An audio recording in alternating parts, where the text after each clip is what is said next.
Chapter 311. The third match officially begins. The grass field remains the same, and Charizard spreads its wings and floats in the air. This time, Naoki takes the lead in attacking. Flying Leaf Blade. The goat mount unleashes its power, and the flying leaves in the sky sweep towards Charizard like blades. The Charizard flaps its wings, and the fire energy on its body rapidly condenses, and the red sparks form a gust of hot wind under the surge of airflow. The two moves collided in midair, and the fire energy used by the champion-level Charizard was extremely powerful. In the blink of an eye, the Flying Leaf Blade was swallowed by the hot wind, ignited by the flames, and fell to the ground like a butterfly.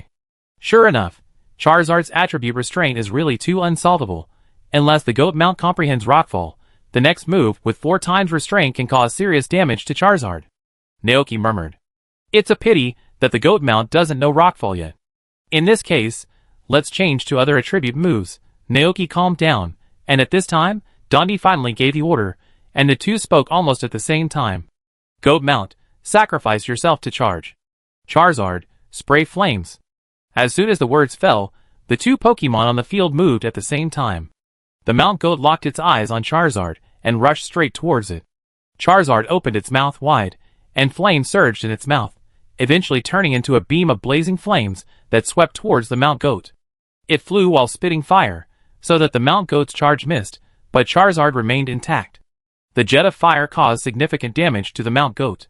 Countless green lights immediately appeared on the green grass field below, rushing towards the Mount Goat's body, repairing its injuries. Seeing this, Dondi quickly said, "Don't give it a chance to recover, Air Blade. Naoki, use Vine Whip to block." The goat immediately mobilized 2 thick vine whips to block. The fire-breathing dragon flapped its wings, and the milky white airflow turned into a wind blade, which cut off all the thick vine whips in front and successfully hit the goat. The goat was knocked to the ground and lost its ability to fight. Naoki, It seems that the first person who passed the green grass trial today is about to be born. The last battle, the third Mount Goat versus Charizard. Dante seemed to have found a way to deal with the Mount Goat. This time, he directly let Charizard use Clear the Fog to clear the grass field released by the Mount Goat. Naoki tried to attack with a sure-hit combination of Swallow Return and Holy Sword of Grass, but unfortunately, this move not only did not make Charizard lose its combat ability, but instead triggered its Fierce Fire characteristic. Then a flash charge ended the battle. Looking at the fallen Mount Goats, Naoki had a new judgment on their strength. They could barely reach the champion level, but if they faced an opponent of the same strength, but with attribute Restraint, even the green grass field would not be able to exert much effect. Just like the fire-breathing dragon of Dondi. However, it was already very good. At least the Mount Goats defeated Dandy's Double-Axe War Dragon and Multi-Dragon Baruto. They did not lose in strength, but in attribute Restraint. If there was a move called Rock Slide, today's result might be different. Naoki began to think about what he could do to help his Mount Goat learn the move Rock Slide. Naoki was thinking about a lot of things, and then he looked up at Dondi across from him. "Congratulations, you have successfully passed the green grass trial." Dondi grinned, his smile was very hearty. "The Pokemon battle with you was very exciting, both in terms of mood and moves, and I had a lot of fun. I am very happy too." Naoki admired him in his heart. He was worthy of being the strongest champion. By the way, today seemed to be his first official Pokemon battle. Dante felt very satisfied to fight with such a powerful trainer, but it was a pity that he could not fight with Gurdon and Bud Crown. It seems that there will be only next time, Dante thought. At this time, his brother Aiguancher, who had been waiting for a long time, came forward with a few cups of goat milk.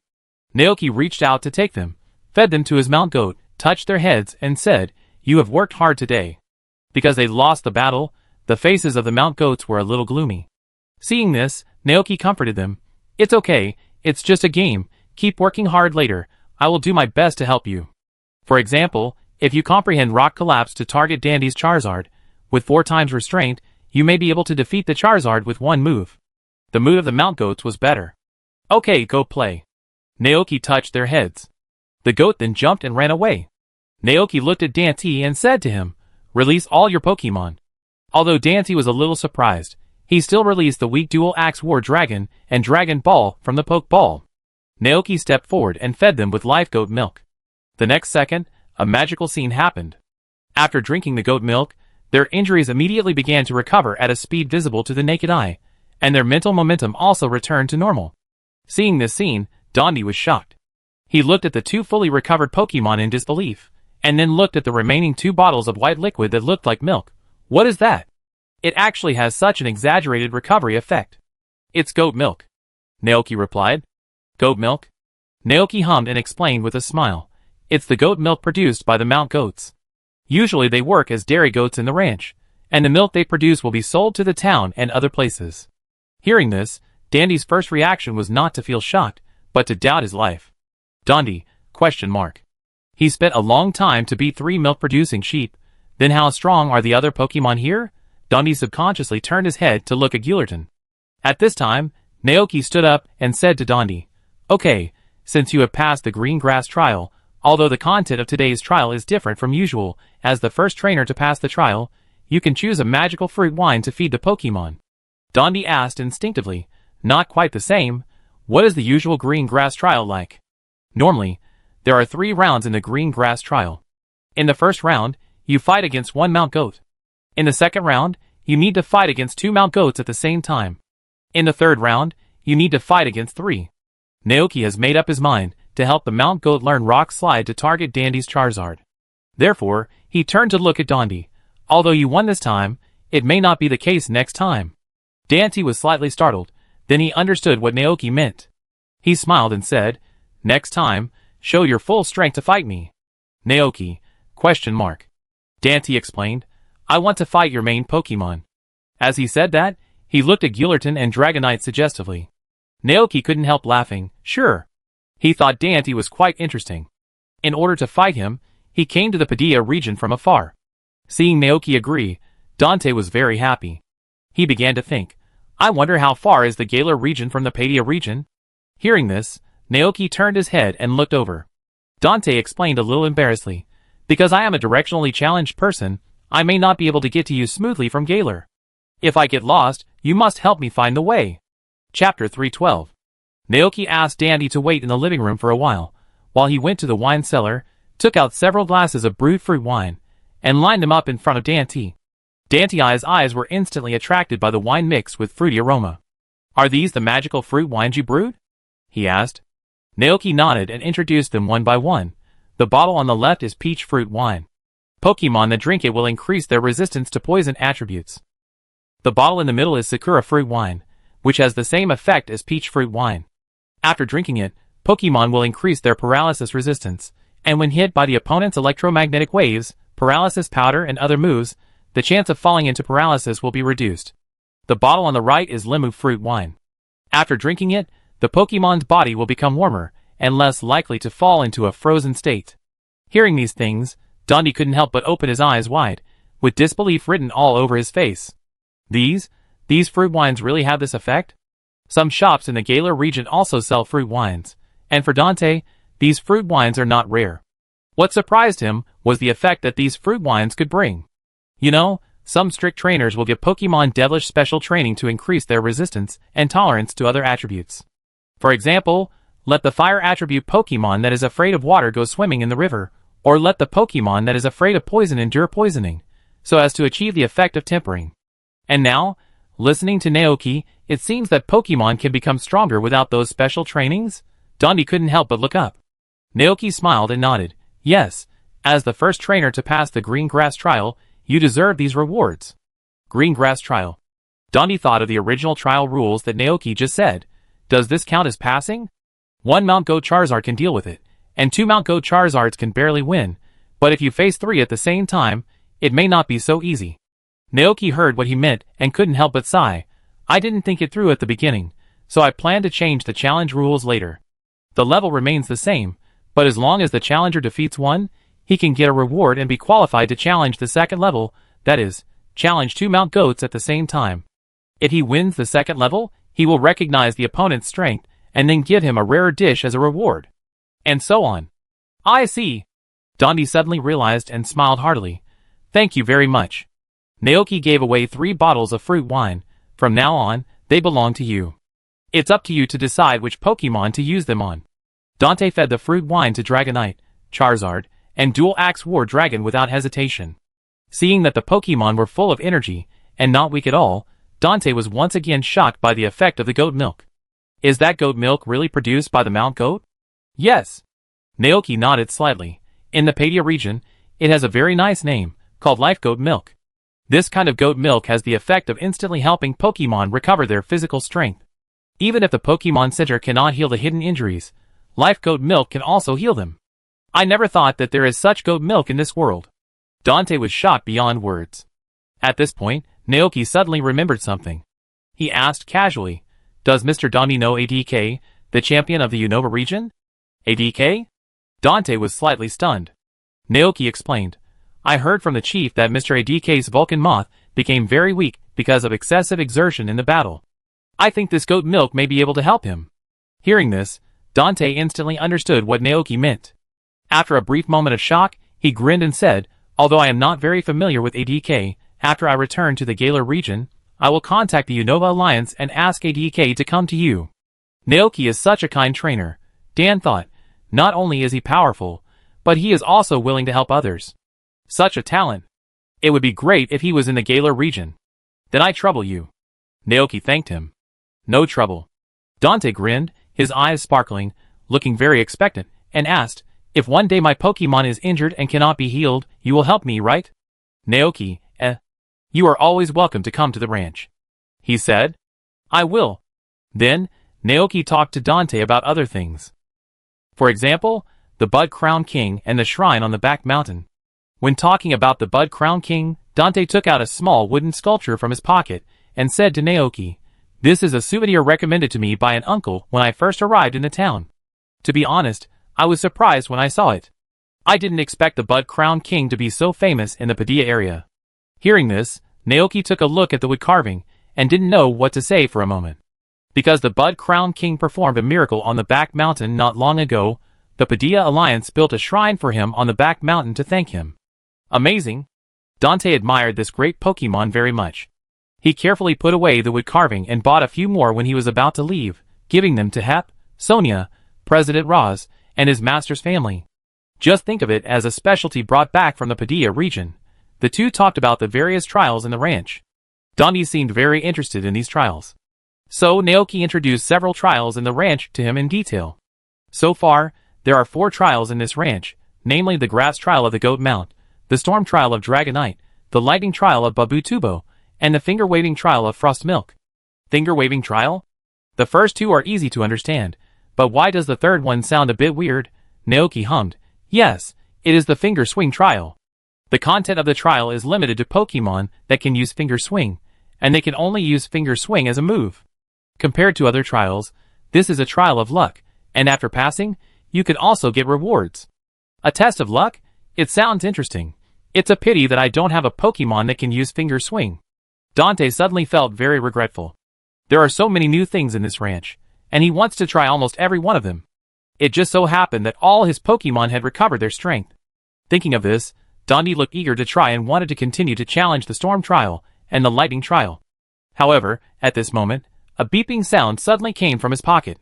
Naoki's eyes were attracted, and then he saw Dante took out a fiery red thing similar to a pager from his pocket. Dante pressed the button, and the next second, a childish voice came from inside. "Brother, where have you been? The Galar Alliance is looking for you everywhere. They have all come to your house." Dante suddenly felt guilty. He cleared his throat and said to the other end, "I will go back now. I will contact President Ross and others later. Oh, by the way, Hep, I brought you a great gift this time." "What is the gift? Big brother is the best." The childish voice revealed obvious excitement. Dante grinned. "Secret?" "Aw?" The other party's tone sounded so disappointed. "Okay, you know when I get back." "That's it, I hang up first." After saying that, Dante hung up the phone. "Your brother?" Naoki asked in surprise. Dante nodded. "Yes, that kid is a reckless guy. He must have been very anxious during the time I was away from Galar, right?" It was indeed Hep, Naoki thought. "Okay, I have to go back. This time I spent too much time out. There are still many things waiting for me to do in Galar." Dante stood up and glanced at Golden and Bud Crown not far away. He felt very sorry. He turned to look at Naoki. "It's agreed that next time I come, you will fight me with all your strength. I have been looking forward to it for a long time." Naoki, Wait. He turned around and asked Yanchulai to teach the Mount Goats, teach them how to rock collapse, and then help the Mount Goats regain confidence from Charizard. Dante left. Before leaving, he bought a few bottles of goat milk from him, saying that he would take them back to the Galar region for collection. Watching the figure of Dante riding Charizard gradually going away, Naoki silently wished in his heart that he would not get lost again this time, and could return to Galar smoothly. Before he knew it, it was already noon. Naoki was about to go back to prepare lunch for everyone, but as soon as he entered the door, he heard the sound of the video phone. Naoki went forward to answer it. Yessie's face appeared on the other side of the screen. Dan has arrived at the ranch, right? Naoki, he has left. He said that Galar is looking for him. Yessie smiled slightly, with curiosity in her tone. How is it? Did he fight you? Who won? Dante won. Naoki said helplessly. He challenged the green grass trial in the pasture, and finally defeated my 2 Mount Goats with Charizard, which restrains Mount Goats. Yessie also has a Mount Goat, and she knows that Mount Goats are particularly afraid of fire and flying Pokemon like Charizard. However, you have done very well, and you actually defeated the 2 Pokemon of the Galar champion. Yessie smiled in appreciation. You are indeed a talent I have chosen. Naoki, From Yessie's tone, it seemed as if he had assumed that he had become an employee of the Padilla Alliance. Yessie began to think about the green grass trial at Naoki Ranch. She had tried it before, and that trial could indeed help challengers hone their strength and grow. So, should she send all the gym leaders in the Padilla region there for special training? While thinking, Yessie felt that this method was feasible, so she told Naoki about this proposal. At the end, he asked him, what do you think? Naoki, those gym leaders should be very busy, right? I saw Aoki doing several jobs at the same time, and his hairline was bald from exhaustion. They are indeed very busy. Yessie coughed lightly and said, but every year, gym leaders can take a vacation for a period of time, and don't have to stay in the gym to meet challengers. Naoki, The black-hearted Padilla Alliance, even the gym leader's vacation time is squeezed. I can't give you any advice on this matter, Naoki said. In his heart, he actually wanted to meet the gym leaders in the Padilla region. The main reason was that the strength of the students in Padilla Academy was uneven, and there were many new trainers there, who sometimes could not help Babutubo and Dragonite gain experience. And if a gym leader came, it would be a good opportunity to harvest experience from these leaks, who were at the bottom of the gym leader level, train Babutubo and Dragonite's fighting skills, and help them become stronger. Thinking of this, Naoki continued, however, I welcome challengers here at any time. Hearing this, Yessie smiled. Is it settled then? Well, just treat it as a special mission assigned to them. The two reached some kind of agreement, and Yessie hung up the phone happily. Maybe the Padilla Alliance can use this opportunity to improve the overall strength of the gym leaders. Then let those trainers who travel from other regions feel that their Padilla region is the region with the most talents and the strongest strength. As for Naoki and his ranch, just treat it as the hidden boss of the Padilla region. Yessie is very happy that trainers from other regions will go there to challenge. Although Naoki doesn't know what Yessie is thinking, he can vaguely guess it. However, he is just a small country farmer, and has no way to change the mind of the Padilla chief champion. After hanging up the phone, Naoki is ready to check on the situation of the Mount Goats, talk to them, and encourage them. He walked out of the door, and just as he came to the grass outside, he felt a shadow over his head. Accompanied by a emo cry from far away, Naoki just raised his head, and a strong wind blew in front of him. Then, a bird Pokemon with sharp eyes, a proud look, and sharp feathers landed in front of him. Is that Zapdos? Naoki opened his eyes in disbelief. And Baby Bear and Mew were riding on the back of this Zapdos. As soon as the other party landed, Menghuan and Baby Bear jumped down. Baby Bear leaped and threw himself into Naoki's arms.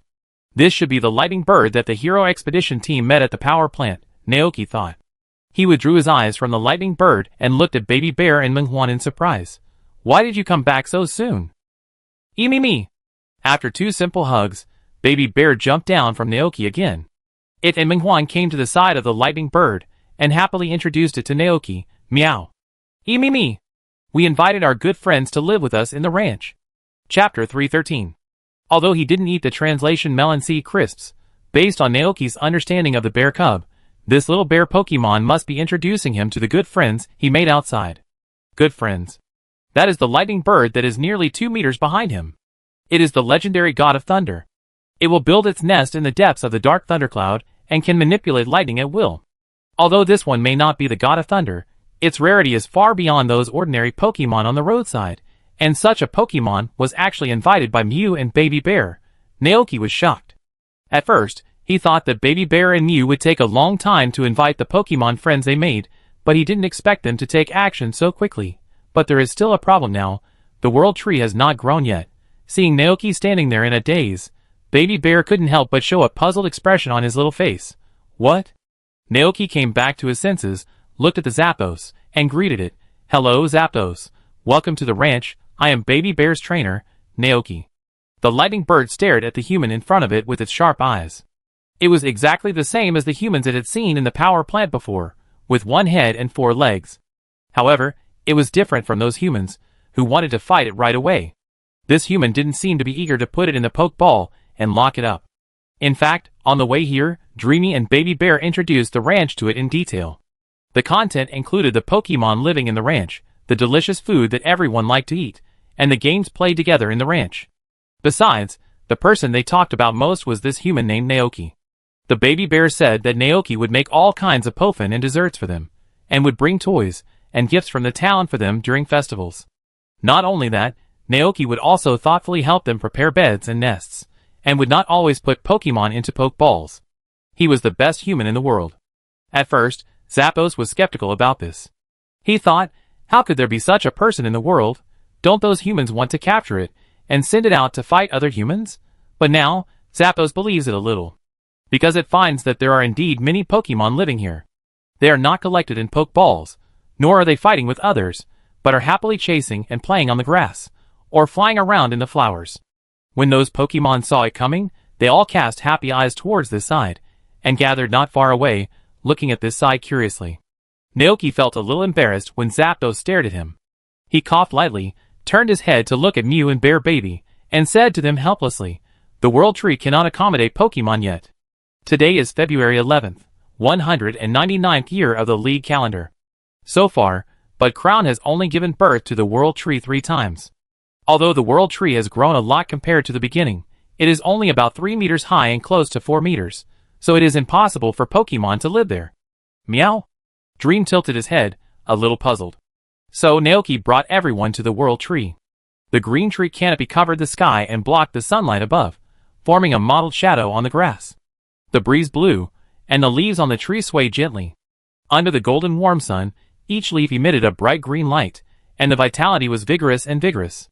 Seeing the World Tree, Dream and Baby Bear immediately introduced it to the lightning bird happily. Ime. This is the World Tree. Looking at this small tree, Zapdos showed a look of astonishment on his face. Can it really live on it like this? The tree trunk is not as thick as its legs, so it will be broken by it, right? Zapdos was full of doubt. Seeing this, Mew looked a little embarrassed. Meow. Although it is not habitable now, the World Tree will grow up one day. Baby Bear, Ime. That's right. Naoki knows how long it will take for him to grow up. After that, the 2 Pokemon turned their heads and cast their eyes on Naoki. Right, Naoki, eh? He calculated the time in his mind, and found that today was exactly the tree-growing day of the Bud Crown. Therefore, Naoki planned to let Zapdos see the growth of the World Tree with his own eyes. In the afternoon, after lunch, everything was ready.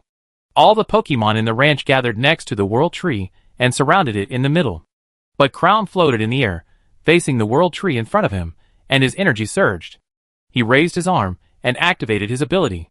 The next second, an unprecedentedly strong energy surged out like a tide, all poured into the trunk of the World Tree.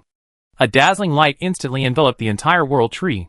In this light, the trunk of the World Tree immediately began to rise at a speed visible to the naked eye. Boom!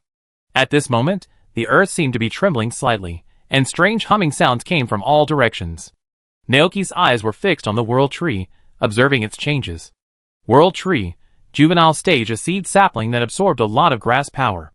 Because of the Mount Goat, it underwent a mutation during its growth process. The majestic vitality brewed in it, and finally broke out of the ground. It is said that it can support a world and nourish all things in the world with natural energy. It will take 91,220 years to grow. 90,530 years. 89,650 years. 89,220 years. 87,600 years. Finally, the number stopped at 87,600 years. When the light covering the World Tree completely disappeared, a thicker, more luxuriant, and more vibrant tree appeared in the eyes of Naoki and many Pokemon. The current world tree is estimated to be 7 meters tall, close to 8 meters tall, and the trunk is also much thicker.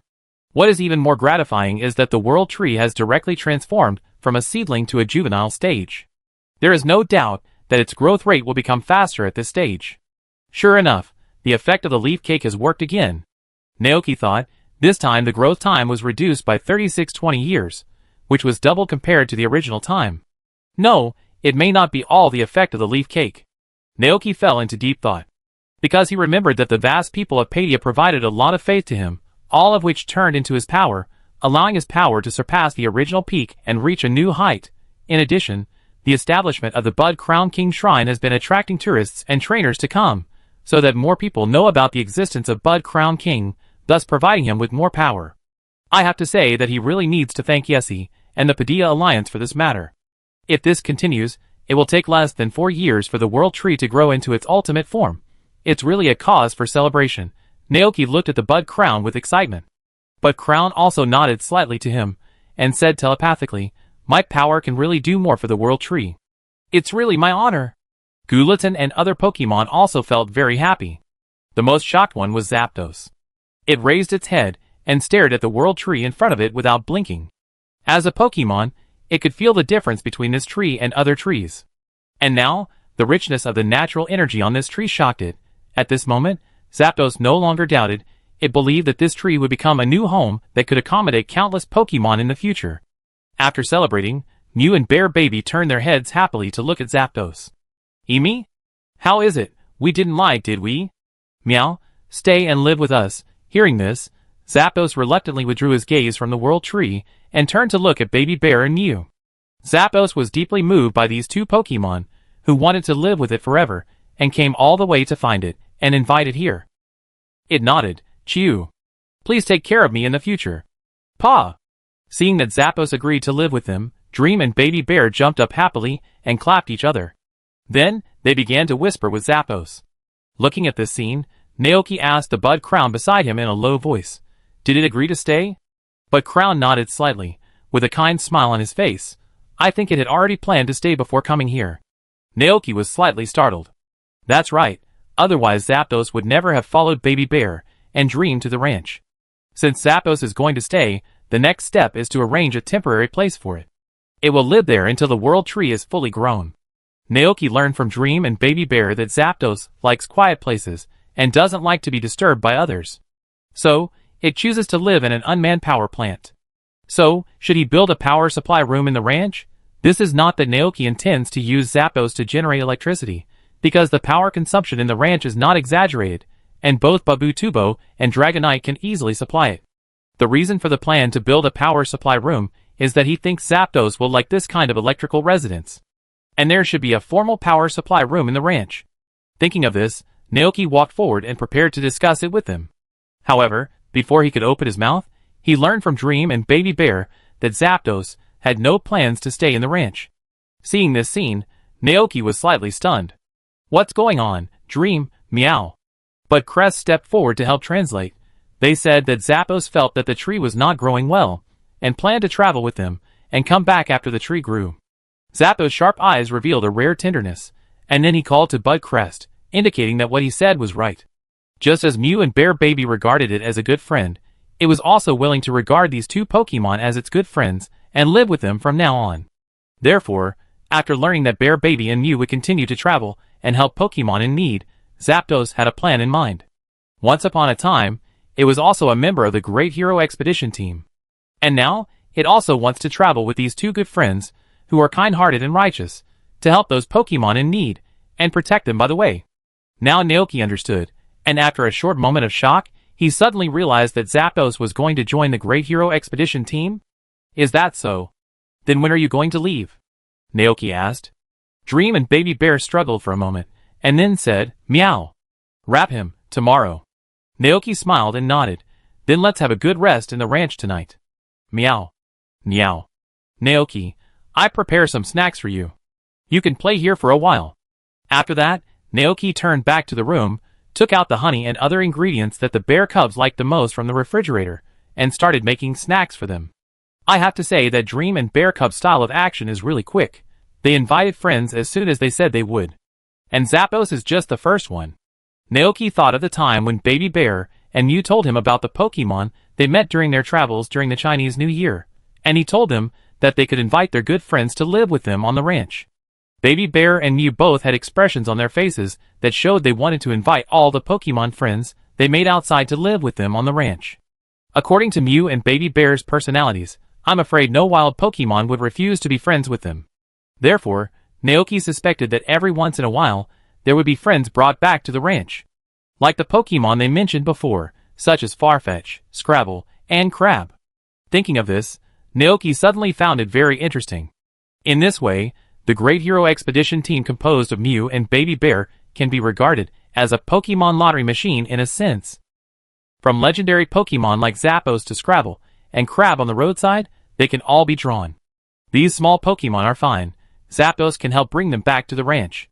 If you encounter big Pokemon like Boscadra, Nidoking, Rhino, and Snorlax, there is no way to bring them back, because Zapdos can't carry them at all. It seems that he needs to help the Hero Expedition team come up with a good solution. While kneading the dough, Naoki thought about it in his mind. Soon, he thought of a good idea. Can he buy some Pokeballs and give them to Baby Bear and Mew?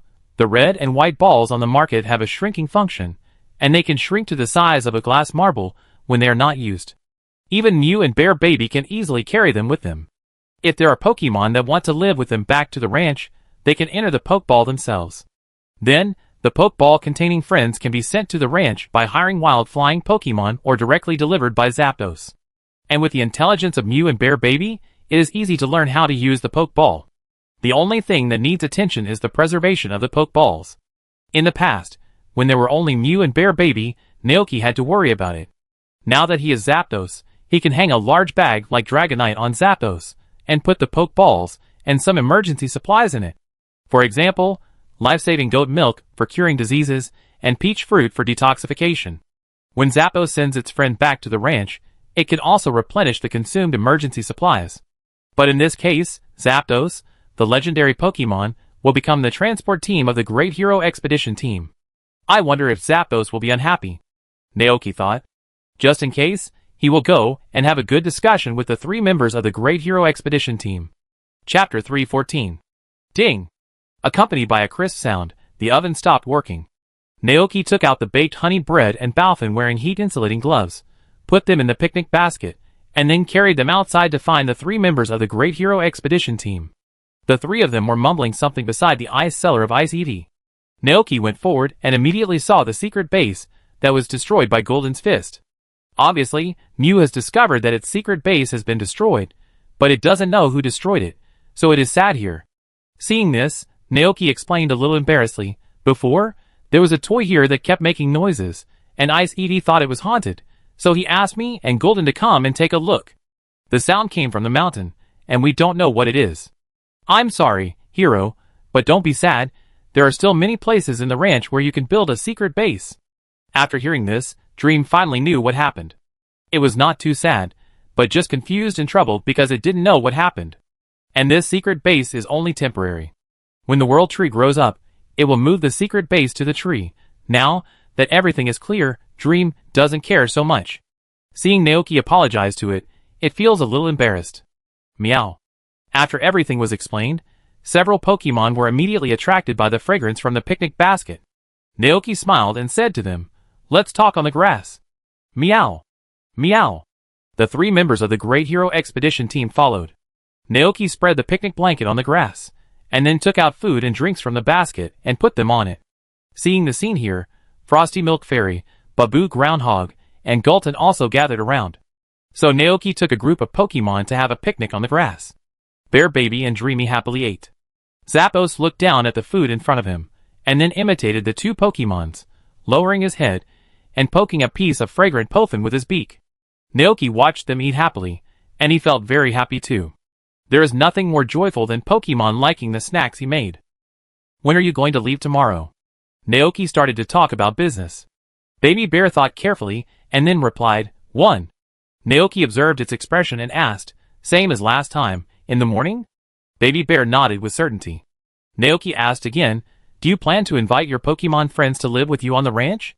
This time, before Baby Bear could answer, Mew nodded her head repeatedly, meow. Of course, in this way, it will no longer have to worry about the situation where it will never see them again after parting with them. I see.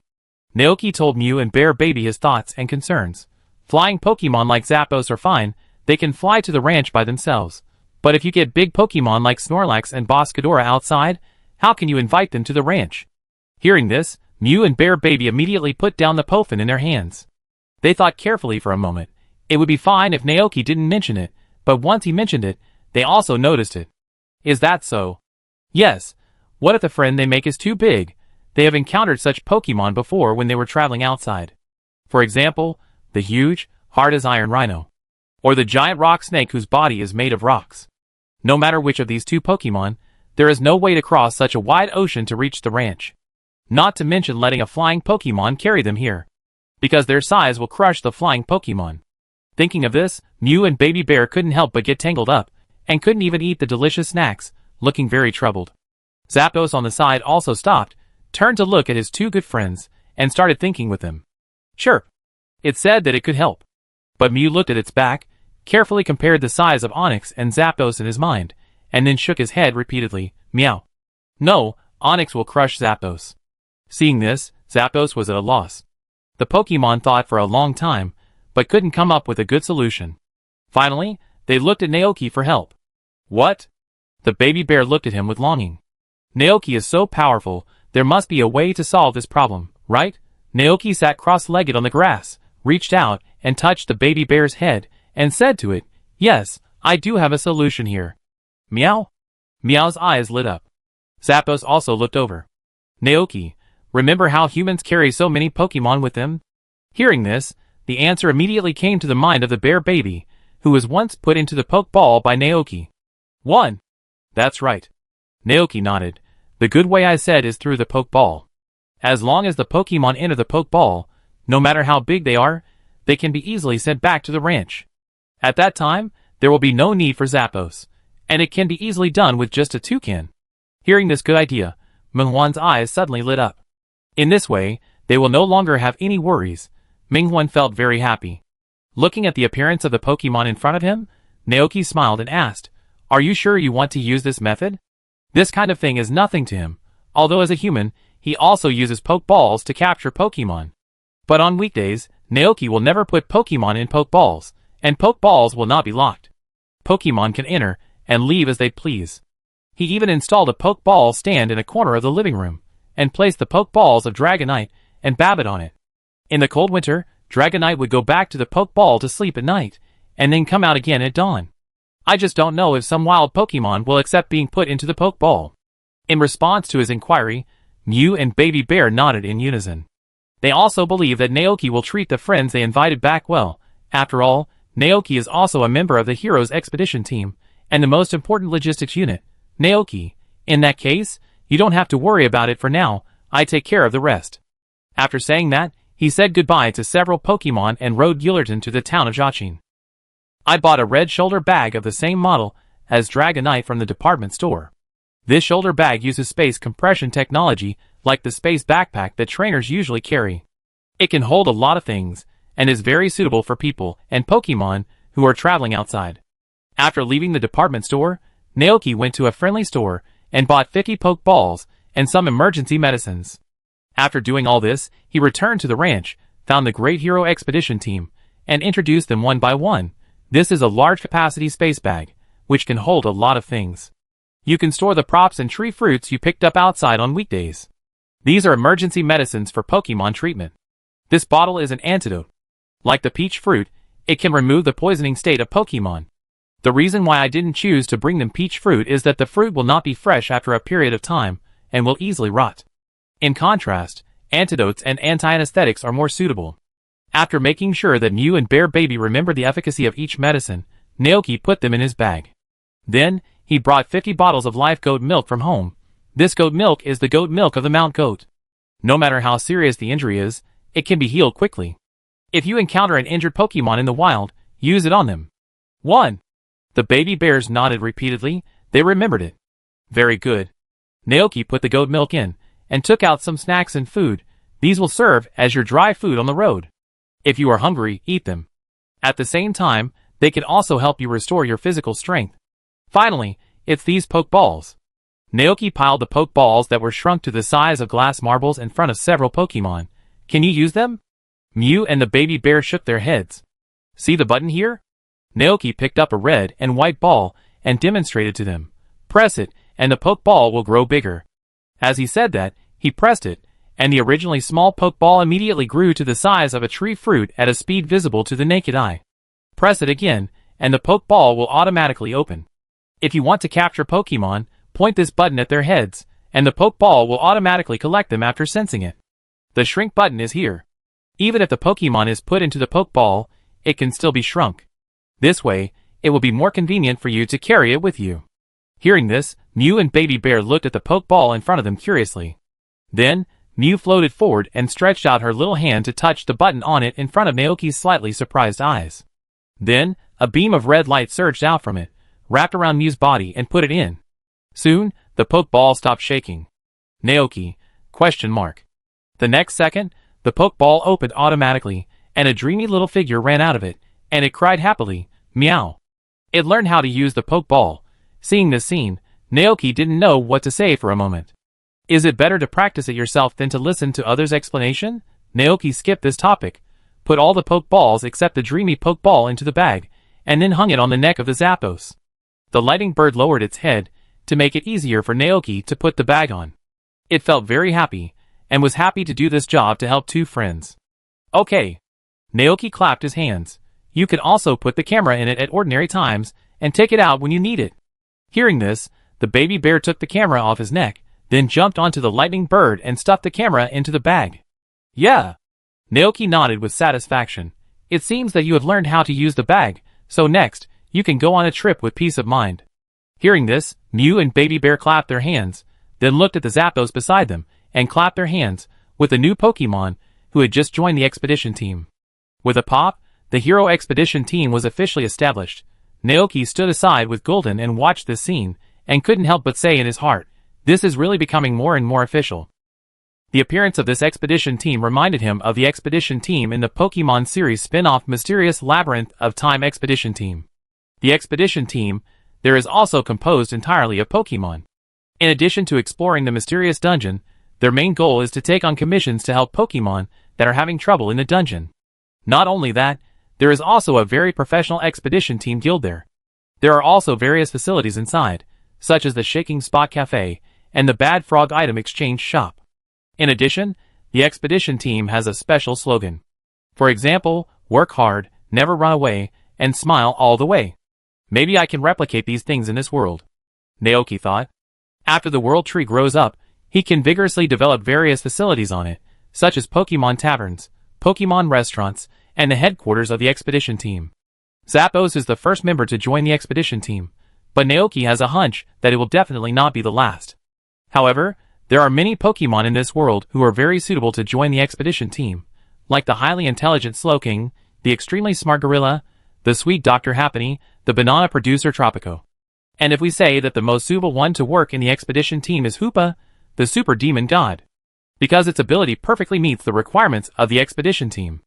Hoopa's aura effect is comparable to Doraemon's Anywhere Door. It really goes wherever you want. In the movie version, it even uses this ability to summon a bunch of legendary Pokemon from other regions for a big fight. I just don't know what the situation is with Hoopa in this world. Naoki murmured. But it's too early to say this now.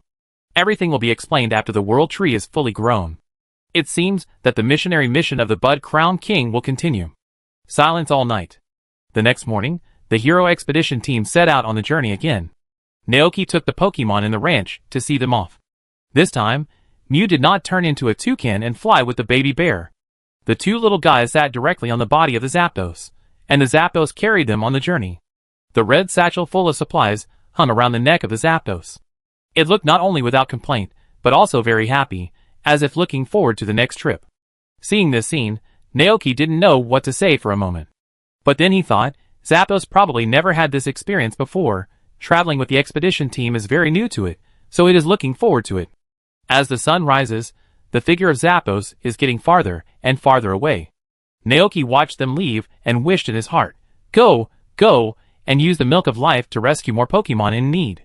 At the same time, he also began to look forward to what kind of Pokemon Bear Baby and Dream will invite to the ranch next time. Chapter 315. Alliance Calendar Year 199, February 19th. 7 days have passed since the departure of the Great Hero Expedition team. With their departure, life on the ranch has returned to its former tranquility. Under the dedicated teaching of Gulden and Naoki, Zenitha has gradually begun to learn to adapt to this era. The only thing that makes Naoki feel headache is that Zenitha's work and rest schedule has not been adjusted yet. It sleeps during the day and comes out at night, waving its wings and claws, and floating leisurely above the ranch. No one knows what it is doing. Influenced by the previous experience, Naoki always worried that Flutterfat would hunt other Pokemon. What you think about during the day, you will dream about at night. Late that night, he had a terrible dream. In the dream, Flutterfat's figure and Roaring Moon's figure overlapped quietly, cruelly, and violently preying on a weak and pitiful Lightning Petrel. Naoki was awakened on the spot, and he got out of bed worriedly, and went to the ranch to check under the moonlight. It was not until he saw Flutterfat watching the moon on the roof that he couldn't help but breathe a sigh of relief. Sitting on the chimney, Flutter heard the rustling sound coming from below. He turned his head and saw Naoki, who was wearing a coat, and standing on the grass looking at him. Dream? Flutter looked a little confused. He thought that this human wanted to talk to him about something, so he floated down and came to Naoki. Naoki felt that he was worrying too much. He reached out and touched Flutter's head and asked, "How do you feel about living here?" Dream? Flutter thought carefully about his life during this period of time. There are no dangerous predators here that will attack it, nor does it have to worry about its territory being invaded by other Pokemon when it is resting, let alone being hungry and unable to find food. And everything here is very gentle. The night is gentle, the moon is gentle, and the wind is gentle. It likes the moon in this world very much, and it will fly leisurely under the moonlight every day in the dead of night. The only thing that makes Flutter Hair feel a little uncomfortable is that it is too quiet here. Flutter Hair doesn't know how to express it. It hasn't fought with other Pokemon for a long time, and it feels uncomfortable all over, especially its teeth are itchy, and it always wants to bite something fiercely. But fortunately, it can endure this feeling. Naoki has been observing Flutter's expression. He keenly noticed Flutter's teeth grinding, and wondered if Flutter's teeth were itchy. Thinking of the violent nature of ancient Pokemon, Naoki thought for a moment, and then asked, "Do you feel uncomfortable without hunting?" Hearing this, Flutter was startled. His blood-red eyes were full of surprise, and he looked as if asking, "How did you know?" Naoki smiled, then looked at the pointed little canine teeth of the Flying Wing, and continued to ask, "Do you feel your teeth itchy and want to bite something?" Flying Wing was even more shocked. Seeing this, Naoki understood. He neglected this point. If there is something for the Flying Wing to chew, can it relieve its symptoms? But what should be used? A teething stick? At this moment, Naoki suddenly remembered that there was a thick bone at home that the baby bear had picked up from outside. This kind of bone is very hard, and is usually used as a weapon by Galagala and Karakara in the wild. If this thing is given to Zenitha, can it relieve its symptoms? So he immediately turned back to the living room, dug out the big bone from the utility room, cleaned it, and gave it to Zenitha. Zenitha took it with his wing claws, looked down at the big bone in front of him, and the wildness in his body suddenly broke out, and then he began to gnaw the bone without any instruction, and used this bone that was once used as a weapon by Galagala to sharpen his teeth. It was grinding its teeth while looking at Naoki. Noticing the look in Fluttery's eyes, Naoki smiled and reached out to touch its head. "Be good." Fluttery stopped gnawing the bone and looked up blankly. Under the bright moonlight, the human's face was so gentle. It could feel the sincere emotion expressed by the other party, which was mixed with expectations, tenderness, and wishes. Every bit of life here during this period of time emerged in its mind. The way this human prepared food for it, taught it not to eat raw meat, taught it to fight, and looked at it with a worried face under the moonlight. An unfamiliar feeling surged in Zenitha's heart again. It finally knew why Gulden liked this human so much. It felt that it also liked Naoki a little bit. In order to adjust Zenitha's work and rest, the next morning, after finishing his work on the ranch, Naoki went to the town to buy some coffee beans. As soon as he returned to the ranch, he went to the glass greenhouse, found an empty flower pot, dug a shovel of soil, and planted the coffee beans in it. Then, Naoki came to the living room with the flower pot, wanting to ask the Bud Crown King to help ripen the coffee beans. But Crown King was addicted to TV. When he heard Naoki's words, he didn't turn his head, but just waved his hand gently, and a dazzling light came out of the flower pot. When the light dissipated, a coffee tree about 1.5 meters tall with branches full of coffee berries appeared in Naoki's arms. Naoki cried out in surprise, and quickly ran out holding the flower pot in this strange posture, and then placed the coffee tree in a corner of the glass greenhouse. Naoki took a look at the coffee cherries. Coffee cherries.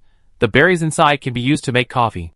Next, the coffee beans in these coffee cherries are taken out and then fleshed, fermented, shelled, washed, dried, and roasted, and finally ground into powder to make coffee. This series of work took Naoki nearly a week, and after everything was completed, he began the last step, brewing. He took the cup from his sister Aiguancher, added coffee powder and hot water to the cup, and began to brew it. I wonder if the coffee I made will have a refreshing effect. While waiting, Naoki couldn't help muttering. Soon, a cup of coffee was brewed. Naoki couldn't wait to check the effect of this cup of coffee. Coffee, B- coffee brewed with freshly ground coffee powder. Drink effect, insomnia level 2, after drinking it, the drinker will not fall asleep, duration, 6 hours. Comment, a magical drink that can make people concentrate on doing something. If you feel sleepy, drink a cup. It allows you to continue to work with full concentration. It is useful for fluttering wings. Naoki was delighted. Now he finally has a way to help fluttering wings adjust his work and rest. Thinking of this, Naoki happily turned his head and looked at Fluttering Wings, who was sleeping soundly on a cushion. He walked up with coffee, woke up Zenifa, and asked, Zenifa, do you want to play with everyone? Zenifa was half asleep, and when he saw Naoki, he yawned in relief. What do you mean by playing with everyone? Although he wanted to, everyone was asleep when he woke up. Zenifa was empty-minded, and he didn't understand what Naoki meant, so he nodded in a daze. Then drink this. Naoki helped Zenifa up and fed him the cup of coffee. Feeling the bitter taste in his mouth, Zenifa immediately opened his eyes wide, and all his sleepiness disappeared. He stood up and vomited. Naoki, Golden, who also saw this scene, Zenifa breathed a sigh of relief only after he had vomited out all the bitter taste in his mouth. He floated in the air, gasping for air. At this time, Zenifa finally woke up completely. He looked around in a daze, not understanding what was going on. Naoki asked, do you still want to sleep? Flutter felt it carefully, and then he found that he was not sleepy at all. Seeing this scene, Naoki had the answer in his heart. It seems that the effect of coffee is still very significant. Okay, now you can go and play with everyone. Gulton, take Flutter out to play. Playing with other Pokemon will definitely help Flutter adapt to this era faster and get used to life on the ranch. Always going out alone in the middle of the night, without communicating with other Pokemon, I am afraid he will only become more and more lonely. After receiving the order, Golden happily took the sleepless Flutter for outside to play. And Naoki began to clean up the coffee that Flutter spat out. Maybe I should add some milk and sugar to it. Naoki thought, it should be less bitter this way. After cleaning the floor, he went outside again, watching Flutterfur floating in the air and observing the frost milks playing below, and Naoki nodded with satisfaction. The first step for Zenifa to adapt to the modern world has finally been taken. The coffee lasts only 6 hours. In order to help Zenifa adjust his work and rest, Naoki did not go anywhere all day and stayed by his side. After 6 hours, he immediately brought the next cup of coffee with milk and sugar. This time Zenifa tried it, and still spit it out. It can be seen that it hates this taste. Naoki could only plead helplessly. Please, Zenifa, just bear with it for one day, it will be over today.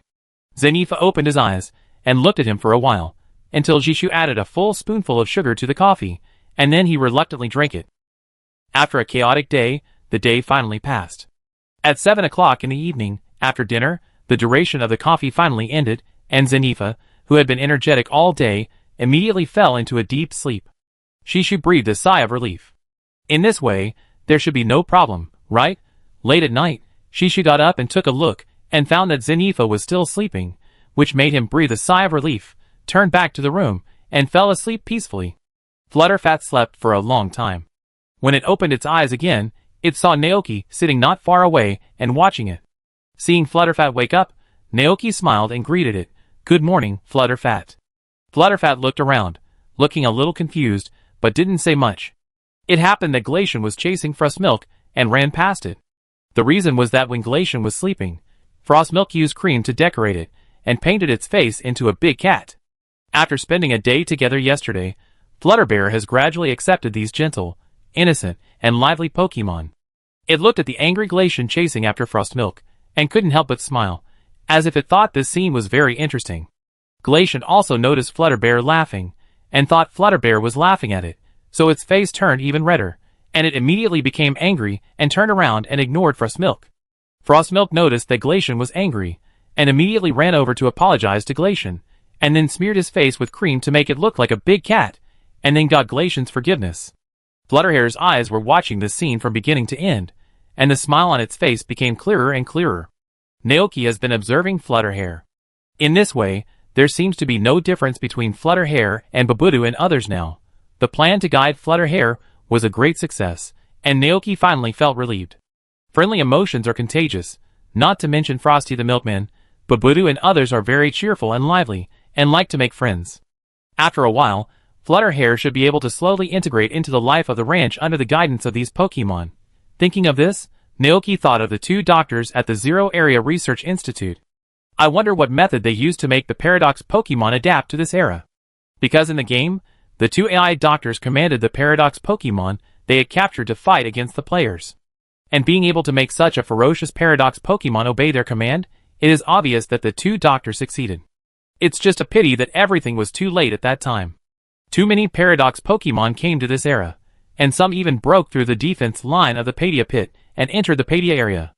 No matter what method Dr. Olin and Dr. Forte used to tame the Paradox Pokemon, it would not be effective for so many Paradox Pokemon at the same time. Forget it, don't think about it. Even if he thought about it, he couldn't stop it. Naoki put all these messy things behind him, and then said to the Pokemon in front of him, "Hurry up and eat. After dinner, I will go to town." "Bamo?" Babutubo asked immediately. Naoki saw what it meant and replied, "There is not much food at home. I will buy you more meat. There is no need to buy egg and milk vegetables, because they are grown on the ranch. If you want to eat them, just go to the field and pick them." After breakfast, Naoki handed the household affairs to the AI Guancher brother and sister, and then rode the motorcycle lizard to the town of Jachin. And Gulatin, who was more familiar with Zenifa, was left at home to play with a few Pokemon. Gulatin, GAC. Gulatin lay on the grass, boredly watching a few Pokemon playing not far away, and did not participate. Because it is already a big Pokemon, it can no longer roll around in the grass and mud like a childish little Pokemon. After arriving in Jachin town, Naoki went directly to Jachin Market and started buying food. Jachin town is close to the sea, and in addition to meat, it also sells some seafood. Things like shrimp, crabs, squid, oysters, clams, etc. After seeing these things, Naoki suddenly wanted to eat seafood, so he bought seafood worth several thousand alliance coins, and prepared to go home to make a seafood feast. Thinking of some videos of surfing in the sea that he had seen in his previous life, Naoki suddenly became interested. Maybe he could go to the beach in a few days to see if he could pick up crabs, clams, conchs and other seafood. After buying vegetables, Naoki prepared to go home directly. He rode his motorcycle lizard on the streets of Jachin town, but at this moment, Naoki suddenly saw a new antique shop not far away. Originally, he didn't have any ideas and walked directly past the door. But just after walking out for a short distance, Naoki suddenly remembered the coin-carrying man hiding in his tavern. So far, he has not had any contact with him. Naoki is quite fond of Pokemon like Souza. The Safler evolved from Souza is even rarer among the rare. It can not only be collected, but also placed in the tavern as a lucky cat. But if Souza wants to evolve into Safler, it needs 999 Padilla ancient gold coins. Thinking of this, Naoki's heart moved. Maybe there will be coins that the coin-carrying man likes in this antique shop. If so, he can give Souza coins to improve their relationship. Chapter 316. Zhaoshu had never seen this antique shop before. It must have just opened in the past few days. The door of the shop is a very heavy carved wooden door. When the door is opened, an ancient and rustic atmosphere hits you. At first glance, the shop is very empty. The bar is facing the door. There are rows of shelves against the wall, and various antiques are displayed on the shelves. A middle-aged man wearing round-frame glasses, with shiny hair and very elegant clothes is standing behind the bar and sweeping the dust next to him with a feather duster. On the bar, a little lion was lazily lying there snoring. Hearing the sound of the door opening, the uncle immediately put down the feather duster in his hand, and a beam of light shot out of his eyes. "Are there customers?" The little lion also looked up. "Hello, boss." Naoki smiled and greeted them. "What do you want to buy?" The uncle put down the feather duster, walked up, and asked, Do you want to buy antique paintings for collection? Or do you want to buy antique tea sets that can make sea mocha and light bay cha evolve? I have everything here. Hearing this, Naoki was stunned. He knew light bay cha, but what kind of Pokemon was this Smoka? Smoka? Naoki couldn't help asking. The boss looked surprised. You haven't heard of this Pokemon? Naoki nodded truthfully. I only know light bay cha. Is that so? The boss didn't care, and introduced with a smile. Smoka and Lai Bei Cha are both Pokemon that live in tea sets, and they also need specific tea sets to evolve. But that makes sense. There is no Smoka in the Padia region. That Pokemon lives in the distant Kitakami Township. Kitakami Township. Naoki understood instantly. Although he had never heard of the name of Smoka, based on the 3 words Kitakami Township, it can be inferred that it is also a new Pokemon added in the Shuzi DLC. Speaking of Smoka, the boss seemed to have a lot to say. He sighed, walked to a shelf, pointed to the tea bowl on it that looked a bit old, and said, Here, this is the tea set that Smoka needs to use when evolving. It is said that they are Pokemon that were formed by the resentment of tea masters, who failed to reach the pinnacle of tea before their death and attached to matcha. In Kitakami Township, there is a terrifying rumor about the mocha. If you waste food, the mocha will sprinkle matcha on you, and then the energy in your body will be drained, turning you into a shrunken corpse. How is it? It's scary, right? The boss asked. Naoki, This made him more and more curious about Kitakami Township. In Naoki's cognition, it was a rural town with developed agriculture and tourism, and rich in red apples and rice. What a place full of talented people. How could there be such a terrifying thing? It feels like the rumors about Libe tea and the Busi pot are deliberately exaggerated, Naoki thought. However, he didn't come here today for this matter. Although this antique shop has just opened, the types of antiques on display here are very diverse. Knight armor full of medieval colors, ancient books full of ancient texts, ancient pottery jars used in the past. When Naoki's eyes stayed on it, the boss next to him would take the initiative to introduce. That was the armor worn by the knights of the Kingdom of Parthia during the period of the kingdom. It has been well preserved. It has been 500 years so far, and it is still not rusted. These are the Pokemon observation notes, left by some ancient scholars during the Pardine Kingdom period. Although the contents above are common sense to modern people, these notes are very rare and important in that ancient era. This is also a product of the Pardine Kingdom period. It is said that the king once drank water with it. Naoki stared at the pottery jar that looked like a urine jar and fell silent. At this moment, he suddenly saw an ancient treasure chest about 30 centimeters high and looked quite old at the other end of the shelf. Naoki was immediately attracted.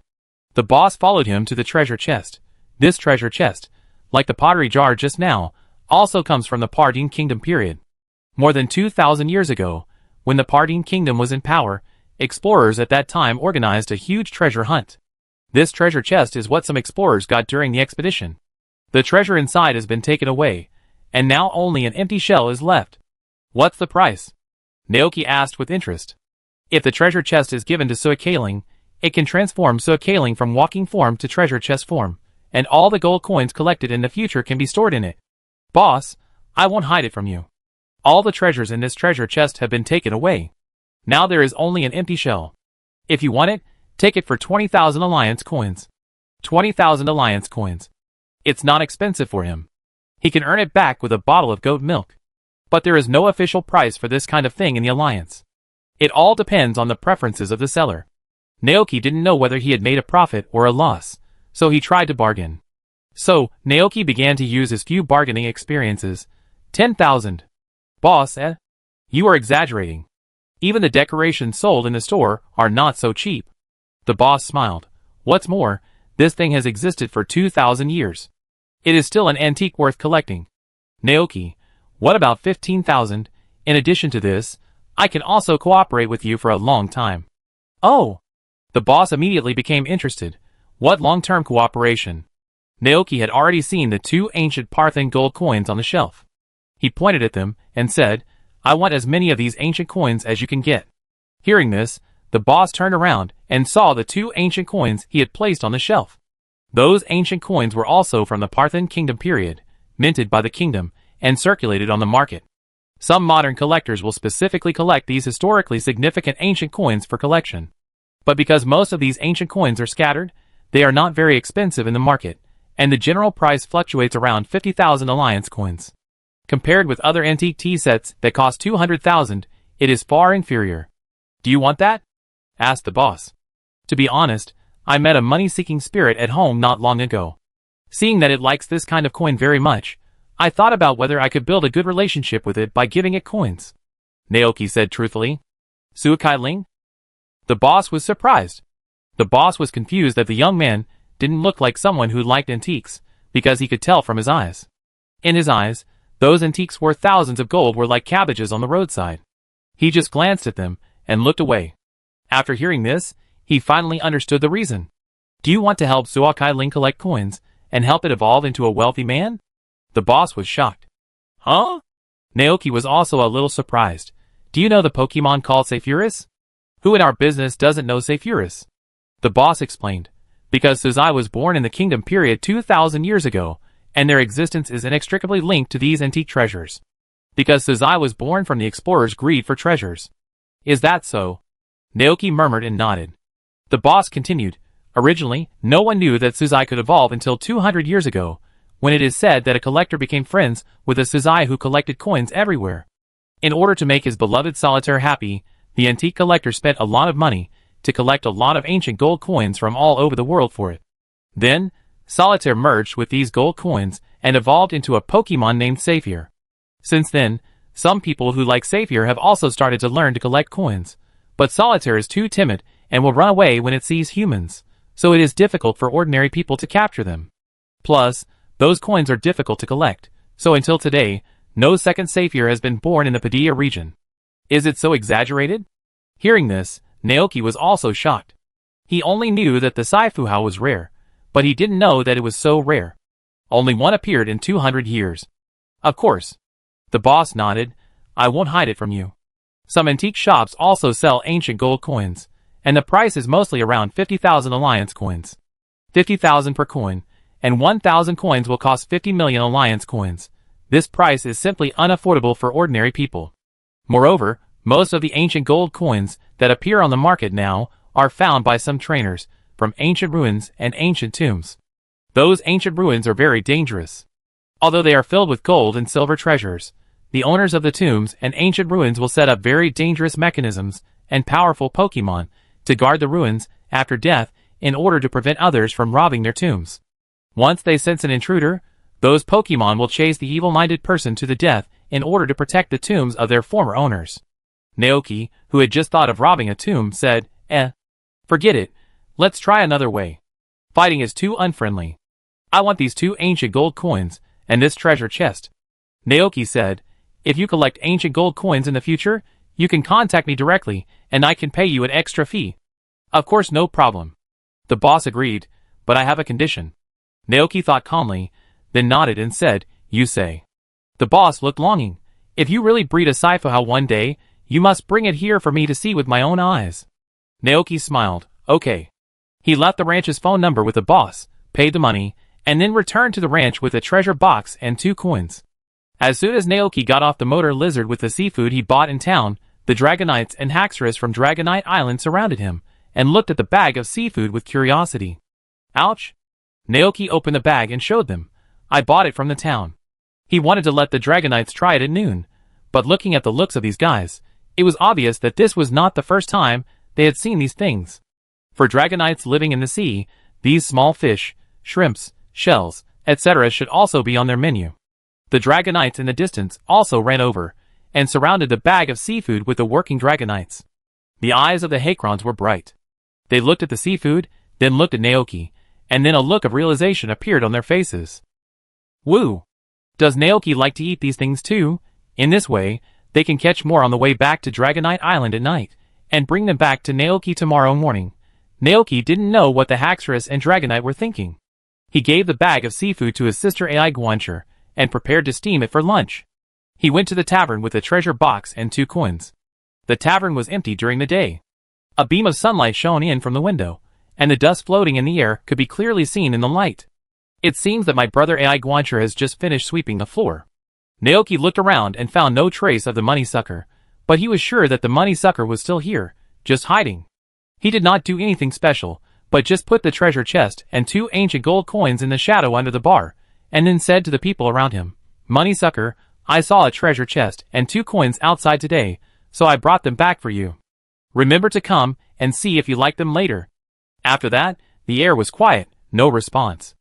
Naoki didn't care, he turned and left as soon as he finished speaking.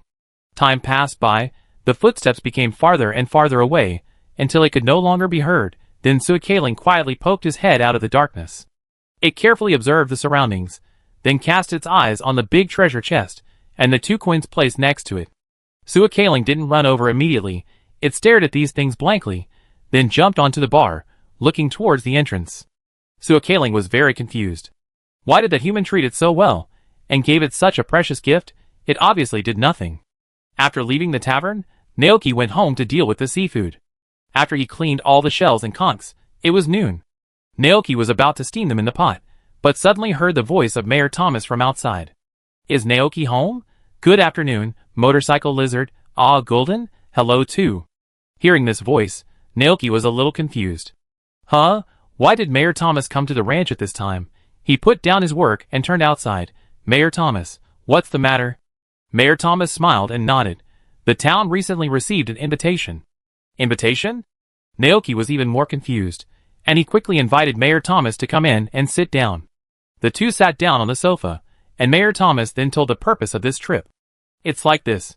Last year, the harvest in Jichin town was very good, providing a large amount of fresh vegetables and crops to other parts of the Padilla region. For this reason, Jichin town has become more and more famous in terms of agricultural planting.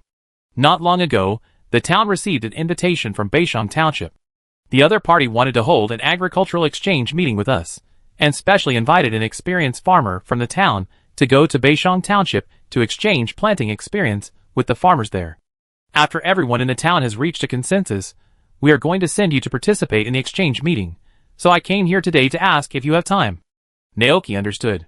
He had just heard the horrible rumors about Kitakami Township from the antique shop owner today, and was thinking about going there when he had time.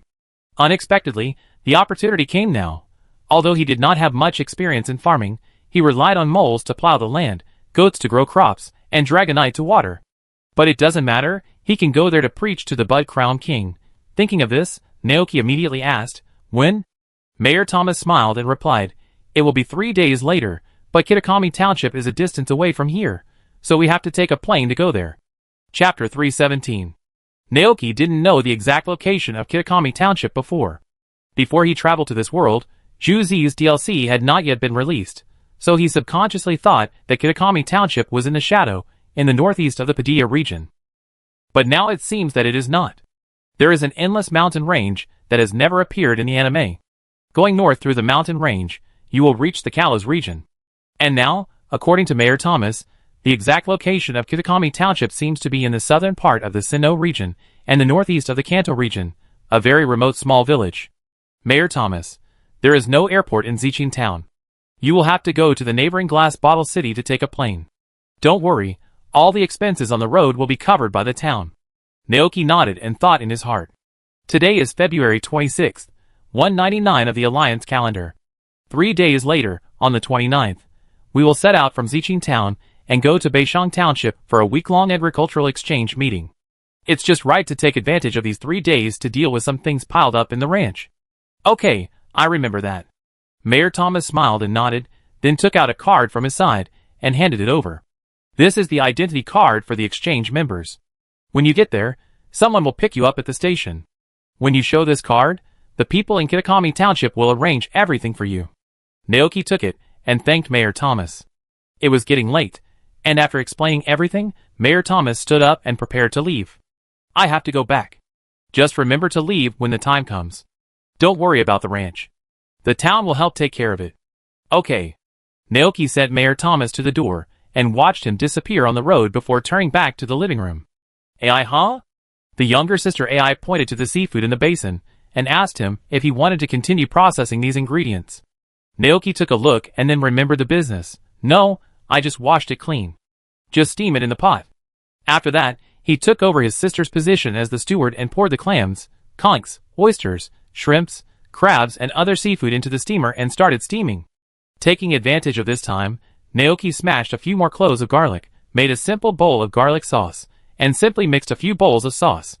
This side of Zichin town is close to the sea, and the seafood sold in the market is just caught in the morning, so it is very fresh.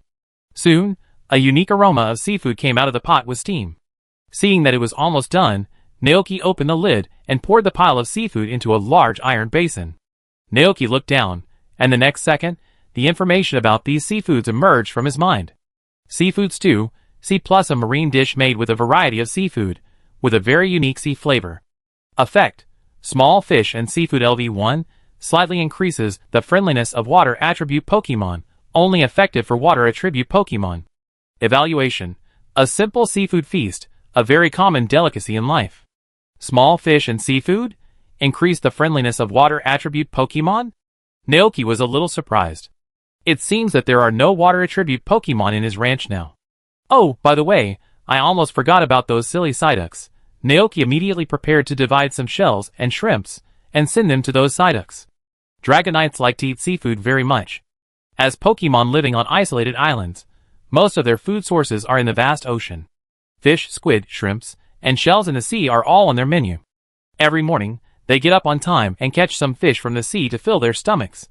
After eating, the Dragonites will fly to the ranch to work and then taste the delicious bofin. They don't return to Dragon Island at noon, so Naoki will prepare nutritious sandwiches for them to fill their stomachs. Then, they will stay in the ranch until the evening, and they will fly back to Dragon Island when the sun sets. Therefore, these seafood are not rare things for them. But after Naoki's cooking, the seafood tasted better than before. Naoki clearly saw that Dragonite 2's eyes lit up after eating a squid dipped in sauce. Then, Dragonite 3, Dragonite 4, and the 5 Haxorus all showed expressions of enjoying the food. Compared to the Dragonites, Golden and the others were not very interested in these seafood. Compared to these strange foods with a fishy smell, it and the motor lizard prefer the fat and juicy grilled meat, the kind that makes the gravy explode with one bite. Therefore, the whole pot of seafood was eaten up by the Dragonites. After eating, they still looked unsatisfied. Naoki, In the evening, the Dragonites and Haken, who had played in the ranch for a day, returned to Dragonite Island happily with the Pofin box. They sat in front of the central lake and happily ate all the Pofin in the Pofin box, and then several Dragonites began to discuss business.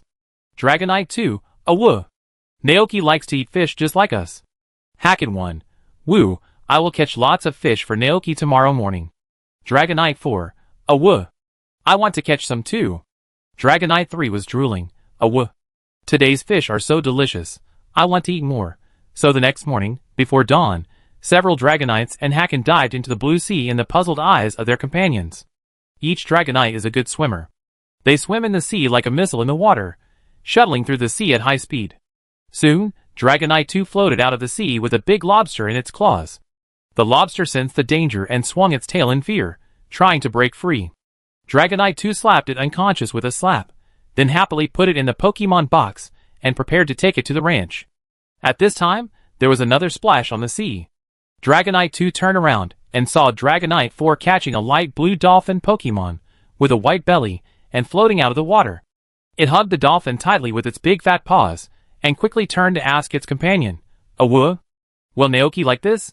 Before the other party could answer, the captured Popo dolphin slapped Dragonite's face with its tail, then broke free and angrily used a water gun on it. Dragonite was sprayed with water in the face and watched the Popo dolphin run away. Woo? Forget it, this Pokemon has a terrible personality and is not well behaved at all. Naoki will definitely not like it. Dragonite 4 gave up on the Pop Dolphin and turned to dive into the sea. After a while, it surfaced with a supersized tuna that was stunned by electricity. It cried happily, "Woo! Yesterday, those small fish and shrimps were too small, and they didn't eat enough. This fish is big, and they will definitely be able to fill their stomachs." Seeing the Dragonite 4 caught such a big fish, Dragonite 2 suddenly felt that the big lobster in its hand was not delicious. It threw the lobster away and dived back into the sea. After a while, it also surfaced with a large salmon, and a satisfied expression appeared on its face. At this time, the other Dragonites and Haken also caught their own prey. There were big lobsters, big squids, and a bunch of big crabs. With these big fish and small shrimps, the Dragonites drooled and flew towards the pasture in anticipation. At 7:25 in the morning, Naoki was milking his 3 goats. He put the fresh goat milk into buckets and gave them to Gulton and Motor Lizard to move the goat milk to the milk cellar. Dragonite came to the farmland and used the rain prayer to help Naoki water the land as usual. At this moment, a roar suddenly came from the sky. Hearing this sound, Naoki knew without looking that it was the part-time Dragonites coming to work. He raised his head, as usual, to greet them. But when Naoki saw the scene in front of him clearly, he was stunned. What is that? Each Dragonite and Haxorus was carrying something. 2 Dragonites were holding 2 extra-large fish in their big claws, and the other Dragonite was holding 2 large lobsters. Even the Haxorus nearby were holding squids and crabs in their tails and mouths, and even 2 tufts of green seaweed. Ah! Seeing Naoki, the Dragonites showed happy expressions on their faces. They flew in front of Naoki and gave him the gifts they had caught. Seeing the Dragonites' actions, Naoki was completely confused. For me. Woo! The Haxorus nodded repeatedly, looking very expectant. The surprise came too suddenly, and Naoki was stunned for a long time, and couldn't come back to his senses. He looked down at the seafood that the Dragonites had casually thrown on the grass, and the information about these ingredients emerged from his mind. The Dragonite on the far left delivered a large fish that was about 1 meter long, with a spindle-shaped body, a silver-blue back, and black spots above the lateral line. That was a salmon. The second Dragonite delivered a fish that was more than 2 meters long, with a smooth streamlined body and a blue dorsal fin. That was a bluefin tuna. The third Dragonite delivered 2 large lobsters, which looked alive, and were slowly waving their claws. The remaining Dragonites gave squid, sardines, blue crabs, seaweed and shrimps. The other Pokemon in the ranch were also attracted by what happened here. Babu and Frostmilk all gathered around, and after seeing the tuna that was many times bigger than them, they all showed shocked expressions on their faces. Bamo? Looking at the Dragonite and Dragonite in front of him with their eyes wide open, Naoki was deeply moved. He walked up to touch their heads one by one, and said to them with a smile, "Thank you, I like these gifts very much." Awoo! The working Dragonites were very happy. The Hacken also whined, and surrounded Naoki in the middle. The Dragonite, who had just finished watering the ground not far away, saw this scene, and immediately opened his eyes wide in shock. It was a little jealous and a little angry. Because this group of dishonest Dragonites gave Naoki gifts without telling it, and didn't bring it along. Damn! They must want to compete with it for Naoki, using gifts to attract Naoki's attention, so that Naoki will like them. And seeing Naoki touching those hateful Dragonites with a touched face, it is obvious that Naoki has begun to like them. The more Dragonite thought about it, the more panicked it became. In its mind, it even imagined Naoki and those Dragonites sitting happily at the dining table, while it was forgotten in a dark corner crying alone. Damn it! This kind of thing must not be allowed to happen. Ouch! Dragonite roared, and it wanted to rush over and take Naoki away immediately, telling those Dragonites that this was the trainer of its dragon. But it changed its mind and thought that those Dragonites gave Naoki a gift, but it did nothing. No! The jealous Dragonite looked at Naoki, who turned back after hearing its call, and then flew away angrily. It also wanted to catch a bigger fish and bring it back to the ranch for Naoki, to beat all the other Dragonites. Seeing Dragonite's behavior, Naoki immediately realized that his own Dragonite was jealous. He quickly called out, "Dragonite!" Dragonite didn't turn back. It was very fast and disappeared in the sky in the blink of an eye. Naoki panicked and quickly looked at Golden, wanting to ask Golden to take him to call back the angry Dragonite. Golden was speechless. He squatted on the ground and yawned. He looked very calm, and obviously he was not worried about Dragonite at all. Naoki? ? Will Dragonite be okay? Naoki was very worried. Ah, gah! Golden simply closed his eyes, and began to take a nap. Naoki, Could Golden be jealous like Dragonite? Naoki didn't know what to do for a moment. For the first time in his life, he experienced the trouble of catching too many Pokemon. On the contrary, the working Dragonites quickly came to their senses after the initial confusion. They put on their red satchels, took Moo Moo milk from their sister Ai Guancher, and flew to Jichin Town happily to start their daily work. Naoki looked in the direction where Dragonite disappeared, feeling very worried. Babu Tubo and the others accompanied Naoki, and looked up in that direction with him. Bammo! Naoki no longer had the heart to deal with the fish sent by Dragonites. He threw all the fish into the lake in the ranch. After doing all this, Naoki was about to leave, but found a purple vortex emerging from the lake. The next second, all the fish disappeared. Naoki, This is really a case of misfortunes never come singly. Giratina must have regarded these fish as tributes from him. Naoki suddenly felt a headache. At the same time, in the distant sea, Dragonite, which used several high-speed moves to increase its speed to the limit, was flying across the sea at a high speed. Soon, it surpassed a flying plane, causing the passengers in the cabin to scream. Dragonite ignored the plane, flew for a while, and then dived into the sea, trying to find a bigger fish. However, it swam for a long time and didn't see any. Dragonite was unwilling to give up. It must catch a bigger fish and beat those Dragonites. So, Dragonite left the sea and returned to the sky, ready to go to a farther place to take a look. It flew over the sea, over the Galar region, over the Unova region, over the Alola region, and circled the Sinnoh region, and finally arrived at the Hoenn region. Looking at the unfamiliar sea below, Dragonite dived in. Chapter 318. Strange Pokemon live in strange seas. The pearl oyster, which looks like a pearl and is covered with hard shells, the slender cherry fish with dense pink scales on its body, which looks like cherry blossoms falling from the top of a tree when it swims in the water, and the heartfish, whose body is like a heart. Dragonite grew up in the water, and is very familiar with the sea. It quickly shuttled through the blue sea, and its eyes swept over the fish Pokemon it didn't recognize. At the same time, he kept evaluating these fish Pokemon in his mind. This one won't do, this one is too small, this one looks too fierce, this one won't do either. After walking around, Dragonite didn't find any fish bigger than the tuna. It was very unwilling to give up just like that. No, absolutely not. Thinking of Naoki stroking the heads of the group of Dragonites, Dragonite instantly burned with a blazing flame of fighting spirit. It twisted its body, and found a grouper fish that looked older in the ruins of the sunken ship on the seabed, and asked it if there were any big fish nearby. Awah! Hearing the sound, the old grouper fish that lived in the abandoned cabin poked its head out of the porthole. It has good eyesight, so even though the sea is dim, it can still see the appearance of this strange Pokemon. The grouper fish has lived here for more than 60 years, and has never seen such a Pokemon. Goo? What did you say? Dragonite repeated, Awah! Goo. The grouper fish heard it clearly this time.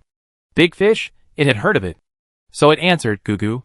I saw a big Megalodon near here. I wonder if it's the Pokemon you're looking for. Megalodon? Dragonite had never heard of this name.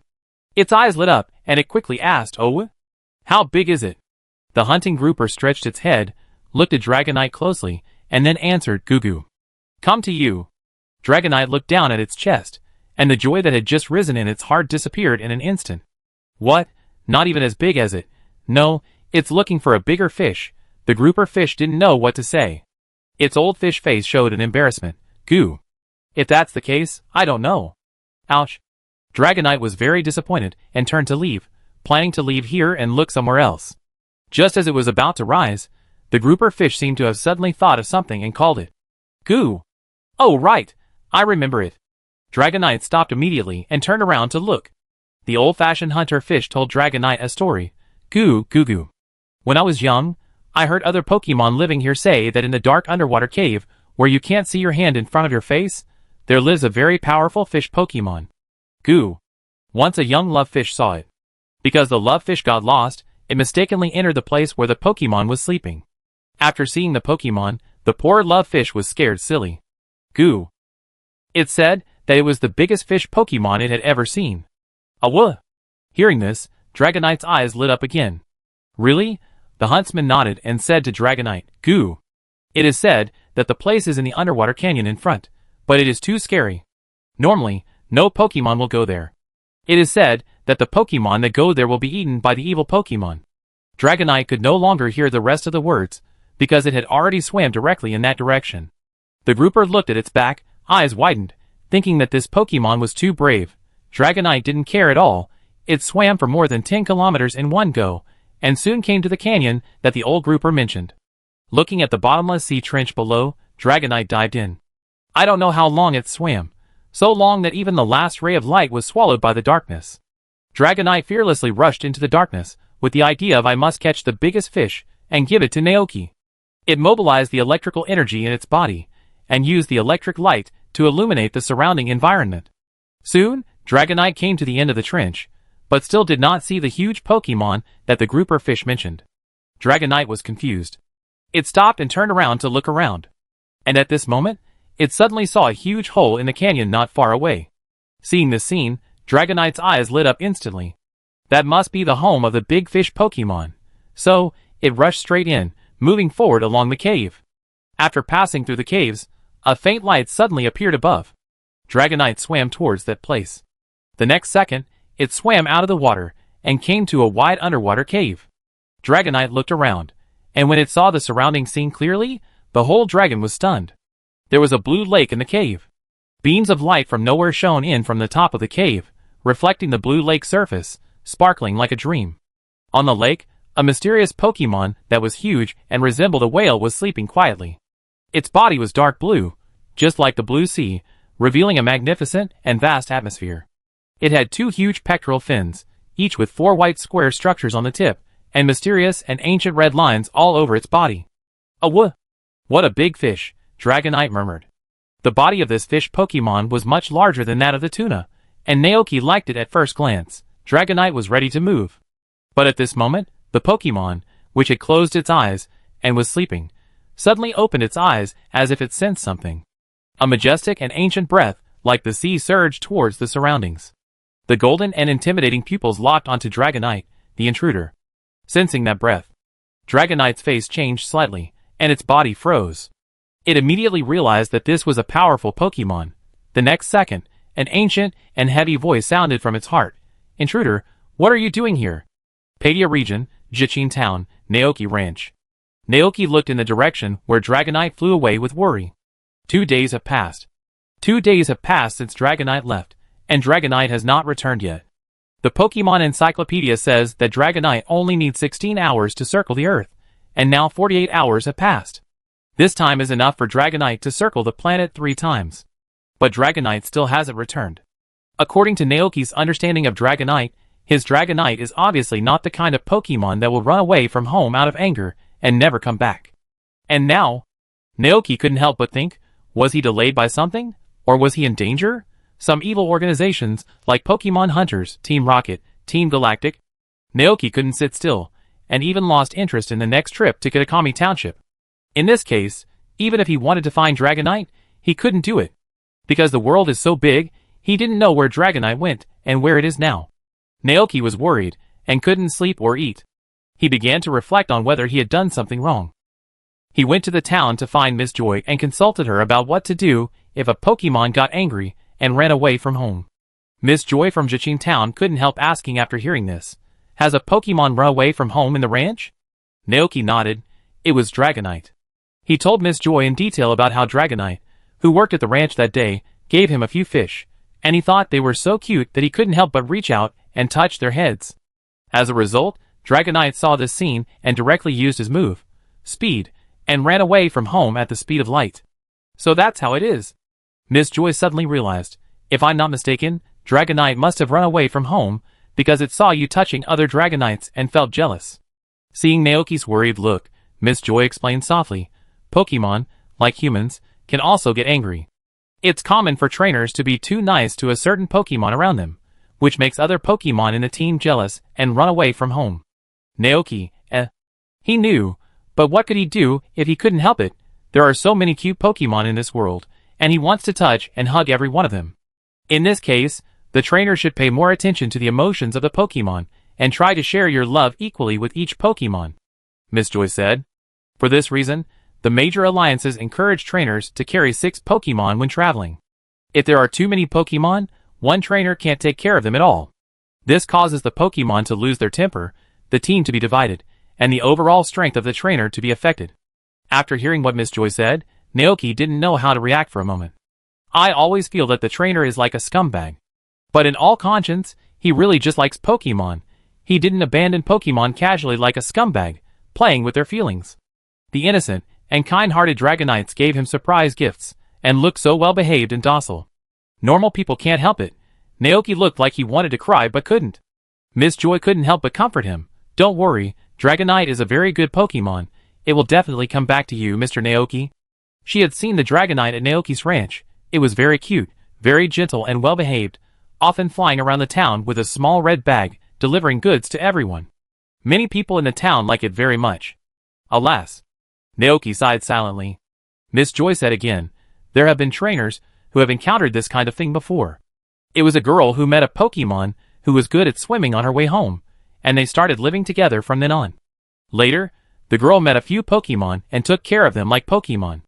Pokemon got jealous and ran away from home in anger. It swam across the entire ocean from the Sinnoh region to the Galar region, and then with the help of several kind trainers, Pokemon returned to the girls' side, and also set a world record in the Kinesi, and won the championship of the cross-regional swimming competition. There weren't many trainers in the Pokemon Center in the afternoon, and Miss Joy was chatting with Naoki leisurely. The TV in the lobby of the Pokemon Center was playing yesterday's news in a loop. Naoki sighed again, thanked Miss Joy, and prepared to go back to the ranch to continue waiting for Dragonite to come home. But just as he was about to turn around and leave, a piece of news on TV suddenly attracted his attention. The Violet TV station is reporting to you that at 4 o'clock yesterday evening, an unprecedented tsunami occurred near the sea area of Lily City. It is said that it was caused by an unknown Pokemon. Now, let's interview the witnesses at that time. Hearing this voice, Naoki stopped and turned to look over. The broadcast date of the news was yesterday. He didn't watch TV much because he was too worried about Dragonite. The female reporter on TV was handing the microphone to a big blonde sister in a swimsuit with a good figure. It's so scary. Yesterday I was surfing in the sea with my goldfish, and that big wave suddenly appeared. I was startled, and when I looked closely, I saw a super large blue Pokemon fighting a Dragonite. Then, the camera moved and the microphone was handed to the second witness. It was a boy in a swimsuit holding a surfboard. It's true, I saw it too. That huge mysterious Pokemon was fighting the Dragonite. I thought it was a trainer catching Pokemon. It turned out to be a wild Dragonite. It's really strange. There is no Pokemon like Dragonite living in the Hoenn region. The third person interviewed was a beach tourist wearing a flowered shirt, a hat, and a camera hanging around his neck. He shared with reporters the precious photos he took yesterday at the risk of his life. In the photo, a blue Pokemon with an ancient atmosphere rode a huge wave and rushed towards a Dragonite. Here, that's what it looked like. It's a pity that the distance was too far, and I couldn't find a better shooting angle. The battle ended quickly, and I saw that Dragonite was defeated by the blue Pokemon and fell into the sea, and then the huge waves disappeared, the rain stopped, and the blue Pokemon disappeared. Naoki? ? Looking at the familiar figure in the photo on the TV screen, Naoki was completely confused. Miss Joy beside him also opened her eyes in disbelief, pointing at the screen and muttering, "Is that Dragonite?" Naoki was silent, because he recognized at a glance that the Dragonite fighting with Kyogre was his Dragonite. So what is going on? How did Dragonite provoke Kyogre? But then, Naoki remembered what the tourist just said about Dragonite being knocked down and falling into the sea. Naoki's heart tightened. Those interviewed people didn't know Kyogre, but he knew him very well. Kyogre, the incarnation of the sea, the creator of the original sea. Even if Dragonite is blessed by Storm Bun, it can't be Kyogre's opponent. Thinking of the scene of Dragonite being seriously injured by Kyogre and falling into the sea, and being on the verge of death, Naoki felt sick. No, he had to take Gorilla and Bud Crown to the Hoenn region. When necessary, he had to ask his good neighbor to come out. Chapter 319. However, Naoki was unable to go to the Hoenn region, because he had just rushed to the ranch when Dragonite came back with wounds all over its body.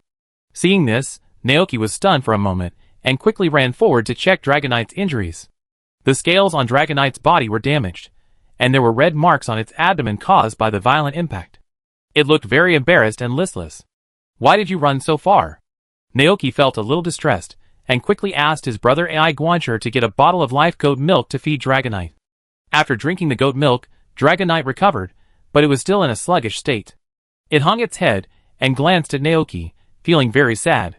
It didn't catch a fish bigger than the tuna to give to Naoki, and it lost to the big fish Pokemon, so it could only return to the ranch in shame. Dragonite felt that it was almost too embarrassed to see Naoki. "Forget it, it's good to come back anyway." Naoki sighed, reached out, and touched his Dragonite's head, and apologized to it. "I'm sorry, I neglected your feelings. I won't do that again." Hearing this, Dragonite's lonely eyes lit up slightly, but soon it lowered its head sadly. Naoki brought him into the living room, came to the side of the Bud Crown, and asked him to help translate. "Tell me, why did you suddenly run away from home?" Naoki asked with a serious expression. Run away from home? Dragonite was confused. It didn't run away from home. Then, with the translation of the Bud Crown, Naoki finally understood the whole story. It turns out that Dragonite didn't run away from home, but wanted to catch a bigger fish in the sea for him. But it wandered around the sea area of Padia and didn't find a bigger fish. So it flew to other places, and after a long search and asking local Pokemon, it finally found a big fish Pokemon. Naoki, this strange competitive spirit and desire to win. Hearing this, Naoki immediately understood how Dragonite provoked Kyogre. Dragonite, that Pokemon lives in a very deep sea. It told Naoki the scene in detail.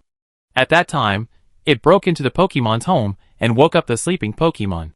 In the mysterious and quiet underwater cave, the Pokemon stared at it with its golden pupils, and its voice was as deep as the sea. Intruder, what are you doing here? Dragonite was shocked by the majestic aura emanating from the Pokemon, and it told the Pokemon the purpose of its trip.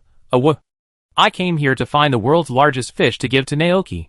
The largest fish? Ridiculous. It's the embodiment of the sea.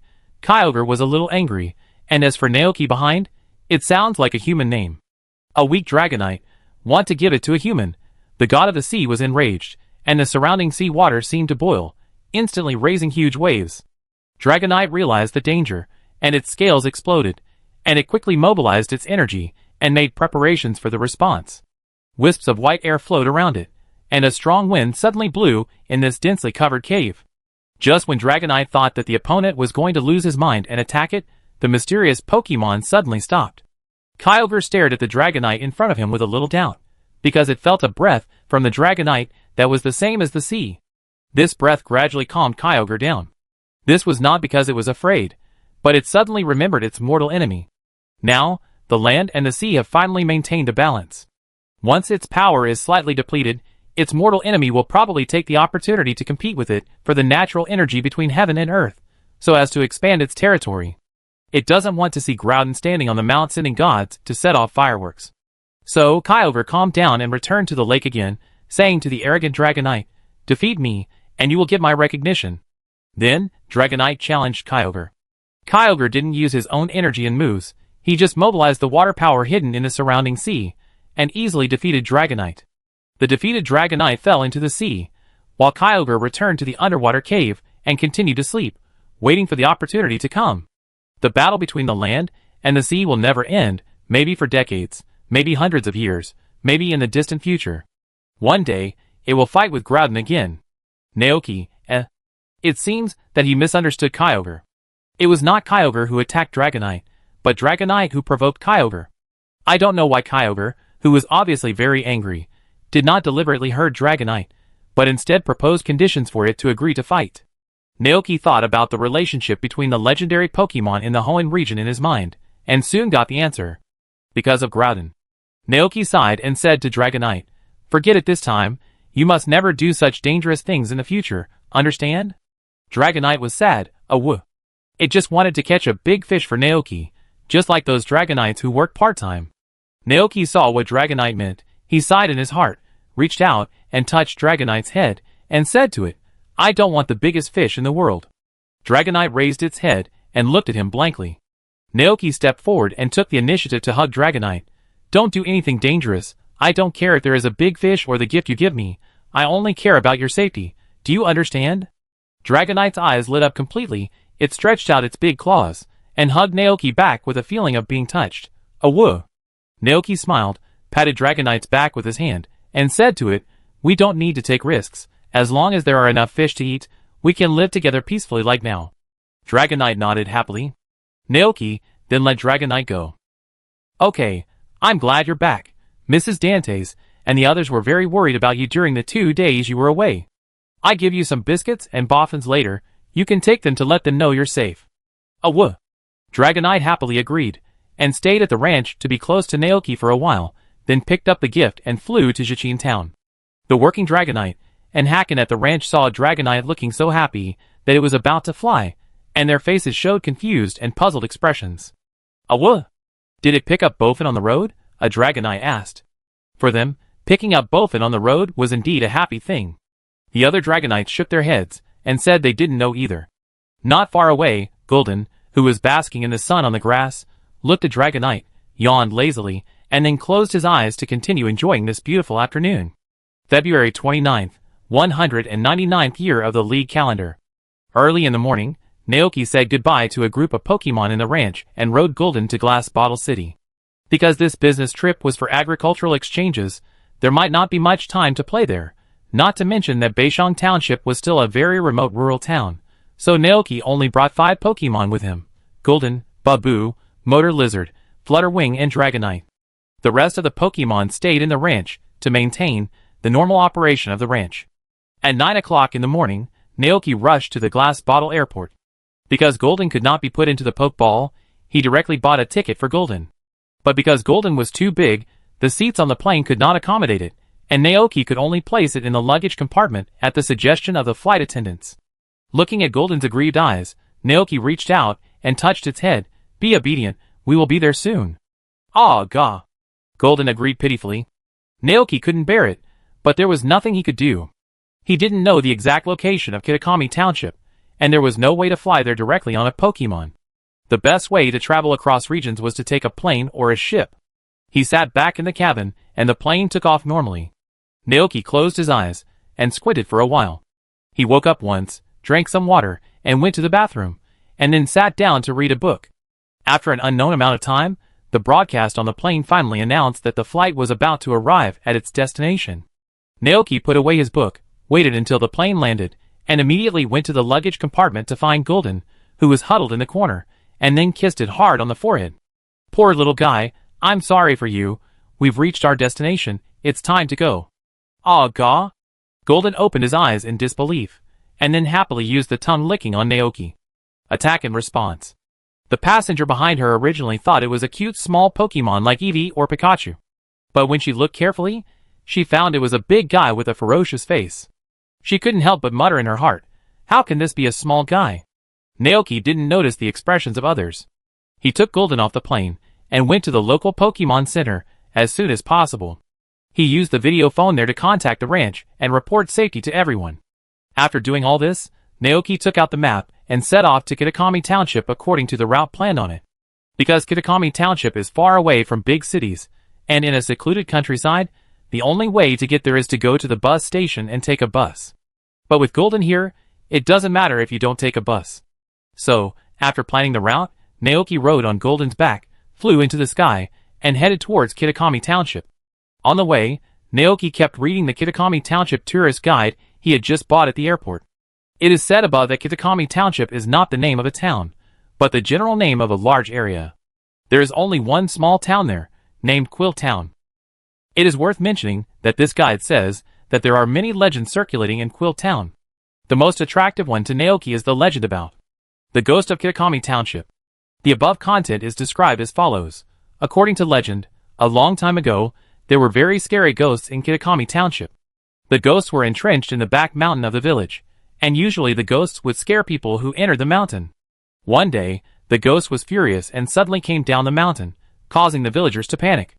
At this time, Guzin Dog, Yuanzing Monkey, and GGG happened to be in the village. The 3 Pokemon risked their lives, and finally drove the ghost back to the mountain.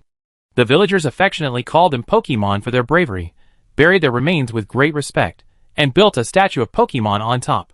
Interesting. Naoki became interested. Do Pokemon kill Pokemon? If there are such contents in the game, it is the first time he has seen such a straightforward description of the death of Pokemon.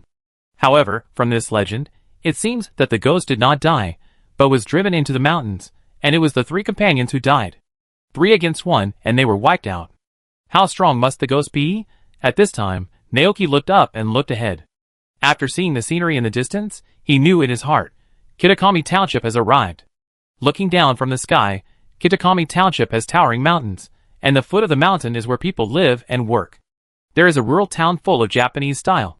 The town is surrounded by farmland, apple orchards, and other tranquil natural scenery that is different from the Padilla area.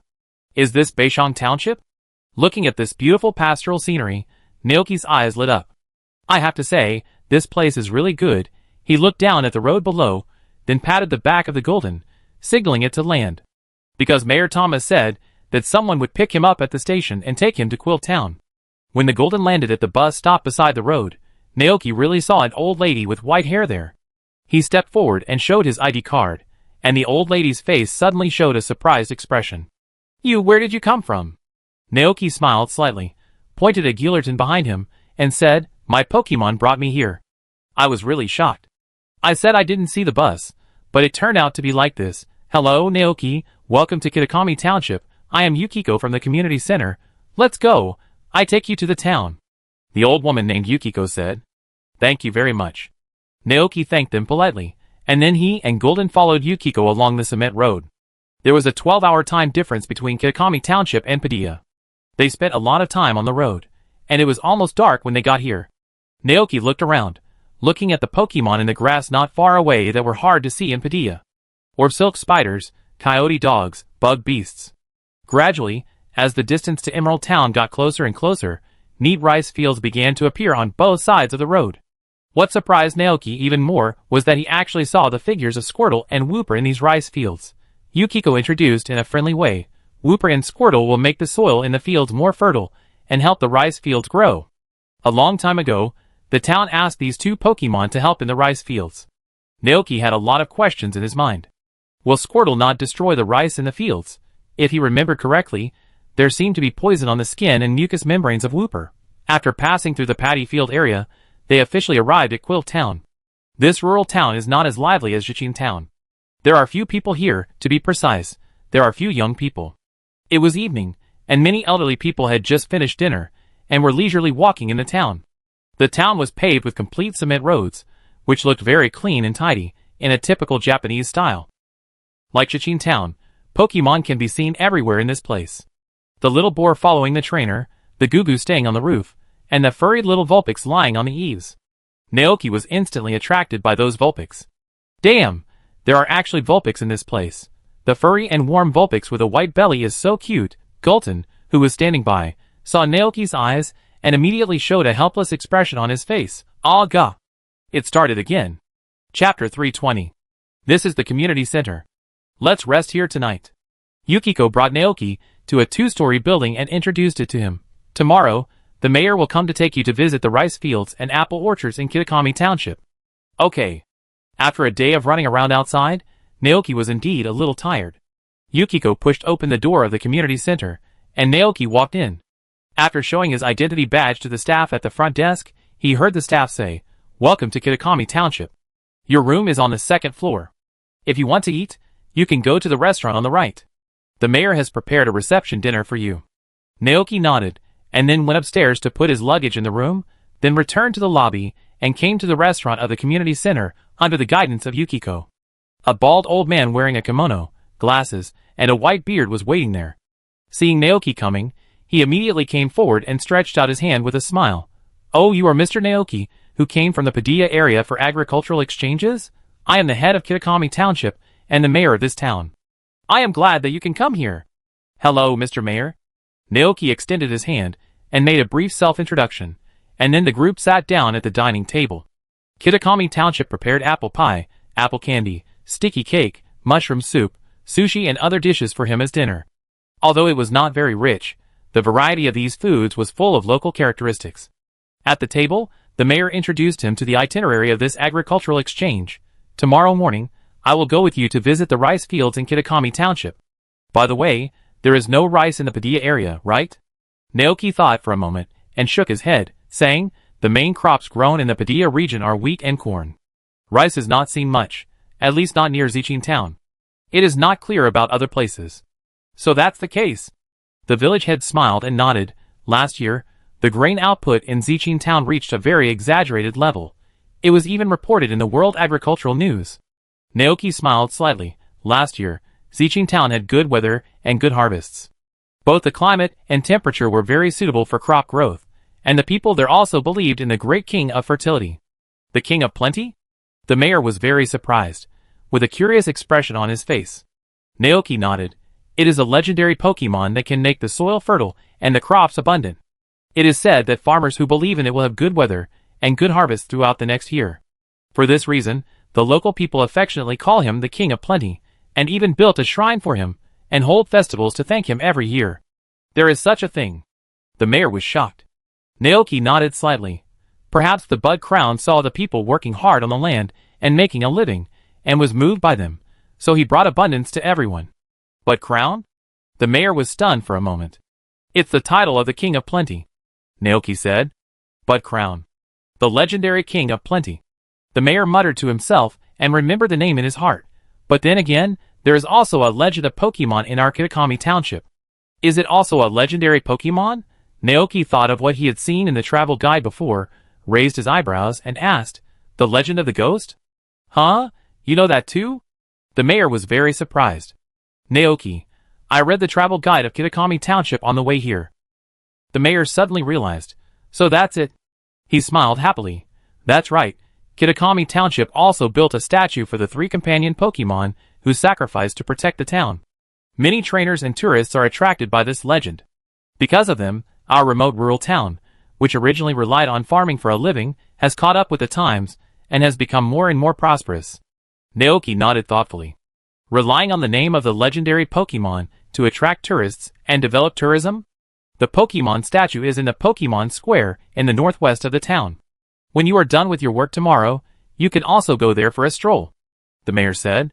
Naoki did have this plan. Okay. That's it. The mayor showed a kind smile on his face. Let's have a good rest in the community center tonight.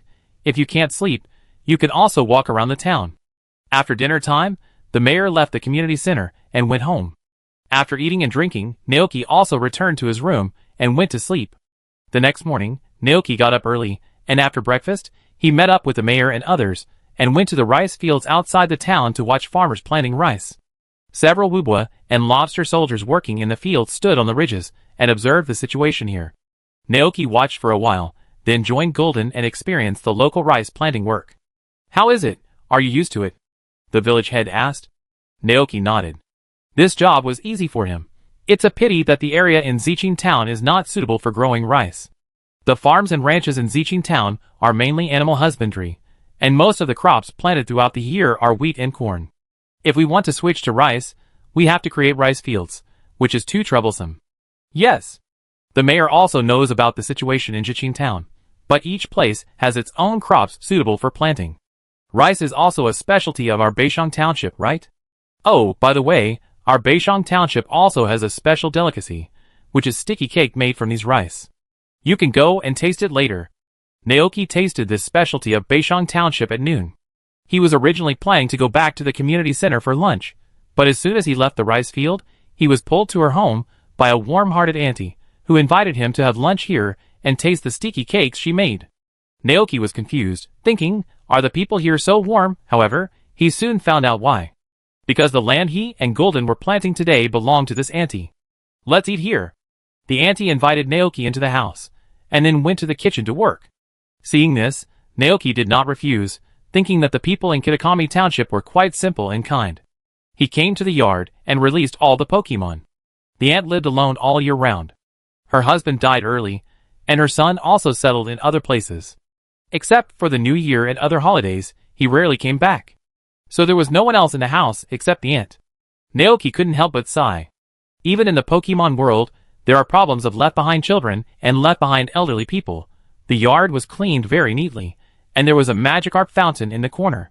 Dragonite and Motor Lizard were very curious about the Magikarp statue, so they came closer to watch. Flutterbear hid in the shadow under the eaves, quietly observing the surrounding situation. Golden and Naoki stood on the floor tiles, looking at the appearance of several Pokemon. And Babuda looked around with a curious look on his face. Suddenly, Naoki heard Babuda make a surprised cry. He looked up and saw Babutubo flying to the window, looking at the scene inside the window excitedly. The aunt who was cooking saw Babutubo and smiled and opened the window. "Are you hungry? But lunch will take a while to be ready. Eat some cookies I made first." "Bammo, Bammo." Babutubo stretched out his paw to take the biscuit, called out happily twice, then turned around and flew to Naoki, motioning him to look over there. What's going on? Although Naoki was a little surprised, he still stood up and went with Babutubo to check. Soon, he understood Babutubo's idea. Because there was a lava worm in the kitchen, the lava worm was hiding under the stove, using its body temperature to help the ant cook food. Bammo! Babtubo was very happy. It had wanted to make friends with the lava worm a long time ago. The ant also discovered Babutubo's intention. She looked at the lava worm, then looked at Babutubo, and said with a smile, "So you saw the lava worm?" Naoki was also very surprised. "Auntie, can we catch lava worms in Kitakami Township?" "Yes." The auntie smiled, and the food in the pot was cooked and made a gurgling sound. She put the food and sticky cakes into the tableware and said, "You can find lava worms on the ghost mountain behind the town. They live in a place called Hell Valley. Hell Valley? Naoki stepped forward to help the auntie bring the food to the table. The auntie nodded and said, "Yes, the ground in that place will spew out terrible volcanic gas, causing the temperature nearby to be very hot, just like hell, so the locals call it Hell Valley." Although the name is scary, in fact, Jigokudani has been a very famous training place since ancient times. Many trainers and travelers go there to train. Is that so? Naoki nodded. If it is such an environment, there must be a lot of fire attribute Pokemon living there. It's decided. He will go there in the afternoon to take a look. Lunch is ready. It's time to eat. The auntie called out to the outside. 3 minutes later, all the Pokemon including Gurdon came over and gathered around the dining table to enjoy lunch. The lava worm also ran out, and the ant fed it a tree fruit, and the lava worm happily ate it. I also met this lava worm on Ghost Mountain. It fell from the Hell Valley, and was injured on the mountain road. I fed it a tree fruit, and since then, it has started living with me. That's great, Naoki said softly. By the way, the ant suddenly remembered something, and her face suddenly became serious. If you want to go to Ghost Mountain, don't just wander around there. Naoki was slightly stunned. What do you mean? Auntie, because it is said that the ghost driven away by the 3 companion Pokemon is still wandering there. Once you encounter it, the ghost will take your life. Ghost. If he guessed correctly, this ghost should also refer to a certain Pokemon, right? Could it be a legendary Pokemon with ghost attributes? Hearing this, Naoki hesitated a little. He turned his head and looked at the Pokemon around him. With them around, even if the ghost is a legendary Pokemon, it won't be dangerous, right? The ant murmured. There is a shadow coming outside the village at dusk, so be careful. Put on the mask quickly, cover your face, and don't show it. No matter whether the shadow is a person or a ghost, just cover your face and nod your head. If you don't bring a mask, I just hope that the shadow is human. If the shadow is a person, your life is great. Don't forget to bring a mask again. If the shadow is a ghost, your life is over, and your true face will be seen, which will lead to tragedy. Once your soul is taken away by a ghost, you will never return to the village again. This is a ballad that has been circulating in the village since ancient times. It is said that someone once met a ghost on the Ghost Mountain and never returned to the village. The ant said seriously. Naoki nodded thoughtfully. He found that the people in the village seemed to be very afraid of the ghost. Was it because the ghost killed 3 Pokemon? After lunch, Naoki said goodbye to the ant. There were no other activities in the afternoon, so he could wander around the town at will. Therefore, Naoki rode Gillerton to Ghost Mountain as soon as possible, preparing to go to the place called Hell Valley to see if he could encounter lava worms. Because he had seen the animated short film Warm Lava Worm House, Babu Tubo liked it very much and would make puff puff puff the sound of lava worms. After hearing Naoki say that lava worms can be found in this place, it didn't even want to go back to the Pokeball. Instead, it stayed outside and went into the mountains with Naoki to look for lava worms, made friends with them, and invited them to play in the ranch. The range of Ghost Mountain is very large, and there is no specific map, so Naoki doesn't know the specific location of Hell Valley. In order to facilitate the search, he rode Gillerton directly to the sky and overlooked the entire Ghost Mountain from top to bottom. Babu Tubo also flew up, looking around with curiosity. Before coming here, the ant told him that Hell Valley was halfway up the mountain west of Ghost Mountain. However, Naoki searched for a long time, but couldn't find the specific location. In desperation, he could only let Golden land randomly on Ghost Mountain, preparing to determine the location of Hell Valley by the types of Pokemon living nearby and the surrounding temperature. Looking around, most of the creatures living in this area are bronze mirror monsters and basin monsters. The pot monster was very timid. After seeing them, it immediately turned around and ran away in panic. The bronze mirror monster was much braver. It floated in the air, making a ding-ding-ding sound, and didn't care about the sudden visit of Gulton and Babu Tubo. There is no fire attribute Pokemon.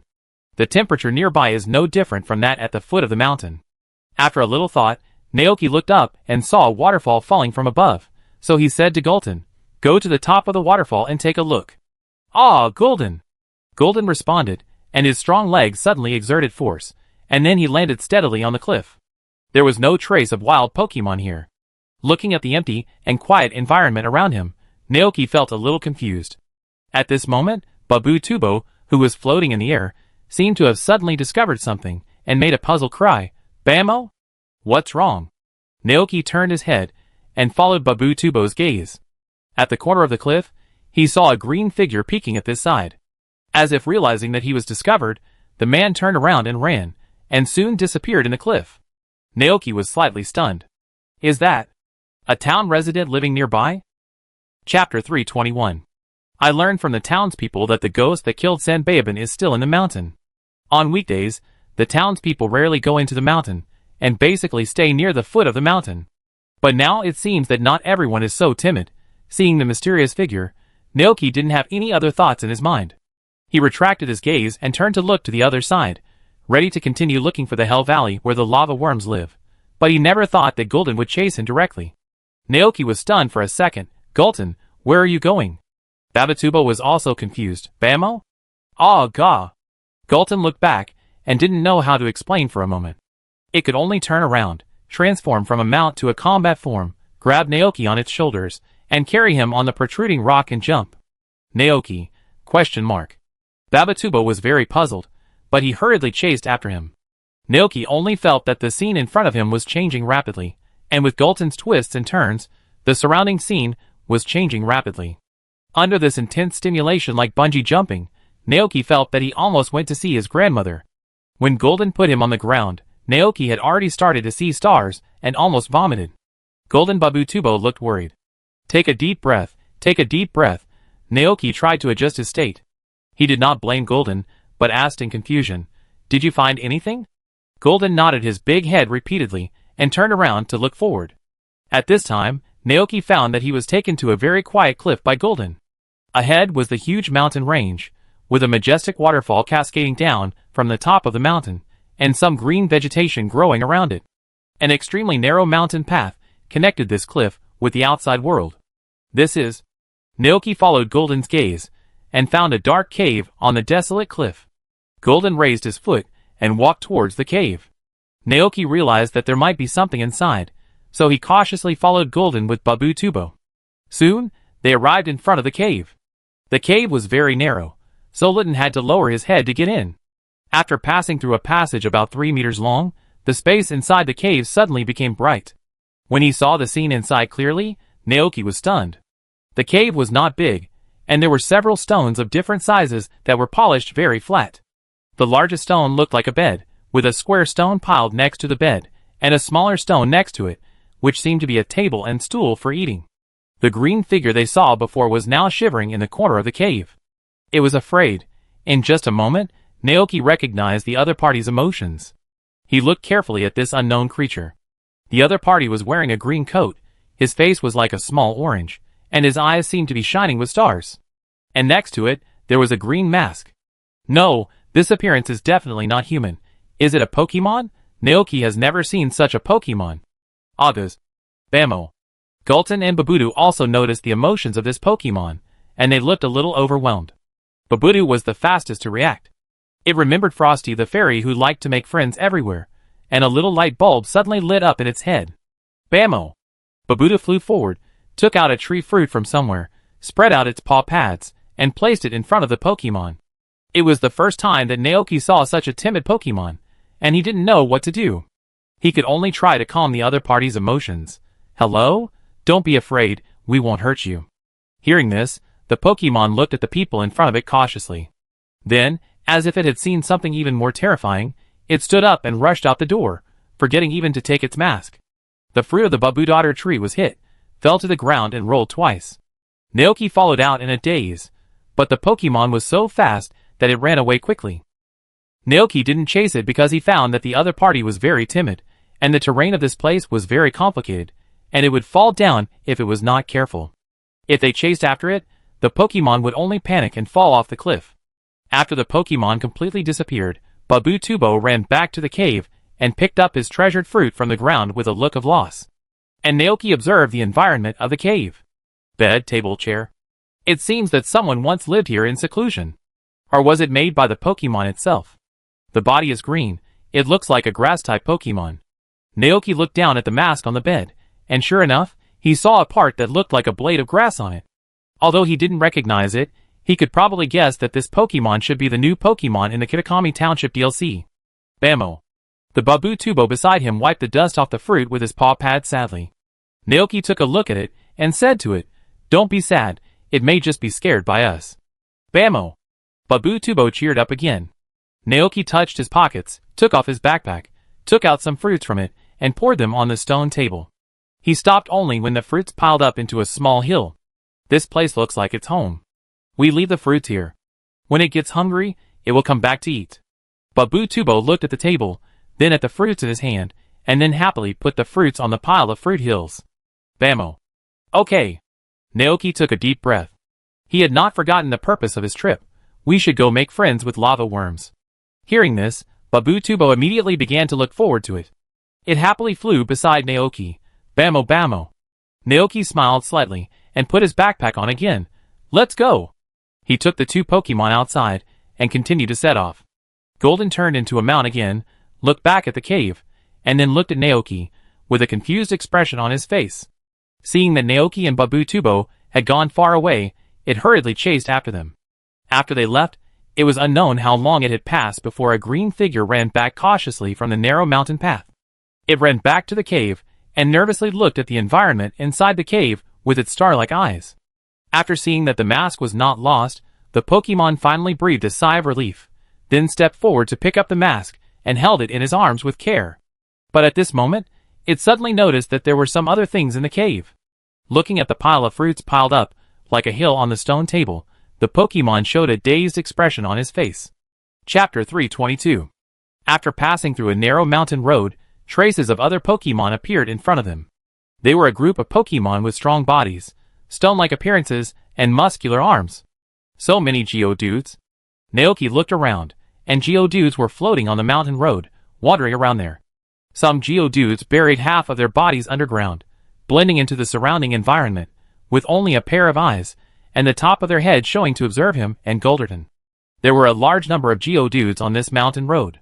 He could see at least 50 or 60 of them. Gulatin and Babu Tubo also saw those Geodudes floating in the air. Babu Tubo was very surprised that these Pokemon with bodies, like stones, could float off the ground. He pointed at a floating Geodude and asked Naoki how it did it. Naoki took a look and roughly guessed what Babu Tubo meant. But this question involved his blind spot in knowledge. Logically speaking, Geodude doesn't have the ability to float, but it can float off the ground like Ghastly, which is really amazing. After a little thought, Naoki guessed, maybe it has something to do with gravity? Bammo. Babutub didn't know what gravity meant, and a confused expression appeared on his face. At this time, Naoki suddenly noticed that Gillerton was about to step on a Geodude hiding underground, so he quickly reached out and grabbed it, deliberately avoiding it. Aw gaw. Gillerton was a little confused at first, but when he looked down, he immediately understood. Naoki, don't step on them. The illustration book records that Pokemon like Geodude have bad tempers, are hard and violent, and will get angry if someone steps on them. Although Gillerton is very powerful, there are so many Geodudes here, and once they riot, it will be a troublesome thing. Thinking that it is better to have less trouble than more, Naoki led the two Pokemon to bypass the group of Geodudes. About 30 minutes later, they finally climbed to the middle of the mountain. At this time, Naoki also smelled a faint smell of sulfur in the air. The temperature around him rose a lot unconsciously. All of this was saying, Hell Valley, we're here. It's right here. Naoki suddenly became excited, and Babu Tubo was also very excited.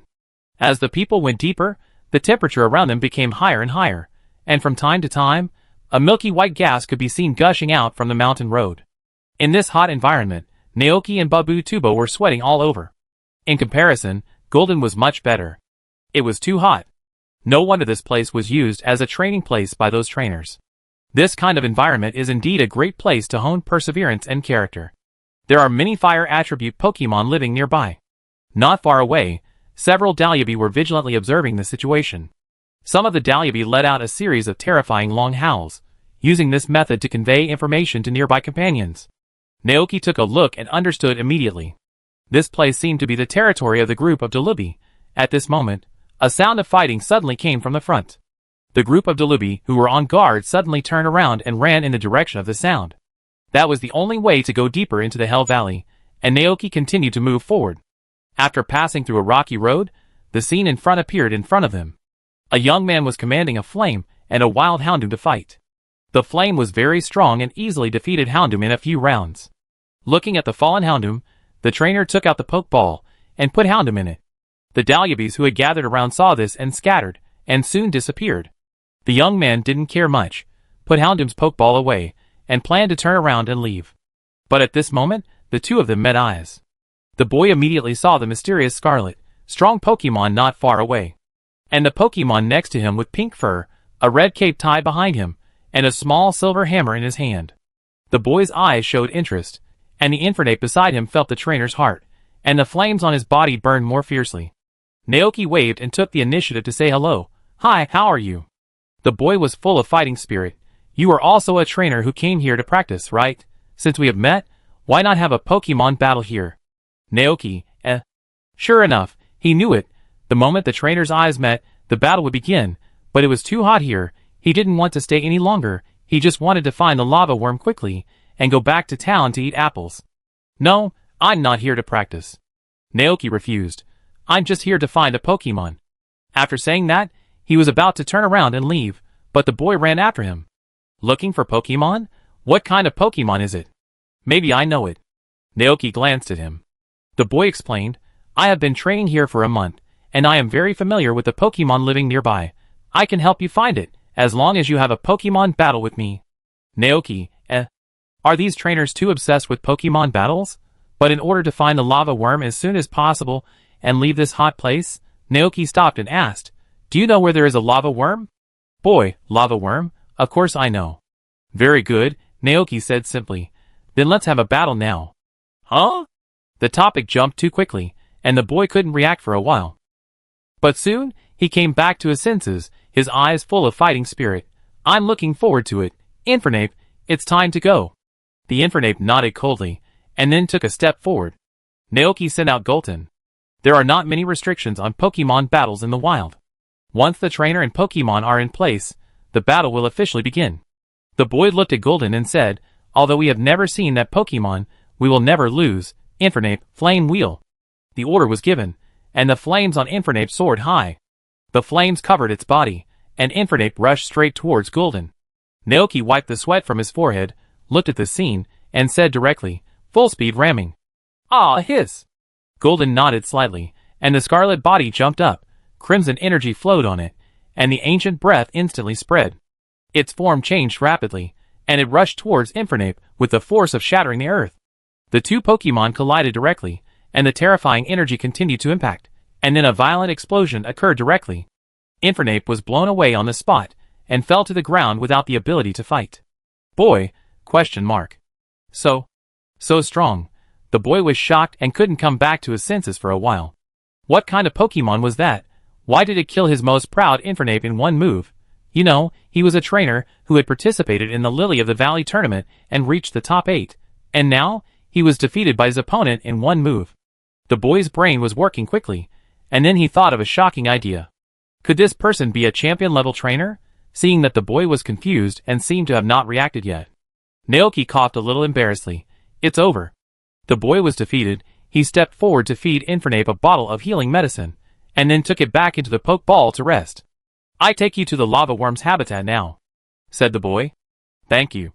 Naoki thanked him, and now he can save a lot of time. You are not from Beishang either? The boy asked curiously.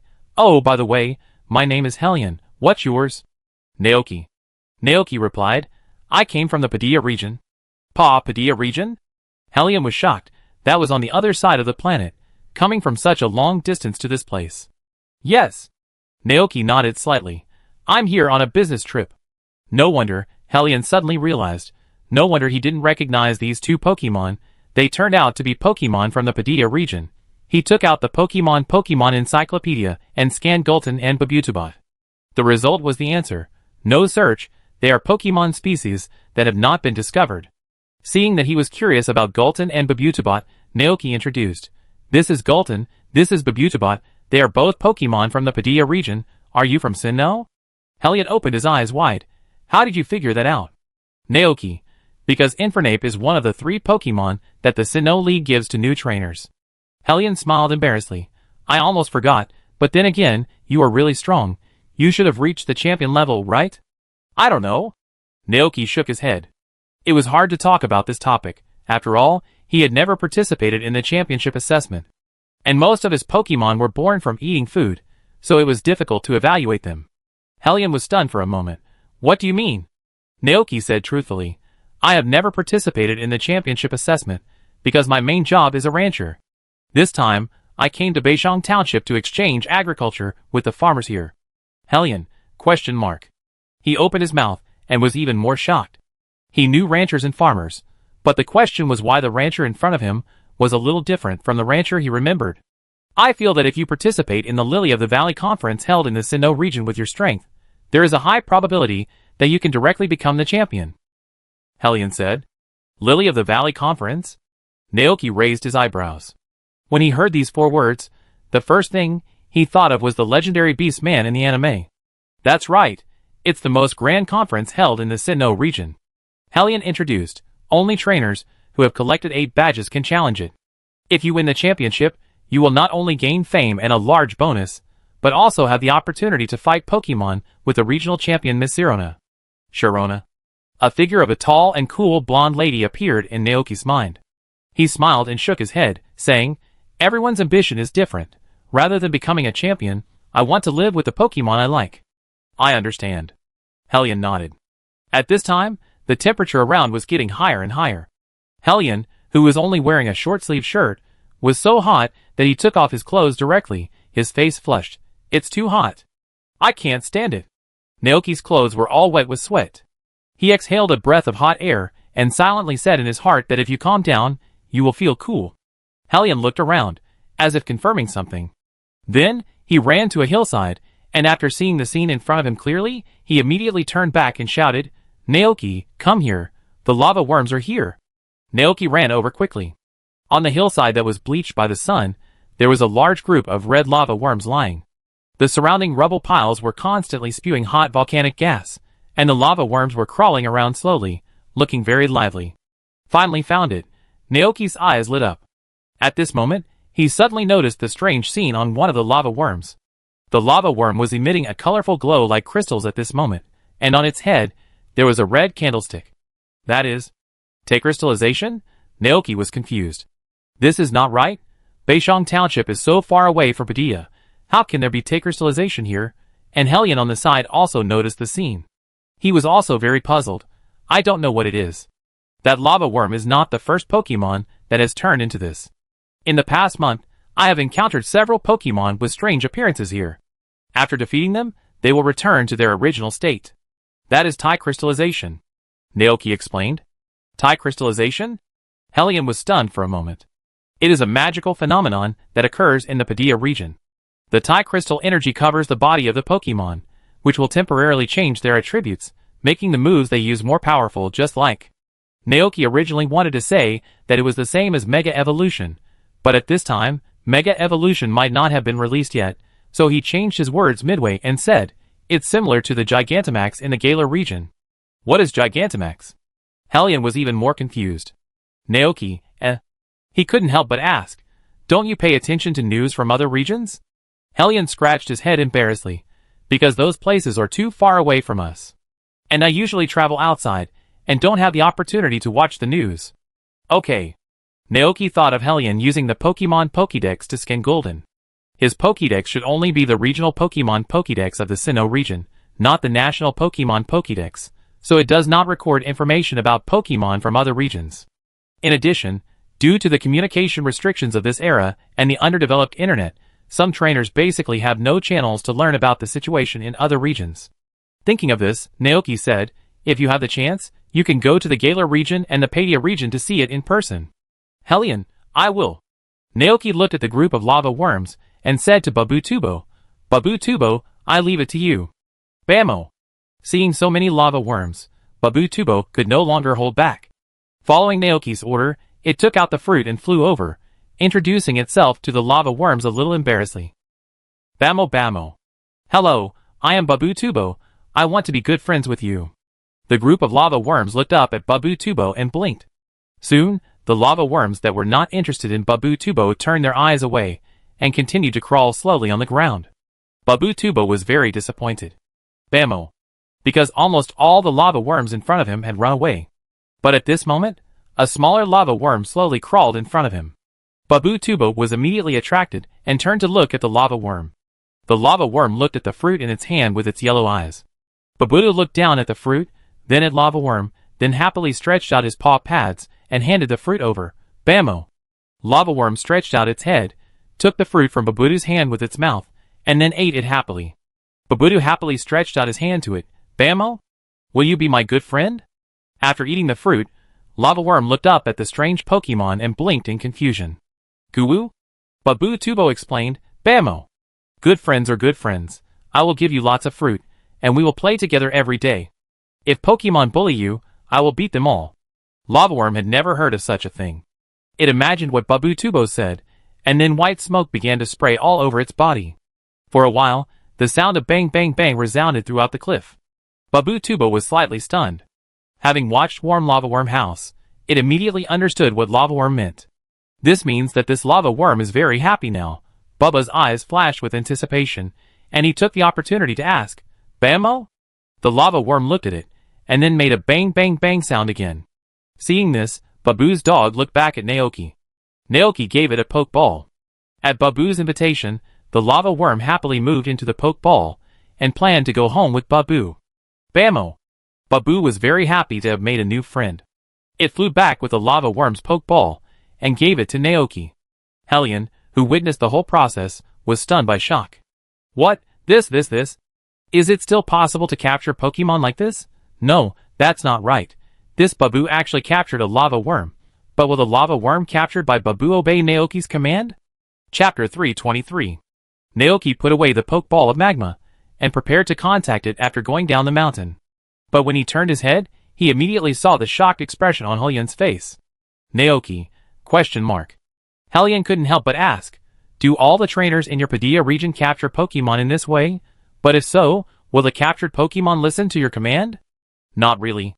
Naoki thought about it carefully, and then explained, I don't need to command Pokemon to fight. The reason why I captured Magma is because I like this Pokemon, and want to take it home to raise it, and get along with it slowly. A collector-type trainer? Hellion probably understood. He had seen this kind of trainer before.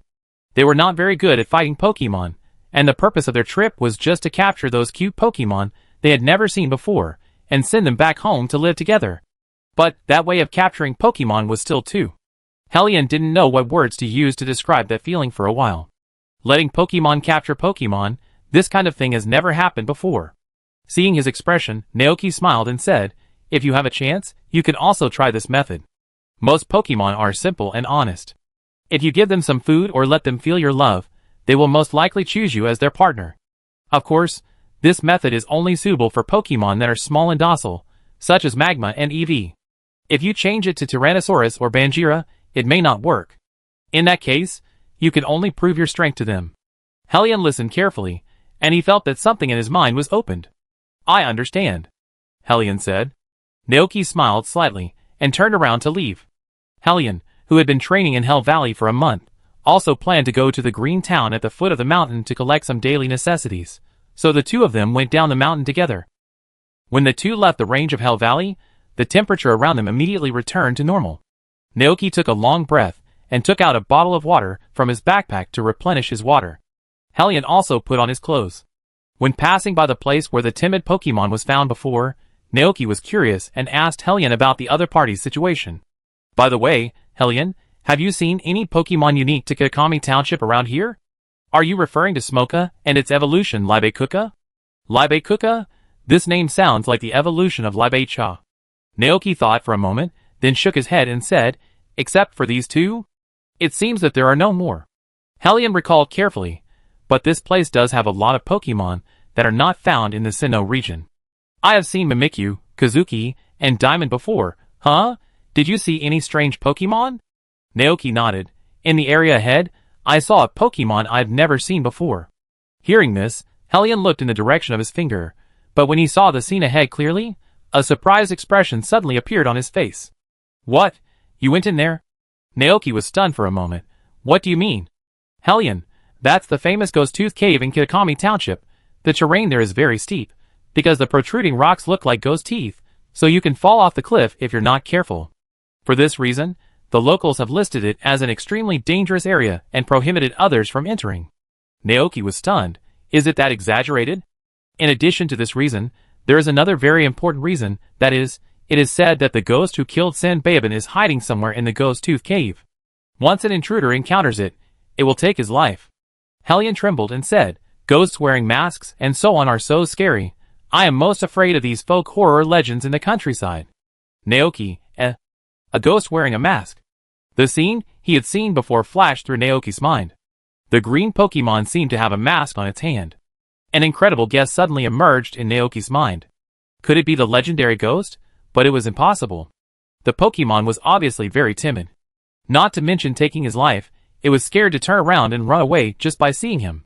Or was the ghost someone else? It happened that at this moment, a gust of cold wind whistled from the direction of the Ghost Tooth Cave. The wind blew through the valley and made a whimpering sound. At first glance, it sounded like the crying of a ghost who died in vain. Hulian's hair stood on end, and he felt a chill on his back. He hurriedly said, "Let's get out of here." Naoki was speechless, but he still took the two Pokemon down the mountain and returned to Emerald Town. Unknowingly, it was already 4 o'clock in the evening. Naoki said goodbye to Hellion and returned to the community center. Tomorrow he will continue to visit the apple orchard at Apple Hill with the village head, so after dinner, Naoki returned to his room. He released the lava worm from the Pokeball, and looked at the lava worm with Babu Tubo, feeding it with tree fruits and snacks.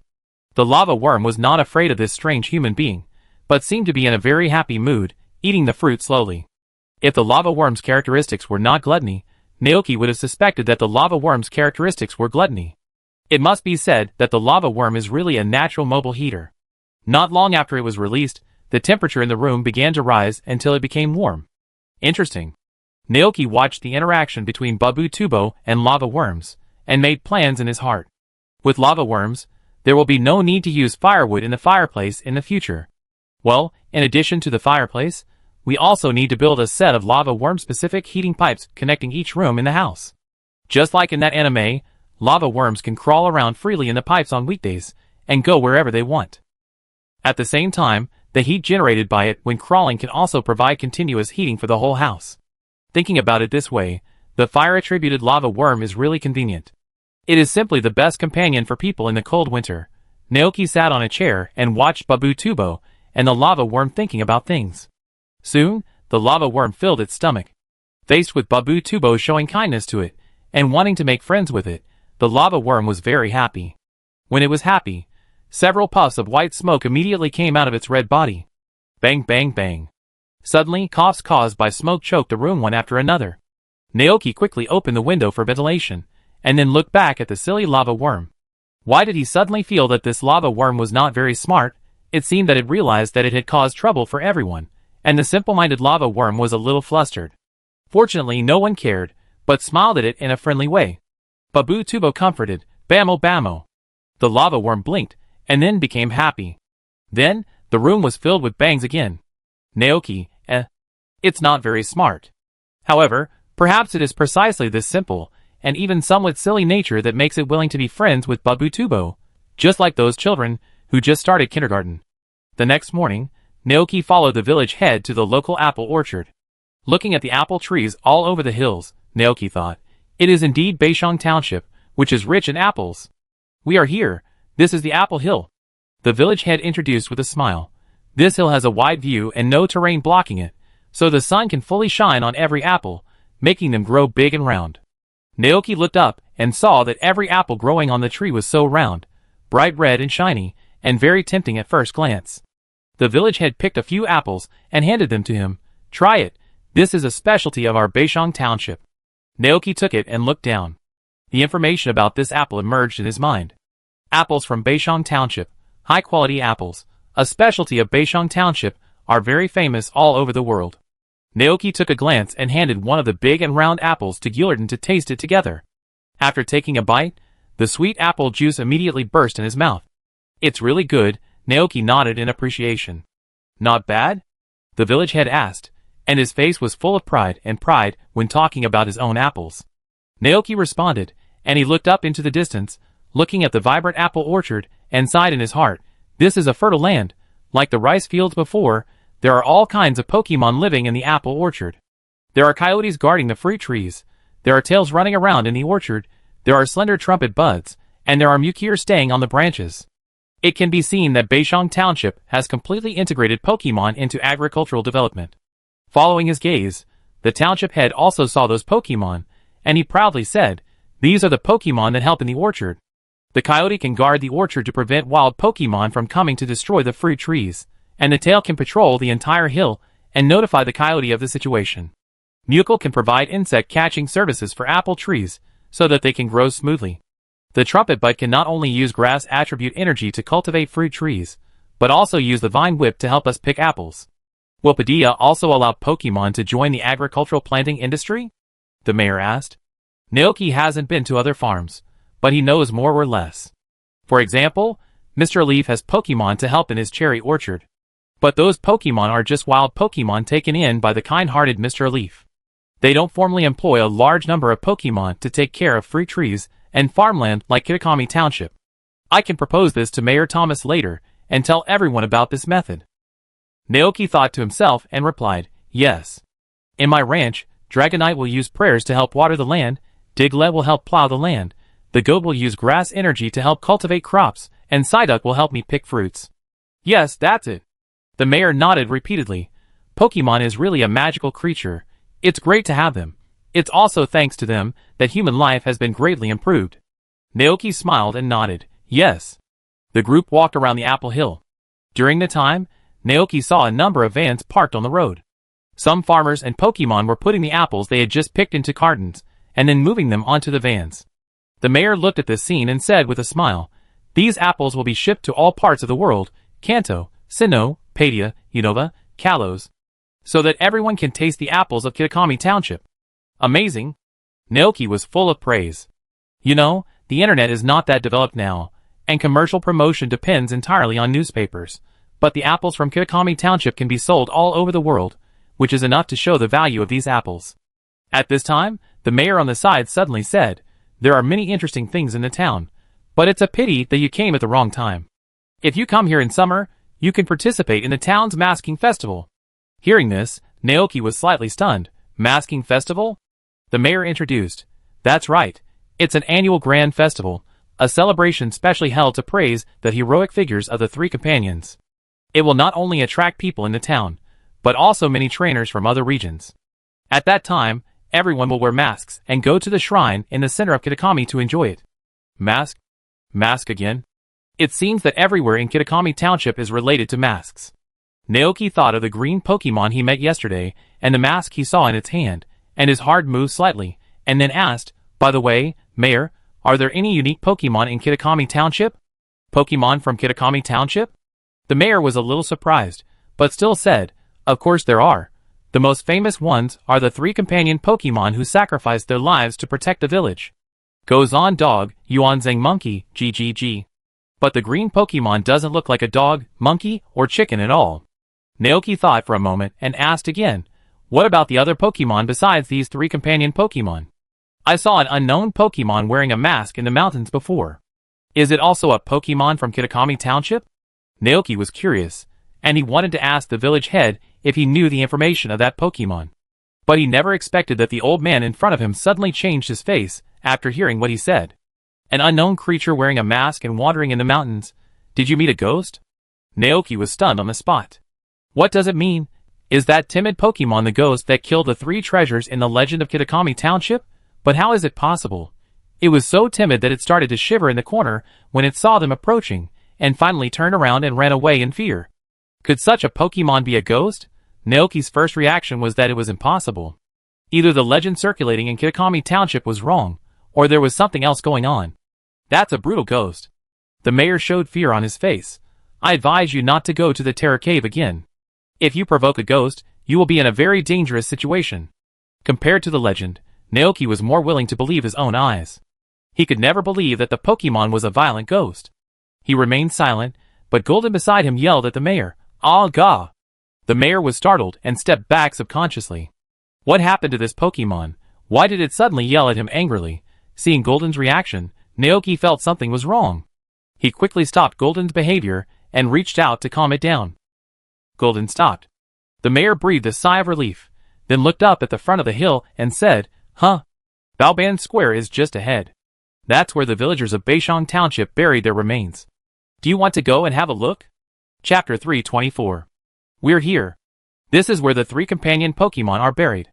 The 2 walked along the path of Apple Hill and finally arrived at a wide and flat open space. The open space was circular and surrounded by wooden fences. There were beautiful park chairs on the edge. Some townspeople were sitting on the chairs with their children and Pokemon to rest. In the innermost part of the square stood a small shrine with 3 statues of different Pokemon. Naoki looked at them. It was obvious that these 3 were the companion Pokemon that the village chief had mentioned. Thanks to them, the town was protected from the demons, and everyone in the town was saved. The village chief's tone was full of gratitude. Naoki asked with interest, "Are there remains down here?" "Yes." The village chief nodded. He saw a stain on the shrine, so he walked up and cleaned it up. At this time, a villager ran over from the back and shouted, "Administrator, it's bad. The truck carrying apples fell into the ditch." "What?" The mayor was shocked and said to Naoki, "Let's stop today's exchange activities. You can walk around the area at will. I go over there to check the situation." "Do you need my help?" Naoki asked. The mayor thanked him and then smiled and shook his head. "Thank you very much. But there are staff in the town who are responsible for handling such matters, so I won't bother you." Seeing this, Naoki did not force it. He watched the mayor leave in a hurry, and then turned his eyes to the shrine in front of him, where the 3 treasures were enshrined. There were 3 small statues placed in the shrine. Just by looking at the statues, people could not see the original appearance of the 3 treasures. At this time, a familiar voice suddenly came from behind. Naoki turned his head, and saw Helion running in from outside excitedly. "Naoki, you also come here to see the grave of the 3 treasures?" "Huh?" Naoki was a little surprised. "I thought you had left Kitakami Township and returned to the Sinnoh region." "Don't worry, my training has ended, so I plan to take a walk here and enjoy the rural scenery of this place," Helion said. "I see." Naoki nodded, and then looked at the shrine in front of him with Helion. To the right of the shrine stands a stone tablet, which records the heroic deeds of the 3 Pokemon. Pokemon statue: the brave Pokemon who guarded the Green Town a long time ago fought fiercely with the demons, who attacked the village and eventually died. Their fallen remains were buried under the statue and solemnly worshipped. Helion read it out word by word. Shishu listened and watched silently. So, could the green Pokemon he saw on the back mountain yesterday be a ghost? But it's impossible. That Pokemon looked so timid. How could it do such a thing as wreaking havoc in the town and killing 3 companion Pokemon? Shishu had all kinds of doubts in his mind. After a brief thought, he decided to go to that place again to take a look. Thinking of this, Shishu said goodbye to Helion and turned around to tell Golden his plan. Golden immediately walked to Shishu and let him ride on him. When Shishu sat firmly, Golden jumped up, and the wings on his head suddenly spread out, flying towards the ghost mountain filled with horror. 10 minutes later, Shishu came to the entrance of the Ghost Tooth Cave again. Going forward, passing through the narrow suspended mountain road, you will reach the cave where the mysterious Pokemon lived yesterday. The situation yesterday came to mind, and Naoki felt that the reason why the Pokemon was so scared that it ran out of the door was probably because it was afraid of Gul'dan. After all, Gul'dan, who was summoned from ancient times, looked too ferocious. For modern Pokemon, its existence is like a dinosaur living in the Jurassic period to a modern hen. Wait for me here, I go over and verify it by myself. Naoki placed Gul'dan in a large bush.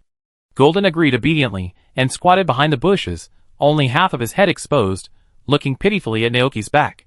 After confirming that Golden would not be discovered, Naoki walked towards the cave. As soon as he approached, he saw the figure of the Pokemon from yesterday. As if hearing the movement outside, the Pokemon immediately looked over nervously. The next second, the eyes of the man and the Pokemon met in midair. Naoki tried to release his kindness. "Hello, do you remember me? I was here yesterday." However, as soon as he finished speaking, the Pokemon showed a panic expression on its face, and its little hands hurriedly took out the only remaining green grass mask from under its coat and put it on its face. Once the mask was put on, all the emotions of the Pokemon were hidden behind it. Naoki was very surprised to see this scene, because he found that this mask was unexpectedly suitable for this Pokemon. Based on past experience, a guess quickly emerged in his mind. Could it be that this mask, like Dialga's diamond orb, is an exclusive item for this Pokemon? Naoki looked at the mysterious Pokemon wearing a mask. Fortunately, this time the Pokemon did not run away when it saw him like it did yesterday. Naoki was very happy, thinking that his guess was right. The Pokemon was afraid of Gillerton. "Don't worry, I have no ill intentions and will not hurt you." In order to avoid scaring the Pokemon, he lowered his voice and observed the mask at the same time. I don't know what this Pokemon encountered before, but there were several damages on the mask. It looked very old, as if it had been made for a long time. While Naoki was observing this Pokemon, the Pokemon was also quietly looking at him. However, its face was completely covered by the mask, so people could not see its emotions. Naoki looked away and looked at the stone table. The fruits on it were visibly less, obviously eaten by this Pokemon. And the Pokemon also noticed what he was looking at, and his movements immediately became a little flustered, even a little cautious. Naoki noticed this keenly and shook his head and said, "Don't be nervous. Those were originally gifts from me and Babutubo to you. Babutubo, do you remember? It's the pink Pokemon from yesterday." The mysterious Pokemon hesitated for a moment, then nodded gently. "That's good." Naoki smiled, but his mind was full of thoughts. Is this the masked ghost described in the legend circulating in the town? He didn't speak again, and the atmosphere in the air fell into silence for a while. Naoki suddenly remembered the stone bed and stone table in this cave, and asked again, "Have you always lived here alone?" But he never thought that after hearing this Pokemon suddenly exuded a strong sense of sadness. Naoki was slightly stunned. At this moment, all kinds of thoughts popped up in his mind. Could it be that someone or other Pokemon lived here with this Pokemon before? But this topic seemed to make this Pokemon sad, so Naoki did not go deeper. The purpose of this trip has been achieved. He stood up suddenly, and the Pokemon in front of him became visibly nervous, looking at him through the mask. Naoki was slightly stunned, and quickly explained, "Don't be nervous, I just have to go back. I won't bother you here anymore." As he said that, he took off his backpack, took out a bottle of ranch specialty milk, and a few pieces of Baufin from it, and placed them on the stone table. "This is a gift for you, goodbye." After doing this, Naoki turned around and left the hidden cave. He found Gulton hiding behind the bushes, touched its head, and said, "Let's go."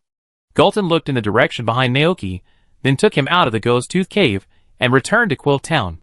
Before he knew it, it was already noon. The more Naoki thought about it, the more he felt something was wrong.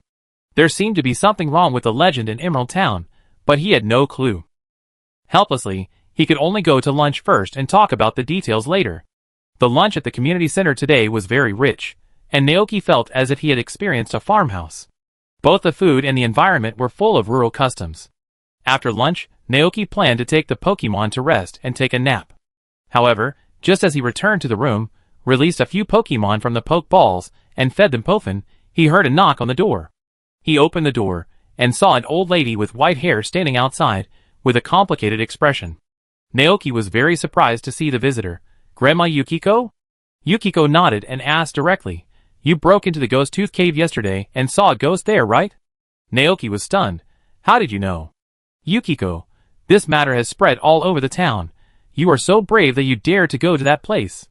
Naoki, The bad thing about the countryside is that you can't hide anything. Naoki thought that Yukiko was here to persuade him not to go into the Ghost Tooth Cave again, just like the village head, but what she said next was beyond his expectation. Yukiko asked with a complicated expression, "Did you see the ghost with your own eyes? How was it?" Naoki felt something was wrong. "I saw it, but it seemed a little different from the ghost described in the legend." "Alas, it is so." Yukiko sighed, and then said, "Come with me, my husband wants to tell you something." Naoki was stunned for a moment, then quickly reacted and followed decisively. He took Gulden and the others and followed Yukiko out of the community center, and came to a house on the outskirts of the town. Under the eaves, an old man with a hunched back, wrinkled face, and a middle-parted hair was waiting here. "Let's talk inside the house," the old man said. Naoki nodded, and then walked into the living room with Gulton and the others. They sat down on the sofa, and the old man looked at him and Gulton for a long time before asking, "Did you see a ghost in the horror cave?" Naoki was a little confused. If the green Pokemon wearing a mask is a ghost. Sure enough. Upon hearing this, the old man understood. "I can't believe that a ghost is willing to appear in front of you. It seems that it's time." Naoki, He thought that it was not that it appeared in front of him on its own initiative. If it wasn't for Gulden's vigilant discovery of the other party, he probably wouldn't know anything. "Have you heard about the legend of the ghost circulating in the town?" the old man asked. Naoki nodded. "I have heard about it." "Then what do you think of the legend of the ghost?" the old man asked again. Naoki was stunned. "What do you think?" "I suspect that the masked Pokemon I met is not a ghost. Or maybe the ghost has two personalities. One is timid and fearful, and the other is fierce and brutal, and decisive in killing. Just like Long Kue in the Legend of Sword and Fairy. However, the old man shook his head. No, it is a ghost, and that incident is also a historical event that really happened, but the records are different. The real history is the opposite. Opposite? What do you mean? Since you have already met a ghost. No, it should be respectfully called Ergue. Then I will tell you about it together. Let me tell you the true history of our family passed down from generation to generation. The old man said slowly with a serious face. I also heard this story from my father. This is a true story. You must not tell anyone else in the village. If the ghost is not willing to appear in front of you, That's all. You must not spread this matter. Seeing the old man's serious face, Naoki nodded and agreed. I promise. The motorcycle lizard and Babu Tubo, who followed him, also nodded repeatedly. The sun was shining brightly outside the window, pouring through the cracks in the window into the living room, leaving mottled shadows on the floor. A large amount of dust was floating slowly in the beam of light, and the old man's voice was heavy and simple, like an ancient book slowly unfolding in front of Naoki. A long time ago, a man and a ghost from a foreign country came to Kitakami Township because they got lost. The people in the village were afraid of their appearance that was different from their own, so they did not allow the man and the ghost to approach their village. The man and the ghost were sad because they were not welcomed by the villagers, but as long as they could be together, they were happy. So they left the village and lived a simple life in a cave in the back mountain. Only the masked craftsman in the village felt sorry for them, so he made several masks for the man and the ghost. The masks were decorated with gems brought from foreign countries by the man and the ghost, sparkling and gorgeous. As long as they put on the masks, they could cover their faces and get along with the people in the village in a friendly way. The man and the ghost were very happy because of the kindness of the masked craftsman, and they were very grateful to the craftsman. From then on, the man and the ghost would wear masks and secretly participate in the village celebrations. However, the masks were so exquisitely crafted that they were soon well received, and the news spread to many distant countries. Perhaps after hearing about the rare shining masks in the world, a few greedy Pokemon came to Kitakami Township. They sneaked into the residence of the man and the ghost, trying to take away the carefully kept masks. The man happened to be there, and barely saved one mask. But he was powerless, and the remaining 3 masks were taken away by the Pokemon, and the man was seriously injured and lost his life. A few hours later, when the ghost returned to the cave and witnessed everything. Finally, it went down the mountain to the village wearing the only remaining green mask, and then killed the Pokemon who were holding the shining masks, and were very happy. The villagers who had no idea what was happening were confused by what was happening in front of them. They only saw the ghost's rage, and were very scared. The villagers thought that the 3 Pokemon had protected the village from the clutches of the demons, so they affectionately called them treasure companions, and buried them with honor. The injured demon was immersed in sorrow, and returned to the cave in the back mountain alone. Our ancestor, the masked craftsman, had tried his best to tell everyone the truth, but not only did no one pay attention, but he was regarded as a heretic and persecuted. Naoki became more and more silent. At the end, he couldn't help but say, how could this happen? Gulton and Motor Lizard beside them hung their heads sadly. Babu Tubo clenched the small hammer in his hand, thinking of the Pokemon he saw yesterday, his face full of anger. Even the fluttering hair floating in the air showed its little tiger teeth, and it made an angry howl. The old man looked at their reactions, and then said, since Urukyo is willing to show up in front of you, it means that it has a good impression of you, so I hope you can take Urukyo away from here and live somewhere else. Instead of staying in Beishong Township and suffering the disgust and hatred of the people here for nothing. Chapter 325. The story ended, and the atmosphere in the air was extremely silent for a while, and no one spoke first. Naoki recalled the scene he saw in the horror cave before. In that small space, there were stone beds, stone tables and stone benches that were polished very smoothly. He could almost imagine the original scene in his mind. The man from another place found the cave with Ergue and planned to settle down there. Together, they found large uneven stones on the mountain, moved them back to the front of the cave, and polished the surface of the stones carefully with the expectation of a new life. A bed for sleeping, a table for eating, a stool for resting. Until the arrival of the 3 greedy Pokemon broke this peaceful life. The man lost his life in the accident, leaving only Eruption alone in the cave full of memories. At this moment, Naoki finally understood why Eruption was so sad when he asked her if she had always lived here alone. Alas! The old man in front of him sighed for a long time. The real history is completely opposite to the legends known to everyone in the village. If they knew that the 3 treasure companions they buried were the bad Pokemon, I dare not imagine what would happen at that time. No one can guarantee that they will not be regarded as heretics and persecuted again. Naoki nodded. I understand.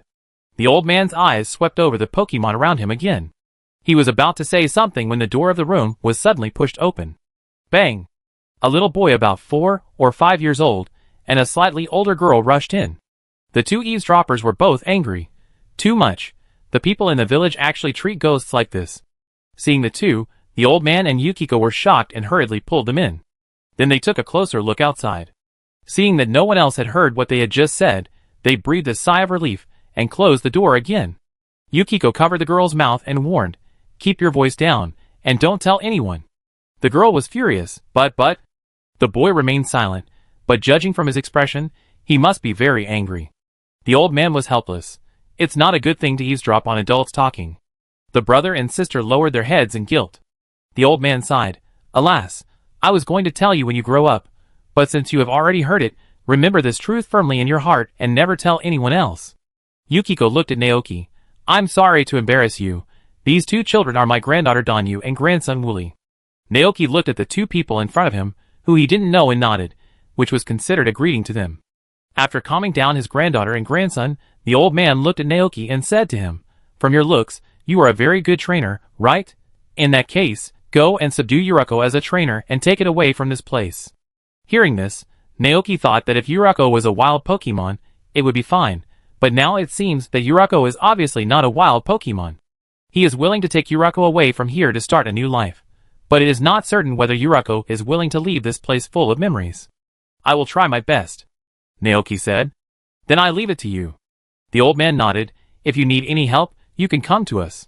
It can also be regarded as helping the villagers to make up for the debt owed to Ergian.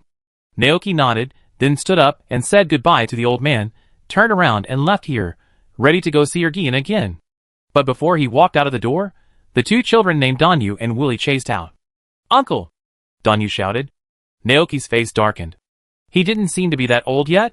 Danyu turned to look at his brother hiding behind him, with a look of disappointment on his face, and then roared at him, Wooly, you coward, tell me what you want to say. Wooly then stepped forward hesitantly, and then mustered up the courage to ask, are you a trainer? Naoki looked at him and nodded. I guess so. He is a rancher as the main job and a trainer as the side job, which is not wrong. Wooly breathed a sigh of relief, and then whispered, I've liked Ergian since I was a child. After listening to what Grandpa said just now, I hope it can live a better life. So, if Ergian is willing to leave here, you must take good care of it. Naoki was slightly stunned, and then smiled and nodded. I will. After saying goodbye to the siblings, Naoki rode Gulton directly to the Ghost Mountain and found the cave again.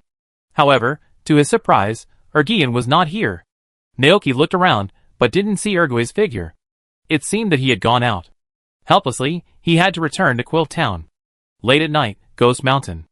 Ergue sat on the stone bench with his mask in his arms as usual, but compared with the past, there was a pile of tree fruits on the stone table today. Ergue recalled what had happened in the past 2 days in a daze. That day, he met the strange human on Ghost Mountain. In Ergue's impression, no one dared to come to this place for a long time. So it hid, and quietly observed the other's actions. As a result, the other was very sharp and found it at once, followed it, and found its home. At first, Ergue was very panicked and scared. It thought that the human would drive it away and attack it. But the other did not do so. Instead, it greeted it in a friendly way and gave it some tree fruits. Ergue was very surprised, but it was too scared. In addition, it had never encountered such a thing before, so it ran out and ran away. When it returned to the cave, it saw the pile of fruits on the stone table. Ergian thought that the other person would never come back after leaving, but the next day, the man came here again and talked to it in a friendly and kind manner, and gave it some food before leaving. But it couldn't eat all the fruits. Will he come again tomorrow? Ergian felt a little hopeful. Ergian looked at the table full of fruits in front of him, and suddenly thought of something that happened a long time ago. When it was still in its infancy, a tall human adopted it. The man brought it here and took care of it like a child. He would also find fruit from outside and put it on the table for it to eat. In Eruption's heart, the other person was like its father. However, the man left. That day, it went to the town in anger and killed the 4 greedy Pokemon to avenge the man. But the man who adopted it never came back. Pa! A teardrop fell on the broken green grass mask, and then another one. Missing her silently, Uruguay buried his face in the mask, and sobbed suppressively as the sudden heavy rain came outside. The next morning, a sudden heavy rain enveloped the entire Emerald Town. The agricultural exchange meeting was forced to be suspended, and Naoki could only stay in the community center to listen to the rain. Several Pokemon stayed in the room listlessly. Naoki looked at them for a while, then stood up, put them back into the Pokeball, put on a raincoat, and rode Gulton to the Ghost Mountain. Naoki felt relieved until he saw the figure of Uraku holding the mask in the cave. He went into the cave with Gulton. After learning about Uraku, Naoki felt something was wrong with Uraku now. Because this Pokemon was so pitiful. Hated by the people of Emerald Town, he could only hide in this cave full of memories, with the mask in his arms all day. Naoki, with an overflowing sense of sympathy, walked in with a backpack of food. He didn't know how to comfort Uraku, so he could only pour the food on the stone table and give it to it, completely ignoring that Uraku had not finished eating the fruit from yesterday. Urgian stared blankly at the busy human in front of him. It originally thought that the other party would not come today. Here. Naoki grinned, and then handed over a bottle of goat milk that had been heated at the community center. In order to prevent the goat milk from getting cold, he deliberately put it in his pocket and covered it. It's cold on rainy days, drink something hot to warm your body. He stuffed the goat milk into Urgian's hand, then turned around and took out a towel from his backpack to help Gulton wipe the cold rain on his body to prevent it from catching a cold. Seeing Urka looking over here, Naoki comforted him. Don't be afraid of it. Its name is Gulton. It looks a bit fierce, but it's actually very gentle. Ah, Gulton shook off the rain on his body, splashing all over Naoki. After wiping Gulton clean, Naoki opened his backpack again, took out the blanket that the AI Guancher brothers and sisters had stuffed for him, and spread it on the stone bed. Then, he released the lava worm from the Pokeball.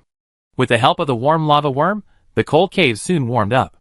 It was raining heavily outside the cave, but inside the cave was a beautiful and warm scene. Even the gray walls were illuminated by the fire of the lava worms, and turned into a warm orange-yellow color. In just a few minutes, the cave had undergone a drastic change. It was so fast that Eruption didn't even react. Bony. Naoki took out a frying pan from his backpack, put it on the lava worm, and started to make breakfast for Eruption. Thank you, lava worm. As he spoke, Naoki fed 2 berries to the lava worm. When the lava worm ate all the berries, its body temperature soared up. The oil in the pan quickly heated up, and made a crackling sound. Naoki quickly beat the eggs, and put in the sliced tomatoes. After the process was completed, he used the lava worm to toast 2 slices of fragrant bread. Finally, he put the fried eggs and other ingredients into the soft bread, and a hot sandwich was ready. Naoki handed the sandwich to Urkiai. Eat it. Urkiai looked at a loss. Naoki then realized that his actions might be a little too abrupt for Urkiai. So he thought for a moment and told Urkiai, Don't worry, Urkiai. When Urkiai heard the human in front of him calling out his name, he showed a very obvious surprise on his face. Bony. A villager at the foot of the mountain has told me everything about you. Bony. That man is the descendant of the craftsman who made the mask for you. He is very sorry for everything you have experienced. Bony. I am very sad, but I knew from the first time I saw you that you were not the cruel ghost in the rumors. Hearing this, Eruption looked up, its eyes like a bright star. Naoki grinned. So, believe me, we have no ill intentions, will not hurt you, and will not hate you, because you have never done anything wrong. Eruption was stunned. It looked at the human in front of it, and then a happy expression appeared on its face. Bony bony. Eat. Eruption finally started to eat the sandwich, but as it ate, big tears suddenly fell from its eyes. Years of loneliness, exclusion, the grievance of having its mask taken away, the pain of its father being hurt by the bad guys. All kinds of emotions intertwined into a ball, making Eruption so sad that he couldn't control his tears. Naoki was a little confused. Why did he cry suddenly? Naoki didn't know what to do. He got up in a hurry, but he didn't expect that several Pokeballs in his pocket accidentally fell out. The Pokeballs that fell to the ground opened automatically during the collision, and the figures of 2 Pokemon emerged from the white light. One was Flutterhair, and the other was Motor Lizard. Motor Lizard was confused when he saw that Pokemon crying so sadly. And Flutterhair's eyes were cast to the side of that Pokemon. As a Pokemon with ghost attributes, it keenly felt a strong obsession there. A tall and majestic figure was standing next to Urukyo and looking at it. As if realizing that he was discovered, the ghost turned around and looked at Flutterwinged Hair. When Yuriko stopped crying, Naoki wiped its tears and asked, "Do you want to leave here with us?" Urkyo was stunned. Naoki said truthfully, "I am a trainer who came here from other places. I will leave here in a few days. So, I want to take you away from this place and go to my hometown. No one there will be afraid of you, nor will they exclude you. They are all good people who like Pokemon very much. There are many Pokemon living together in my home, and you can also make many new friends there. Do you want to go with us?" As he said this, Naoki stretched out his hand to Yuriko. Urkyo listened to these words in a daze. It lowered its head to look at the mask in its hand, and then looked at the human in front of it, thinking that after the other party left, they would never see each other again. Thinking of this, Yuriko couldn't help feeling very sad. But, looking at the hand that invited it, Yuriko looked around again and took a look at this warm cave. It suddenly felt very scared, and it didn't want to go back to that cold and lonely atmosphere. So, Eruption mustered up its courage, carefully stretched out its hand, and placed it on the human hand in front of it. Naoki felt relieved, and then held Eruption's slightly cold little hand with his backhand. "Then, come home with me," Naoki said softly. "Bony!" The rain outside stopped at some point, and Naoki walked out of the horror cave with a few Pokemon. After the rain, the sky cleared up, and there was a cloudless blue sky above. Just looking up at the sky will make people feel relaxed. Naoki did not leave immediately. He turned around and looked at the cave where the Urticant once lived, silently promising in his heart, "Don't worry, I will take good care of the Urticant, and will never let it fall into the same situation as before." At the same time, the flapping wing was also looking back at the direction of the cave entrance. It saw the ghost coming out, standing in front of the cave entrance looking at them, and waving goodbye to them. Flutter felt that strong obsession was dissipating, and finally, the ghost disappeared in this world. "Flutter?" At this time, Naoki's voice came from behind. Flutter turned around. Naoki took out the Pokeball and said to it, "We should go back." "Dream." Flutter responded and turned around and got into the Pokeball. Chapter 326. Naoki and Air One rode Golden down the mountain. When they were about to reach Emerald Town, Air One suddenly showed a frightened expression on his face. "Bony." "Aw gaw." Golden looked back, then landed outside the town, and turned around with Naoki to look at the frightened Air One. "What's wrong?" Naoki was a little confused, but then he realized that Air One might be afraid to come to the town because of the previous experience of being ostracized by the townspeople. "Don't you want to go in?" Naoki asked. "Bony." Urgue nodded gently. It happened that a villager carrying a hoe passed by at this time. Urgue immediately put on his mask in panic and hid behind Naoki. The villager took a look and recognized Naoki as a farmer who came from other places to exchange ideas in Beishang Township. He smiled and waved to the side and said hello. "Good afternoon. Have you had lunch?" "Not yet." Naoki replied politely. "I took a tour outside and am now preparing to go back." The villager smiled and nodded, then left with their hoes. Golden lowered his head helplessly. "Ah ga." "Don't be afraid." Naoki turned around and looked at Urkei. He thought about it carefully and asked, "It was the descendants of the masked craftsman in the village who told me about you. His ancestor once wanted to tell the truth to other villagers, but was persecuted by those people and lost his life." "Bony." Urkei hesitated. It touched the mask on its face, and the human craftsman who made these masks for it emerged from the depths of its memory. "The descendants of that craftsman have been worried about you and feel very sorry for you. Would you like to go with me to meet him?" Naoki asked. Afraid that Urgian would be scared, Naoki comforted him again. "Don't worry, no one will hurt you this time. Whether it is me or Golden, we will stand by you." "Ah," Golden agreed loudly. Urgian looked up at them, and couldn't help but show a moving expression. It hesitated for a moment, and finally mustered up the courage and nodded gently. Naoki reached out and touched Urgue's head. He turned around and looked at the town. He saw that it was still a distance from Woolie's house, and he might meet many villagers during the journey. Urgue might be very scared at that time. After a little thought, Naoki took out an empty Pokeball. "If you are scared, come here first." Urgue ran into the Pokeball without hesitation. The red and white Pokeball shook twice, and then it became completely quiet. This means that it was successfully captured. But it was completely different from the mood when he captured Dragonite and the others before. Even though he knew that this Pokemon might be a legendary Pokemon, Naoki was not happy at all. Because Yuriko was so pitiful. It was simply the most pitiful Pokemon besides Butcrest. In a sense, it was even more miserable than Butcrest. After returning to the ranch, I must let Frostmilk and the others take good care of Yuriko and play with Yuriko. Naoki thought. He sighed silently, put away the poke ball with his backhand, and then took Gulden into the town. As expected, he met many townspeople who greeted him along the way. Naoki responded one by one, and soon he came to Willie's house. Willie's grandfather Shuizhong was feeding a mosquito coil tadpole by the Magikarp fountain. When he saw Naoki coming, he quickly stood up and asked, "Have you seen Yurikyu?" Naoki nodded, then took out Yurikyu's poke ball and released Yurikyu. The moment he saw Yurikyu, Shuizhong's eyes widened immediately, and then he quickly closed the gate and pushed Naoki and the two Pokemon into the house. Yukiko, who was preparing lunch, was also surprised when she saw the scene, and the iron basin in her hand fell to the floor with a bang. Wooly and Danyu, who were watching TV on the sofa, also stood up quickly. Danyu covered his mouth with his hands in shock, while Wooly stared at Yurikyu in a daze. Although he had never seen it with his own eyes, the figure wearing a mask was so familiar. Danyu asked in disbelief, "That Pokemon is?" Naoki took a look at Yurikyu hiding behind him and introduced, "It is Yurikyu." Wooly felt extremely excited at this moment. He liked ghosts since he was a child, because ghosts are very powerful. He killed 3 Pokemons by himself. This is really cool. After hearing the truth about ghosts from his grandfather, he now likes it even more. Shuizhong, who was standing by, made sure that the doors and windows were closed, then looked at Ergue with tears in his eyes, muttering, "Great! Great! Bony?" Ergue was still very timid, and looked at the strange humans in front of him cautiously.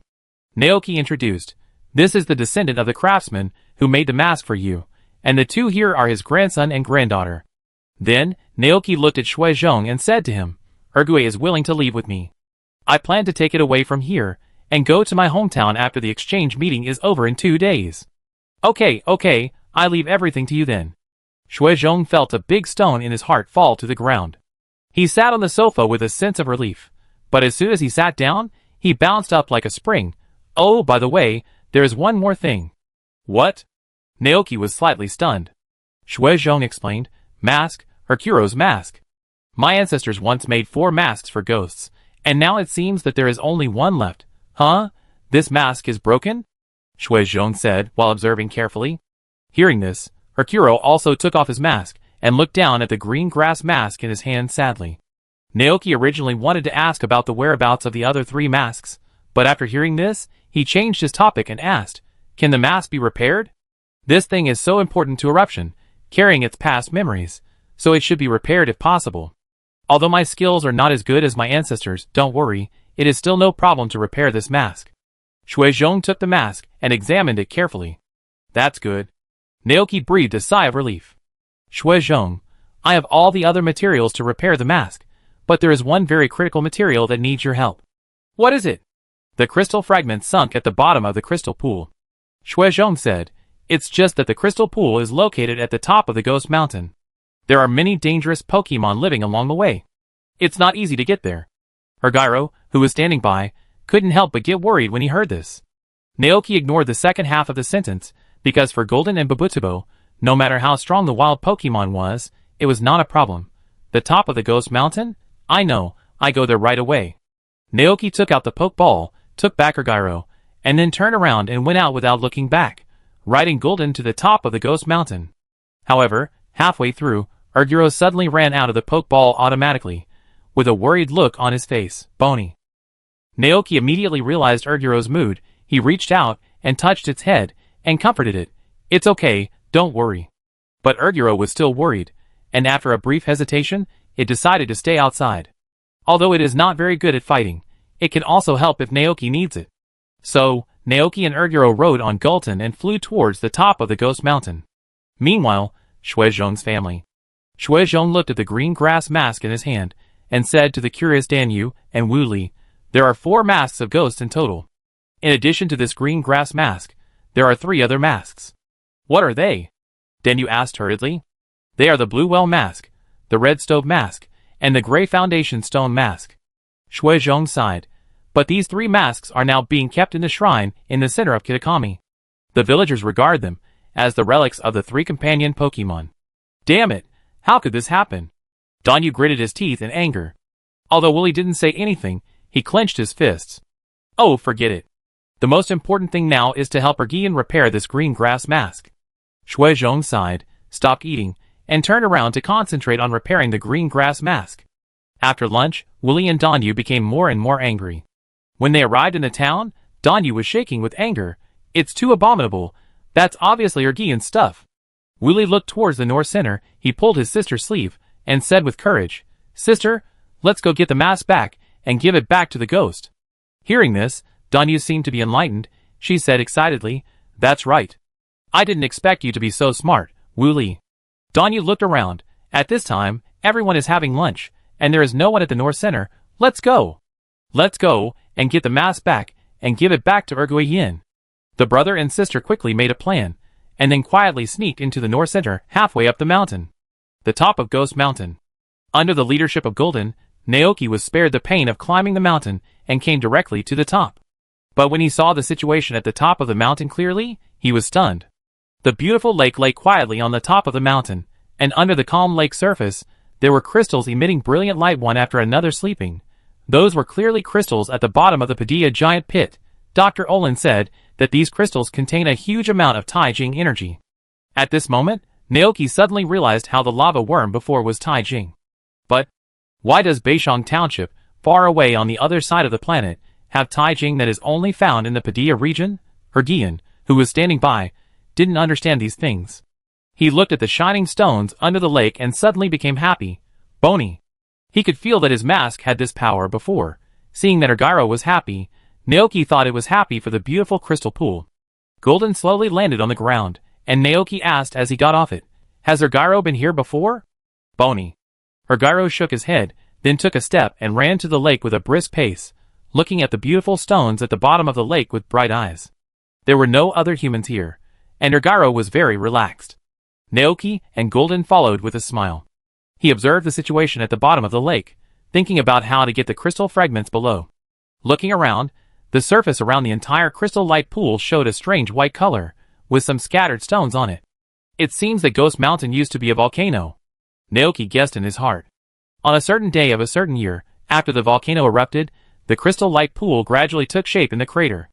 And the large amount of volcanic ash scattered in this area made the land extremely fertile, attracting people to settle here and establish Kitakami Township. Could it be that the Taijing came from underground? Naoki couldn't help but guess. Bony? At this time, Ergian showed a troubled expression on his face, because those stones were under the water, and he didn't know how to get them.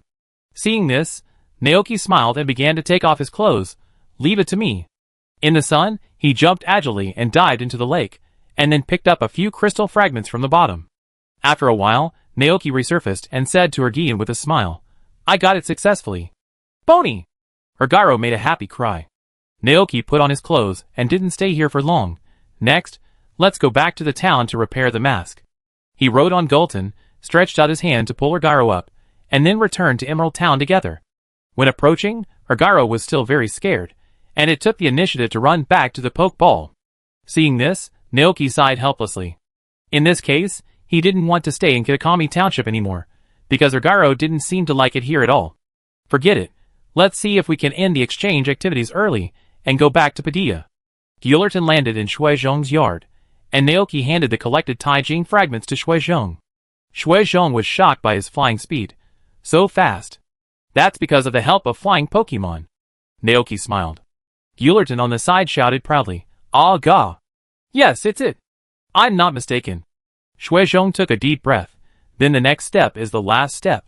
He put the Taijing fragments on the mask, and then picked up the tools to continue tinkering. Taking advantage of this time, Naoki turned around and looked around, but he didn't see Wooly and Danyu. Where did those two guys go? Just as Naoki was wondering, Shuizhong in the house suddenly made a happy voice. It's done.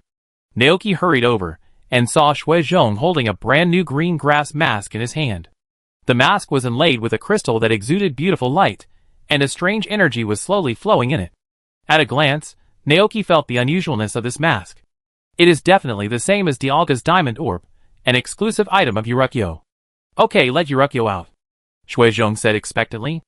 Naoki nodded, and with a flash of white light, Yurukyo appeared in the room. Naoki reached out and took the mask from Shuizhong, and then handed it to Yurukyo. Yurukyo stared blankly at this brand new green grass mask, and at this moment, time seemed to have gone back to the past. At that time, The former mask craftsman also handed the mask to it like this.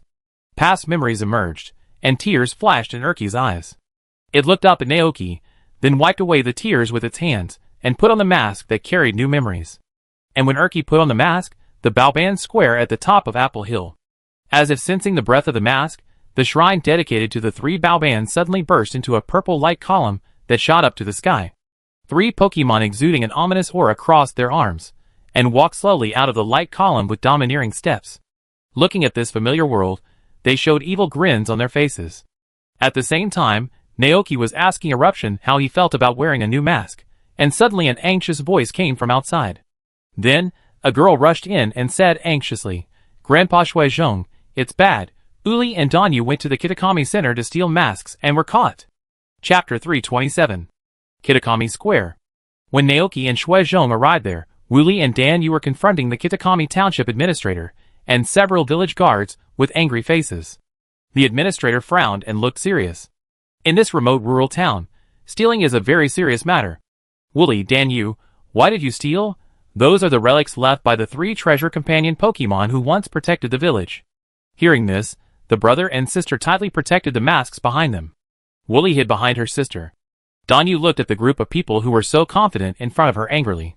She shouted in a rage, "These masks are not the property of the 3 bad guys. They are originally the property of the ghosts. It is obvious that the 3 bad guys snatched the masks from the ghosts." The administrator widened his eyes, and was a little angry. "What nonsense! Who told you this? It is obvious that the 3 treasure companions protected the village from the ghosts." Danyu stamped her feet in anger. She turned around and looked at the increasing number of villagers around her. She felt extremely panicked.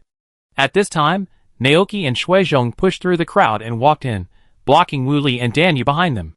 Grandma Shuizi took the siblings into her arms, and Shuizhong glared at them angrily. What these 2 children are doing now is too impulsive. He shouldn't have told them those things in advance. "Shuizhong, what is going on?" The administrator frowned and looked over.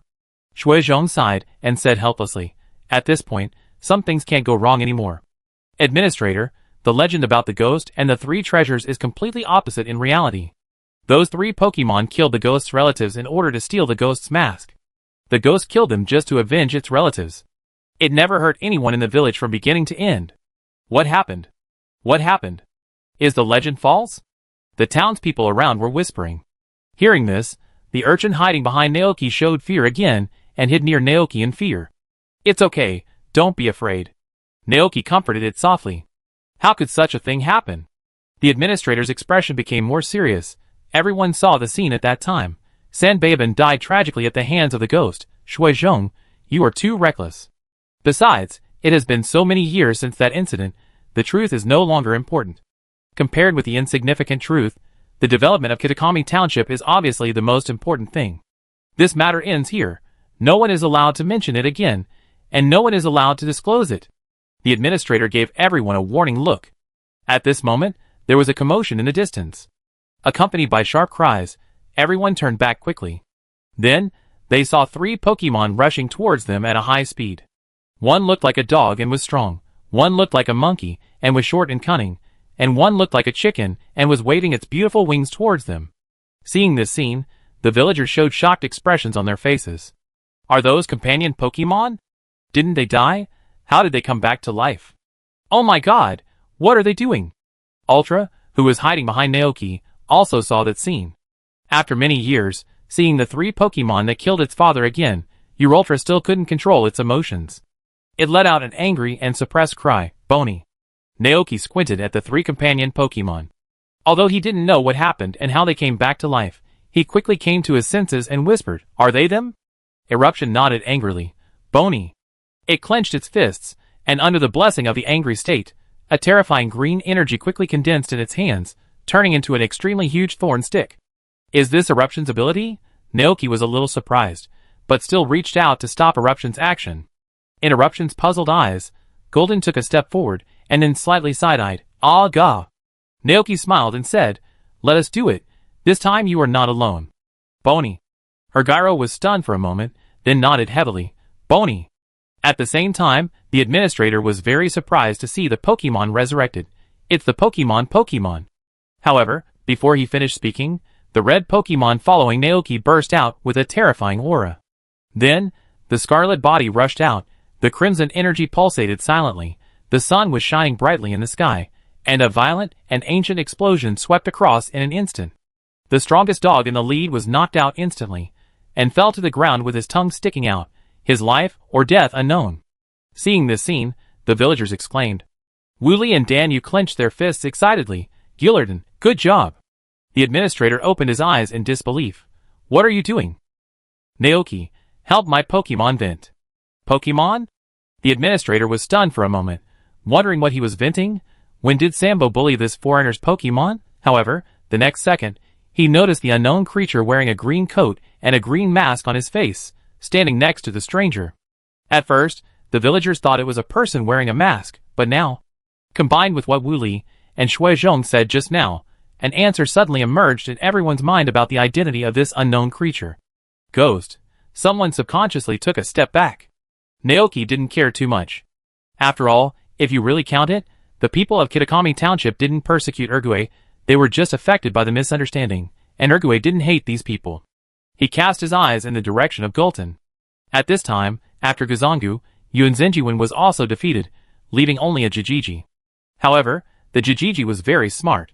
Seeing that the situation was not right, it immediately gave up snatching the mask, and turned around and ran away. It's going to escape! Danyu shouted hurriedly. Naoki took a look, and then chased after it with Urgue and Gulton. Danyu and Wooly also quickly followed, because the Jijiji was flying in the direction of Quill Town. The remaining administrators and some townspeople looked at Guzan Dog and Yuan's ape lying on the ground with peaceful faces, and didn't know what to do for a moment. Administrator, what should we do? A village guard asked. The administrator said without hesitation, Baoban is the key to the development of tourism in Quill Town. We have to rely on them to attract tourists. We can't let them die no matter what. Go to the town to ask Miss Joey for medicine for the wound. Yes, yes. The G pheasant didn't fly far. It flew to Quill Town and landed.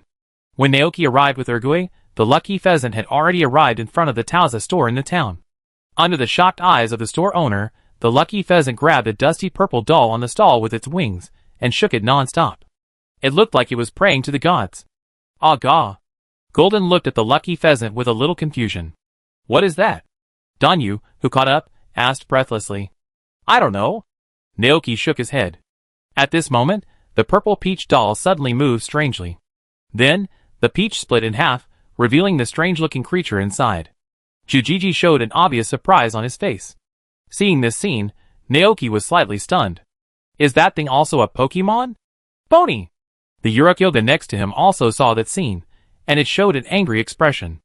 Naoki immediately understood that the thing must have bullied Uruk-yoga too. Gulton, hit it! Naoki ordered directly. Ah gah! But at this moment, something unexpected happened. The purple peach Pokemon suddenly appeared with a layer of purple light. Before Gulton was about to rush up, it quickly hid behind the store owner. Gulton was forced to stop. Grandma Lingzi, get out of the way! Danyu shouted anxiously. But the old man stood there motionless. Something is wrong. Naoki immediately noticed an unusual breath.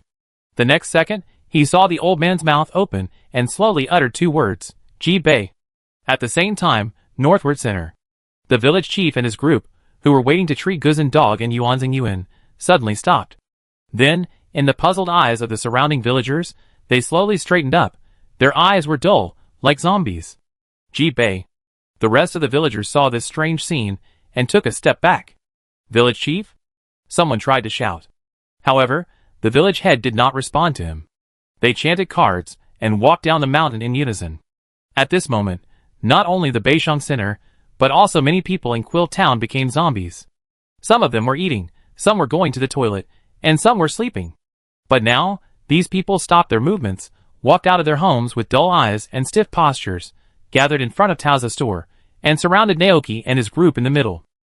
Seeing this strange scene, Danyu asked in confusion, Everyone, what happened? They were controlled by that Pokemon. Naoki saw it at a glance. Want to control these villagers as meat shields to avoid being hurt. This is really evil. Seeing that more and more villagers were around, some even began to grab Wooly's legs and kept pulling him. Wooly shouted in fear, Sister! Danyu rushed in and tried to pull her brother out. Seeing this, Naoki frowned and turned around to take out the pokeballs of Dragonite and Flutterbear. Dragonite, take them away. Ouch. Dragonite glanced around and immediately understood the current situation. It flew forward, knocked the crowd away, picked up Akuri and Danyu with its claws, and flew into the air. Seeing them escape, Naoki and Urgue also rode on Gulton to the sky. At this time, Jijiji rushed towards Gulton arrogantly. Gulton in mount form was not easy to deal with. Seeing that Jijiji was about to collide with them, Flutterbear, who had used the sneak attack in advance, suddenly rushed out. The powerful telekinesis materialized instantly, and blasted towards Jijiji like a tsunami. Jijiji's attack was instantly interrupted. Power Gem, Naoki said in a deep voice. Flutterfat did not respond. It disappeared silently from the spot, and then flashed behind Jijiji, releasing a beam of light shining like a gem in front of it, drowning Jijiji. Dragonite added a dragon's fury from a distance. Jijiji suddenly let out a shrill cry, and then fell to the ground like a kite with a broken string. Naoki quickly looked down, and found that the strange Pokemon had completely disappeared. Naoki frowned. It was another Pokemon he had never seen before. It was a terrible feeling to not know anything. Dragonite and Flutter came to Gulton. Wooly and Danyu looked at the group of townspeople below who looked like zombies in panic. Why did everyone become like this? Sister, what should we do? Grandpa and Grandma are still in the North Center. I don't know how they are doing. The two children could only look to Naoki for help. Naoki thought for a moment and asked, have you seen the purple Pokemon just now? The siblings shook their heads. What about Yurakuin? Naoki asked again. Bony! Urkuin's face was full of anger. Naoki immediately had the answer in his mind. Is it in the same group with the three Pokemons? Bony! Urkuin nodded. At this time, it was wearing a mask on its face. Naoki could not see its expression, but he could feel the incomparable anger of Yurakuin now. The villagers below stretched out their arms, and tried to catch them. Looking at this scene, Naoki's mind suddenly popped up the scene from The Walking Dead. At this time, another group of controlled villagers came here. Naoki turned around and saw Shuezhong and Shuezi, as well as the village head and his group in the crowd. Wooly and Danyu also saw the scene, and they shouted anxiously, Grandpa. Sister, what should we do? Wooly asked. Danyu, who was usually carefree, now had no idea. Naoki, we can only find the purple Pokemon. I suspect it has used some ability to control the people in the town. But now, they have to leave here. Naoki looked around, rode Gulton and circled around the Emerald Town, and finally chose the roof of the community center and landed there. Gradually, the sky darkened. A strange purple fog began to spread over the entire Emerald Town. The controlled villagers wandered on the streets like zombies, and occasionally they could hear low growls coming from their mouths. Looking at the scene, Naoki's face was strange. Damn, how did this place suddenly change from a Pokemon world to a horror movie? And it was scary. Kitakami Township was not fun at all. After returning this time, he would never come here again. But the only thing to be thankful for was that not everyone was controlled by the Pokemon. Because Naoki saw a few normal villagers carefully bypass those people, and hide back home, and close the doors and windows. Since not everyone was controlled, it means that if the Pokemon wants to control humans, it needs to meet certain conditions. At this time, Danyu and Wooly suddenly remembered that they still had masks in their hands. They quickly put the three masks in front of Urgue. Oh right, masks, Urgue, these are the masks we got back for you. Urgue stared blankly at the siblings in front of him. Bony. Take it, in this way, all the masks will be back, and you can go back to his hometown with Uncle without worry. Danyu said. Naoki, who was called Uncle, Urgian thought of the two children he saw in the town during the day who argued for him, and he was touched. Wooly also looked at the ghost in front of him happily. Don't be afraid, we are all your good friends. Urgian was very happy. Bony. These 2 days are the happiest time for him since his father left, because he met Naoki, and two people who wanted to make friends with him helped him get the mask back. By the way, Mr. Naoki, Wooly said hesitantly. Naoki, what's wrong? Wooly asked hesitantly. When I grow up, can I go to your place to see ghosts? Naoki was slightly stunned, then smiled and said, Of course, when I leave here, I will tell you where I live, and you can visit Urgian anytime. Bony. Urgian's little face also showed a smile. After a short period of happiness, Danyu returned to the panicked look just now. Uncle Naoki, what should we do now? That Pokemon is so abominable. It actually used the people in the town as shields to protect itself. Naoki, first of all, don't call me uncle, I'm only 14 years older than you, not that old. Seeing Naoki's relaxed look, Wooly couldn't help but envy him. As expected of an adult, he's not afraid of such a thing. There are many cards. Naoki is thinking about which one to use. As for the method, the first one is to search slowly by their own strength, such as sending out the ghost-attributed flapping wings to track. The flutterhare that came here from ancient times is a natural hunter. In addition, it is a ghost-type Pokemon, and can use the sneak attack to hide its breath and not be discovered. The second way is to call the sister AI Guancher over, and ask it to use the Crescent Dance to purify the controlled villagers. The third way is the simplest, directly summon the Bud Crown King to carry out a large-scale cleansing, launch a cult holy war against Beishang Township, and solve the problem while seizing the faith here. Chapter 328. Thinking of this, Naoki immediately began to preach to Danyu and Wooly. I wonder if you have heard of the legend of the King of Plenty. The siblings were slightly stunned by this sudden change of topic. Danyu, King of Plenty? Naoki nodded, and instantly possessed by the great preacher. His name is Bud Crown King, and he is also a Pokemon trusted and loved by the people living in Padia. Next, I will tell you a legend about Bud Crown King. From wandering on the land on his beloved horse, to being worshipped as a king by humans, to being forgotten by the world, wandering alone on the cold snowfield. Until 1,000 years later, the power of the Bud Crown King was revived, and he was reborn to save a mountain. In order to thank him, modern humans built a shrine for him on the mountain, and incense is constantly burning. Wow, what a powerful Pokemon! After hearing this, Danyu was shocked. It's more powerful than those three companions. No, those three bad guys are not worthy of being compared with the Bud Crown King. Wooly, who was standing by, was also attracted by this great Pokemon that had once been a king and ruled a kingdom. But the question is, what is the relationship between this Pokemon and Emerald Town? After a brief shock, Danyu quickly came to her senses. She was a little puzzled. Uncle Naoki, are you off topic? Isn't the most important thing now to find a way to save everyone in the town? Naoki then continued. It just so happens that I am a friend of Bud Crown, so I can ask it to come to Emerald Town to help. What? The siblings, who grew up in the countryside and had never seen much of the world, were immediately shocked. Akuri, gee, Mr. Naoki actually knows that kind of Pokemon. Danyu covered her mouth in surprise. Uncle is so amazing. Naoki, forget it. Let this little girl call you whatever she wants.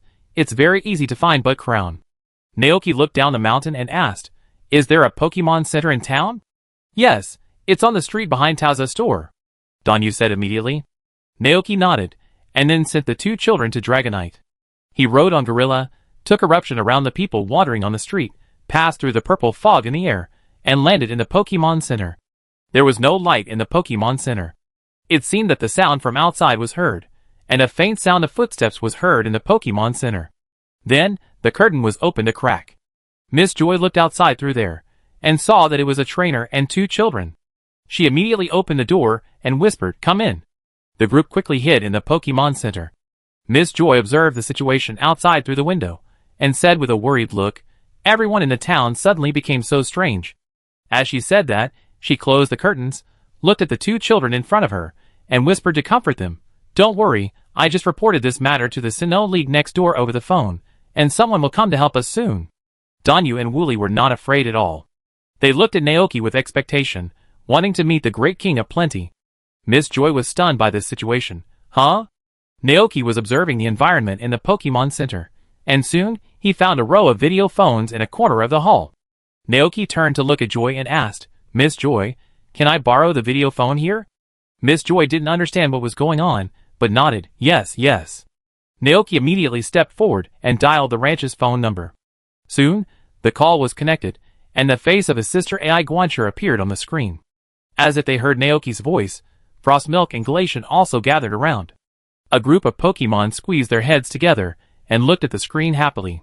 Naoki smiled and greeted everyone, then looked at his sister AI Guancher and said to it, Sister, something happened here, and I need to ask Bud Crown to come over.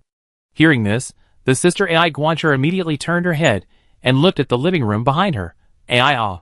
The Bud Crown King was still watching TV there. Hearing that Naoki needed his help, the Bud Crown King immediately floated over and asked, Crown Mujiji? Naoki, I almost forgot that telepathy can't communicate through the internet. After a little thought, he told the Bud Crown King what happened here in a concise manner. Something happened. There is a strange Pokemon in this town. It uses unknown abilities to control the townspeople of the entire town. I can't track it. After understanding what was said, the Bud Crest nodded slightly, indicating that he would go there right away. Seeing this, Naoki said to his sister, Ai Guancher, Sister, take Bud Crest to the Pokemon Center in town and send it here via the Pokeball transporter there. Aya!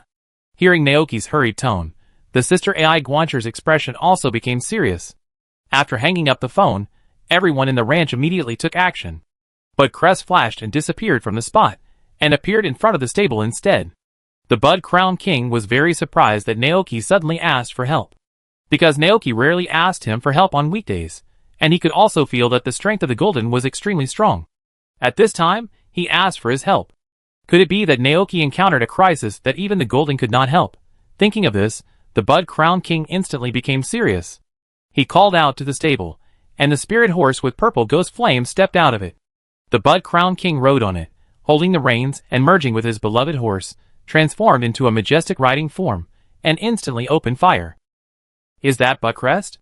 When Naoki made the call, Danyu and Akuri were watching from behind.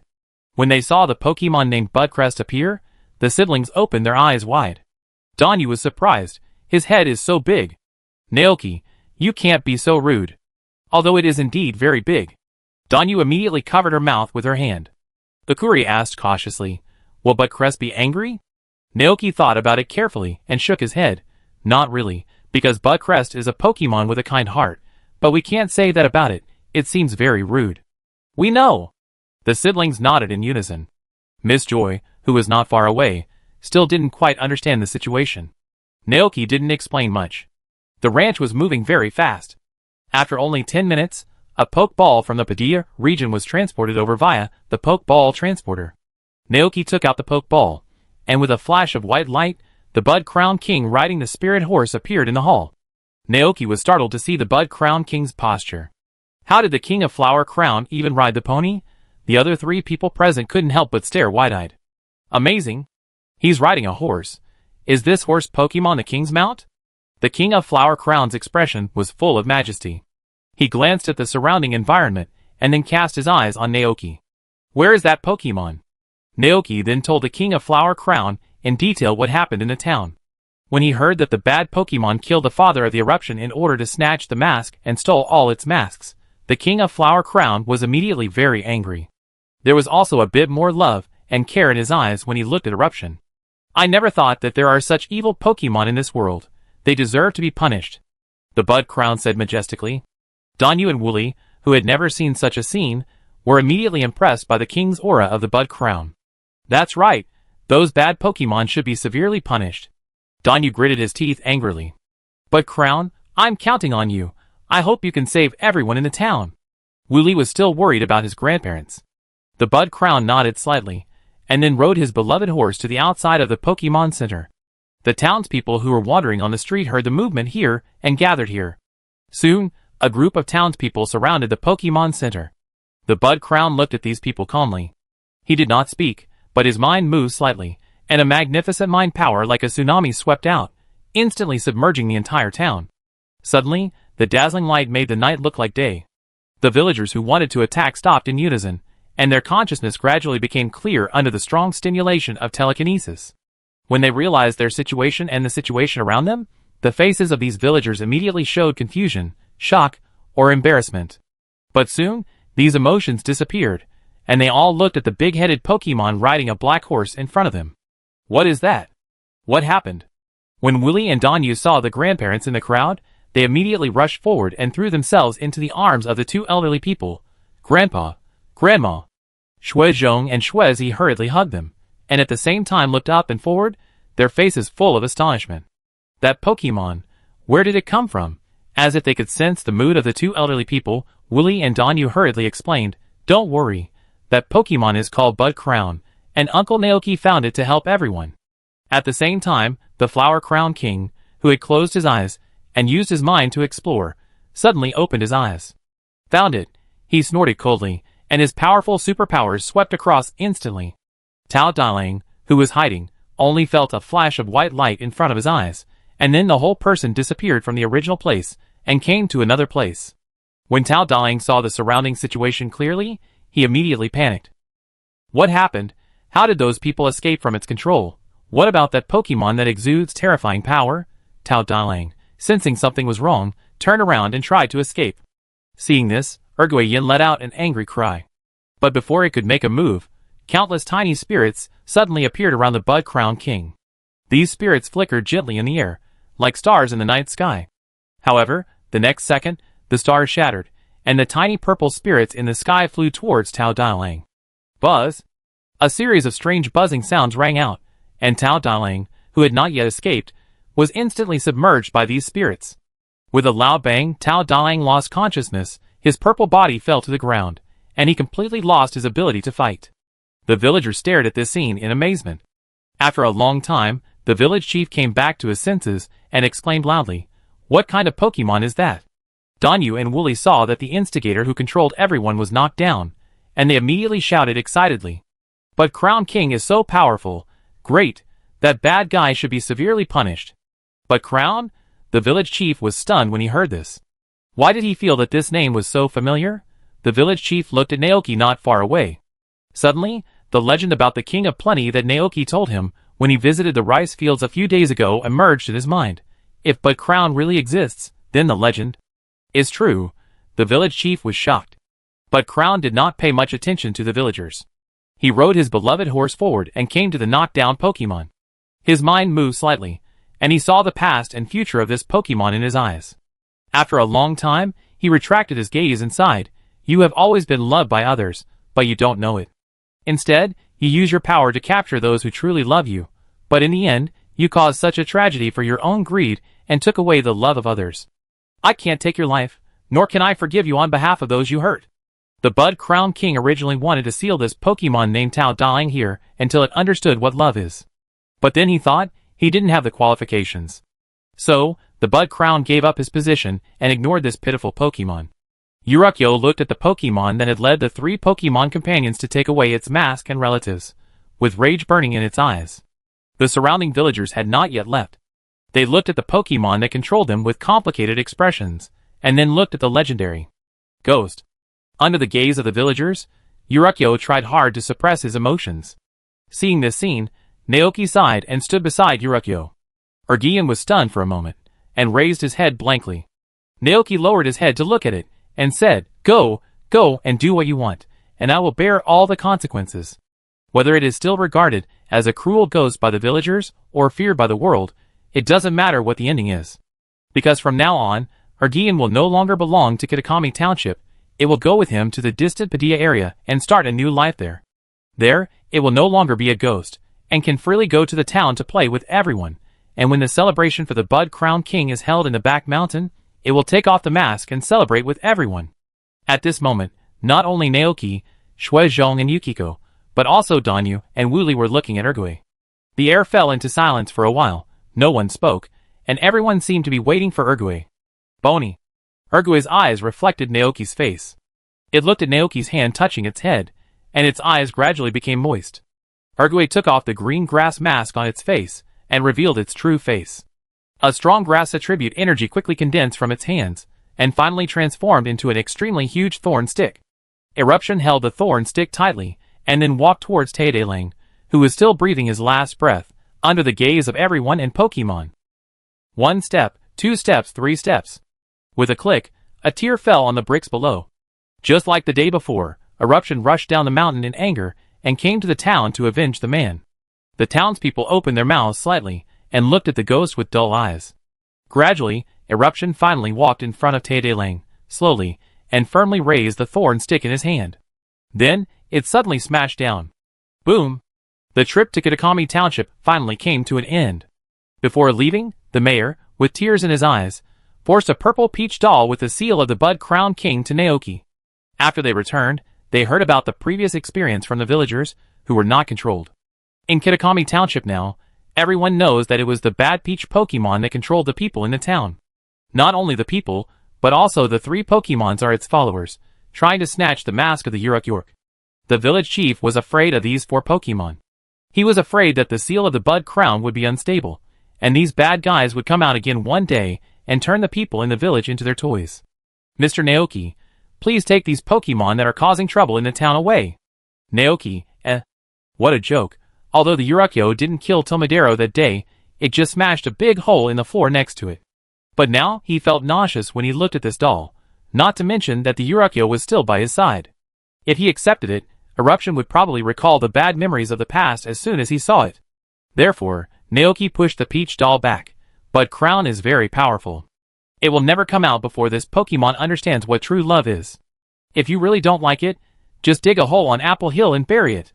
It's better to leave this thing here for the people of Kitakami Township. The mayor was so scared that he was about to cry. Then let's stop here. The exchange meeting is over. I should go home, Naoki said. Not only did he subdue the evil spirit, but the Bud Crown King also harvested a large number of faiths from Kitakami Township, and his power increased a bit. Thinking of this, Naoki turned around and was about to leave. However, the mayor called him again. Wait, Mr. Naoki. What's wrong? Naoki stopped and turned around to ask. The mayor looked like he was about to say something, and finally hesitantly said, Well, can you please not tell the truth about the legend circulating in Kitakami Township? Please! Because they still have to rely on the 3 treasures to develop tourism, attract tourists, and make the town prosperous. Naoki was speechless. It must be said that, except for Shui Zhong's family, the people in this town and the 4 Pokemon are quite compatible from a certain perspective. Tao Dalang and Bao Ban want to steal the mask of Ergue, and the villagers want to use the fame of the 3 treasures to attract tourists to develop their hometown. Everyone has a bright future. As for the good or bad of Bao Ban, they don't care at all. It really fits the saying, no matter whether the cat is black or white, the one that can bring money to Kitakami Township is a good cat. Naoki was speechless. In that case, why don't you promote Yurakuen instead? They are both legendary Pokemon anyway, and there is not much difference. This. The village chief hesitated, and was very embarrassed. Let's go! Naoki said no more, turned around and rode on Gulton, and flew into the sky. Kitakami Township gradually disappeared behind him, until he could no longer see it. Naoki took out Yurakuen's Pokeball from his waist and whispered to it, Urk, please take care of me in the future. The Pokeball shook slightly, as if the Yurakuen inside was responding. Naoki smiled slightly, and then put the Pokeball away again. The wind blew his hair.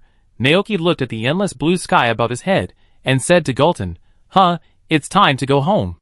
Ah hiss. Chapter 329. On March 8th, 199 of the Alliance calendar, Naoki successfully arrived in the Padilla region. Not long after arriving home, Mayor Thomas came to visit the ranch. Before Naoki had time to greet a group of Pokemon, he hurried forward to welcome Mayor Thomas into the living room. The old man with a cane sat down on the sofa and asked kindly, Did the exchange go smoothly this time? I heard that the tourism industry in Kitakami Township is very developed, and it attracts many tourists every year. Hearing this, Naoki was powerless to complain. He shook his head, and couldn't help but sigh. Zichin Town is still the best. Mayor Thomas was very surprised. Did you encounter anything there? Naoki hummed, and then briefly told Mayor Thomas what he encountered in Kitakami Township, including the story of Ergue and Sanbayaban, including the mayor of Kitakami Township, who wanted to use the legend of Sanbayaban to develop tourism. After hearing everything, Mayor Thomas was shocked and murmured, How could this happen? But fortunately, I brought Urukyo back, and I won't have to suffer anymore. As he said that, Naoki took out Urukyo's Pokeball. With a flash of white light, Urukyo appeared in the living room. Seeing the unfamiliar environment and unfamiliar humans around him, Urukyo seemed a little flustered, and quickly covered his face with his hands. Don't be afraid, this is Mayor Thomas, he won't hate you, Naoki said. Bony. Urukyo then carefully raised his head, and looked at the kind old man in front of him. Mayor Thomas smiled and nodded to it, comforting it. Relax, kid, no one here will hurt you, you can come to the town to play anytime in the future, I believe everyone will like you very much. Bony? Ergue had never encountered such a thing, nor had he ever been welcomed by others. So its first reaction when it heard this was that it couldn't believe it. Is it true? Naoki nodded aside. Of course it is true. Just like in Kitakami Township, there will be a lively celebration in Zichin Town at that time. Let's go and play together when the time comes. Bony! Erguro looked envious. Seeing the appearance of this Pokemon, Mayor Thomas couldn't help but sigh. Poor child. Naoki took the 4 masks of Erguro and asked, Erguro, do you want to continue wearing these masks? He knew that the reason why Erguro wore a mask was to cover his true face, and blend in with the villagers of Kitakami Township. But everyone in Zichin Town likes Pokemon very much. and Urguro is also very cute, so no one should hate it. In this case, it doesn't need to wear a mask to cover its face. Thinking of this, Naoki told Yuriko what he was thinking. After listening, Yuriko looked down at the masks, then looked at Mayor Thomas in front of him, and then jumped twice happily. Bony. Naoki understood. Then I will help you put away these 4 masks. Bony. There are still some matters in the town waiting for Mayor Thomas to deal with. Therefore, after visiting Naoki, Mayor Thomas left the ranch. Naoki finally had the chance to release all the Pokemon. Then, he called Frostmilk and Glacian and introduced Urarkaion to them. Actually, Naoki didn't need to introduce it. Frostmilk and Glacian knew it. Because they were hiding behind the sofa and eavesdropping just now. For this Pokemon with a pitiful life, Frostmilk couldn't help but empathize with it, and was about to cry. Glacian beside him was also angry for Urarkaion. Urarkaion stared blankly at the Pokemon in front of him, and then whispered Bony. Naoki smiled, reached out, and touched Glacian and Frostmilk's heads. Then I leave Yuriko to you to take care of. I have something else to do, so I have to go to town. Frostmilk nodded and agreed immediately, then took Yuriko to visit the ranch. The Pokemon left. But Crest also sent Phantom back to the stable, then moved to the living room in an instant, sat on the sofa elegantly, and continued to watch TV. Dragonite ran out to water the farmland. During the days when it was away, the working Dragonites must not have known to help water the farmland. When he thought of this, Dragonite felt very proud. It was the most reliable and capable Dragonite, and Naoki's favorite Dragonite. Flutter also floated away, and no one knew where it went. Only Golden and Babu Tubo stayed in the living room, looking down at the lava worms crawling slowly on the floor. Come here first, lava worms. Naoki came to the fireplace, and waved at the lava worms, holding a tree fruit in his hand to attract it. The lava worm stared at the tree fruit, and then slowly crawled over and crawled into the fireplace. Naoki fed it with fruit, and seeing the dull look of the lava worm, he couldn't help laughing. You can live here first. I go to the town to find someone to help you build a nest. Bam, bam. Babs squatted in front of the fireplace, happily looking at the lava worm inside. In this way, they also have a warm lava worm home. Play with the lava worm for a while, I'm going out. Naoki said to Babu. Bam. Bab responded, looking at the lava worm without turning his head, chatting with it bam, bam, bam, and no one knew what they were talking about. Naoki didn't care much. After telling his sister Ai Guancher, he turned around and went out, riding Dalton to Klee's forest hut. Klee was sawing wood at the door. When she saw Naoki coming, she was very surprised. What a rare guest! Naoki, what are you going to buy today? Klee stopped her work. Naoki asked directly, are there pipes for lava worms to live in here? Heating pipes? Kelly understood what he meant immediately. Naoki nodded repeatedly, yes, that's it. It seems that you have captured a Pokemon like lava worm. Kelly put down the axe, took off her gloves and walked into the house. Yes, I just happened to have the blueprints when I built a house for you before. Are you planning to build a complete heating system for lava worm only in the living room, or do you plan to cover the whole house? The whole house, Naoki said without hesitation. In this way, the lava worms can move around in a larger area. Hearing this, Carrie looked at the blueprint of the house and said, in this case, some places will have to be rebuilt, and the price will be higher. Oh, by the way, I remember that you only have a fireplace in the living room, right? Yes. Naoki said that the price was not a problem, because the ranch's income was very stable now, and everything from live goat milk to eggs could be sold at a good price. That's fine. Carrie took out a pen and made some changes on the blueprint, and finally confirmed, the price depends on the specific materials used and the construction progress. Today I am helping a leaf cherry orchard dig a new wine cellar, so I may have to wait until tomorrow to go there. Naoki, it's okay, I'm not in a hurry. Kelly smiled, that's it for now, I come to your place after I'm done. Okay. After saying goodbye to Kelly, Naoki went to the Zichin market again, bought a batch of fresh ingredients from there, and then rushed to the ranch. But when he just returned to the ranch, he found a group of Pokemon surrounding a strange Pokemon that was as big as a tree. Seeing this scene, Naoki was slightly stunned. The group of Pokemon turned their heads when they heard the noise behind them. Then, the Pokemon that looked like a tree also raised its head and looked over here. It was a tall Pokemon wearing a coat made of green leaves and a brown long skirt on the lower body. The collar of the green coat was very high, covering its neck, but from its familiar eyes, Naoki recognized the identity of the Pokemon at once. It was a Renho. No, that's not right. Now it should be called Oliva.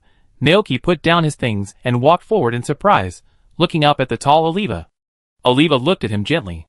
After the evolution, Oliva seemed more mature, and the immaturity and innocence of the Olinia period were completely gone. At this time, it was like a reliable Pokemon. Evolved? Naoki asked. Oliva nodded slightly. Naoki took a deep breath and nodded happily. That's great. Congratulations, Oliva. The man and the Pokemon looked at each other. They had lived together for such a long time, and there was no need to say more about the tacit understanding between them. At this time, Frostmilk looked up at Oliva, who had grown so tall and big. As a good partner who came to the ranch together, Oliva has now become this powerful appearance. Frostmilk was sincerely happy for it, and couldn't help but envy it. Mama. It would be great if it could evolve too. As if he had noticed Frostmilk's mood, Oliva stretched out his arm, picked up Frostmilk, and put it on his body. Ma! Frosty Milk Fairy exclaimed. Seeing this scene, Naoki couldn't help but feel very emotional. He still remembered how Oliva looked when he first came to the ranch. At that time, Oliva was still a small mini-foo. It was so shy and liked to quietly nestle in the flower pot on the windowsill to bask in the sun. After evolving into Orinyu, its temperament did not change much. It was still so shy, but compared with the mini-foo period, Orinyu would occasionally participate in the games of Frosty Milk Fairy. But most of the time, it still stays near the green grass field of the Mount Goat and the World Tree. But what Naoki doesn't understand is why Oliva has become so big after evolution. Its body size is almost 4 meters, just like a big tree. The normal size of Oliva seems to be around 1.5 meters, right? Naoki cast his eyes thoughtfully at the Mount Goat and the World Tree, and guesses in his heart. Could it be because it absorbs a lot of natural energy? As we all know, the natural energy near the World Tree is much more concentrated than other places. That's why the goats and Olinia lie there all day. You know, natural energy is a good thing. If the amount is large enough, it can even cause the legendary battle between Groudon, the god of the earth, and Kyogre, the god of the sea. So, it should be those natural energies that caused Oliva's size to change. Naoki came to a conclusion in his mind. If it were in the game Arceus, Oliva would have become a big boss Pokemon. In any case, this is a good thing. Looking at Oliva coaxing Frostmilk and Yuruchan happily watching everyone, Naoki smiled. It seems that Yuruchan gets along well with everyone in the ranch. Naoki thought. The only pity is that, except for the grass attribute Pokemon, the other Pokemon in the ranch don't seem to be attracted by natural energy. Bubble evolved into Bubble, Minifew evolved into Oliva, Caterpillar evolved into Butterfree, Diglett evolved into Diglett. Of the Pokemon that first came to the ranch, it seemed that only the Saltstones had not evolved yet. Thinking of this, Naoki turned his head and looked at the 5 Saltstones surrounding the giant Oliva, with a puzzled look on his face. Logically speaking, he has been carefully nurturing the Saltstones, and he has not stopped feeding them nutritious meals and exercising every day, so they should have evolved long ago. But why? Naoki said goodbye to several Pokemon, turned back to the living room, and prepared lunch with his sister Aiguancher. While processing the ingredients, he began to think. As we all know, there are 3 reasons why Pokemon do not evolve. The first is that the body has not met the conditions for evolution. The second is that the Pokemon wants to maintain its current appearance, so it resists evolution and uses patience to hold back the feeling of evolution. The third is that the Pokemon wears the Stone of Unchange. So what kind of situation will the Saltstones be in? Naoki didn't know, so he decided to investigate after lunch. In order to welcome the arrival of Eruption and Lava Worm, Naoki's family prepared a very rich lunch today.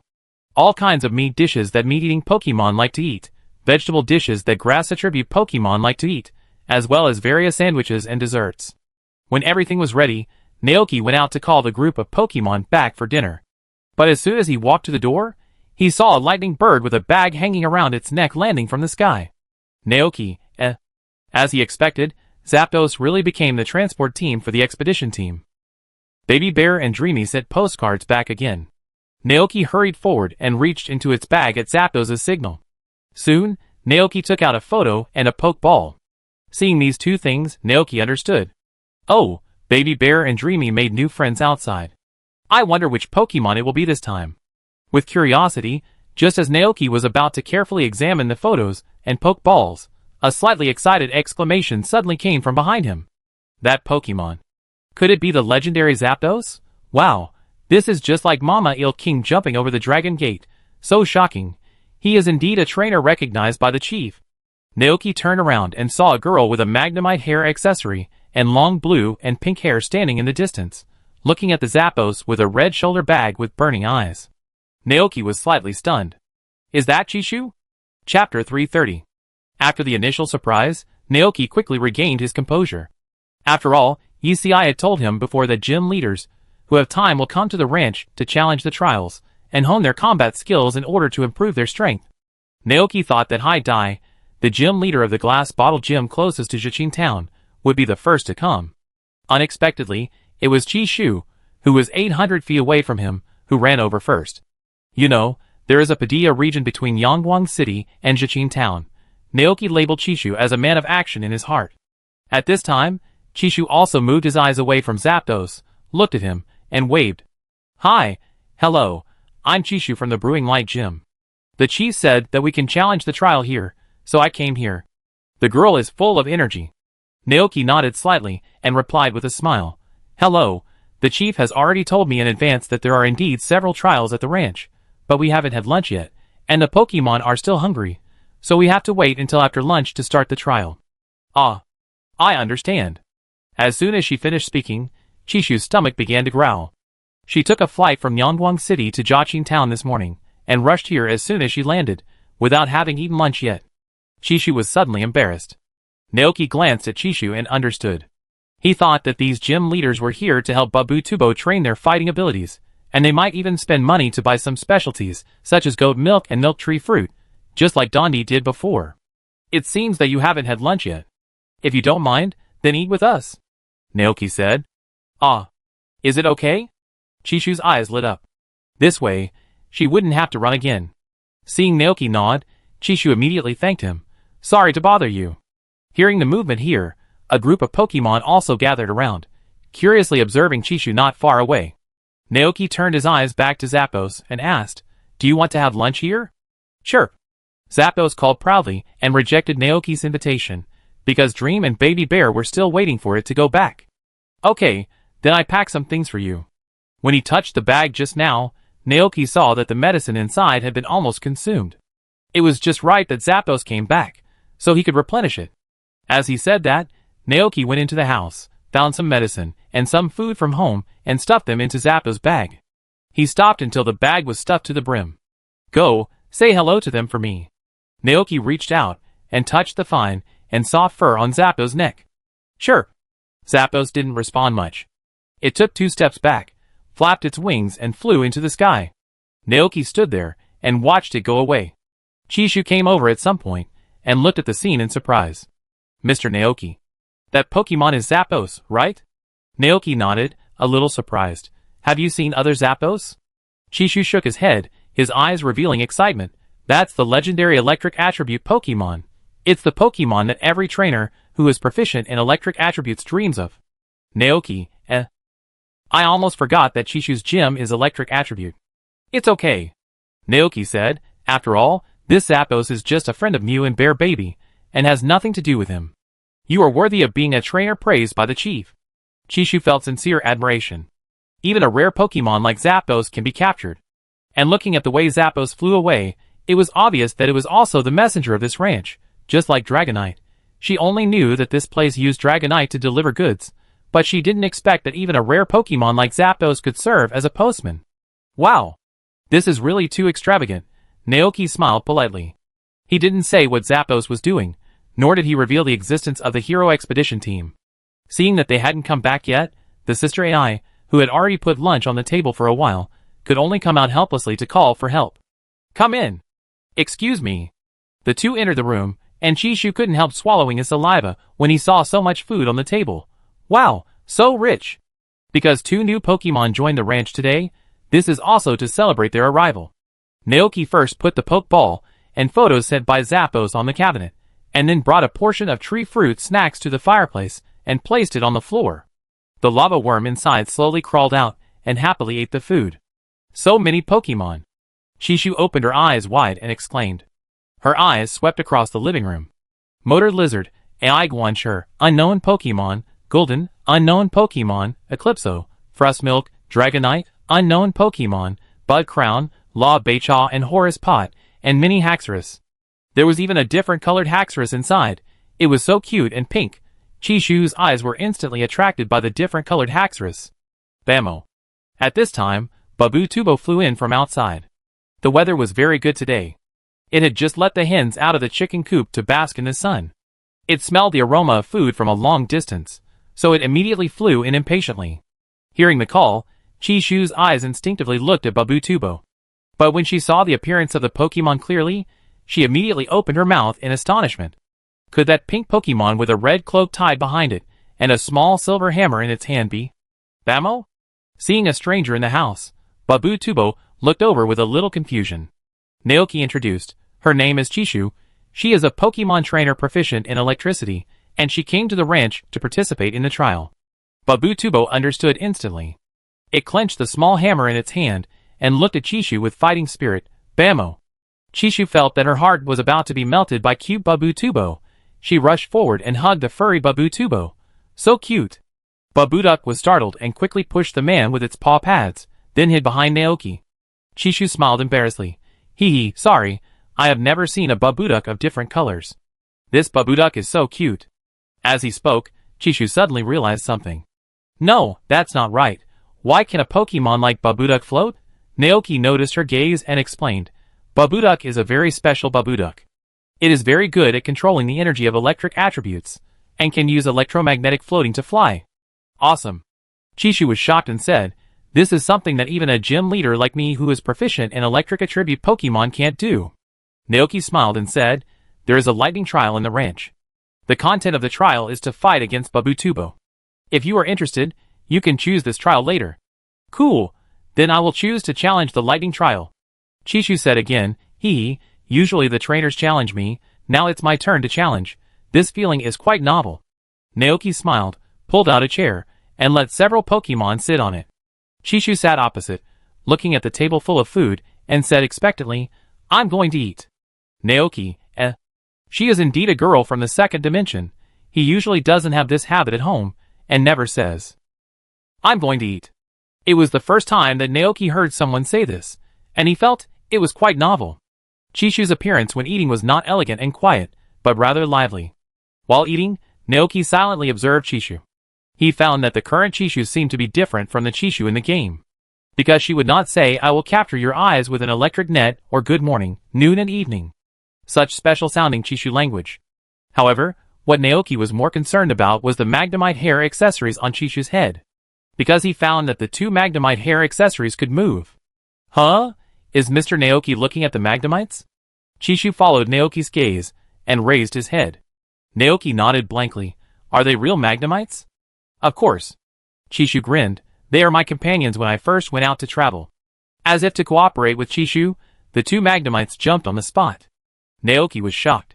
He had always thought that the two things were Magnemite hair accessories, but he didn't expect them to be real Magnemites. If he remembered correctly, one Magnemite weighed about 6 kilograms, and two weighed 12 kilograms. Oh my god, from this point of view, Chishu is also a super newbie. Will his neck not be tired with two little magnets on his head? But when he thought that Xiaoji had lifted the 999 kilograms nebula with one hand, Naoki felt relieved. The humans in this world cannot be viewed with common sense. So he retracted his gaze and ate silently. Soon, lunchtime was over. Chishu was satisfied with his meal, and he casually praised, Mr. Naoki's cooking skills are very good. Naoki smiled. Practice makes perfect. Mr. Naoki is so modest. Chishu chuckled. She found that Naoki was a little different from what she imagined. A few weeks ago, the chief had found 8 gym leaders in the Padilla area and assigned them a task to practice in a place called Naoki Ranch in the town of Jichin. At that time, all the gym leaders were surprised. The chief did not explain too much, but just told them that they had to go. Before coming here, Chishu had imagined what the owner of the ranch would look like. Could it be an old farmer wearing a straw hat and a white beard? However, when she came over and saw this man for the first time, she immediately recognized him in her mind. Oh, isn't this the protagonist of the Man and Dragon program broadcast on TV at that time? He was on TV. The dragons that delivered goods at that time left a deep impression on her, and she still remembers it vividly today. He didn't wear a farmer's straw hat, nor a white beard. He was tall and big, with a layer of hairy black stubble on his chin, which looked quite intimidating. However, after actual contact, Chishu found that this man was unexpectedly easy to talk to and polite. His cooking skills were also great, and he was also an uncle who loved Pokemon. Uncle Naoki. Chishu didn't pay attention and said the name in his mind at once, looking very motivated. I'm ready. The trial can begin. Just returned to the ranch, Naoki, who was tired from the journey, and had not had time to take a shower or shave, almost couldn't breathe, opened his eyes, and asked, "What did you call me?" Chishu realized that she had just called him rudely, and quickly said, "Mr. Naoki." "Naoki, eh?" He sighed, then handed Chishu some Pokemon food and asked her to feed it to her Pokemon. There were too many Pokemon just now, and the table couldn't accommodate them. Chishu didn't release her Pokemon, but she didn't expect Naoki to notice it. "Chishu, thank you very much, Mr. Naoki." "Wait a moment." Naoki turned and walked into the room, and came to the bathroom. He looked at himself in the mirror, and finally understood why everyone from Chishu to Danyu called him uncle. Because he was a little tanned from doing farm work in the summer, and he hadn't had a haircut for a long time. He was busy with the work of Agui during the agricultural exchange in Beishang Township, so he didn't think of shaving. In addition, in the past year, he ate and drank a lot of meat and fish, and live goat milk every day, and his physique became much stronger. He looked like a rough man like the fighting king of the Kanto region, Shiba.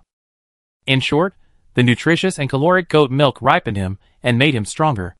Naoki shaved his beard and tidied up his appearance. After everything was done, he looked a lot younger. When he walked out of the room, Chishu was feeding her Pokemon on the grass. Naoki glanced at them and recited the names of those Pokemon in his mind. Big Electric Petrel, Electric Belly Frog, Renkin Cat, Naughty Thunder Bomb, Dream Demon. Including the 2 decorative Magneto on the head, there are a total of 7 Pokemon. Hearing the noise behind her, Chishu looked back and opened her mouth in surprise. "Mr. Naoki?" Naoki was very satisfied with the title and nodded modestly. "Yes." "Wow." Chishu was surprised. "May I ask your age?" 21. Chishu was even more surprised. She didn't expect Mr. Naoki to be so young. He was only 4 years older than her. Naoki smiled elegantly and politely. "If young people in the city also work in the fields for a few years, like me, I believe they will become like this." Chishu understood instantly. Naoki didn't say much, and turned to the business. "Are you ready? Are you sure you want to start the lightning trial? Everyone, are you all ready?" Chishu looked at the Pokemon in front of him. Gumo, Dream, Frog, Dream Demon and others responded one after another. "Hee, it seems that everyone is ready." Chishu looked at Naoki and said in a cheerful and lively voice, "Then the gym test begins." Naoki, "Oops, I got it wrong." Chishu smiled embarrassedly.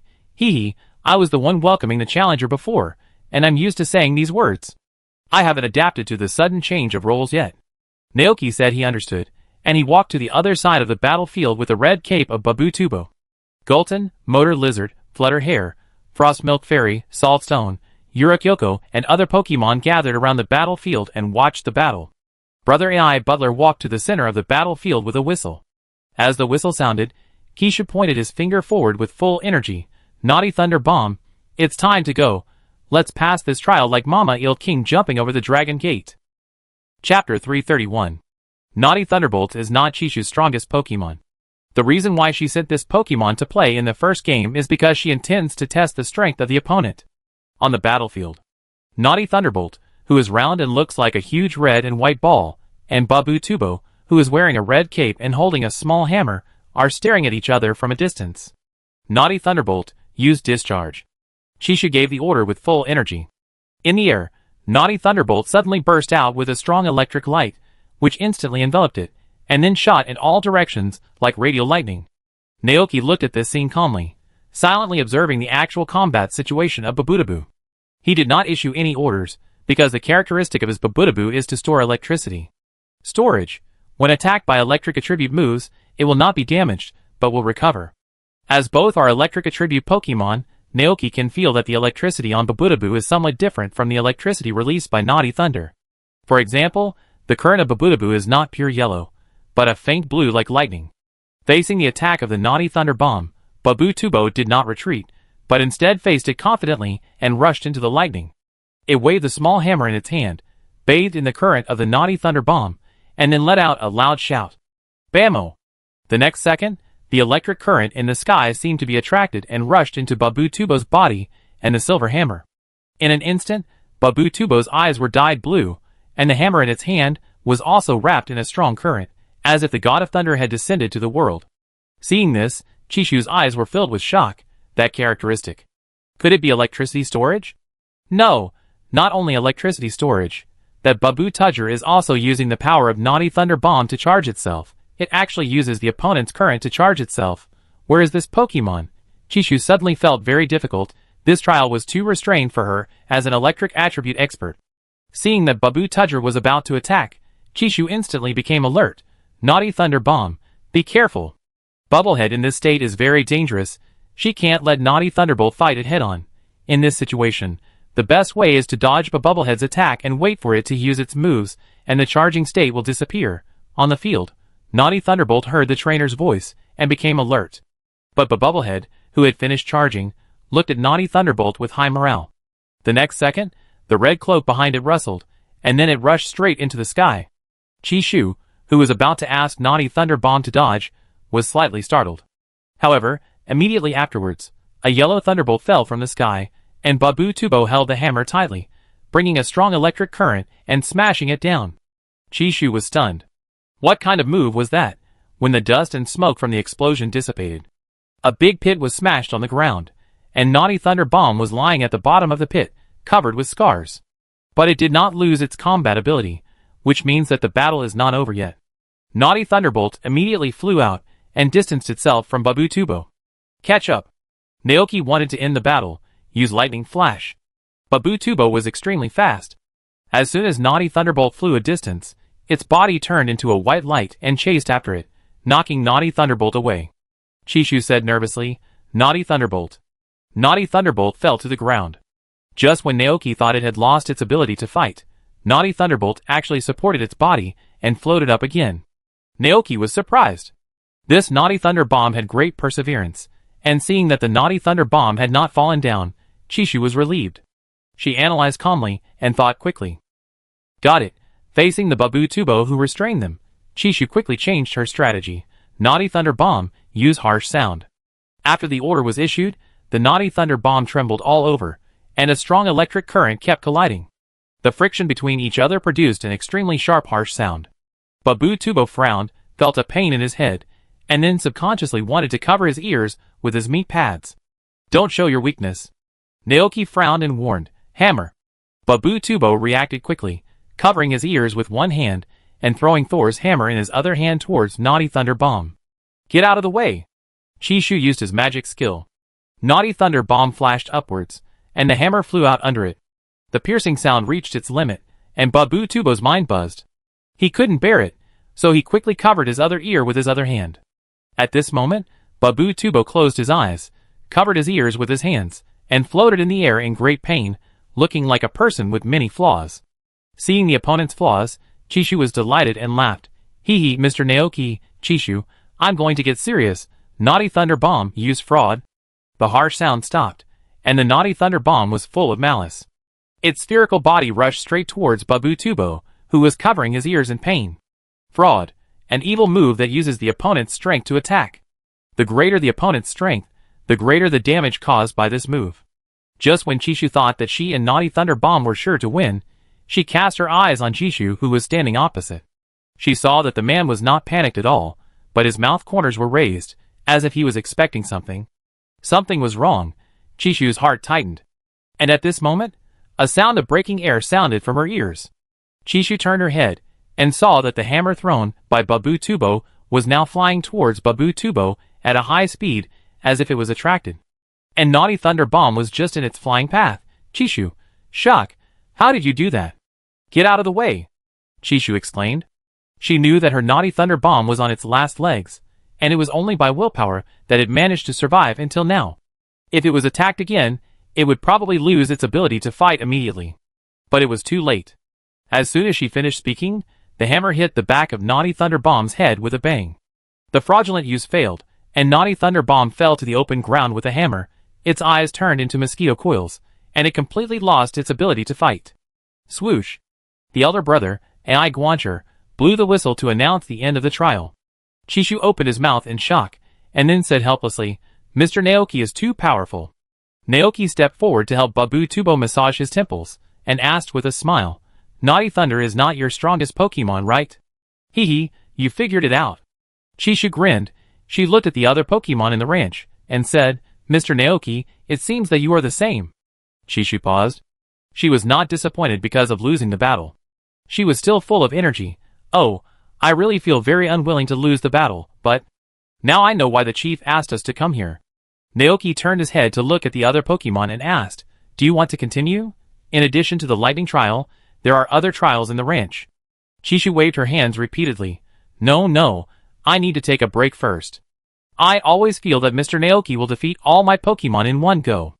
Naoki, he would indeed do such a thing.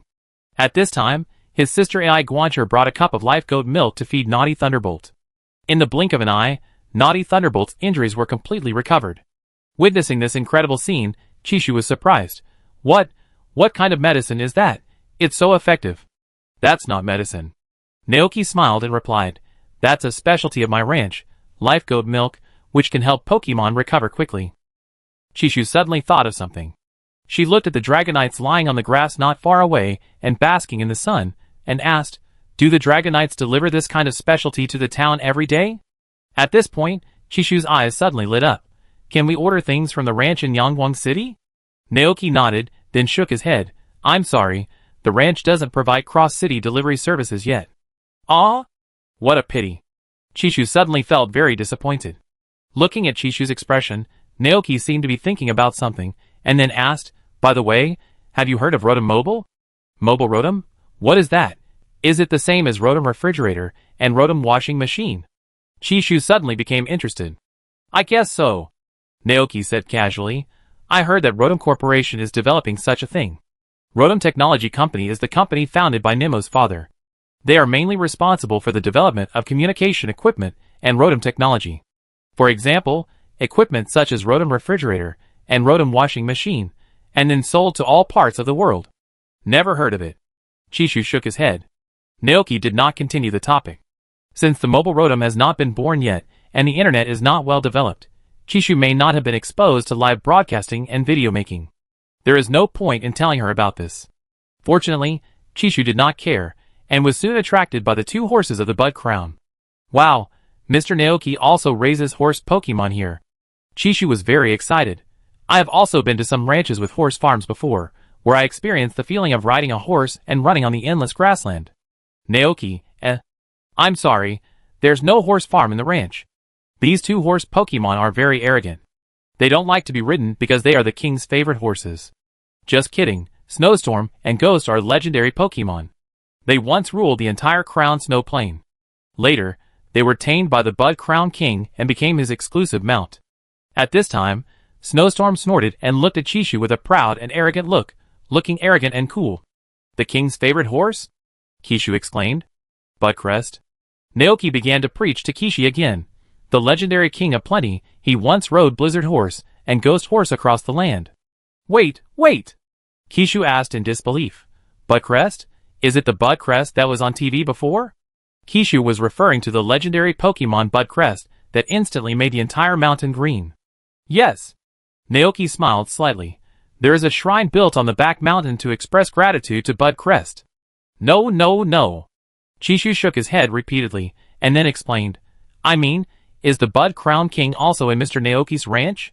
Chishu turned his head to look at Golden, then looked at the eruption, and then looked at the fluttering hair floating over the ranch.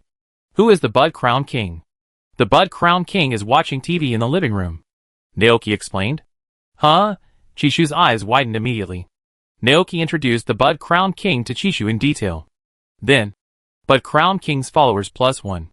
At 4 o'clock in the afternoon, Chishu left. She said that she only had one day to rest, and she had to go to work tomorrow to receive the trainers who challenged the Brewing Light Gym. Before leaving, Chishu spent a lot of money to buy 10 bottles of goat milk from the ranch, saying that she would come again in the future, and she hoped that Chishu could open a cross-city Dragonite delivery service. However, Chishu had no way to deal with this matter. Because he was worried about Dragonite running away, not only worried about bad guys, but also worried that Dragonite would get lost. So, all this had to wait until the birth of the Rotom phone. Thinking of this, Chishu went home and took a look at his small treasury. At this moment, A good idea suddenly popped up in his mind. Maybe he could use the money he earned to invest and provide research directions for smartphones to Nemo's father's company, so as to accelerate the birth of the Rotom mobile phone. This is indeed a good idea, but it's a pity that he is just a farmer in the countryside and has no chance to meet a wealthy man like Nemo's father. Naoki thought about the functions of the Rotom mobile phone in the anime. He saw the Crown King watching TV on the sofa with his sharp eyes, and suddenly remembered the Crown Moo that the Crown King made when he called him in Emerald Town's voice. Telepathy cannot be transmitted through telephone lines. Naoki has always believed that Rotom phones can only provide navigation and positioning services for Dragonites. But now it seems that Rotom phones can provide many more services. As we all know, Rotom is also a Pokemon, and even if it is integrated into home appliances, they can still communicate. In this case, if every Pokemon is equipped with a Rotom phone, does it mean that everyone can call each other? The Pokemon on the other end spoke, and then Rotom in the phone automatically transcoded and translated it to the other end. At that time, Budcrest can also watch TV and surf the internet directly through the phone. No, not only Budcrest. There is also Giratina, who lives in the Flower Sky Island all day long. Thinking of this, Naoki suddenly became interested. There are many legendary Pokemon in the ranch now, like Budcrest, Gulton, Yuruko, Mew, and Giratina next door.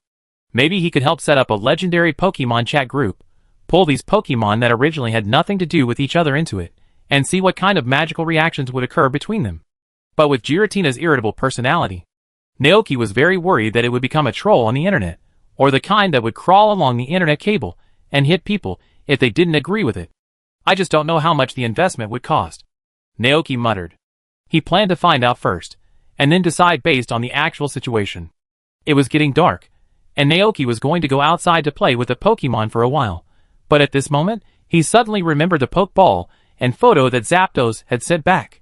Naoki slapped his head, and hurried to the Pokeball rack to pick up the photo and Pokeball, and check the good friends that Mew and Bear had made this time. The back of the photo still had the small paw prints of Mew and Bear, but compared to the previous one, there was another mark on it. Naoki didn't see it at first, and it took him a while to react. Could this be the mark left by Zapdos? Turning the photo over, the background is a dense and deep forest, with a winding river running through the forest. By the river, there are several figures with smiles on their faces. The smiling bear cub and Mew. The big Zapdos with a red shoulder bag stands behind them, looking at the camera with a defiant look. And in the middle of Mew and the bear cub, there stands a yellow-billed duck Pokemon with a resolute expression, sharp eyes, and a sword in his hand. Chapter 332. Accompanied by a flash of white light, a yellow-billed duck Pokemon covered with brown-gray feathers appeared in front of Naoki. It held a long green onion in its hand. Its chest and abdomen were covered with a layer of milky white duck down, and it had yellow feet. It had 3 hairs standing on top of its head, and the black V-shaped pattern between its forehead made its expression look extremely resolute. This is onion duck? Naoki opened his eyes in disbelief.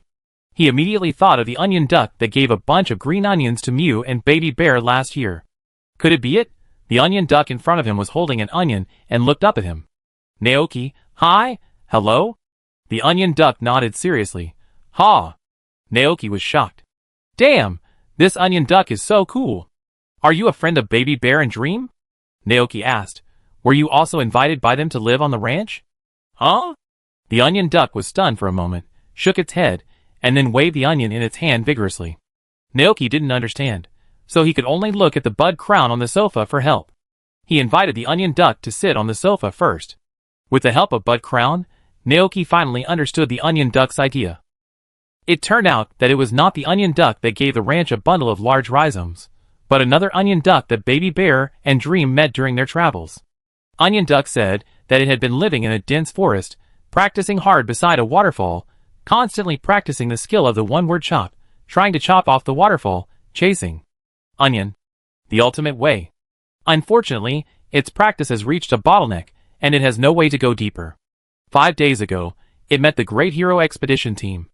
The Great Hero Expedition team found it sitting on the waterfall with a sad face.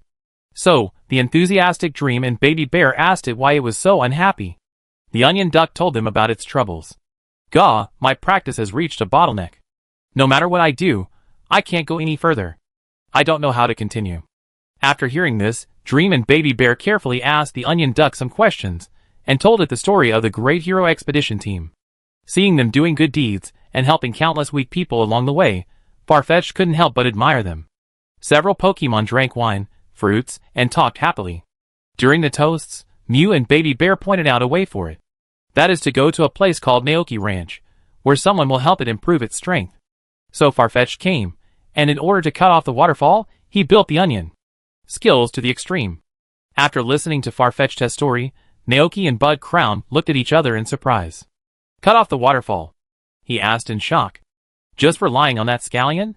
Seeing that the human in front of him doubted his strength, the eyes of the onion duck suddenly became sharp. It placed its right wing on the scallion stalk, and then attacked with lightning speed.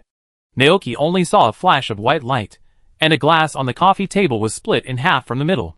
The cut was delicate and smooth, showing how skilled the person who made the move was. Naoki was shocked. What kind of move was that? Ichi-chi or Ai-chi? So powerful. The onion duck calmly sheathed the onion sword. Gah, but I can't do that right now. Naoki reacted. So you came to the ranch to practice? The onion duck nodded. Ga. Naoki scratched his head in confusion. But you are already very powerful. I have no experience in this area, and I don't know how to help you practice sword skills. It would be fine if it was an onion duck that didn't know anything. The onion duck was immediately disappointed. Seeing this, in order not to disappoint Mew and Baby Bear's trust, Naoki thought for a moment, and then said, but I can give it a try. Show me all the moves you have mastered now. Flatty Duck nodded. One person and one Pokemon came outside. Then, Farfetch'd began to demonstrate the sword skills he had mastered. One word slash, I chop, swallow return, continuous slash. When Farfetch'd stopped, Naoki was stunned on the spot. That's all? No more? Farfetch'd, quack. Naoki was even more confused. Can you throw sand? Farfetch'd shook his head. What about staring? Farfetch'd continued to shake his head. Peck? Farfetch'd continued to shake his head. Naoki was shocked. Then you are a bit biased. Farfetch'd thought that these were enough. When fighting other Pokemon, throwing sand and pecking the opponent with a mouth for eating was not in line with the style of a swordsman. Farfetch'd stared at Naoki, waiting for his answer. If this place can't help it continue to improve its strength, then it can only leave here and go to the wild to train alone. Naoki was also looking at Farfetch'd. Farfetch'd only knows 4 moves. Farfetch'd seemed to want to practice slashing and swordsmanship moves, and other moves were obviously not within its consideration. Speaking of slashing and swordsmanship moves, Naoki couldn't help but think of a row of moves. The air blade that was said to be able to split the sky, the dark attack that was easy to hit the vital point, and the regret sword that incorporated the user's attachment to the world. Going up, there are some moves exclusive to legendary Pokemon. Like Palkia's Archon Slash, the Three Swordsmen's Holy Sword, Keldio's Mystic Sword, Song Xiang's Behemoth Slash, Groudon's Cliff Sword and the like. But even Farfetch'd can't learn these moves. Naoki looked at Farfetch'd, and suddenly a dish he had made appeared in his mind. Fruit platter. But that thing is a double-edged sword, which can allow Pokemon to learn new moves, and can also make Pokemon forget the moves they have already learned. Seeing that Naoki didn't give an answer for a long time, the onion duck sighed. It didn't say much, holding the onion and turned to leave. Seeing this, Naoki hurriedly shouted, "Wait a minute." The onion duck stopped and looked back.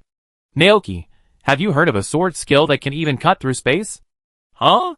The onion duck was surprised. Cut through space? Although it didn't understand, it sounded very powerful. That move is the subspace split slash. Then, Naoki told the onion duck in detail about the moves such as the Cliff Sword, the Holy Sword, the Giant Beast Slash, and the Regret Sword. At the end, he looked at the onion duck with excitement in his eyes, and said, I have a way to let you learn these moves. Quack! The onion duck's eyes were full of perseverance. No matter how difficult it was, it would not give up. No, it has nothing to do with hard work. Naoki shook his head. Quack? The onion duck was confused. How could he learn it? It depends on your luck. Naoki described the effect of the fruit platter in detail. The magical dish I made has 2 effects. One allows you to randomly learn a move from a skill pool, and the god-level sword skills I just mentioned are among them, but the probability is very, very low. Another effect will make you randomly forget the moves you have learned, but the only benefit is that as long as you are willing to spend time and work hard to practice, you can master them again in a short time. I won't force you to use this method, all choices are up to you. Naoki said.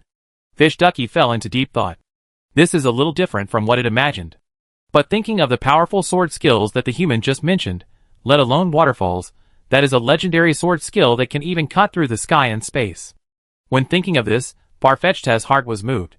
But, apart from these moves, it might make it forget the sword skills it has mastered. Farfetch'd was very worried, and a sense of excitement that was very scary, and wanted spread throughout its body. Two Farfetch'd yes, one black and one white, appeared in its mind. The angel with a halo and a white robe said worriedly, "Don't try it, try another way to practice." The devil with fangs said seductively, "You have been practicing for a long time, but you are stuck at a bottleneck and can't improve your strength. If you miss this opportunity, you may never have such an opportunity again. That is a sword skill that only legendary Pokemon can master." The little heart of Farfetch'd began to beat wildly. Do you want to give it a try? Maybe it's lucky enough to learn the Sub-Sky Slash in one go? As long as it learns a god-level sword skill, it will leave. It will never covet other skills. Thinking of this, Angel Onion Duck was hit by Demon Onion Duck and flew away. Onion Duck has made a decision in its heart. Ha! Naoki raised his eyebrows. Do you want to give it a try? Onion Duck nodded. Naoki didn't say much. He turned back to the living room, found a basket of fruit, picked up a knife, cut the fruit into pieces, and placed them on the plate. In just a few minutes, a fruit platter was ready. Naoki looked down, and the information about the fruit platter emerged from his mind. Fruit platter, be a delicacy made from various fruits, blending the flavors of different fruits, quite popular with some Pokemon. Cooking effect. Skill refinement. After eating, a certain move of the Pokemon will change randomly, and there is a certain chance that it will comprehend a powerful and rare move. Evaluation. Basic cooking, easy to make, a good choice for home travel. Naoki came outside with the fruit platter. The Farfetch'd, holding a green onion, was waiting under the eaves, with sharp eyes cast at other Pokemon in the ranch. It's done, try it. Naoki put the fruit platter in front of Farfetch'd. Farfetch'd looked down at the simple fruit in front of it, which was cut into small pieces. It was a little bit unbelievable. Can these things really help it comprehend such a powerful swordsmanship? In order to verify the idea in his mind, Farfetch'd began to eat the fruit platter. When it ate the last piece of fruit, its eyes suddenly became sharp. Here it comes. Naoki concentrated and held his breath, staring at the onion duck without blinking. Only the onion duck suddenly yawned, and then lay down on the grass and fell asleep. Naoki? ? Is this a superpowered sleep? He went forward and shook the onion duck, which was sleeping soundly. After a long while, it woke up, and its spirits became very full. The onion duck looked at Naoki. Naoki, congratulations, you've made a good start, and you have successfully comprehended sleep on your first try. However, this was not the answer that the onion duck wanted. It looked at Naoki with determination. Ga. Come again. Naoki felt that the onion duck would not give up, so this time he used up a basket of fruit in one go and made 8 fruit platters. In the pasture on the grass, the 8 fruit platters were placed in a straight line in front of the onion duck. The onion duck looked serious and ate them one by one. In the first one, the onion duck forgot the one word slash. Feeling the feeling of forgetting a move in his body, the onion duck opened his eyes wide and was very shocked. In the second portion, onion duck learned to throw sand. Onion duck almost choked. It didn't believe in evil and went straight to the next fruit platter. In the third portion, onion duck forgot the I chop. Onion duck got excited. Ga. Again! It didn't believe it today. However, when you are unlucky, even drinking cold water will get stuck in your teeth. In the fourth portion, onion duck forgot to sleep. In the fifth portion, onion duck forgot to throw sand. In the sixth portion, onion duck forgot the swallow return. In the seventh portion, onion duck forgot the chain slash. At this point, the onion duck had forgotten all of his skills, and was enveloped by a depressing black gas. But the onion duck did not give up. With a serious face and a bulging belly, he staggered to the last fruit platter. Now, he had nothing to lose. Ga. The onion duck let out a fearless roar, lowered his head, and quickly picked up the last fruit platter. When the last fruit piece was eaten into his stomach, the momentum of the onion duck suddenly surged, and its eyes became extremely sharp. Then it waved the onion and danced a fierce war dance. That move was sword dance. When the dance was over, the onion duck felt full of strength. But its bloated belly made it feel extremely uncomfortable. Finally, the onion duck, which was about to die of bloating, lay on the grass with its buttocks, its brain empty, looking at the gradually darkening sky, and weakly said, Ga. At this time, Its sight was suddenly blocked by several heads. Pokemon like Bubblehead, Glacian, Uriko and others gathered around and leaned over to look at Farfetch'd, the glutton that ate 9 portions of the fruit platter in one go. Frosty Milky, Ma! It's such a big eater. It ate so many fruit platters in one go, even better than Dragonite. Glacian, Boy! It looks like it's about to die. Uriko began to worry when he heard this. He stretched out his little hand and touched Farfetch'd's nostrils. He found that it was still breathing, and he breathed a sigh of relief and said happily, Bony! Not dead yet. The Farfetch'd was so full that he had no desire to live, and his eyes had become dull. Naoki walked up to the Farfetch'd with a smile, looked at the Farfetch'd who was full, and asked, Are you feeling okay? Farfetch'd didn't respond. Naoki began to worry, and he touched Farfetch'd's hardened belly, wondering if it would die of fullness. There are also many examples of Pokemon in this world who get sick because they eat too much. Naoki is very worried that the ranch has no way to solve the problem of Pokemon being overfed. He quickly took out Farfetch'd's Pokeball, put it in, and then rode Gulton to the Pokemon Center in the town. After hearing that Farfetch'd had eaten nearly 40 berries in one go, Miss Joy was shocked. How could this happen? She looked worried, and quickly put Farfetch'd on the ambulance with her assistant Pokemon Love Butler, and pushed it into the emergency room. Naoki held Farfetch'd's onion, and his mood was very complicated for a while. This Farfetch'd, why is so stupid? He waited for nearly an hour at the Pokemon Center before the door of the emergency room was reopened. Miss Joy came out and breathed a sigh of relief. It's all right now. I just induced vomiting for Farfetch'd, and the fruit it ate has been vomited out. Naoki breathed a sigh of relief. Miss Joy asked, Mr. Naoki, is Farfetch'd the Pokemon you just captured? Naoki shook his head. No, it came to the ranch from somewhere else. I see. I said there is no Pokemon like Farfetch'd in the Padia region. Miss Joy suddenly realized, oh, Farfetch'd has woken up. You can go in and see it. Naoki nodded and walked into the ward with Gulton. Farfetch'd was lying on the bed, with a blank look on his face. Hearing the sound, it turned its head. Feel better now? Naoki felt very guilty. Sorry, it's my fault. I shouldn't have let you eat so many berries in one go. At that time, his attention was focused on the moves that Farfetch'd was about to learn, and he didn't notice so many things. Farfetch'd's eyes became clear again. He thought of the anxious look on the face of the human who brought him here for treatment, and his heart was slightly touched. Then he shook his head gently. Ha! I don't blame you.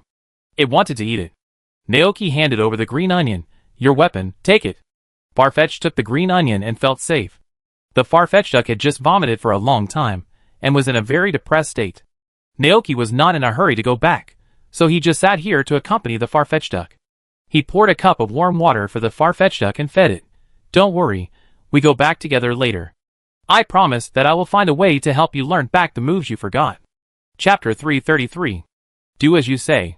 In order to help Farfetch'd practice better, Naoki went to Klee's hut immediately after leaving the Pokemon Center, and ordered 9 wooden mannequins from her. Klee nodded, knowing that trainers had ordered wooden mannequins from her before to help with Pokemon training. Then I bring them with me when I visit you tomorrow. Tomorrow she will go to Naoki Ranch to build heating pipes for the whole house, where the lava worms live. Okay. Naoki nodded, and then rode Golden back to the ranch. At night, Naoki felt tired after running around for days. He rested on the sofa and asked his sister Ai Guancher to prepare dinner. It was late, and the tired birds returned to their nests. The ranch was shrouded in the night, and the whole world fell into silence. Occasionally, the calls of bird Pokemon from the wild could be heard. The living room was very lively, and the room was warm due to the presence of lava worms. Fortunately, the temperature was not very high, otherwise the house would probably become a sauna. Naoki relaxed completely, and turned to look at his Pokemon family. Magma was eating a plate of Pofin in the fireplace, with a happy smile on his face, and a happy cry from time to time. Glacian and Motor Lizard were lying in front of the fireplace, curiously observing Magma eating. Babu and Frost Milk were tired from playing during the day, so they lay on the left and right of the Bud Crown, who was watching TV, and collapsed on the sofa to rest.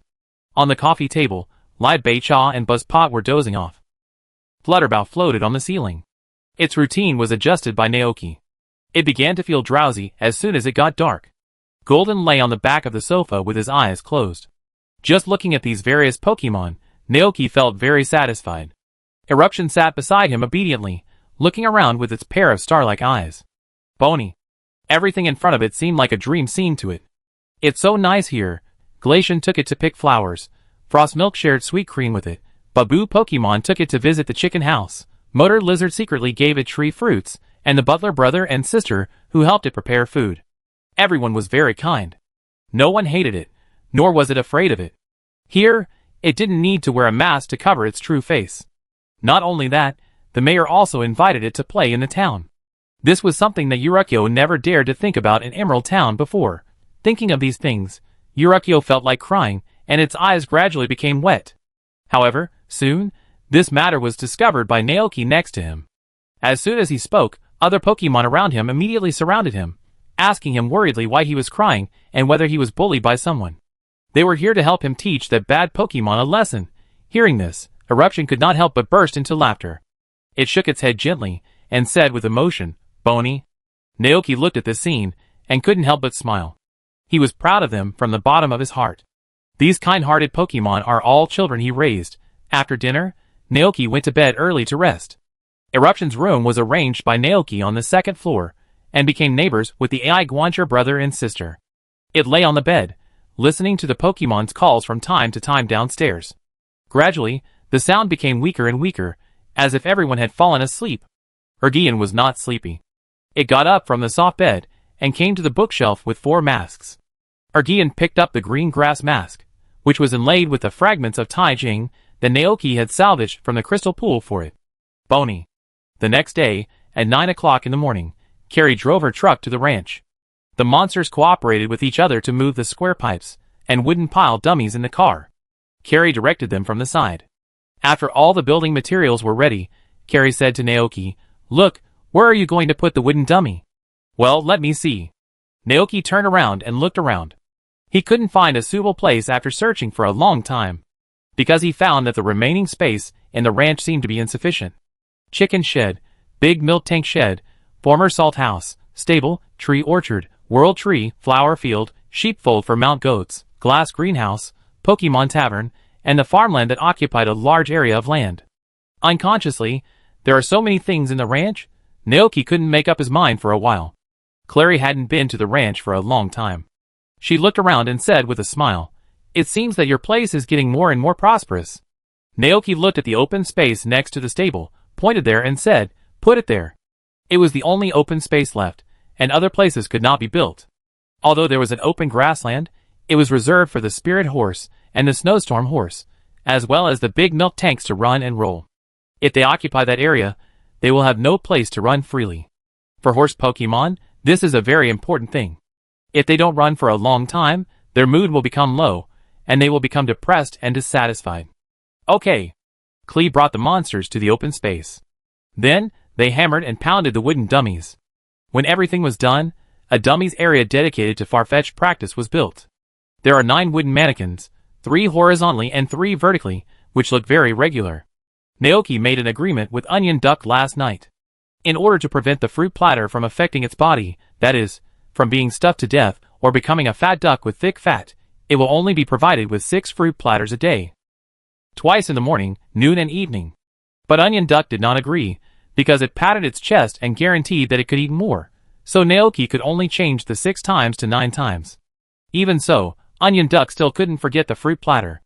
It suffered so much yesterday, and it swore that it must learn the god-level sword skill, otherwise it would suffer in vain. Naoki called the Onion Duck, who was staring at a fruit, to come here and said to it, "Practice those moves here." The Onion Duck held the onion, with a serious expression and a firm gaze. After a night of repair, it regained its swordsman-like appearance. After hearing Naoki's words, it suddenly raised the onion and chopped it straight at a dummy wooden stake. Feeling the impact and heaviness in its hands, the Onion Duck was very satisfied with this place. It was more perfect than the waterfall where it had practiced sword skills before. "Ga." The Onion Duck nodded at Naoki, and then his agile figure quickly shuttled through the dummies, hitting the wooden dummies with the onions in his hand. Seeing this scene, Naoki looked like he wanted to say something but stopped. In fact, he really wanted to tell Onion Duck that he could stop training for now, and wait until he could understand the useful moves after eating the fruit platter, and then start training the forgotten moves again. After all, he only knew one sword dance now, so it would not be a loss even if he forgot it. But seeing Onion Duck's hard work and seriousness, Naoki swallowed his words back. "Forget it, Let Farfetch'd practice first. It's good for it to keep improving its skills. When it has mastered these skills to perfection, even if it forgets them, it can learn them back quickly. Cleo watched this scene with interest. What a hard-working Pokemon. Naoki smiled and thought to himself, that's right. This Pokemon Farfetch worked so hard to learn the skills yesterday that he ate 40 fruit in one go and almost died of bloating. The two turned and walked towards the house. Next, they would help the lava worm build a residence. On the way, Carrie looked into the distance. Her eyes were cast on the land on the other side of the river, and suddenly said to Naoki, have you ever thought about expanding the ranch? In this way, the Pokemon will have more space to move around, and you can raise more Pokemon. Naoki was slightly stunned. Expand the ranch? How to expand? He followed Carrie's gaze, and then saw the open space across the river. Naoki understood instantly, and he was very surprised. Can I buy those lands? Of course. Clary smiled and nodded. It will only cost a lot of money, but there are also advantages. That is, after you buy it, the land will belong to you, which is very suitable for ranchers like you who plan to expand the ranch business. Naoki's heart was eager to make a move. If he bought that piece of land, he could raise more Pokemon. He has always wanted to raise some braided sheep and tropical dragon, as well as some other Pokemon. But due to the small size of the ranch, these ideas have never been put into practice. And now, Naoki was a little excited, but soon calmed down because he still had some things to figure out. What about the property rights? Naoki asked. Property rights? Claire was a little confused about this question. Naoki explained, if I buy that piece of land, will there be a time limit? For example, after 70 years, the land will no longer belong to me. How is that possible? Kelly was confused, but still explained, once you buy the land, it's yours. The Alliance will issue you a land deed and log the information online. Even when you are old, you can pass it on to your descendants. It will always be yours. If someone occupies your land, you can report it to the Alliance, and then someone from the Alliance will come to teach him a lesson for you. Permanent land? Naoki felt like he was about to stop breathing. Unless you sell it to someone else. Kelly smiled. Then where should I buy it? Naoki asked. That's easy. Well, you can ask Mayor Thomas, he's the mayor, he can help you solve this problem. Kelly said. Okay, I understand. Naoki was going to go back and find Mayor Thomas to include the land on the other side of the river into his ranch. When the time comes, he will hire a few more working gophers, and then open up a few plots of land, plant fruit trees, crops, and flowers, and create a piece of land like the apple orchard in Beishang Township. In addition to farming, he can also raise more productive Pokemon. For example, Tropical Dragon. Tropical Dragon will bear fruit on its neck twice a year. Although the fruit of a tropical dragon may not be as much as it eats normally, it is a Pokemon. It doesn't matter whether it makes money or not, as long as he keeps it at home, he is happy. This is the greatest pleasure for collectors, watching all kinds of Pokemon live in their own farms, help with work, or produce. The lively, energetic, and thriving scene makes people happy just by imagining it. In addition, he can plant an onion garden for onion duck, raise a group of fluffy braided sheep, collect EVs of all attributes, create an EV paradise, and build slides, swings, and seesaws for EVs to play in the paradise. And he will feel happy just by sitting next to them and watching the EVs smile. Carrie led the monsters into the room to install the pipes. This work requires breaking through the wall and placing the pipes inside. In order to prevent accidents, the power supply of the house was cut off. But Crown couldn't watch TV, so he could only sit in the garden with his Labicha and Buzahu to drink tea. The other Pokemon in the ranch were playing on the grass. Naoki was afraid that Bud Crown would be bored, so he ran over to chat with him. In 2 years, I will buy you a computer and a mobile phone, and then you can watch whatever TV you want, Naoki said. Bud Crown was slightly startled, and said telepathically, mobile phone? What is that? Naoki, who was in an excited state, calmed down. He thought about it carefully, and then explained, it is a machine developed by humans that is similar to a combination of a small TV and a video phone. As long as you are connected to the internet, you can contact people all over the world through your mobile phone. Not only that, you can also use your mobile phone to search for cartoons on the internet, and watch whatever you want without watching ads. The video software in this world should not require membership, right? Of course, it doesn't matter if you need it. He can charge the Bud Crown King a 100-year permanent membership. Hearing this, the eyes of the Bud Crown King suddenly brightened up. There is such a thing in this world. That's right. Naoki nodded and gave the Bud Crown King an example. If Song Xiang and Zong Marant also have mobile phones, then you can communicate with them through video in the Padilla area and see how they live. It's very convenient, right? The Bud Crown King nodded slightly, and he looked at Naoki a little embarrassedly. I want a mobile phone. Seeing that the Bud Crown King wanted to get it immediately, Naoki came back to his senses and couldn't help saying, Ahem, this kind of mobile phone has not been developed yet, and it may take another 2 years. There was a look of loss in the eyes of the Bud Crown, but soon he cheered up again. I have lived in this world for thousands of years, and it's only 2 years. I can wait. Naoki nodded heavily and promised, well, I will buy one for you as soon as possible.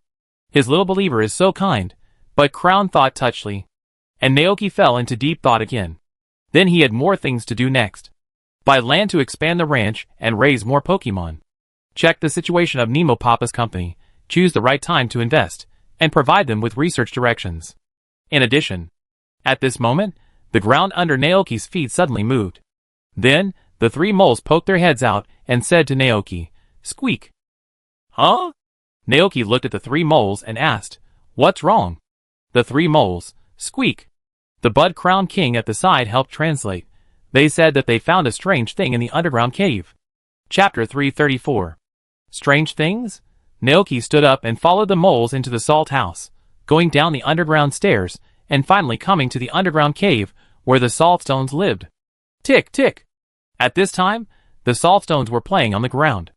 The cave was empty and extremely quiet, so quiet that the sound of water drops could be clearly heard. Naoki passed through the cave and came to a rock wall under the guidance of the 3 moles. He suddenly discovered that the color of an area on the rock wall was so out of tune with the surroundings.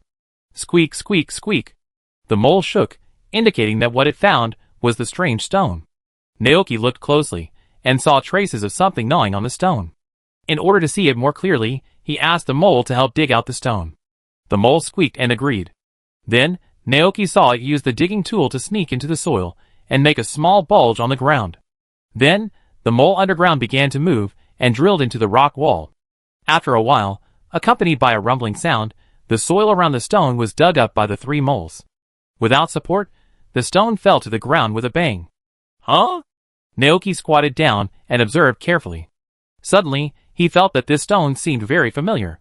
The color and texture were a bit like the stone of immutability that Baby Bear picked up and gave to him. Not sure, let's take a look. Naoki returned to the living room and took out a piece of stone of immutability from it to compare with the big stone. Soon, he got the result. The big stone in front of him was obviously the original unpolished stone vein. Looking at the traces of being gnawed on the big unchanging stone, Naoki suddenly had an incredible idea in his mind. Could it be that his salt stone pile had gnawed this thing? Naoki quickly found the salt stone pile, took them back underground, pointed at the stone and asked, Have you eaten this thing? The salt stone pile surrounded the unchanging stone and looked at it, then nodded happily. Pile. That's right. They gnawed it when they were free, but the stone was not tasty at all. They only ate 1 bite and stopped eating. At that time, a salt stone found the stone. It knocked a small piece off with its head, and then ate it, and found that it tasted terrible. Other salt stones saw this scene, and came over to watch and asked if it tasted good. The first salt stone that gnawed the stone lied to them maliciously, and said it tasted good. Then, the second salt stone that gnawed the stone appeared. Then, the third, fourth, fifth, and all the salt stones were tricked into taking a bite. The salt stones that finally discovered the truth. Angry, chased and played around in the cave, and when they were tired, they huddled together and fell asleep, and no one cared about the stone they had just eaten. When the Bud Crown King translated the truth to Naoki, Naoki couldn't help but hold his forehead. Well, now he knows why the salt stones didn't evolve into saltstone giants. You guys, tell me, who was the first to find this stone? Naoki asked with a straight face, pretending to be angry. Seeing Naoki angry, several saltstones became flustered for a moment. All of them were a little at a loss, with their heads drooping, like a row of children who had made mistakes. The saltstone that tricked its companions into eating the unpalatable stone said weakly, Lay. It was its fault. Little rascal. Naoki poked its forehead with his hand. The saltstone rolled its eyes around, not knowing where to look. Naoki sighed helplessly. Okay, I'm not angry, it's not a big deal. The saltstones were stunned for a moment, and then suddenly became happy. However, Naoki's next words made them panic again. If you just eat this stone, you won't be able to evolve into a saltstone giant. Rail? The saltstones asked in shock. Naoki turned around and introduced the stone to them. This is the Stone of Unchange. It has the effect of preventing Pokemon from evolving. As long as Pokemon carries it, they can no longer evolve upwards. Generally speaking, this kind of stone veins found in the wild will be mined by special people and transported to the factory to be polished into round and small stones that are easy to carry. These stones will be sent to various towns and sold to Pokemon and trainers who need stones. The Saltstones are very panicked because they want to evolve into Saltstone giants to protect Naoki and Frostmilk. They have made an agreement with Naoki that after evolving into Saltstone giants, they will let Naoki sit on them and carry Naoki to play on the grass. And in this situation, is it true that they can no longer evolve? The Saltstones looked at the stone in panic, then looked at each other, and finally cast their eyes on Naoki, who knew everything. Rail? A Saltstone asked in a trembling voice. Although there was no but crown to translate, Naoki still understood what it meant. It was asking, can they still evolve? Naoki thought carefully. Saltstone Giant is a Pokemon with rock attributes. This Pokemon has a very special physique. Although they usually like to eat pickled meat, they occasionally eat stones and minerals. Like most Pokemon that eat stones and ores, their bodies can perfectly digest these stones and metal ores, breaking them down into energy and nutrients to provide to various parts of the body. I just don't know if the Unchanging Stone is included in this category. But looking at the salt stones, the unchanging stones in their bodies are obviously not digested, otherwise they would have evolved into Saltstone giants. However, Naoki is not sure. This kind of knowledge involves his blind spot. After a little thought, Naoki decided to take the Saltstones to the Pokemon Center for a physical checkup. He remembered that there was a machine similar to an X-ray there that could see through the Pokemon's body. Naoki went back to the house to find the Saltstone's Pokeballs and put them in. He said something to Carrie, and then handed everything in the ranch to Egg Wancher to take care of. After everything was explained, Naoki called the nearest motorcycle lizard and rode it to the town of Shichin. At this time, there were no other guests in the Pokemon Center except for a few trainers who stayed overnight here yesterday. When Naoki arrived, Miss Joy was slacking off behind the counter. She was very surprised to see Naoki. Mr. Naoki, why are you here? Are the Pokemon in the ranch sick again? Naoki nodded and told the purpose of his visit. My Saltstone accidentally ate the Stone of Unchange, which made them unable to evolve. I want to come and check them out. I understand. Miss Joy didn't say much. She took Naoki to the examination room and asked him to release the Saltstones one by one and examine them with X-rays. As the machine scanned, Naoki soon saw on the screen that there was an indigestible black shadow left in the body of the Saltstone. Miss Joy, that should be the Stone of Unchange. The characteristics of this ore are very special. Even rock-attributed Pokemon can't digest it. Some Pokemon trainers will even take the initiative to let them swallow the Stone of Unchange in order to prevent it from affecting the battle of Pokemon. At this point, Miss Joy looked helpless. I have met several trainers like this before. The Pokemon that ate the Stone of Unchangeable had stomachaches, and in the end, they had to use vomiting treatment to make them vomit the stone. Naoki, these trainers are too lazy, aren't they? Then, Miss Joy examined the other 4 Saltstones. As expected, it was found that each Saltstone had a Stone of Unchangeable in different sizes in its body. In this case, vomiting treatment is the only option, Miss Joy said. When the Saltstones heard that the stones they had eaten could be taken out, they immediately became happy. Seeing this, Naoki was very helpless. Don't eat anything randomly in the future. Rail. The Saltstones nodded in unison. Naoki breathed a sigh of relief and said to Miss Joy, Then I leave it to you, Miss Joy. Miss Joy smiled slightly. It is the duty of every Joy to provide treatment for Pokemon. Mr. Naoki, please wait outside for a while. Naoki nodded, told the 5 Saltstones to listen to Miss Joy, and then took the motor lizard to the hall to wait. After a while, Miss Joy came out of the treatment room with 5 pale Saltstones. Her Pokemon assistant was holding a tray with the Stone of Unchange that the Saltstones had accidentally eaten. Okay, it's all right now. Miss Joy smiled. Naoki paid the consultation fee, took out the Pokeball, and asked the Saltstones to go back and rest. Thank you, Miss Joy. Miss Joy wrapped the Stone of Unchange with a tissue and handed it to Naoki. This is not a useless thing. The price of the Stone of Unchange on the market is 3,000 Alliance coins. Naoki took it and decided to frame it when he got home, as a souvenir of the dark history of the Saltstone. Then, He said goodbye to Miss Joy and rode the motorcycle lizard back to the ranch. Frost Milk Fairy was relieved to see them return safely. It ran around among the saltstones, worriedly observing the situation of each saltstone.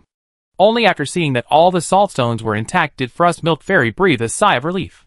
Seeing this, Naoki couldn't help but ask with a smile, "What are you doing? Are you still worried that the saltstones will be bullied by bad guys?" "Ma." Frost Milk Fairy put her hands on her hips and said that she was very powerful now and would drive away all the bad guys and protect the saltstones. Yesterday, she used the finger wave skill to perform a move that looked super powerful.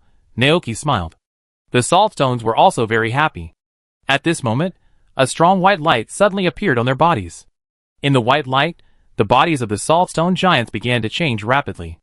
They slowly stood up from their four-legged state and finally turned into 5 tall, mighty, and strong giant Pokemon like door gods. Their bodies were extremely clean, and a faint salty fragrance emanated from them.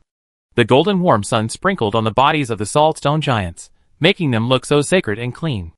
After a brief surprise, Naoki quickly came to his senses. He smiled and said to the 5 saltstone giants in front of him, "Congratulations. It seems that the saltstone giants have already met the conditions for evolution." Boom! The saltstone giants made a series of calls, and their voices sounded a bit like the collision of rocks, heavy and full of texture, filled with a strong sense of joy. One of the saltstone giants walked forward with heavy and powerful steps, squatted slightly, stretched out his arms, and invited Naoki. Naoki felt a little embarrassed. The height of the evolved saltstone giant was obviously over 2.5 meters. Although it was much taller than him, it was quite embarrassing for a 1.8 meter tall man to sit on it. However, the saltstone giant did not think too much. Seeing that Naoki did not come up, it scratched its head in confusion, then stretched out its other arm, picked up Naoki like a chicken, and put it on his shoulder. Naoki, Boom! The saltstone giant made a happy roar. The surrounding Pokemon saw this scene and gathered around. Naoki turned his head and found that Frost Milk had climbed onto a saltstone giant and stood on its head, like a captain commanding a warship to issue an order for the entire army to attack. "Ma!" Frost Milk waved his fingers with fighting spirit. Then, a purple light blade condensed from its hand and flew forward. Indistinctly, the space around the purple light blade was torn apart by the powerful power. Boom! With a loud noise, the light blade made a big hole in the ground. "Ma!" Frost Milk immediately became panicked. Naoki, That's not how you use subspace /. Naoki looked around and found that Farfetch didn't come over. It was still practicing its moves on the wooden dummy. Luckily Farfetch didn't see the subspace /, otherwise he wouldn't know how to explain it. After playing around, Naoki jumped off the saltstone giant and prepared to check on Klee's progress. However, other saltstone giants came around again, and they also wanted Naoki to sit on them. Naoki had no choice but to ride over one by one. In the end, every saltstone giant was happy. "Okay, you guys play, I still have things to do," Naoki said. 5 tall saltstone giants stood in the pasture, as majestic as the door gods here. Near noon, the renovation of the heating pipes in the house has come to an end. When Naoki entered the house, Carrie was doing the last job, the renovation of the kitchen.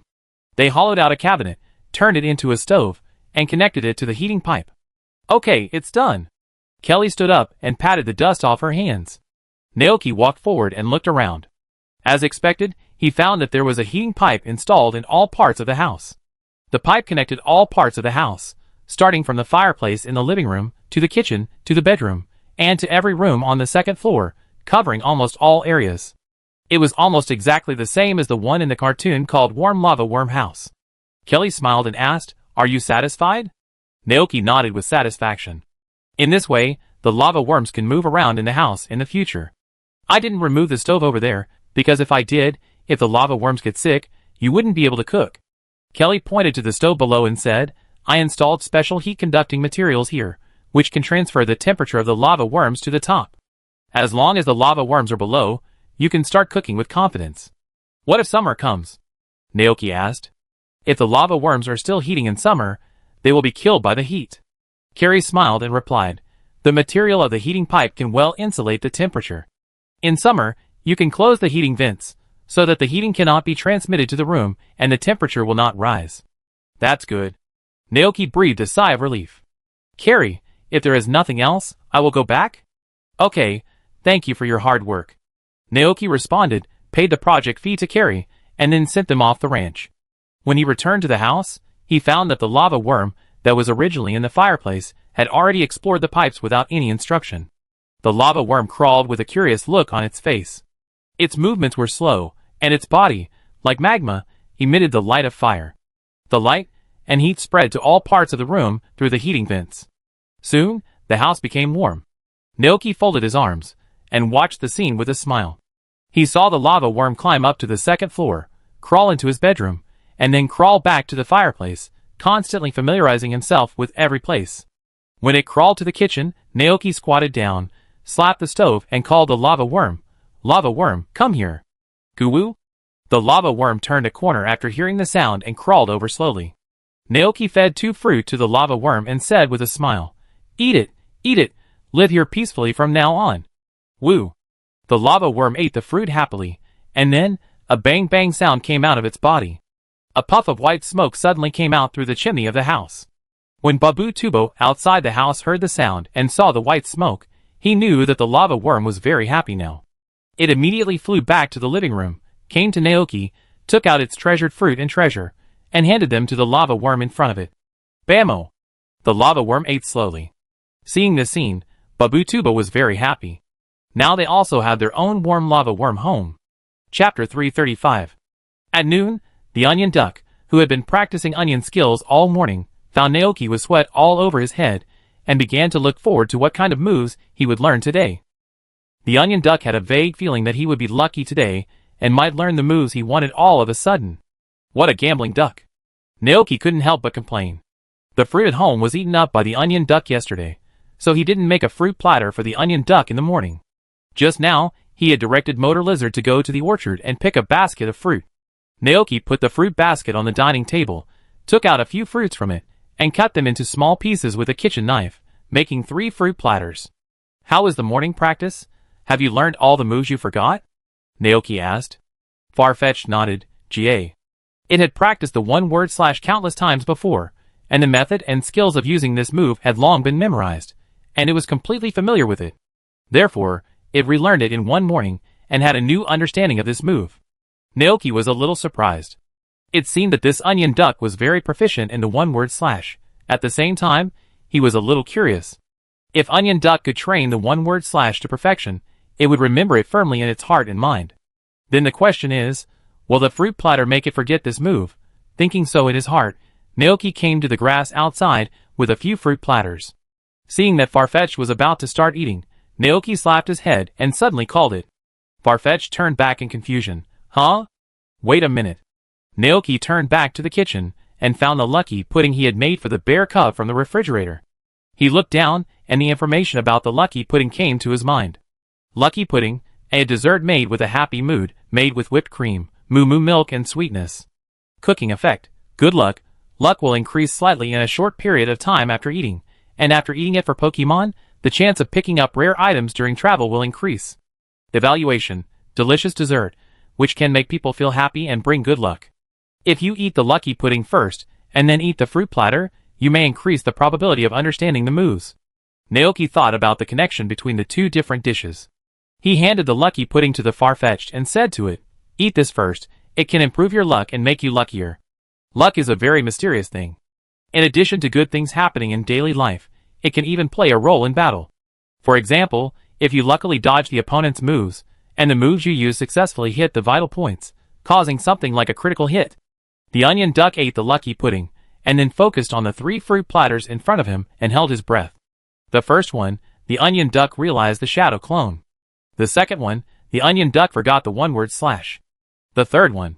Just after eating the last fruit platter, the onion duck suddenly showed a painful expression on his face. Its body suddenly flashed with a white light, and a terrifying force gathered crazily.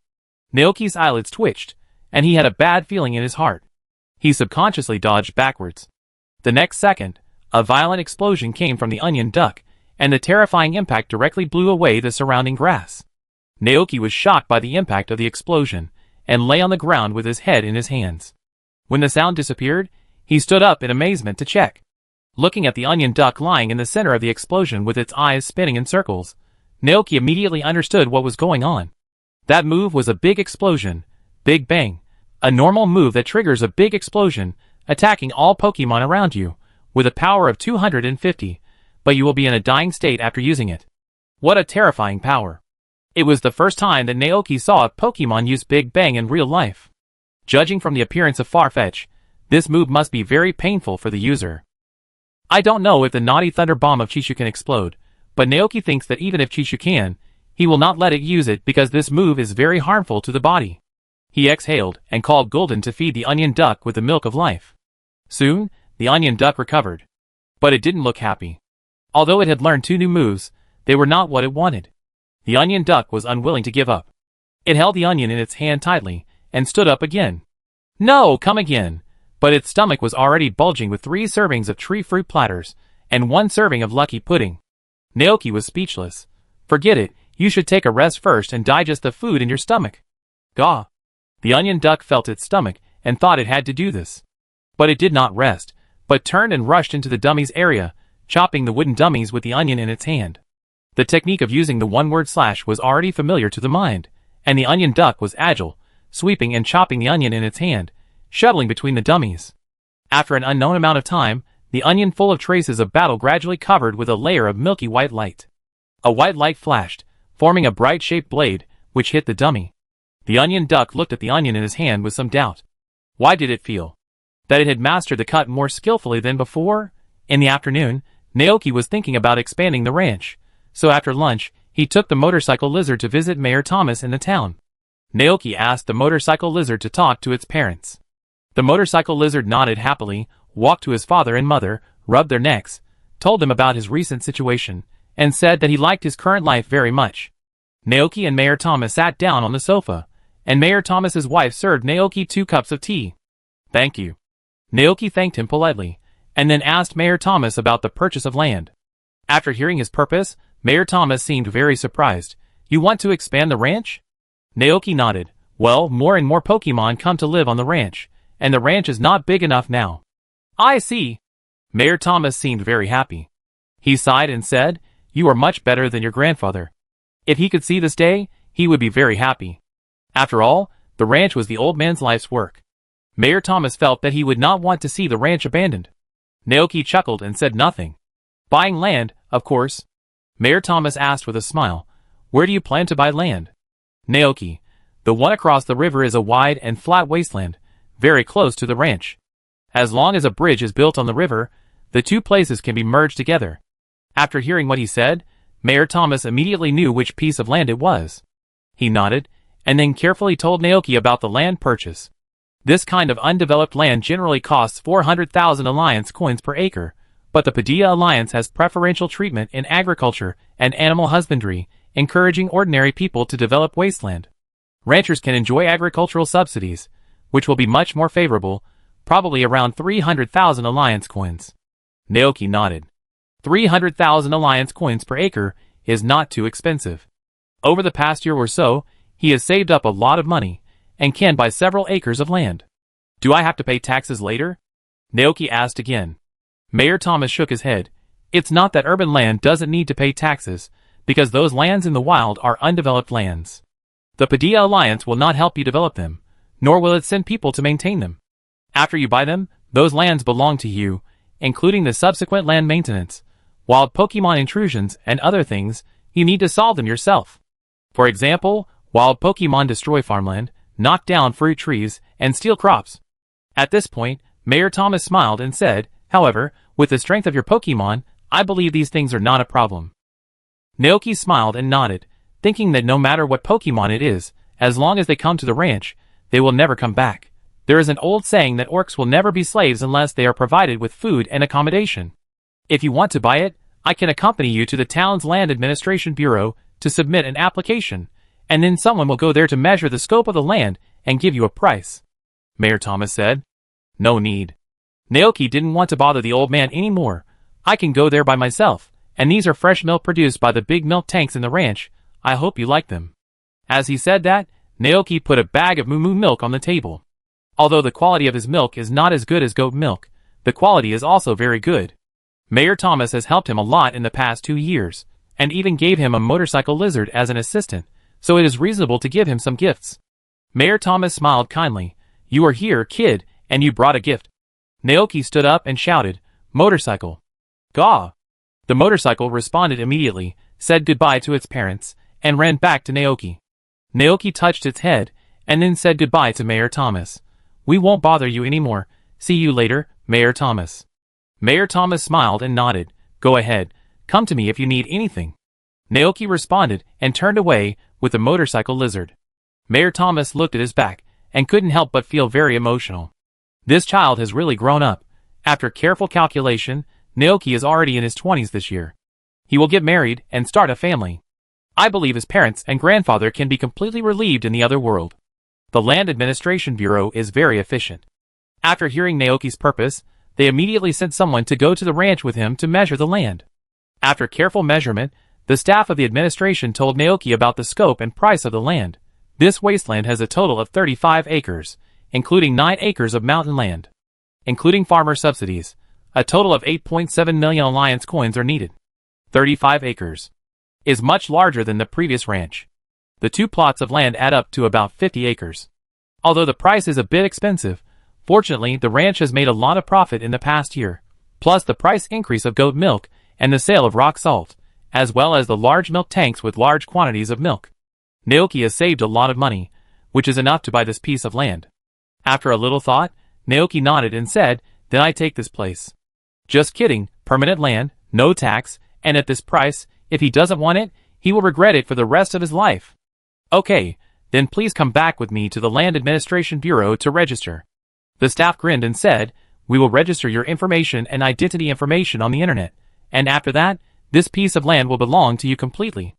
Naoki didn't say much, and immediately took the bank card and went to the town with the other party. When he returned to the ranch, the bank card had been emptied.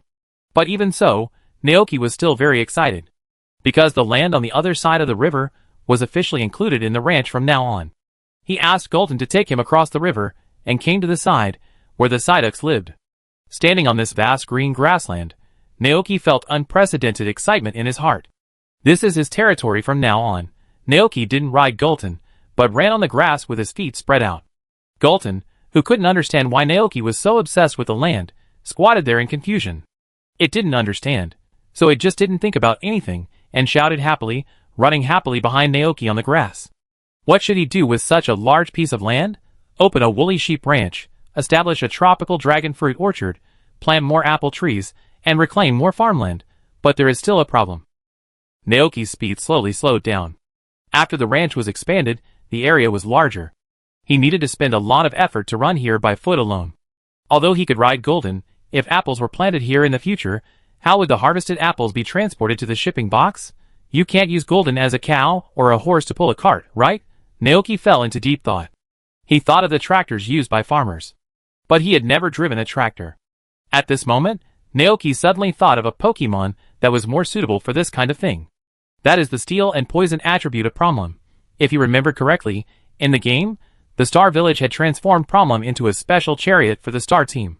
Then the question is, can this Pokemon be transformed into a tractor to pull fruit? In addition, there is another question. This technology was transformed by Ortega in the Star Team, and it also used Crimson Knight and Blue Blade as the power source of the chariot.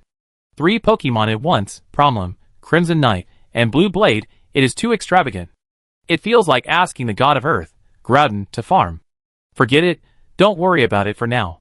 Naoki shook his head, and put these thoughts back in his mind. He had just bought this piece of land, and it was too early to think about the tractor before he even saw the shadow of the apple tree. Take your time, don't rush. As long as everyone is there, there will be bread and milk. The most important thing now is to find Kelly to order a wooden fence to enclose the whole piece of land, and to build a bridge over the river to connect the 2 pieces of land. Chapter 336. The newly purchased land is divided into 2 types. One is mountainous land, and the other is flat land. The flat land is full of green grass, which is very suitable for grazing. Then, Naoki climbed up the hill again, and stood on the top of the hill to look into the distance. From here, he could see the back mountain in the distance, and even vaguely saw a corner of the Fengzhou Shrine. Naoki was thinking that he could plant a bunch of apple trees on this hill in the future, just like the Apple Hill in Kitakami Township. There are some Pokemon living on this land, such as the lightweight family of shuttlecock grass. This Pokemon has a small, round pink body with 2 long green leaves on its head. Its small yellow eyes look at the world innocently and lively, its small arms and legs gently wave in the air, and its small pink tail sways like a cat's tail. When the wind blows, these shuttlecock grass and shuttlecock cotton are blown into the sky, floating gently with the wind, and then fly away. As the illustration says, the body of the Pokemon, the scorpion grass, is very light. Naoki muttered as he observed the scene. They move around with the wind. It is said that there was no Pokemon, the scorpion grass, in the Padilla region at first, until one day, some scorpion grass was blown across the sea and came to the Padilla region. Since then, there have been scorpion grasses in the Padilla region. In addition to scorpion grasses, the field also has Pokemon such as Flower Bebe and Flower Yeti. The place where the Flowery D lives is a wild flower bush. They are very small, not even as big as a palm, holding a flower in their hands, flying around in the flowers. For some reason, seeing this Pokemon reminded Naoki of Thumbelina in Andersen's fairy tale. His arrival disturbed the group of Flowery D and Flowery Bebe. These little guys immediately hid behind the flowers and watched this sight carefully. When Naoki made contact with their eyes, Flowery Bebe and Flowery D would immediately shrink their heads, as if they were trying to cover their ears and steal the bell. Naoki couldn't help laughing. He didn't disturb the group of Hua Bebe and Hua Yeti. After inspecting his own territory, he turned back to the ranch. The next morning, Naoki found Kelly, ordered a wooden fence from her, and asked her to help build a bridge in the ranch. Kelly was free, so she simply pulled up the building materials and drove the truck with Naoki to the ranch. Guiley and the old construction craftsman sat in the back car, sitting with a pile of wood, stone, and cement. Naoki sat in the co-pilot and asked with interest, "Do you need a driver's license to drive this kind of car?" "Of course." Clary nodded. "You need a driver's license no matter what car you drive." "What's wrong? You want to buy a car too?" "Well, the ranch is expanded, and I'm thinking of buying a car to transport goods," Naoki said truthfully. "Clary, is that so? Then you don't have to buy a big truck like mine, you can just buy a pickup truck, which is just right for transporting tree fruits, corn, radishes, and other crops, and the price is not expensive. Of course, if you want to go out but don't want to ride a Gulton, you can drive a pickup truck and take your Pokemon to travel outside." Hearing this, Naoki imagined himself driving a pickup truck with a load of Pokemon on the road. It was quite interesting. It was difficult to capture Plum for a while, and he didn't know how to transform it, so it would be more convenient to buy a pickup truck. But he had to get a driver's license first. "I just don't know if there is a driving school in this world." After a little thought, Naoki said the question in his mind. Klee answered one by one. "You don't have to go to the Pokemon League headquarters, and you don't need to take the driver's license test, you can take the test in the town of Shichin. If you pass the test, you will be issued a certificate directly." Well, the content of the test is also very simple, mostly basic things like driving around obstacles, which is very simple compared to becoming a breeder. That's good. Naoki breathed a sigh of relief, so he didn't have to go to a driving school or something like that. He passed the driving test in his previous life and could drive. Now he can get a driver's license directly by taking a test. Claire looked at the road ahead and sighed. It's hard to predict the world. Naoki raised his eyebrows.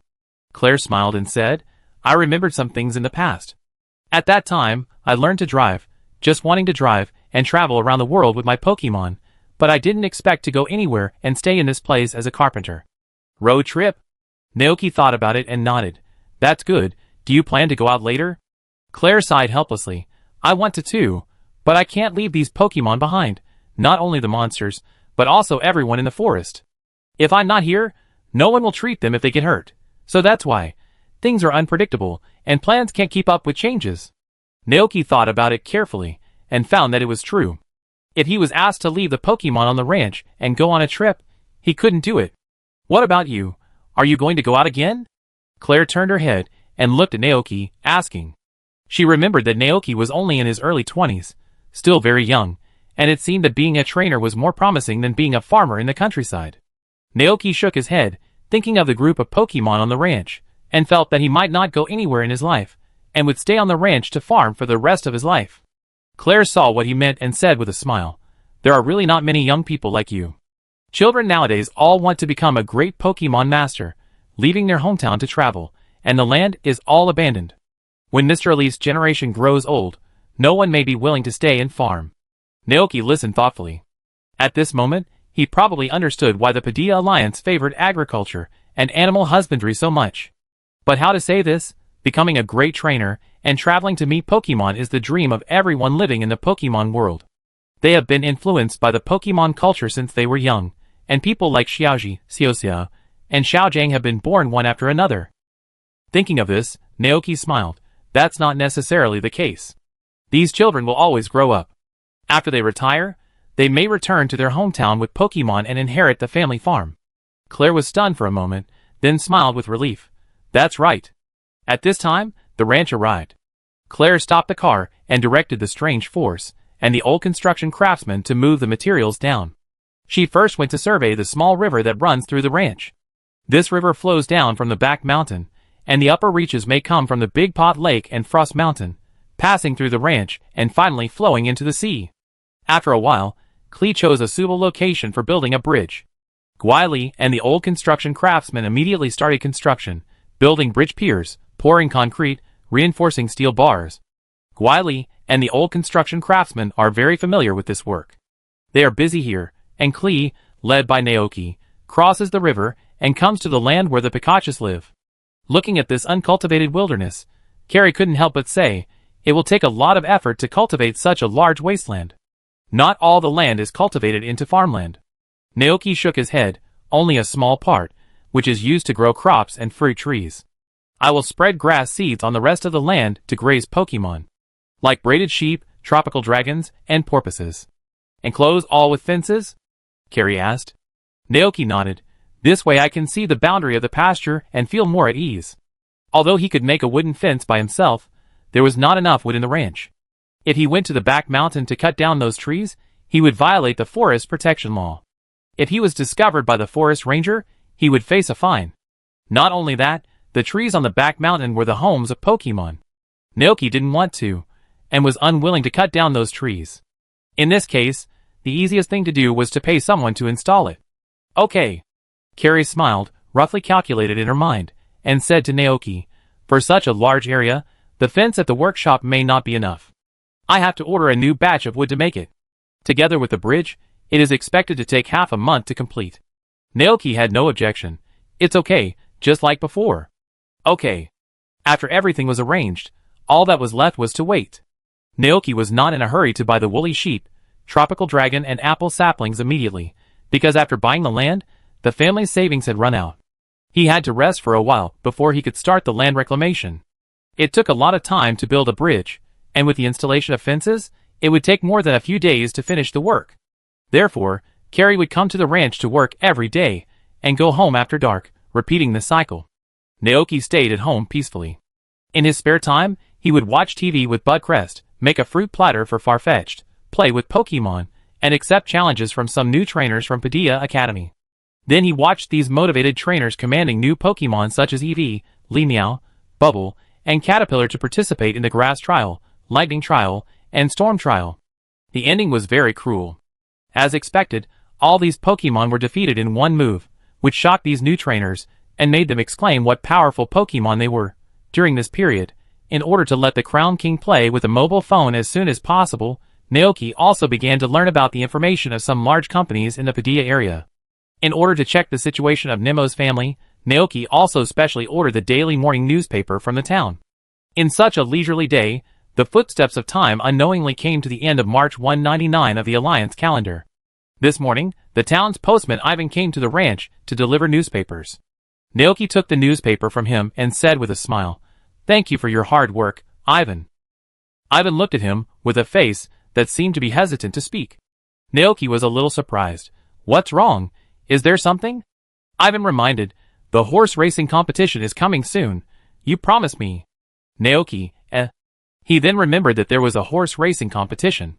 Ivan had helped him find the housekeeper Pokemon before, and he promised Ivan that he would help him win back the money he lost last year at the horse racing competition next year. "Don't worry." Naoki grinned.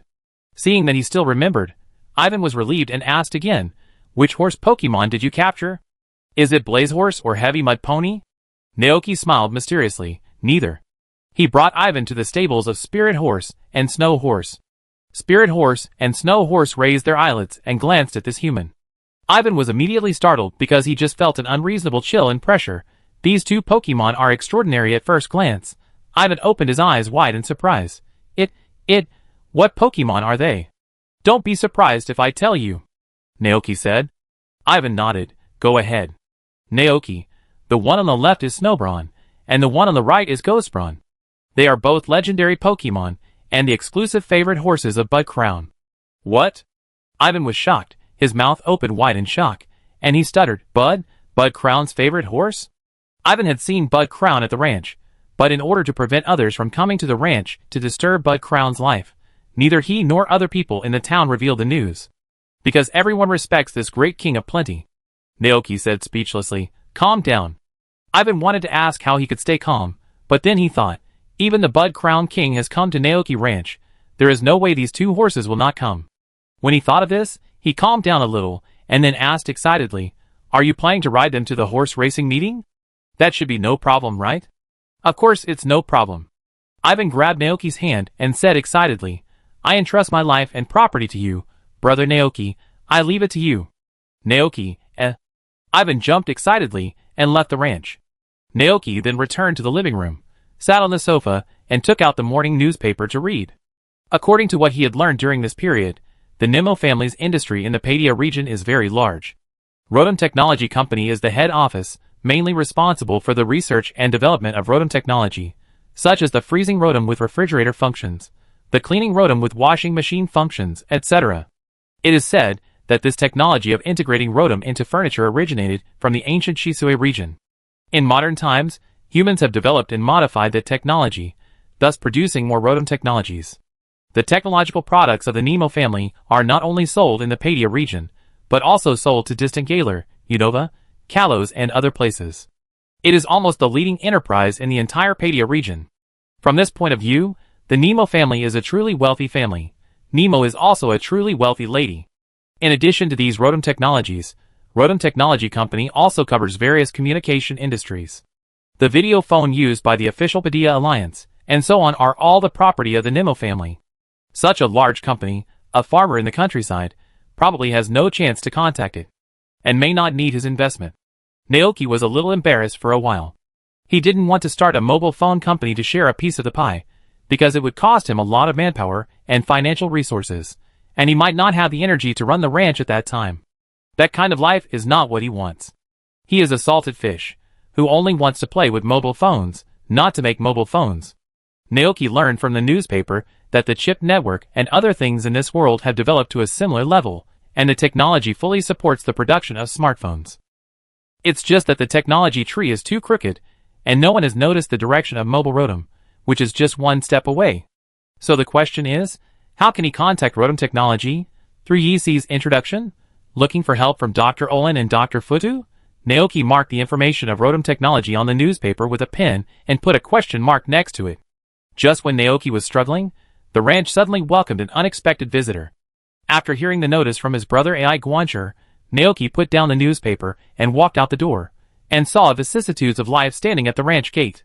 It was a man with dark skin, tall stature, a straight face, a pair of thick eyebrows, and fiery red hair. ADK, here he comes. Chapter 337. Adik looked at the young man opposite him, suppressed his hope and excitement, and asked politely, Excuse me, is this Naoki Ranch? Naoki came to his senses, and thought that Dondi was quite fast. He nodded and said, Hello, Mr. Adik. Do you know me? Adik was slightly stunned. Naoki did not say that he did not know him. The champion of the Unova region is also very famous in other places. Adik's old face flushed. He had a deep self-awareness of himself. Although he was the champion, his fame was limited to the Unova region. How could it be spread to such a far place as Padia? What's more, he left the Pokemon League during that time, and didn't care about worldly affairs. Could it be that the trainer named Naoki mentioned by Dante is his fan? Otherwise, how could he know his situation so well, and try to contact him through Dante to help? Apart from this reason, ADK couldn't think of any other reason. Naoki didn't know what ADK was thinking. He thought about the injured Vulcan moth, and then said to ADK, Come in first. Okay. ADK nodded, and he nervously gripped the strap of his backpack behind him, looking forward to and fearing what was to come. He hoped that the rancher could really heal the hidden wound of the Vulcan moth, but he was also afraid that his hope would be dashed and the Vulcan moth would continue to lose its life. As he followed the other person, ADK thought of something that happened not long ago. At that time, when he was wandering around the Unova region, he suddenly received a call from the United Alliance. The staff of the United Alliance told him on the phone that Mr. Dante, the champion of the Galar region, wanted to see him. At that time, ADK was very confused. He and Mr. Dante had never met before, but had only heard of each other's names. What did the other party want to see him about? In confusion, ADK dialed the number left by Mr. Dante. During the call, Mr. Dante told him a way to save the Vulcan moth and asked him to go to the Padia region, a place called Naoki Ranch. ADK was stunned. He had many questions in his mind, but in order to save his partner, he did not ask any more questions. After hanging up the phone, he immediately set off for the Padia region. The two entered the living room.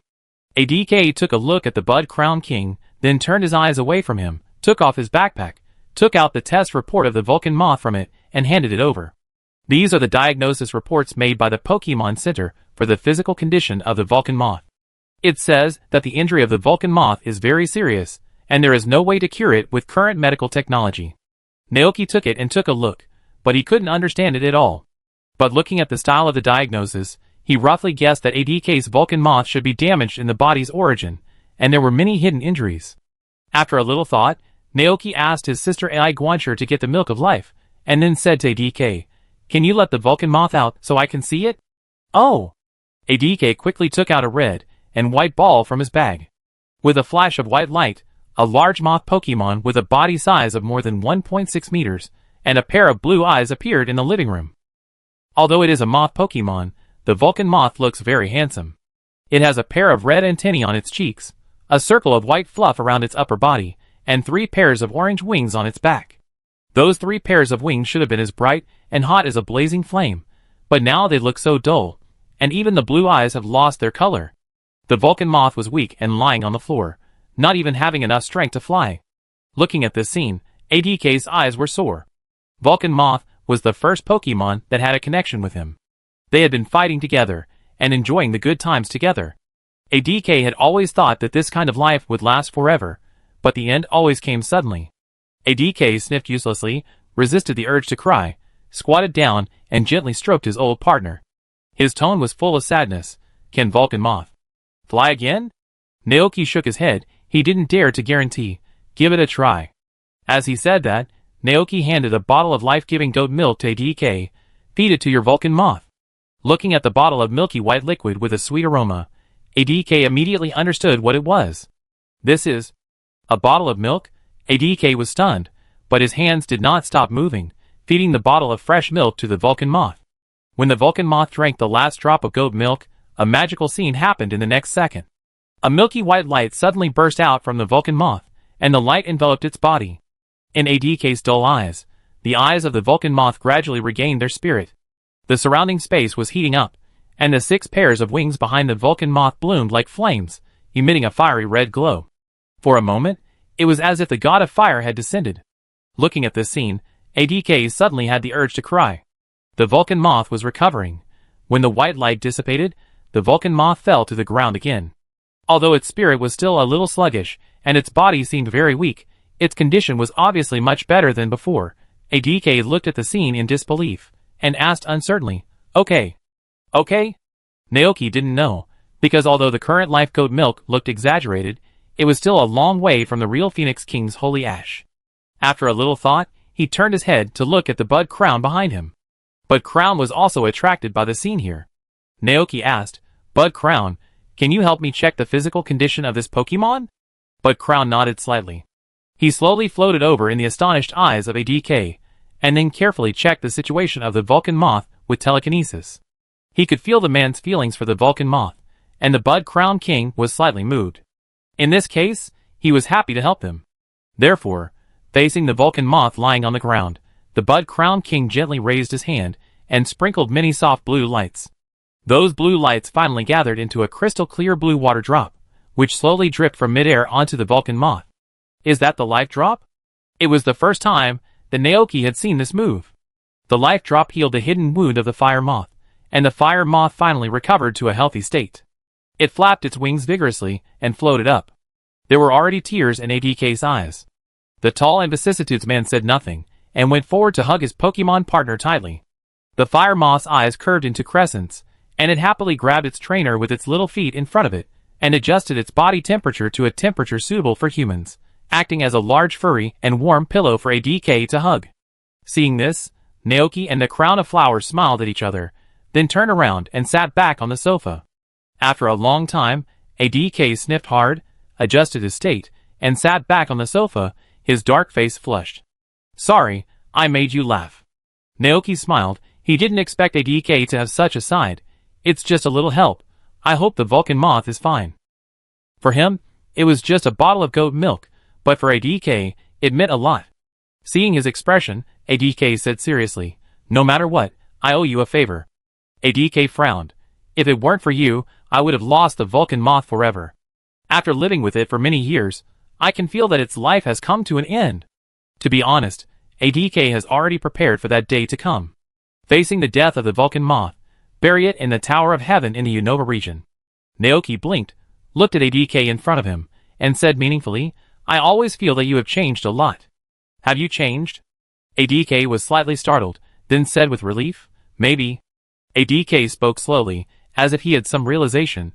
Trainers are working hard every day to become the champion, but the champion is only a necessary path in life, not the end. The story of the Vulcan moth made me understand the greatness and impermanence of life. Nothing is strong and will never change. ADK smiled bitterly. When I learned that the wound of the Vulcan moth could not be cured with the current medical level, I was very sad. Because of this, I realized how great the joy of getting along with Pokemon is. Yes, Naoki agreed. Whether it is becoming a trainer or doing other things, the most important thing is never fighting or becoming stronger, but the Pokemon itself. Then, Naoki talked a lot with ADK. He learned from ADK that the affairs of the United Alliance are now handled by the 4 Heavenly Kings, and the United Alliance is currently cooperating with the Paideia Alliance to build Blueberry Academy with all its strength. ADK said that some gym leaders in the Unova region were planning to send their grandchildren to Blueberry Academy to study. During the chat, ADK's state and mood slowly recovered. In his normal state, ADK was very approachable, leisurely, optimistic and humble, without any champion's airs at all. Naoki thought it was quite interesting. But somehow, ADK seemed to regard him as a fan and wanted to give him a bunch of signed Pokeballs. Ha ha! ADK felt that Naoki's attitude towards Pokemon was very similar to his. He asked Naoki for a pen, then took out the Pokeball from his backpack and began to sign on it. These insignificant little gifts are for you as ornaments, ADK said. Naoki, ? He quickly realized that his behavior of looking for ADK through Dante to help him was regarded as a fan by ADK. Yes, who would do such a thing if he was not a fan? From ADK's perspective, he may be a fan who admires him very much. As a fan, he always pays attention to ADK.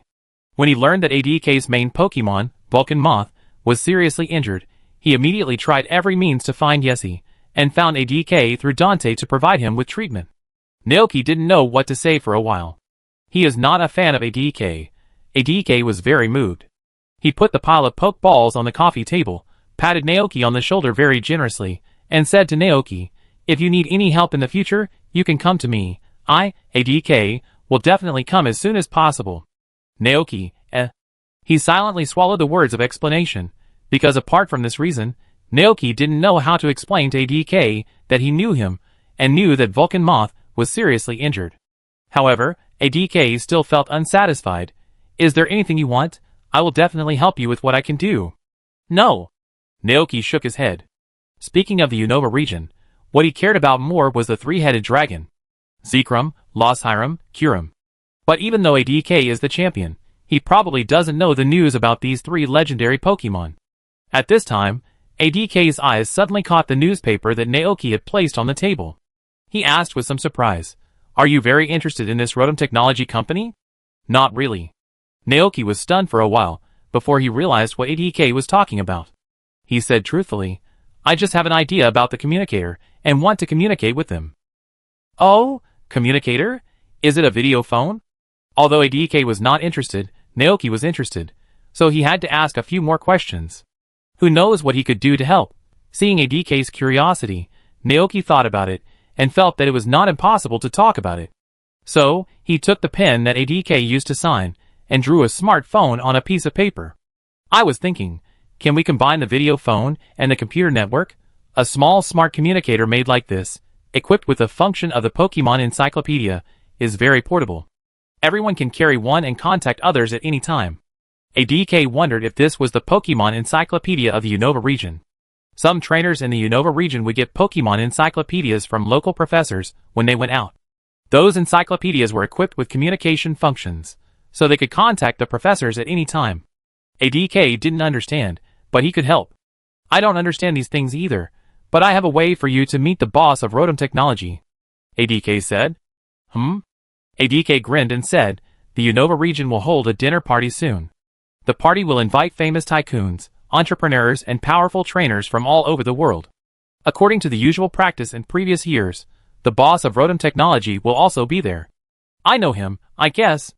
ADK recalled carefully and said, I went there a few years ago. His little daughter really likes Pokemon battles.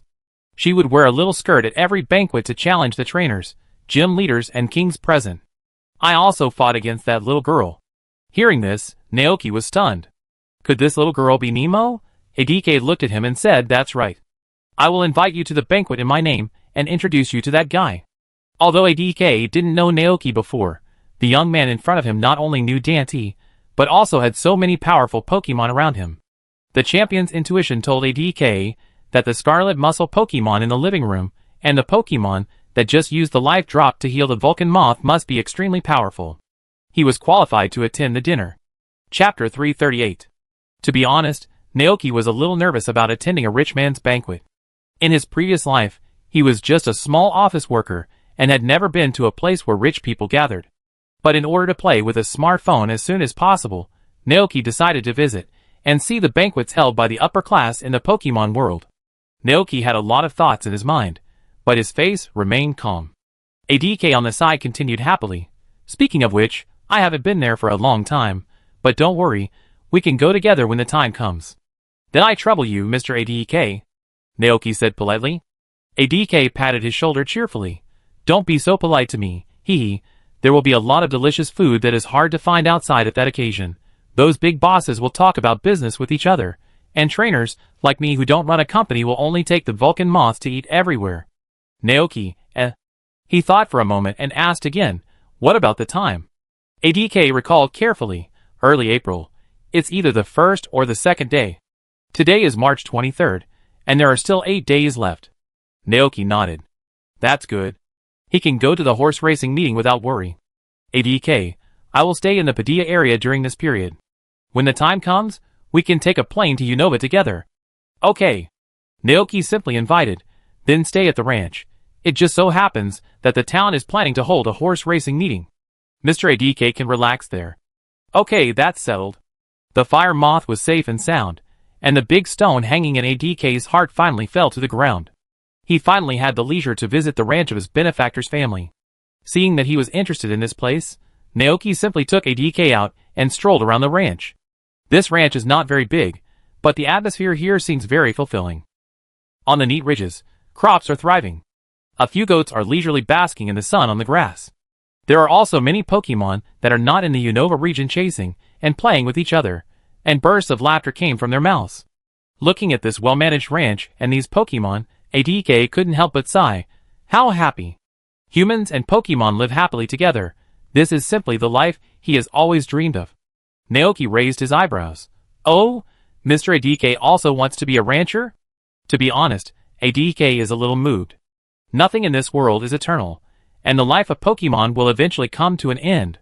Perhaps they can't accompany each other until the last moment, but the time and memories of living together are the eternal happiness for ADK. Because of this, they must live in the present and cherish every moment of the present. Unfortunately, ADK can only think about these things, because the Unova region is not stable. Thinking of this, ADK sighed and shook his head. Although I envy it, I am the champion of the Unova League. The duty of the champion is to hope for and protect the happiness of humans and Pokemon more than anyone else. So, after returning to the Unova region, he plans to continue his journey. To meet more trainers, teach them to learn to maintain the relationship with Pokemon, and establish the bond between humans and Pokemon. Naoki knew this would be the answer. Thinking of the plasma group in the Unova region, Naoki cheered for ADK. Come on, Mr. ADK. Yeah. ADK smiled and nodded. He would not let his fans down. At this time, several black shadows suddenly flew in the sky. ADK looked up and saw several Dragonites with backpacks on their backs landing in the pasture. After a busy day of delivery work, the Dragonites happily found their brother, AI Guancher. They received their own bofin from their brother AI Guancher, then held the bofin box and ran to the grass to sit down, enjoying the delicious bofin while basking in the sun. Looking at the Dragonites eating with relish, ADK opened his eyes wide.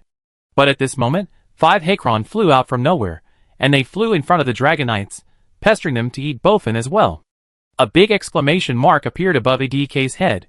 Wow, so many Dragonites. 1, 2, 3.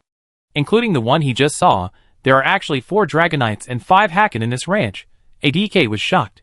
So, are all those Dragonites your Pokemon? Wow, so many Dragonites. As far as he knows, the Dragon King of the Kanto region, Ryudu, doesn't have so many Dragonites. Not all of them. Naoki explained. They are the Pokemon I hired. They are currently working in the ranch to help me deliver the goods ordered by customers to the town. Although these greedy Dragonites do have the idea of becoming his Pokemon. However, when he heard this, the incredible expression on ADK's face became even more incredible. Delivery? Yes. Naoki nodded. ADK didn't know what to say for a moment. Thinking of the Pokemon he just saw, Naoki is indeed not an ordinary farmer. ADK seemed to have thought of something interesting, and said to Naoki, I really want to know what kind of expression Yolongu will have when he sees this scene. Naoki, Du originally came from the Dragonite family, so it shouldn't be strange for him to ask Dragonite to help deliver things, right? But Naoki is a trainer in the Padia region, and the Kanto region is very far from Padia, so Du's name can't be spread here. Therefore, Naoki pretended not to know Du. As a result, ADK saw his expression and became interested, and pulled him to tell him about Du's deeds. Dragonite Du is the champion of the Kanto region. He was born in the Dragonite family in Yanma City, and is very good at using Dragon attribute Pokemon. The representative Pokemon of the Yulong family is Dragonite, but Dragonite is very rare. Even in the Yulong family, there are not that many. It is said that at the beginning, Yulonga used Pokemon with dragon in their names, such as Gyarados, Charizard, and Pteranodon. If the elders of the Yulong family knew that you have so many Dragonites in your ranch, they would be shocked. In comparison, your ranch is the real dragon sanctuary. ADK sighed. Naoki, Mr. ADK knows Yolongu? Naoki asked. ADK nodded. He also attended the dinner before, and I talked to him a few words at that time. Naoki suddenly realized, I see. ADK looked at the group of Dragonites and other Pokemon in the ranch, and suddenly changed the topic. But then again, you are also a champion, right? No, not really. Naoki shook his head. The champion of the Padia region has always been Chief Yessi. Huh? Adik was a little surprised. Could it be that he had seen it wrong? But after thinking about it, Adik realized that the situation in the Padia League was different from that in other regions. In addition to the regional champions, there are also many champion-level trainers here. And Naoki in front of him was probably one of them in the past. In the end, he might have been tired of the life of a champion, so he chose to retire and brought his Pokemon to this place to run a ranch. Adik intuitively discovered the truth, and he felt more and more that he and Naoki were getting along well, regardless of the attitude and view towards Pokemon. Not focusing on Pokemon battles, but focusing on the happy time living with Pokemon. At this time, the ranch suddenly welcomed a new trainer holding Piku. Excuse me, is this Mr. Naoki's ranch? The girl asked expectantly. Naoki was stunned, looked back at the Grape Academy uniform she was wearing, and nodded. I am Naoki. The girl's eyes lit up, and then she said with fighting spirit, Great, Mr. Naoki, Piku and I are here to participate in the green grass trial at the ranch. Naoki was not surprised by this situation. With the challenges from the students passing by, it was only a matter of time before the various trials at the ranch would spread. So he asked, How many badges have you collected? The girl was a little embarrassed to say, Well, Piku and I just entered school this year and haven't started to participate in the gym challenge yet. But don't worry, Mr. Naoki. We have undergone hellish special training at the academy, so we will be fine. Naoki said with a straight face. No, you are not qualified to participate in the trial. The girl immediately wilted like an eggplant hit by frost. As early as last year, the green grass trial of Naoki Ranch began to become famous in the academy, and gradually formed a rumor in the academy. It is said that in a remote rural town somewhere, there is a place called Naoki Ranch. The ranch owner there is a powerful champion-level trainer who opened a very difficult trial in the ranch. It is said that the difficulty of those trials is higher than the championship challenge of the Padilla League. But the difference is that the purpose of the trials in Naoki Ranch is not to win, but to serve as a sparring trial, which can help Pokemon strengthen their strength and hone their fighting skills. In addition, as long as someone can pass the trial, it is said that they can get a mysterious gift from the owner of the trial. Many students came here specifically to participate in the trial, but the trial was too difficult, and no one has passed it so far. Later, Mr. Naoki even added conditions to the trial, saying that a certain number of badges must be collected before one can participate. Because of this, everyone began to speculate whether Mr. Naoki was a mysterious champion-level trainer. In order to fight against the champion-level trainer, many trainers came over, and being able to participate in the trial has also become a capital for some students to show off. Like, I participated in the green grass trial. I lasted 30 seconds on the Mount Goat. Only 30 seconds. I lasted a minute. Me too. I participated in the lightning trial and successfully dodged several attacks from champion-level Pokemon. Awesome, right? But even so, some people who came to challenge the ranch were rejected by Mr. Naoki because their strength did not meet the requirements. At first, these trainers were very sad and worked hard to collect gym badges. But later, several trainers found a way to challenge the green grass trial, which was to act pitiful to Mr. Naoki, tell him that they wanted to fight against powerful Pokemon, and tell him that they wanted to experience the legendary green grass trial. In that case, Mr. Naoki will be able to hold off the enthusiastic challengers, and will let you have a try. Thinking of this, the girl asked, "Please, Mr. Naoki, let us have a try. Let us see the strength of the champion-level Pokemon, and Piku and I will work hard to move towards that place." Naoki suddenly had a headache, and it came again. His words softened. "It's not that I don't let you challenge, but if the strength gap between Pokemon is too large, the Pokemon will be seriously injured if you are not careful. He has the milk of life goat, so he will be fine. But if these trainers hold this idea and challenge stronger Pokemon in the wild, it will be dangerous. The girl is full of fighting spirit. Don't worry, I have prepared all kinds of medicine for injuries." The little Piku in her arms also jumped onto the grass, clenched his little paws with high fighting spirit, and a weak electric current ran through his cheeks. "Piku." "Naoki, He sighed helplessly and said, "Okay, then let you try, but remember to do it within your ability, understand?" "Great." The girl jumped up happily, and clapped her hands with Piku. Naoki turned to the battlefield and called out a Mount Goat, saying to it, "Play with this little Piku." The Mount Goat looked at the little Piku and nodded. "Mia." The traveling girl came to challenge. The girl sent out Piku. The Mount Goat used the grass field, and Piku was submerged by the grass, and Piku was confused. The confused Piku used electric shock, but missed the Mount Goat. The goat used a vine whip, which entangled Piku and sent Piku flying. Seeing that Piku was about to fall to the ground, the goat caught Piku with a vine whip again, and then repeated the process. Naoki did not command this battle. He stood aside and watched the battle, and ADK also watched the scene with interest. Through the conversation just now, he roughly guessed what Naoki was thinking, so he said, "You are helping these novice trainers to improve their strength." Naoki smiled awkwardly but politely, thinking that it was not the case. He just wanted the challengers to help his Pokemon hone their combat skills and strengthen their strength. Unexpectedly, most of these challengers were rookie trainers. If they were in the game, the level of those Pikus and Caterpillars would probably not exceed LV8. LV8 Piku versus LV60 Goat Mount. It was just like challenging the Big Devil right after leaving the novice village. At this time, the battle had come to an end. The vine whip of the goat was like a huge trampoline, and soon Piku was knocked unconscious. The battle ended with Piku losing his ability to fight. "Piku." The girl hurried forward and checked Piku's injuries, only to find that it was not injured at all, but just fainted. Naoki walked forward. He felt something was strange recently, because several trainers used the same words to challenge the green grass trial. In order to find out the truth, he directly asked the girl in front of him. "Private Masai." The girl bowed shyly, then explained, That's because everyone in the first grade thinks that fighting against champion-level Pokemon is a very powerful thing. Because everyone has never seen a champion-level trainer, so everyone wants to see the champion's Pokemon. In addition, people who challenge the green grass trial will be admired by everyone. Naoki immediately understood what was going on. He said helplessly, "I welcome you to visit Mount Goat and Babu Dudu, but it is wrong to use fighting against champion Pokemon as a capital for showing off. The girl blushed, not because she was shy, but because she felt a little ashamed. ADK on the side also nodded in agreement and said, "That's right. If you want to fight with a champion Pokemon, then work hard with your Pokemon down to earth. One day, you will become the new champion." The girl looked up at the man in front of her blankly, and after a moment, she nodded heavily, "Yes." Naoki gave the girl a few bottles of Moo Moo milk with a Naoki Ranch pattern printed on it. "This is the specialty milk of the ranch." "Eh?" The girl was a little flattered. Naoki smiled and said, "I hope you can help me tell everyone when you return to school that they should not come to challenge the trial before collecting 6 badges.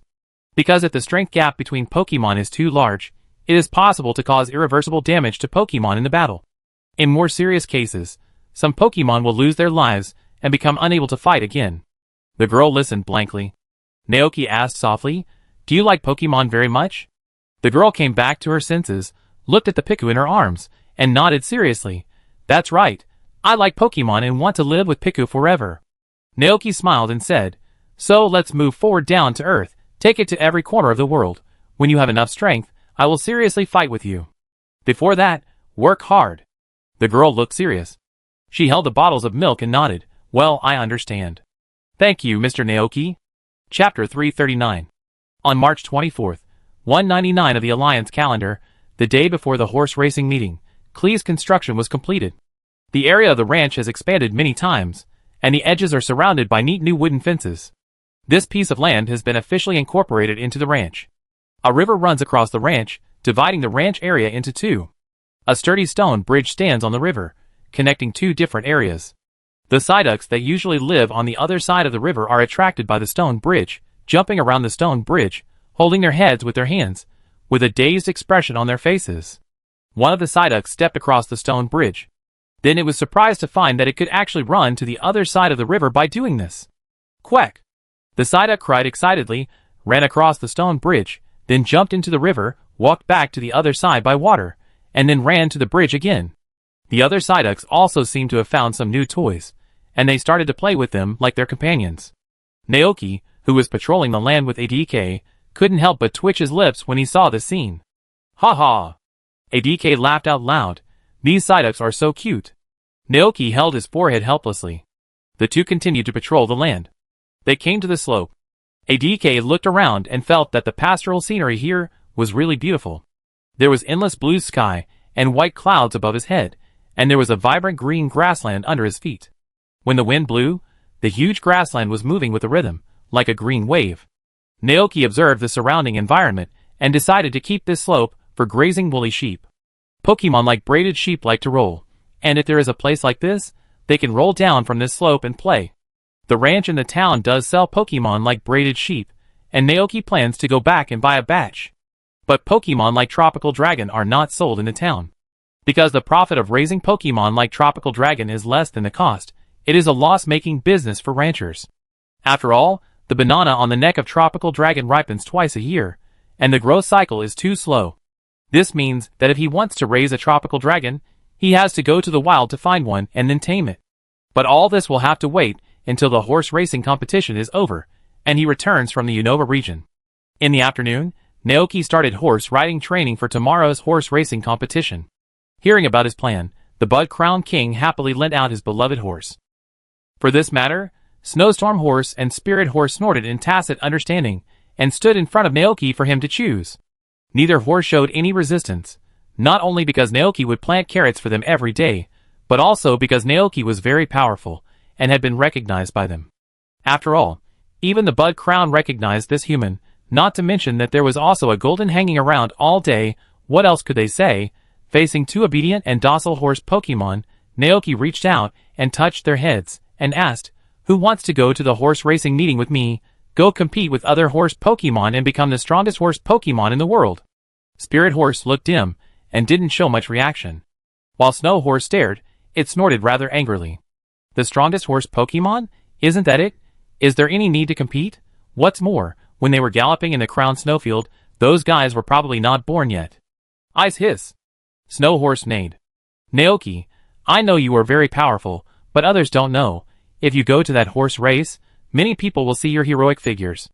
If you beat other horse Pokemon and become the first, people will regard you as the most powerful horse Pokemon in the world. The straightforward Snowball imagined that scene. It stood on the podium, and the group of humans around it looked at it with admiration and shouted excitedly, "The most powerful Snowball King in the world! You are so handsome! We will build a Horse King temple for you!" Upon hearing this, the Snowstorm horse could not stand it immediately. It shouted, "Ice hiss! It wants to participate." Naoki couldn't help laughing and said, "Then I leave it to the Snowstorm horse?" The Snowstorm horse nodded vigorously. However, at this moment, the Spirit horse on the side was unhappy. It looked at the Snowstorm horse beside it with dissatisfaction. Black howl hiss.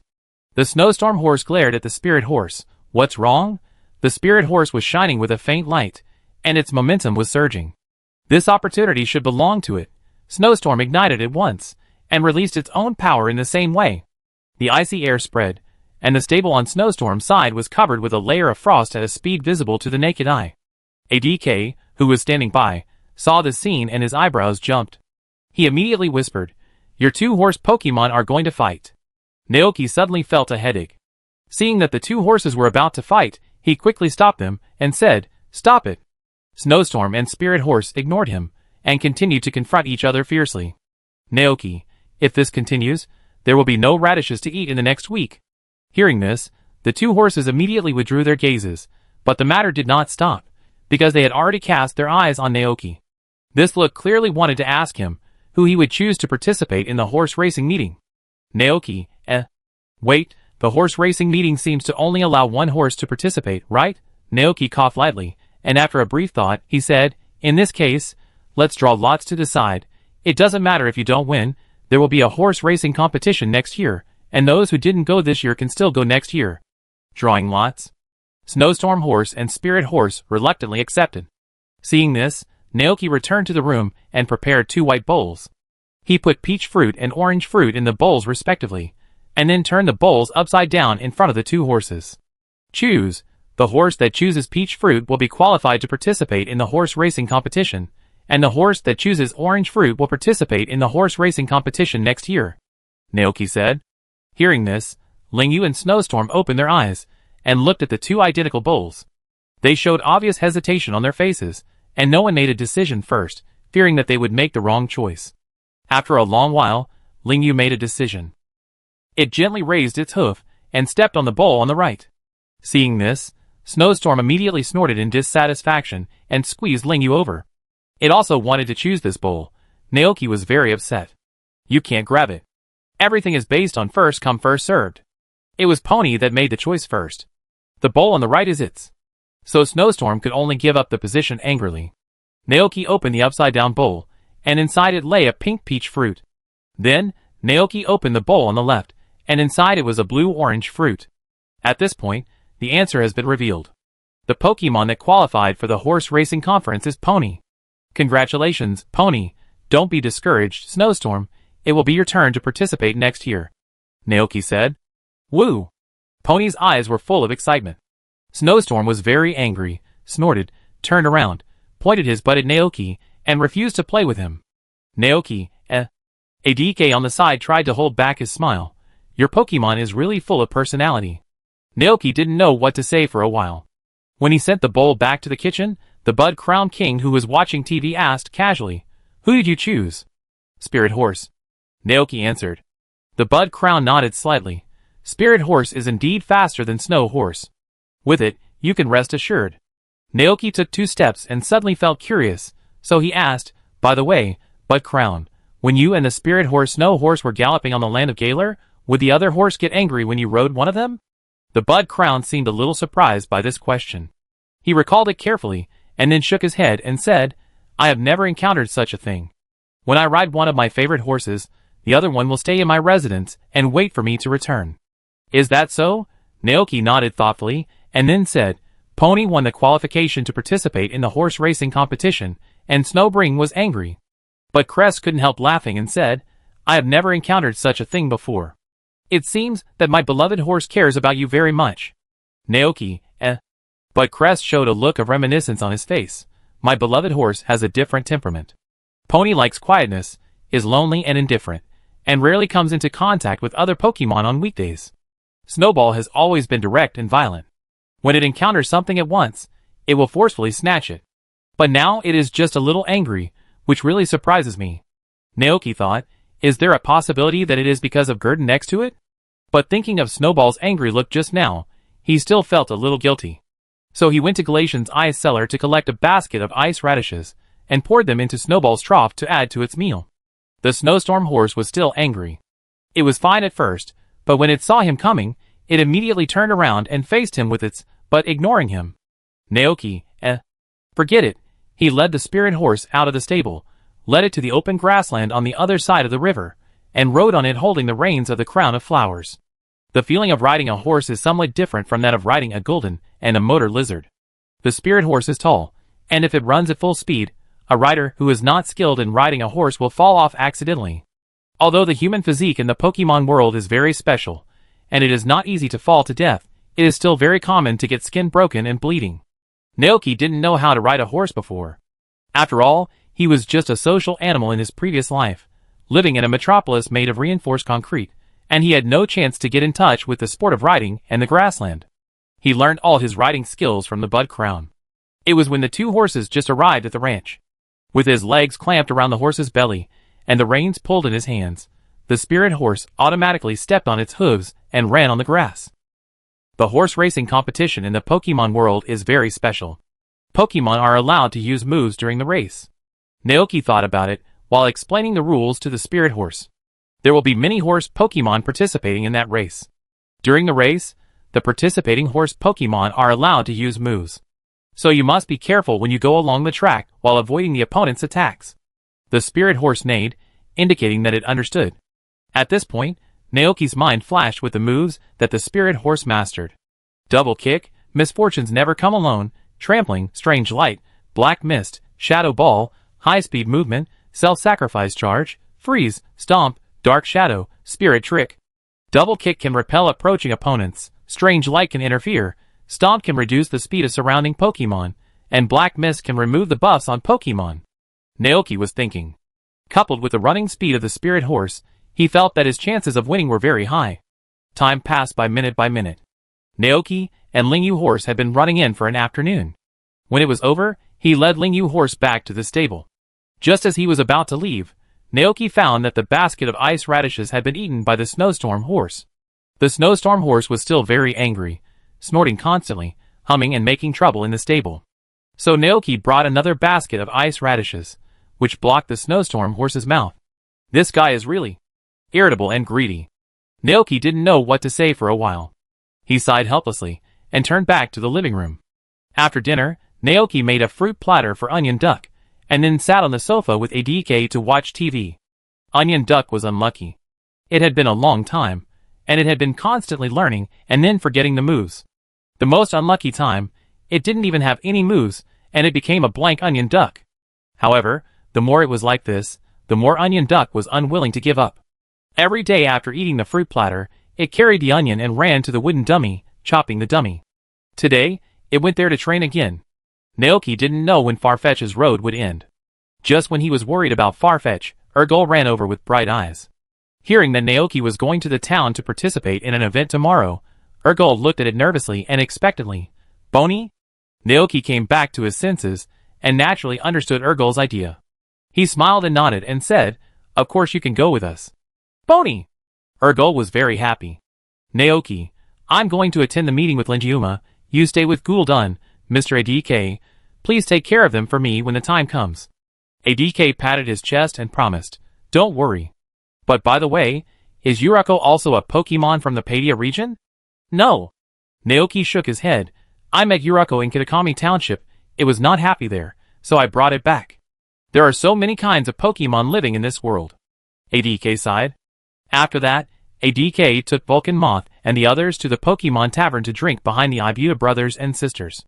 Naoki returned to the room, sat at the desk, took out a notebook, and started writing a plan for smartphones. He worked in a game company in his previous life and had some exposure to this aspect. In order to play with smartphones as soon as possible, Naoki drew the impression of the mobile phone ROTEM on paper. He also marked the locations of the smart touch screen, camera, and other structures, as well as the prospects of smartphones, and what functions they should have. With the development of the times, the old-fashioned Pokemon Encyclopedia is destined to be eliminated.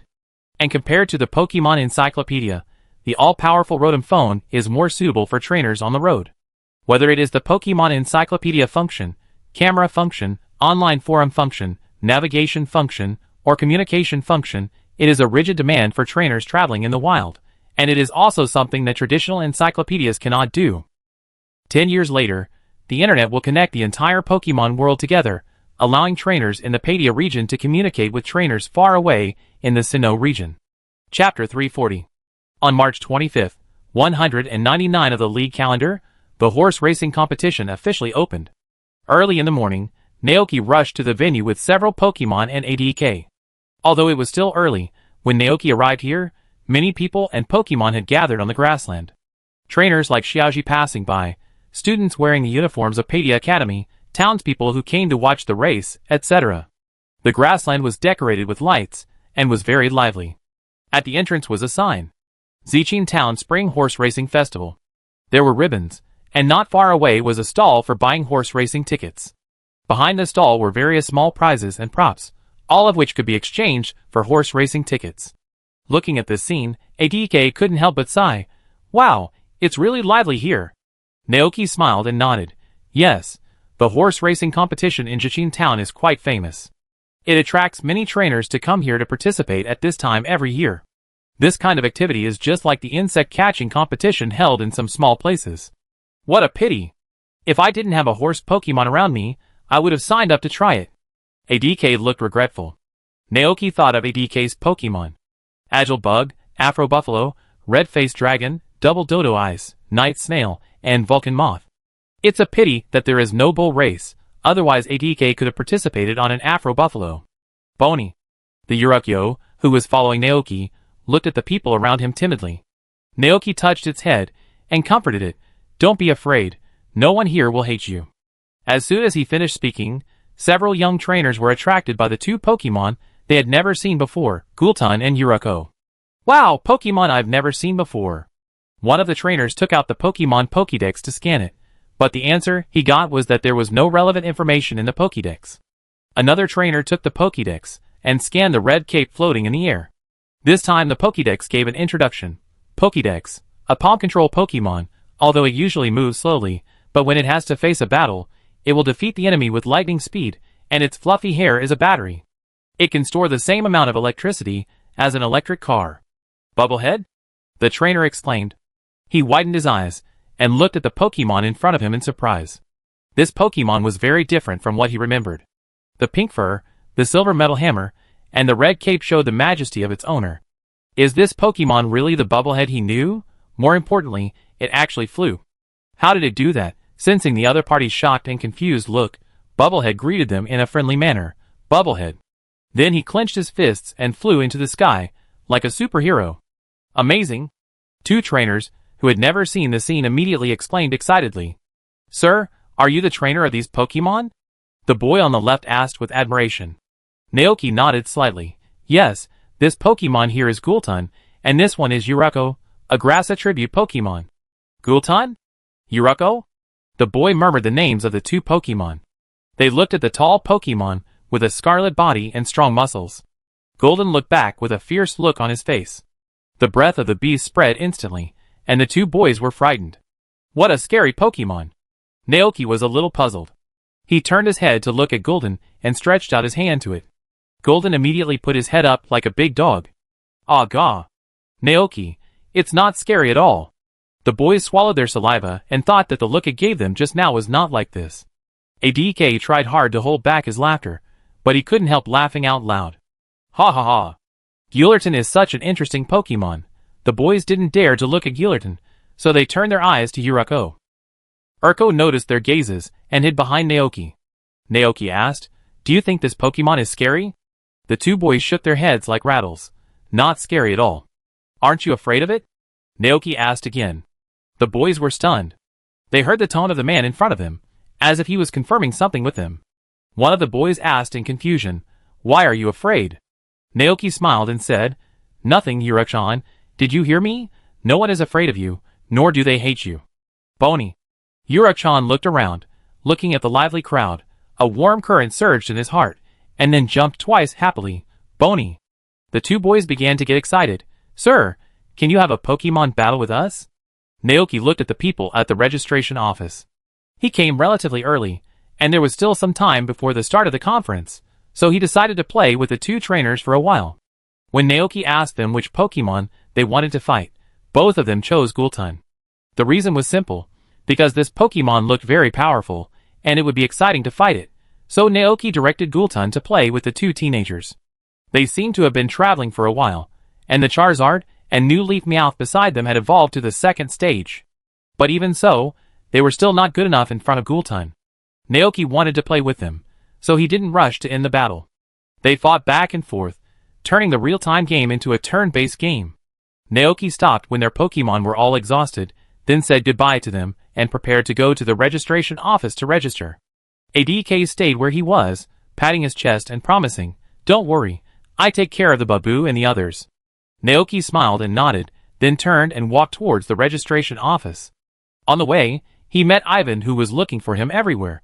As soon as he saw him, Ivan asked excitedly, "Have you signed up?" Naoki, "I'm getting ready." Ivan patted his shoulder. "Good brother, I leave it to you." Naoki, "How many horse racing tickets did you buy?" Ivan smiled. "Not much, I bought 100,000 Alliance coins." Naoki said speechlessly, "Aren't you afraid of losing everything?" Ivan's expression suddenly became serious. "That's because I believe in you." Then he said pitifully, "You won't treat me like that, right?" Naoki, He pushed Ivan's face away. "Stop." Ivan took a step back and laughed. "That's it. I wait for you in the audience. Keep up the good work." After that, Ivan jumped away. Naoki sighed helplessly. This guy. He turned and walked into the registration office. Name.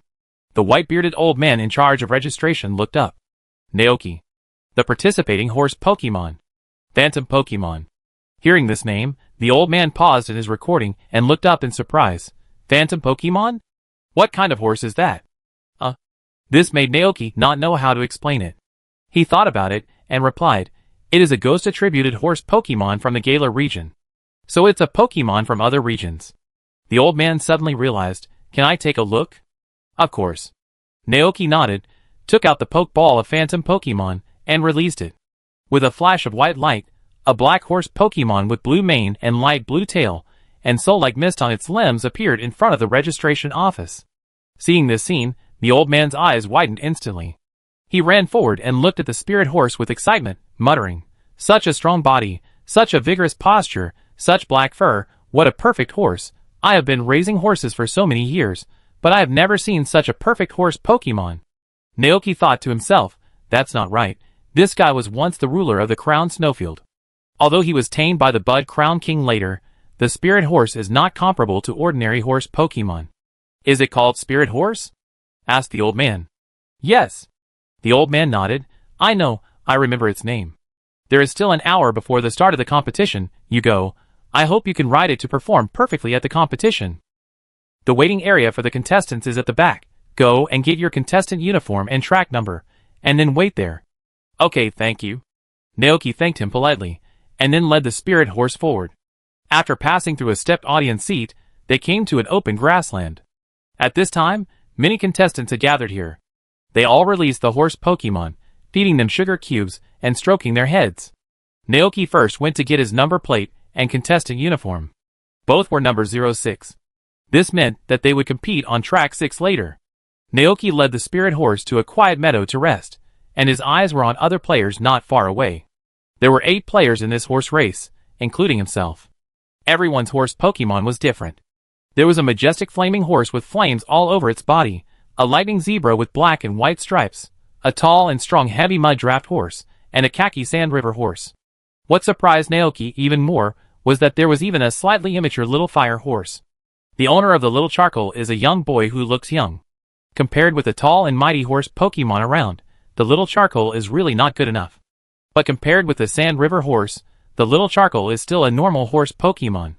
But there is no way. After all, the number of horse Pokemon in the Pokemon world is too rare. It's good that these trainers didn't ride the Black Sea horse. Time passed by minute by minute. Gradually, all the empty seats in the audience were filled, and with the sound of fireworks exploding, people's cheers swept in like a tide. Looking at this scene, Naoki couldn't help but feel a little surprised. Because the popularity of this year's horse racing meeting seems to be much higher than last year. He clearly remembers that the audience seats were not full last year.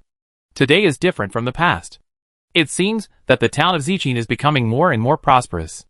There must be many of those spectators who came to Zichin town specifically because they heard the legend of the King of Crown Flower. Just like the legend of ghosts in Kitakami Township is used as a gimmick to attract tourists and develop tourism. When the spirit horse on the side saw the scene, the eyes that were usually calm also revealed a hint of excitement. So many humans. So many Pokemon. Soon, it will be crowned the king of horses in front of these people and Pokemon. Are you ready? Naoki put on his protective gear and turned around to ask. The spirit horse neighed. Then get on! Naoki turned over and rode into the arena with other contestants. Welcome everyone to Zichin Town to participate in this horse racing competition. I am Ping, the commentator of this competition. Then, let me explain this wonderful game to you. Now everyone can see that our contestants have taken their positions. The first to enter is our contestant number 1. Contestant number 1's partner is a flaming horse.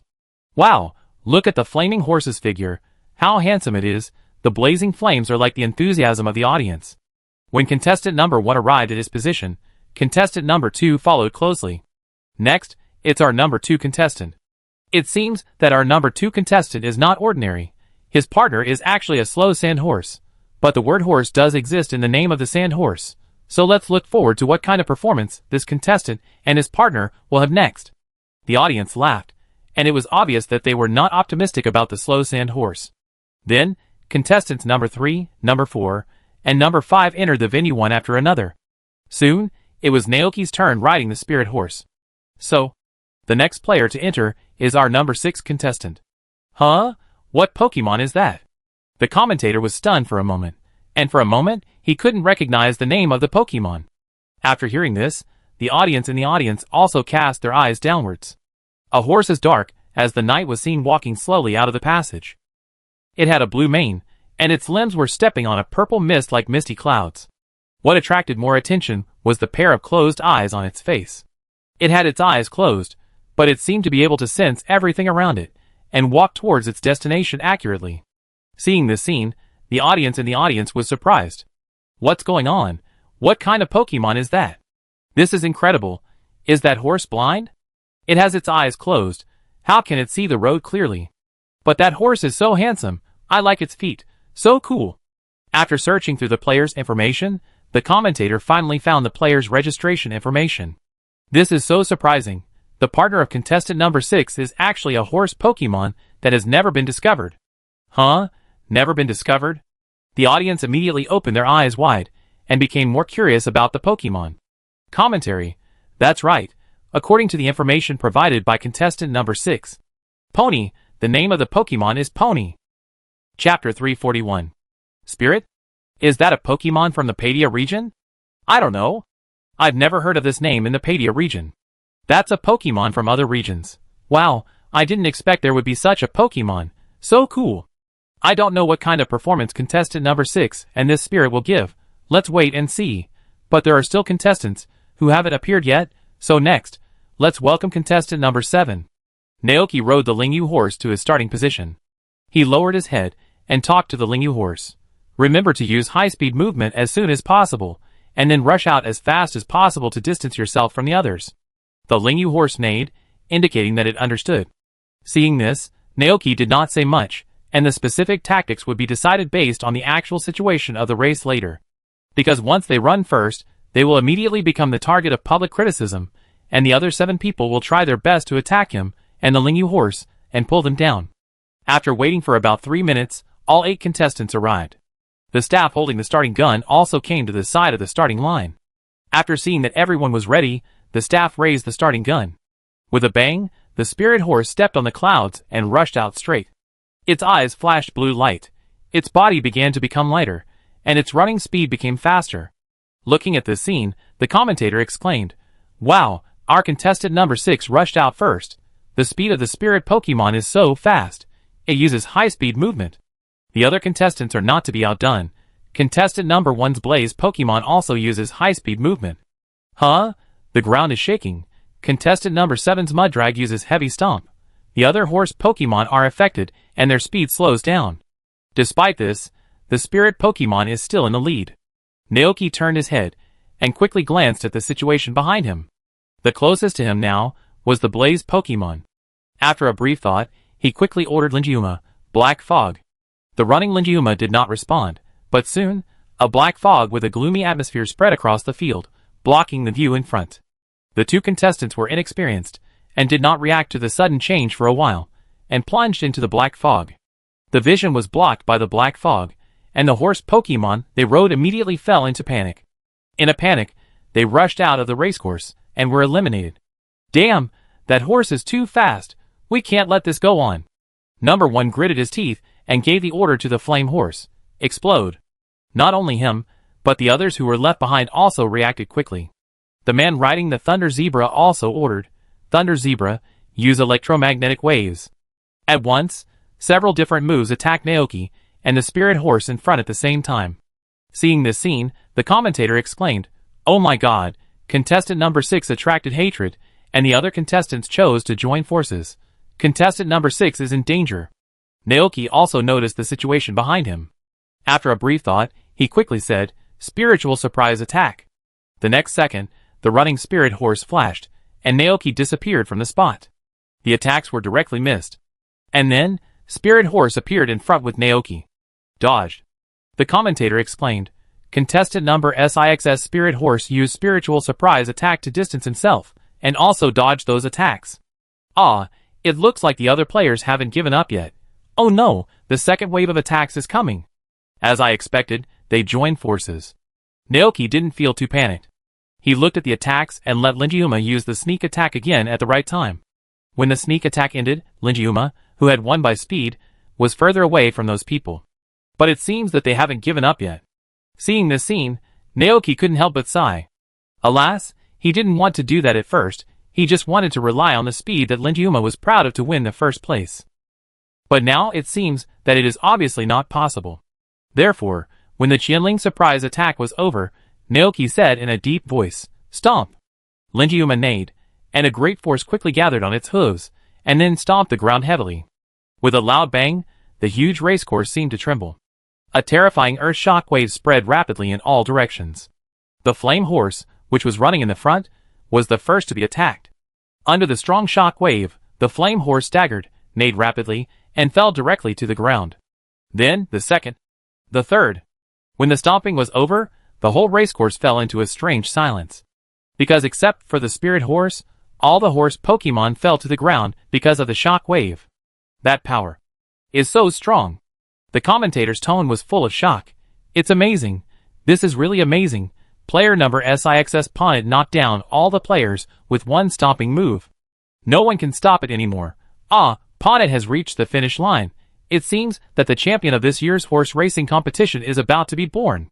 In the audience, ADK looked at Ponnet below and couldn't help but smile. Sure enough, he was right, that Ponnet was a legendary Pokemon, Budcrest, Guten, Ponnet and Snowbring. Plus the 9 Dragonites. There are so many legendary and rare Pokemon in one ranch. Young people are really formidable, ADK exclaimed. He couldn't help but wonder, as the champion of the Unova region, would he be a match for Naoki? ADK was unsure. During the past few days at the ranch, Naoki introduced him to Budcrest. As a champion, although Budcrest did not show its strength, ADK could still see that this Pokemon was extraordinary. Even if Naoki didn't use that Gulton, with just one Badora, he might be able to defeat their Unova alliance. ADK had never heard of a Pokemon that relied on faith for energy. Now it was just a Padilla region, and that Badora had such a strong power. If everyone in the world knew about Badora in the future, what kind of strength would it reach? ADK didn't even dare to think about it. The horse racing meeting officially came to an end. Amid the cheers of the audience, Naoki took the spirit horse to the championship podium. Bathed in the admiring gazes of the crowd, Lingiuma felt as if he had become the most powerful horse Pokemon in the world. He glanced at the golden crown in Naoki's hand, wondering why the crown of this era was different from the previous one, but Lingiuma didn't think much about it. Now he was very happy because he had become the king of horses. Next, it was the coronation ceremony. Just like thousands of years ago, those humans worshipped the Bud Crown King as the king. Thinking of this, Lingiuma neighed at Shishu. Shishu turned around, and saw Linjiuma staring at the trophy in his hand. He couldn't help but feel a little surprised. "Want this?" Linjiuma nodded, then lowered his head, motioning Jishu to help it put on the crown. "Shishu?" ? He was stunned for a moment and asked, "Do you want me to put this on your head?" Linjiuma lowered his head proudly, exuding a kingly demeanor. Naoki was silent. Looking at the eager look of Linjiuma, he finally chose to do as it wished, and put the golden trophy in his hand upside down on its head. The mouth of the trophy was just right, just stuck on the top of Linjiuma's head. Not to mention, it was really suitable. Linjiuma imitated the appearance of the Bud Crown King and raised his head with majesty. Naoki, At this time, Mayor Thomas came over with the camera. Seeing Linjiuma's appearance, although he was a little surprised, he didn't say anything. He waved to Naoki, indicating that they should stand up and take a commemorative photo of the champion next. Naoki stood up straight. Beside him, Linjiuma proudly held his head high, with a golden trophy upside down on his head. With a click, the picture was frozen. Chapter 342. The coronation ceremony is over, and the next step is to return to his throne. Linjiuma held his head high with a proud look, preparing to go back to the stable of the ranch to eat some black radishes. Seeing that Linjiuma was about to leave, Naoki didn't bother to talk to the excited Ivan. He said a few words casually, then said goodbye to him, and got up to catch up with Linjiuma. "Want to go back?" Naoki asked. Linjiuma bowed his head slightly. "Okay." Naoki nodded, led Linjiuma to the exit of the horse racing meeting, where he saw Pokemon such as ADK and Golden waiting there. ADK and the other Pokemon stared at the golden trophy on the head of the spirit horse and were stunned. "Then, what's going on?" ADK said in surprise. "Naoki, that's the crown." Golden twitched his mouth. "Ah gah. It's obviously a trophy." ADK, puff. The spirit horse glanced at ADK in front of him with a proud expression, and then continued to move forward with his head held high. Humph, stupid human. ADK was a little confused for a moment. Why did he feel that he was despised by this Pokemon? Naoki looked at Urukyo and asked with a smile, "Did you have fun today?" "Bony!" Urukyo nodded his little head repeatedly. It was very happy today. No one was afraid of it. It liked this place. "That's good." Naoki smiled slightly. "Next time I take you to the back mountain to participate in the harvest festival." Bony. Urukyo was looking forward to it. Now, it's time to go home. On the way back to the ranch, the spirit horse did not enter the Pokeball. It wore a trophy on its head, like a king patrolling the territory. Naoki and ADK walked behind. Both saw what the Pokemon was thinking. It was showing off. Could it be that the spirit horse mistook the trophy for a crown? ADK looked like he wanted to laugh, but didn't dare to. Naoki, from the current point of view, yes. ADK suppressed his laughter. It's quite suitable. Naoki thought of the blizzard horse at home, wondering how the blizzard horse would react after seeing the spirit horse. Soon, Naoki got the answer to this question. When they arrived at the ranch, Lingyu Ma went straight to his stable. Snowstorm Ma, who was originally sulking in the stable, raised his head and saw the golden crown on Lingyu Ma's head at a glance. Snowstorm Ma immediately opened his eyes wide, looking shocked. Lingyu Ma glanced at it sideways, then walked into his stable and lowered his head to eat the black radish inside. Snowstorm Ma's eyes were fixed on the trophy inside, and his eyes kept moving as the trophy moved. That thing is a crown. Looking at the look of the spirit horse, it is obvious that it has won the horse race and become the most powerful horse Pokemon in the world. And that crown is the proof that it has been crowned the king of horses. Snowstorm was full of envy and hatred. Its breathing gradually became heavy, and cold air kept coming out of its nostrils. This crown should have belonged to it.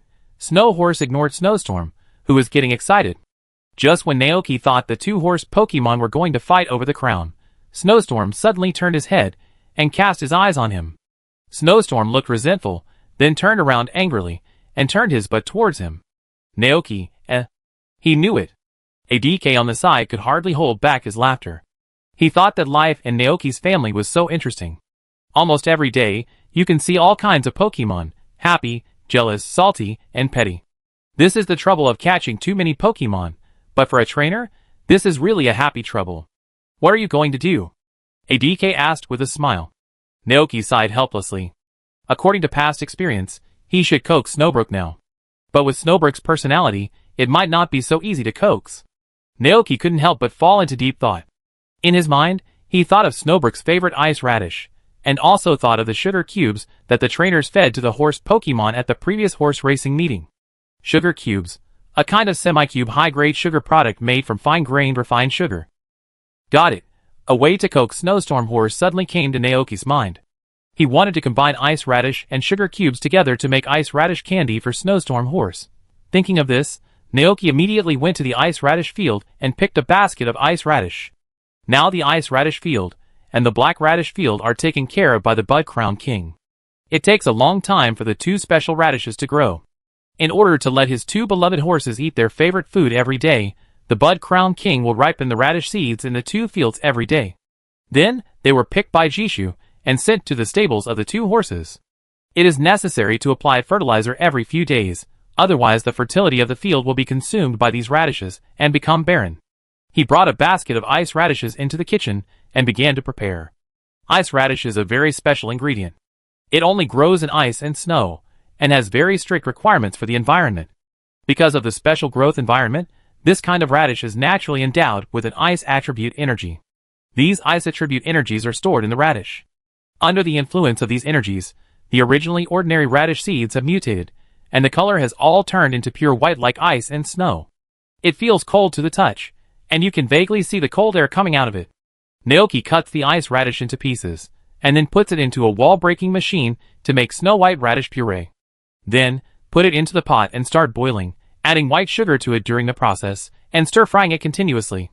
When it is almost done, Naoki takes out the ice radish puree, and puts it into a square mold.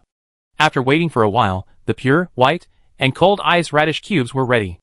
Naoki thought that these candies would feel like soft candies, but they turned out to be hard, like hard candies. Could it be that they were affected by the ice energy in the ice radish? Naoki thought as he looked down. The next second, the information about these candies emerged from his mind. Ice radish cube sugar, this candy is made from pure ice radish and white sugar.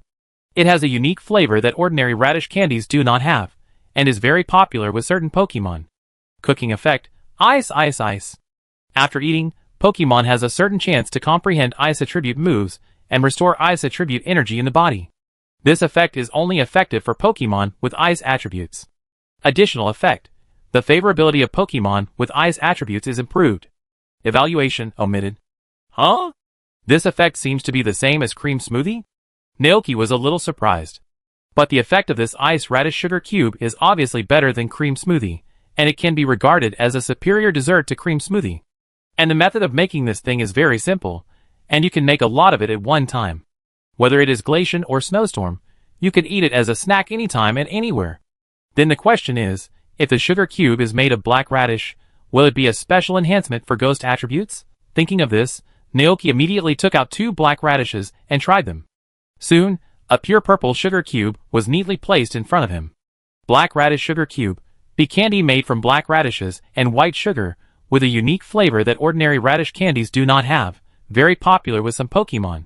Cooking effect, black black black, after Pokemon eats it, there is a certain chance that it will comprehend ghost attribute moves and restore the ghost attribute energy in the body.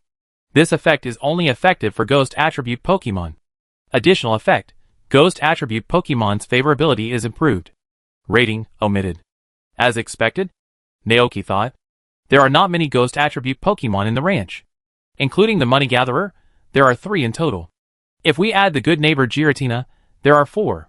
At this time, ADK, who was watching, couldn't help asking, is that the energy cube that Pokemon eat? Naoki was slightly stunned, then shook his head. No, this is a kind of snack called Sugar Cube that I made for Blizzard and Ghost. I thought it was an energy cube. ADK was a little surprised. He looked at the sugar cubes and continued, their texture looks very similar to the top energy cubes. Both are very pure. Naoki's eyes lit up. Mr. ADK can make energy cubes? ADK smiled and shook his head. How can I make such a thing? When he saw Naoki's look, he suddenly realized, you want to learn how to make energy cubes? Naoki hummed. Because I heard that energy cubes contain nutrients that are very beneficial to Pokemon. That's not wrong. ADK recalled carefully and explained. But the formula of each energy block is different, and the effects of energy blocks with different formulas are also different. For some top breeders, they will develop special energy blocks according to the different situations of Pokemon.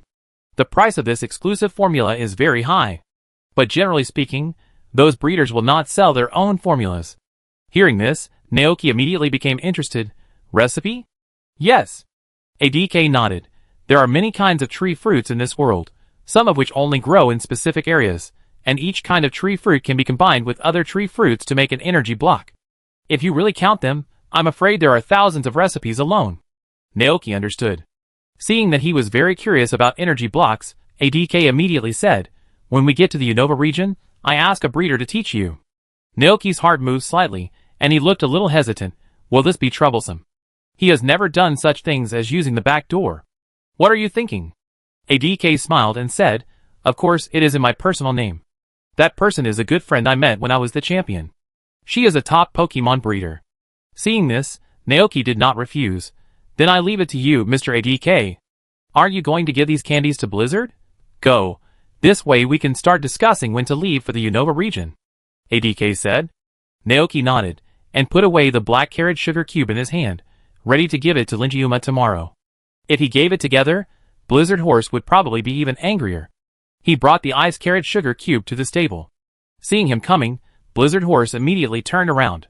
Linjiuma, who was standing next to him, had the trophy on his head, as if he had entered the sage time. As a great king, all the trivial matters around him had nothing to do with him. Don't listen, don't look, don't care. After all, it is now the most powerful horse Pokemon in the world, and it has been crowned the Horse King. Naoki, I always feel that these two beloved horses of the Bud Crown King are going to be broken. He coughed lightly, and then walked in front of the Blizzard Horse.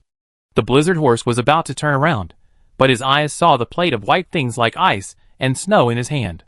Its movements paused slightly. Naoki found the right time, picked up a sugar cube and stuffed it into the mouth of the Blizzard Horse, then leaned close to its ear and whispered, Eat it quickly. This is the snack I prepared for you, but Linjiuma doesn't have it. Linjiuma looked over at an angle. With its extremely sharp 5 senses, it heard the whispers between the man and the horse. But now it is the Horse King wearing a crown, and it doesn't care about those things anymore. The tongue rolled up the sugar cube that was stuffed into its mouth, and the snowstorm horse blew 2 heavy breaths. It wanted to refuse in its heart, but its mouth didn't listen to it. After a piece of sugar cube went into its stomach, the snowstorm horse's ice blue eyes lit up instantly. This thing. How come it's so delicious? Saliva began to flow from his mouth. His eyes and brain were completely attracted by these sugar cubes, and the anger in his heart also dissipated a lot. This human actually prepared such delicious food for it. Is he trying to apologize to it? Since he is so sincere, it will forgive him. The snowstorm horse snorted twice, turned around and started to eat voraciously. Seeing this scene, Naoki knew that this hot-tempered horse had been coaxed by him. Compared to Phantom, Snowbring is obviously not that smart. But being irritable also has its benefits. Pokemons with this personality often think directly, and simply put, they have a clear distinction between love and hate. After feeding Snowbring, Naoki found Glacian and Frostmilk playing hide-and-seek in the orchard. He shared the remaining candies with these Pokemon, and then called Flutter to the kitchen, and fed it a few black radish sugar cubes. How do you feel? Looking at Flutterbear eating, Naoki couldn't help asking. Flutterbear showed his little canine teeth while eating and frowned. It was obvious that he didn't like this kind of carrot candy. I don't like it. Naoki couldn't help but fall into deep thought. Flutterbear from ancient times is obviously a carnivorous Pokemon. Compared with carrots, vegetables, trees, fruits and the like, large pieces of meat and bones are more popular with it. In this case, he will make a modified version of black radish stew. But speaking of which, it seems that there is no vermicelli for sale in Zichin Town. In the winter before, he wanted to make a dish of pork stewed with vermicelli, but he couldn't do it. In addition to ordinary meat, there are lobsters and fish from the sea. The fish sent by the part-time Dragonite before were all swallowed by Giratina, and he didn't even eat a bite. At that time, he went to find Giratina, and Giratina said confidently that anything that fell into its territory belonged to it. Before, he was busy with the affairs of Kitakami Township and Erkuro, and now that he has some free time, Naoki wants to eat lobsters. Thinking of this, Naoki went out. He was afraid that his Dragonite would be angry and jealous, so he didn't dare to go to the working Dragonites. He could only find his Dragonite, and tell it that he wanted to eat lobsters and crabs. Dragonite was very happy to see that Naoki asked him to catch fish instead of those wild Dragonites. It immediately stood up from the grass and flew to the sea to catch fish for Naoki. Chapter 343. Dragonite was very efficient. Before it got dark, it came back with the fish it caught. It held 2 lobsters in each of its arms, a large squid in its mouth, and a shrunken seaweed wrapped around the small horn on its head. Although it looked so miserable, Dragonite was very happy. Seeing Naoki, who was waiting for it in the pasture, Dragonite cheered, threw the large lobster in its hand, and the squid in its mouth on the grass, and hugged Naoki with its fat arms that smelled of seawater. Awoo! Silly. Naoki helped Dragonite pick the seaweed from its horns, then picked up 2 lobsters and a squid from the grass and sent them back to the kitchen. Dragonite sat down on the grass to rest. Naoki turned around and said, "Don't run around. I give you a bath later." Awoo! Dragonite readily agreed. It was getting dark, and the working Dragonites were contentedly carrying their boxes of treasures and leaving the ranch. Dragonite sat on the grass, bathing in the sunset, looking at the Dragonites in the sky, and waved his claws at them in excitement. Awoo! Adik looked at this scene and said in amazement, "This Dragonite really likes you." Naoki smiled and put the lobster and squid in his hand into the basin. The 2 lobsters and squid were still alive and not dead. It seemed the Dragonite was very fast. It was estimated that it immediately used super speed to rush to the ranch after catching them. Thinking of this, Naoki told ADK about the interesting story of Dragonite running away from home because of jealousy. At that time, other Dragonites gave me a lot of big fish as gifts. Dragonite was unwilling to lose to them, so it ran away from home without saying a word and flew to other places, wanting to catch a bigger fish to beat the other Dragonites. Ha ha ha! Adik burst into laughter when he thought of that scene. He asked quickly, what happened next? Later. Naoki thought for a moment and continued, later, Dragonite encountered a mysterious big fish Pokemon in the sea, but that Pokemon was not only huge in size, but also very powerful. Dragonite was no match for it. It lost the battle and returned to the ranch in disgrace. It must have been very sad. Adik said.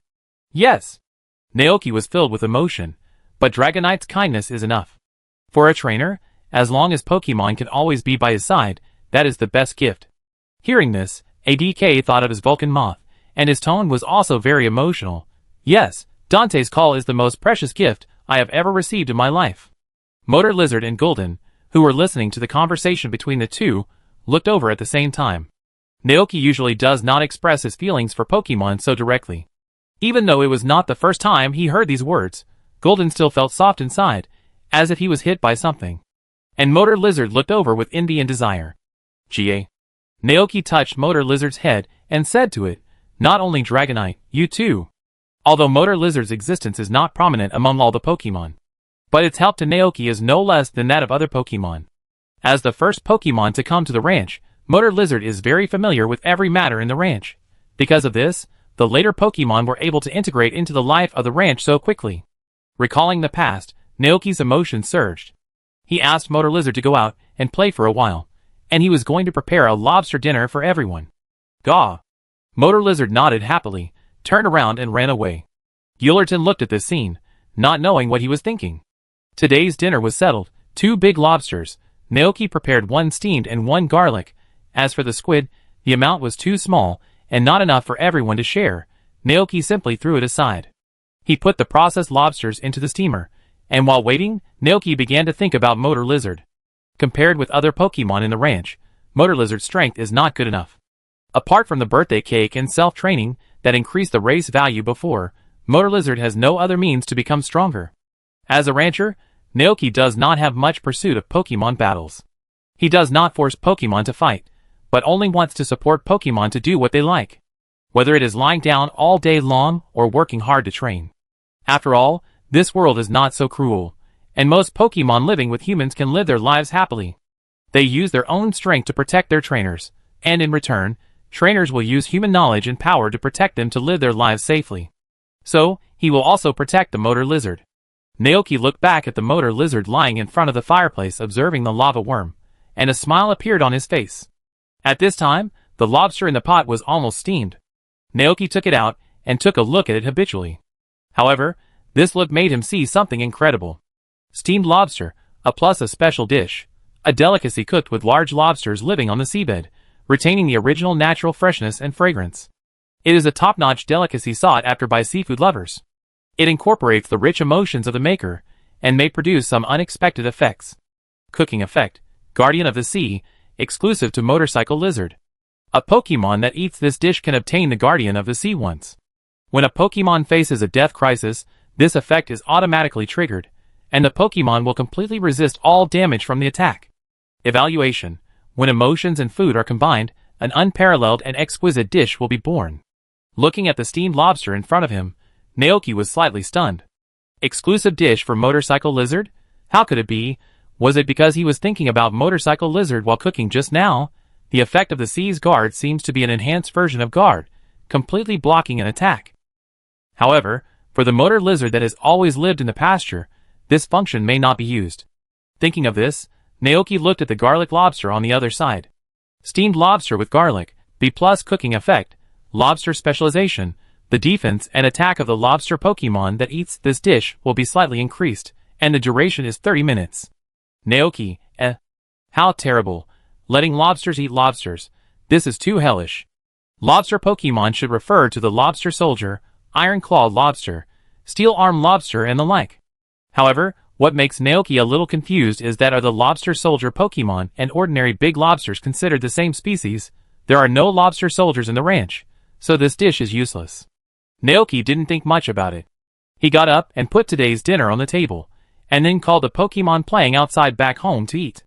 At the dinner table, Naoki looked at the Motor Lizard who was eating heartily, and then asked, Mr. ADK, for Pokemon, is emotion also a kind of power? Of course.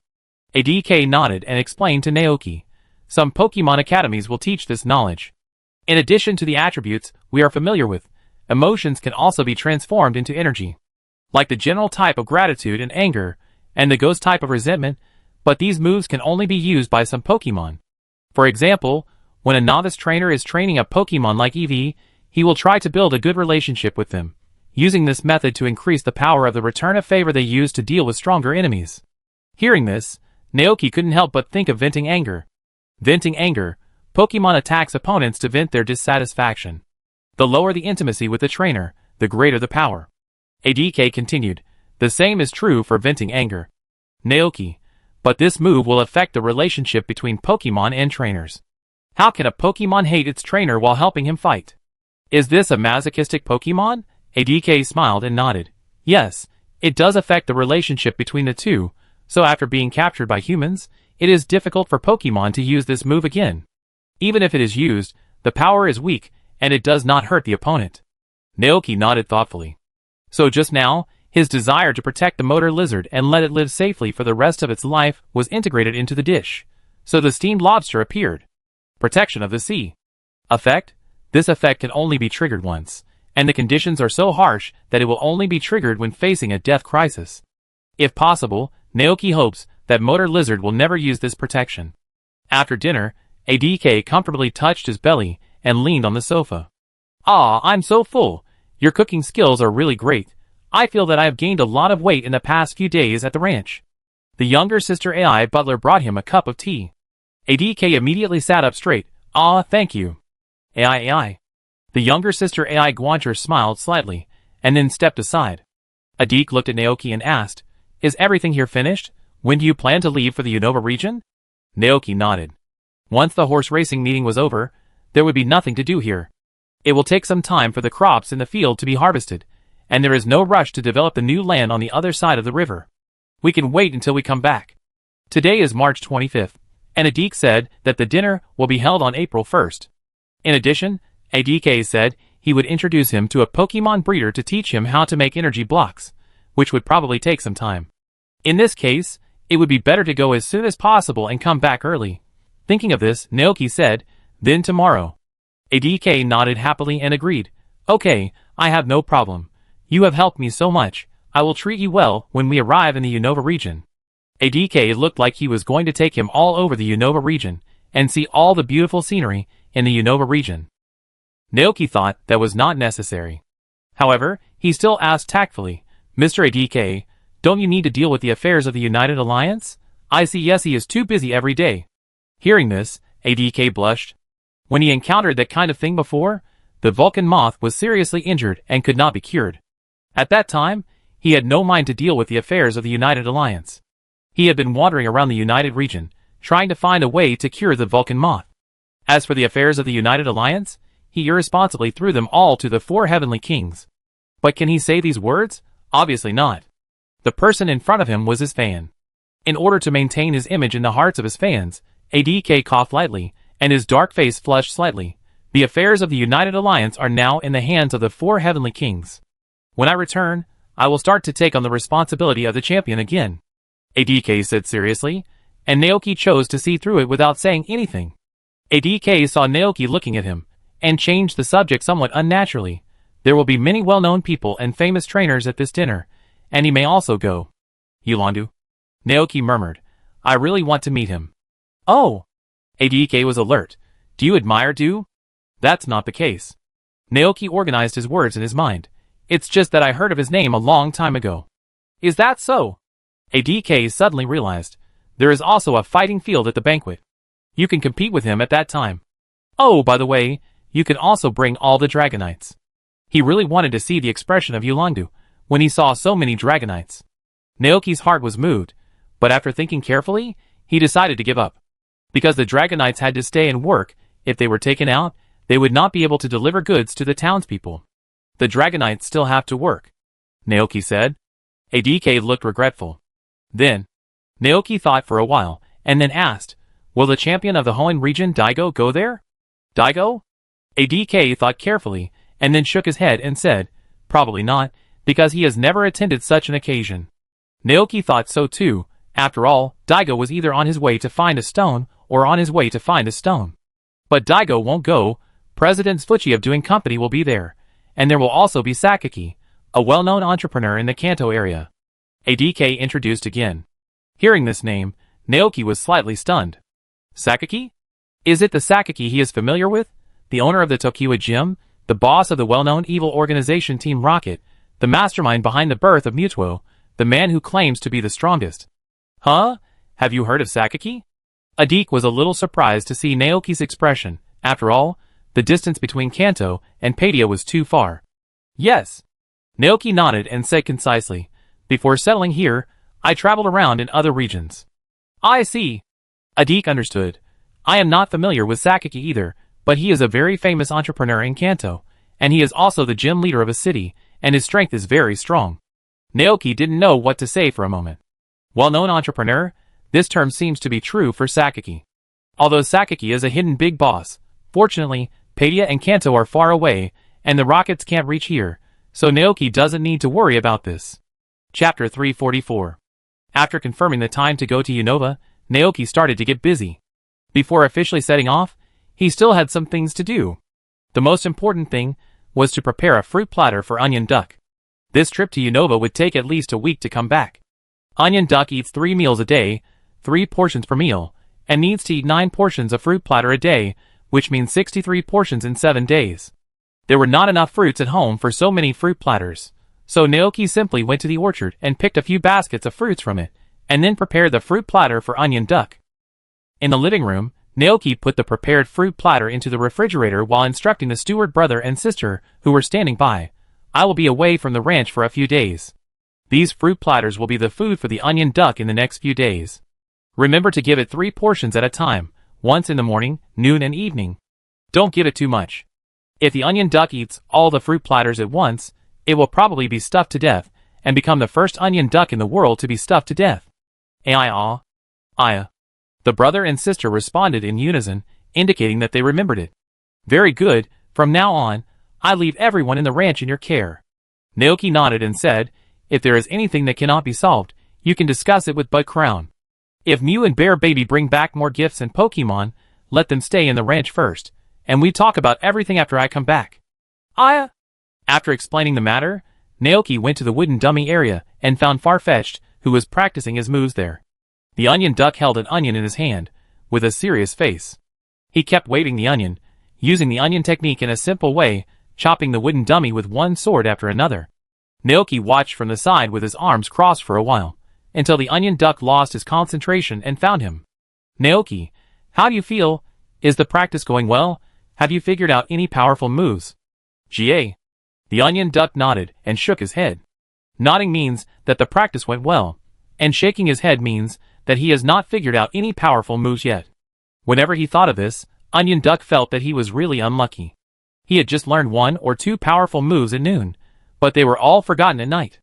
The only thing that could comfort him was that in the process of constantly forgetting and understanding, the sword skills he had mastered became more proficient. And with each practice, Onion Duck's understanding of these moves was constantly improving. Like the one-word slash, I chop, continuous slash, and swallow return. Just like now. In order to show Naoki the skills he had learned, the Onion Duck turned around and faced the wooden dummies in front of him, concentrating and holding his breath. It held the onion in its hand, in a knife-sheathing posture, with a sharp look in its eyes. The next second, shadow clones flew out of the Onion Duck at a rapid speed, and a white light flashed. The dozens of shadow clones simultaneously drew their swords and performed I. The milky white light enveloped the blades, turning into sword energy that hit the wooden dummies in unison. With a click, the tattered wooden dummies finally couldn't withstand the Onion Duck's training and broke completely. Onion Duck sheathed his sword, and the shadow clones around him disappeared in unison. Naoki's eyes lit up. This set of moves is so cool. Shadow clone plus I chop. However, Onion Duck's previous move made Naoki feel a little familiar. Sheathing the sword I. The next move should be ascending the dragon, but Onion Duck didn't make the next move. Naoki couldn't help but say, "It seems like something is missing." Huh? Hearing this, Onion Duck was full of confusion. Naoki, after I, you can definitely do the next move. The Onion Duck was even more confused. What move? It looked at Naoki and asked, "Ga. After you draw your sword, you can rush to your opponent before he or she reacts, step on them and jump high, then chop them down." Naoki explained concisely. After hearing this, the Onion Duck couldn't help but fall into deep thought. It looked at the onion in its hand, savoring the possibilities of this move. The wings caressed the roots of the green onions, and after a long time, the Onion Duck began to move. It held the green onion in its hand, concentrating and holding its breath. The Onion Duck's eyes locked on a wooden dummy, and its eyes became sharp. The green onion was covered with a layer of thick white light, and the blade of the green onion slashed horizontally. A gap appeared on the wooden dummy in an instant, but the attack was not over. The Onion Duck turned around. The green onion was suddenly retracted. It rushed forward, jumped high, stepped on the dummy, and used the force to jump over the head of the wooden dummy. Then, chop beautiful. A DK behind him looked at this scene and clapped his hands in admiration. "I didn't expect you to have such a unique insight into swordsmanship." Naoki, Can he say that he learned it from a two-word weapon? It's a pity that Farfetch'd doesn't know how to defend. If he uses the defense when the sword is sheathed, he might be able to see through the upcoming attack like the sword's Makiri, and defend it perfectly. Farfetch'd put away the onion, recalled the feeling just now in his mind, and then looked at Naoki with excitement. Gah! It really did come to the right place. Naoki, keep going. The Farfetch'd nodded heavily. Looking at the broken wooden dummies, Naoki secretly made a note of it in his mind, and prepared to call Carrie to ask her to come and repair the dummies. Oh, I almost forgot, I haven't talked to the Farfetch'd yet.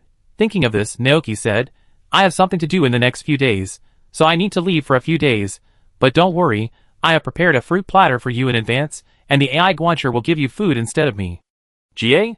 The Farfetch'd was stunned. Naoki, don't worry, I'll be back soon. You should practice hard while I'm away. GA? The Farfetch'd responded. After explaining everything, Naoki turned back to the room and packed the luggage he was going to take with him. After learning that Naoki was going on a long trip, Eruption and his friends at the ranch all ran over. Bony! Eruption's two starry eyes were full of anticipation. Naoki looked at Eruption, Frostmalax and Glacian, who ran into the room and asked, What's wrong? Eruption pointed at Naoki's bag. Bony. Naoki was slightly stunned, and now he understood. You want to go with me too? Eruption nodded repeatedly. Bony. That's right. Is that so? Naoki thought about it for a moment, and then nodded happily and agreed. Of course, let's go together. Hearing this, Frostmalax and Glacian beside him also looked envious. Mama. Boy. Naoki looked at the two Pokemon again. He suddenly realized that these two poor little guys had never been far away since they came to the ranch. Naoki's heart softened, and then he touched the heads of Glacian and Frostmilks. You guys are going too? Mama. Boy. Frostmilks was very happy, and Glacian's eyes lit up, full of joy.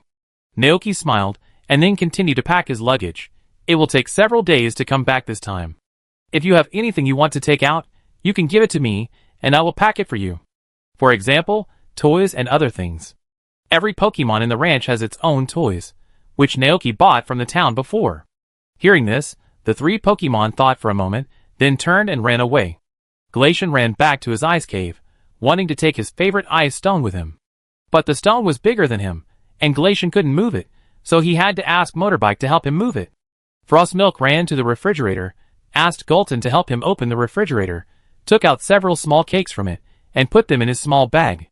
And Yuriko ran to the room where the 4 masks were stored. This was not because Yuriko was afraid to go out, but because the mask contained its power, and only when it put on the mask could it show its true strength. In fact, Naoki didn't know that it was a very powerful Pokemon, Yuriko thought, and when it went out, it might meet some bad guys. Then it would put on the mask and fight for Naoki.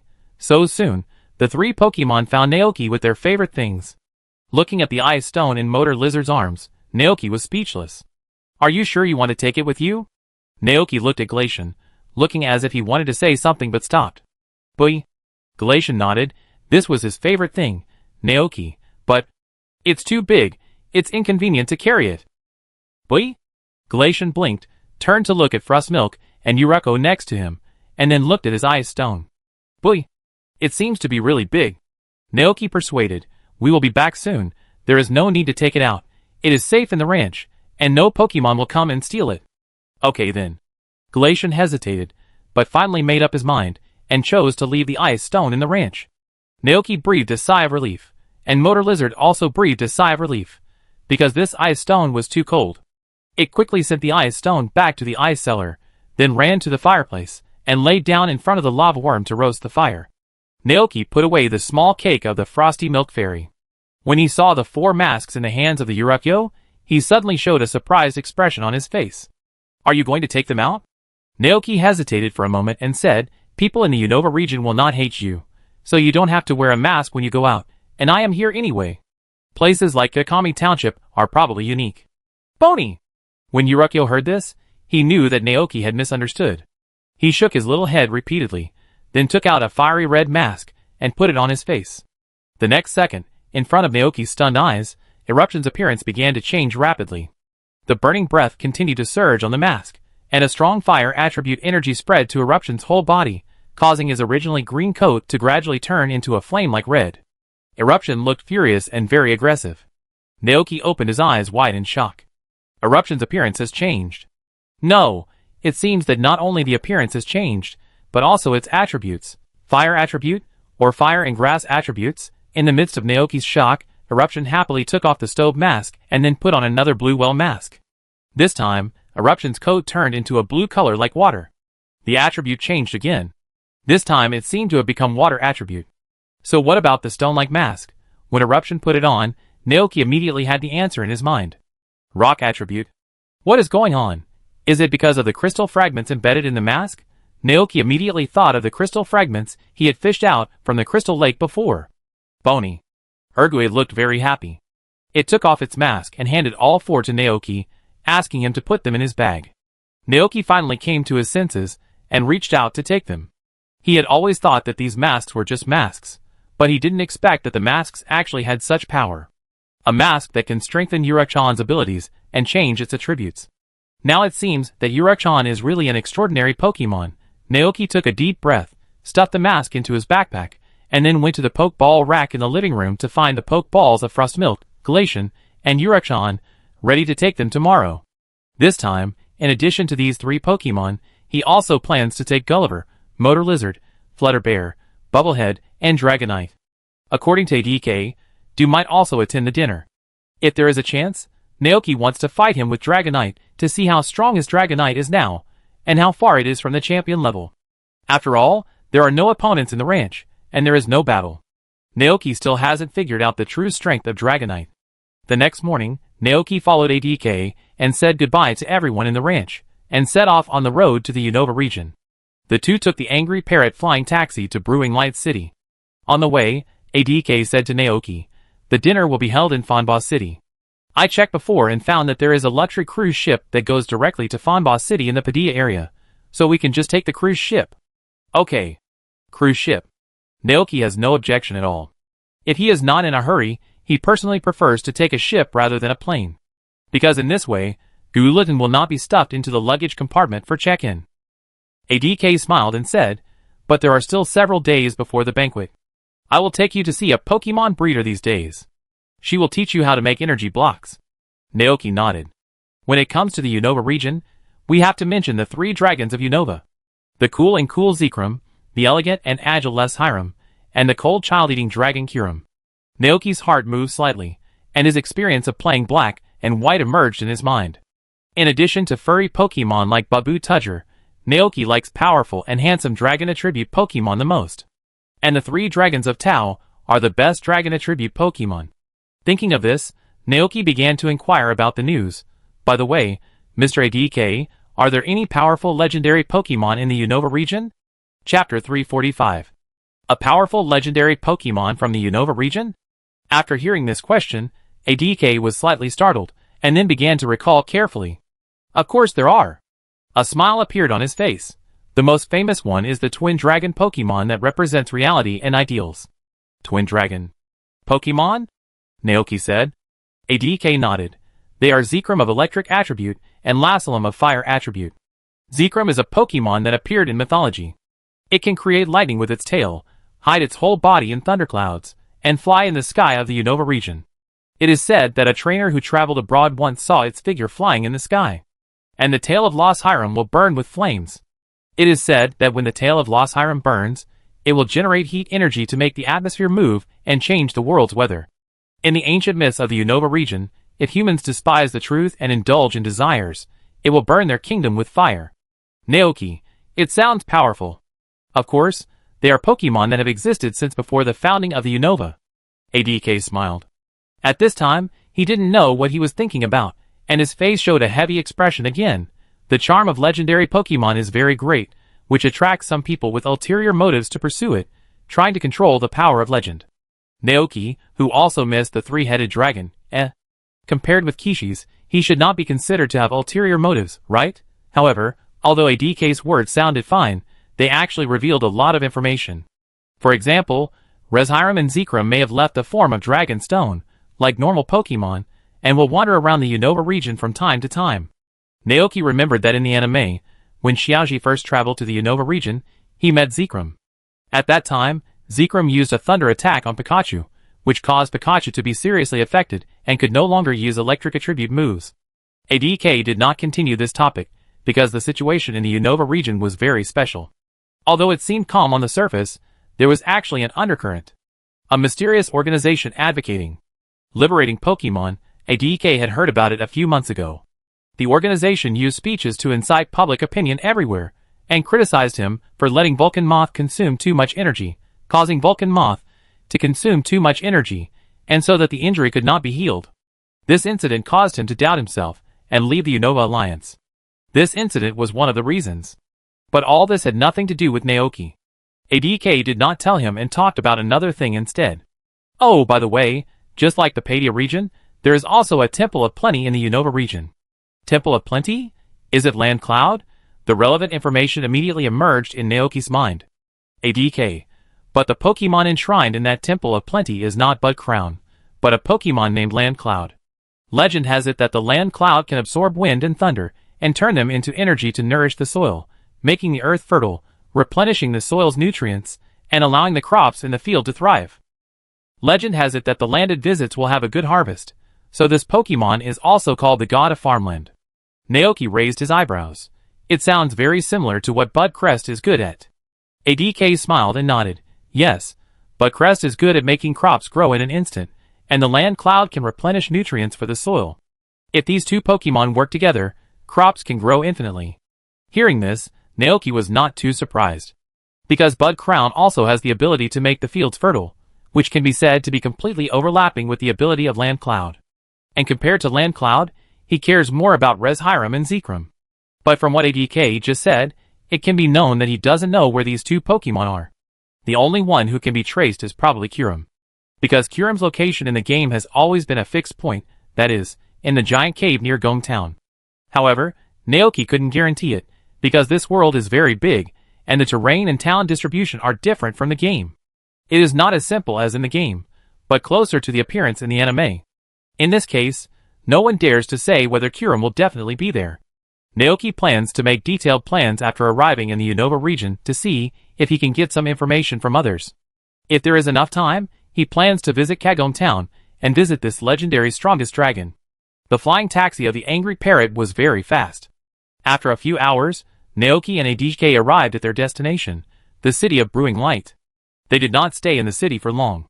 They went to the port as soon as possible and bought 2 direct tickets to the city of Fanba in the Unova region at the ticket office. Coincidentally, there was a ship ready to set sail. The two hurriedly checked their tickets and boarded the ship.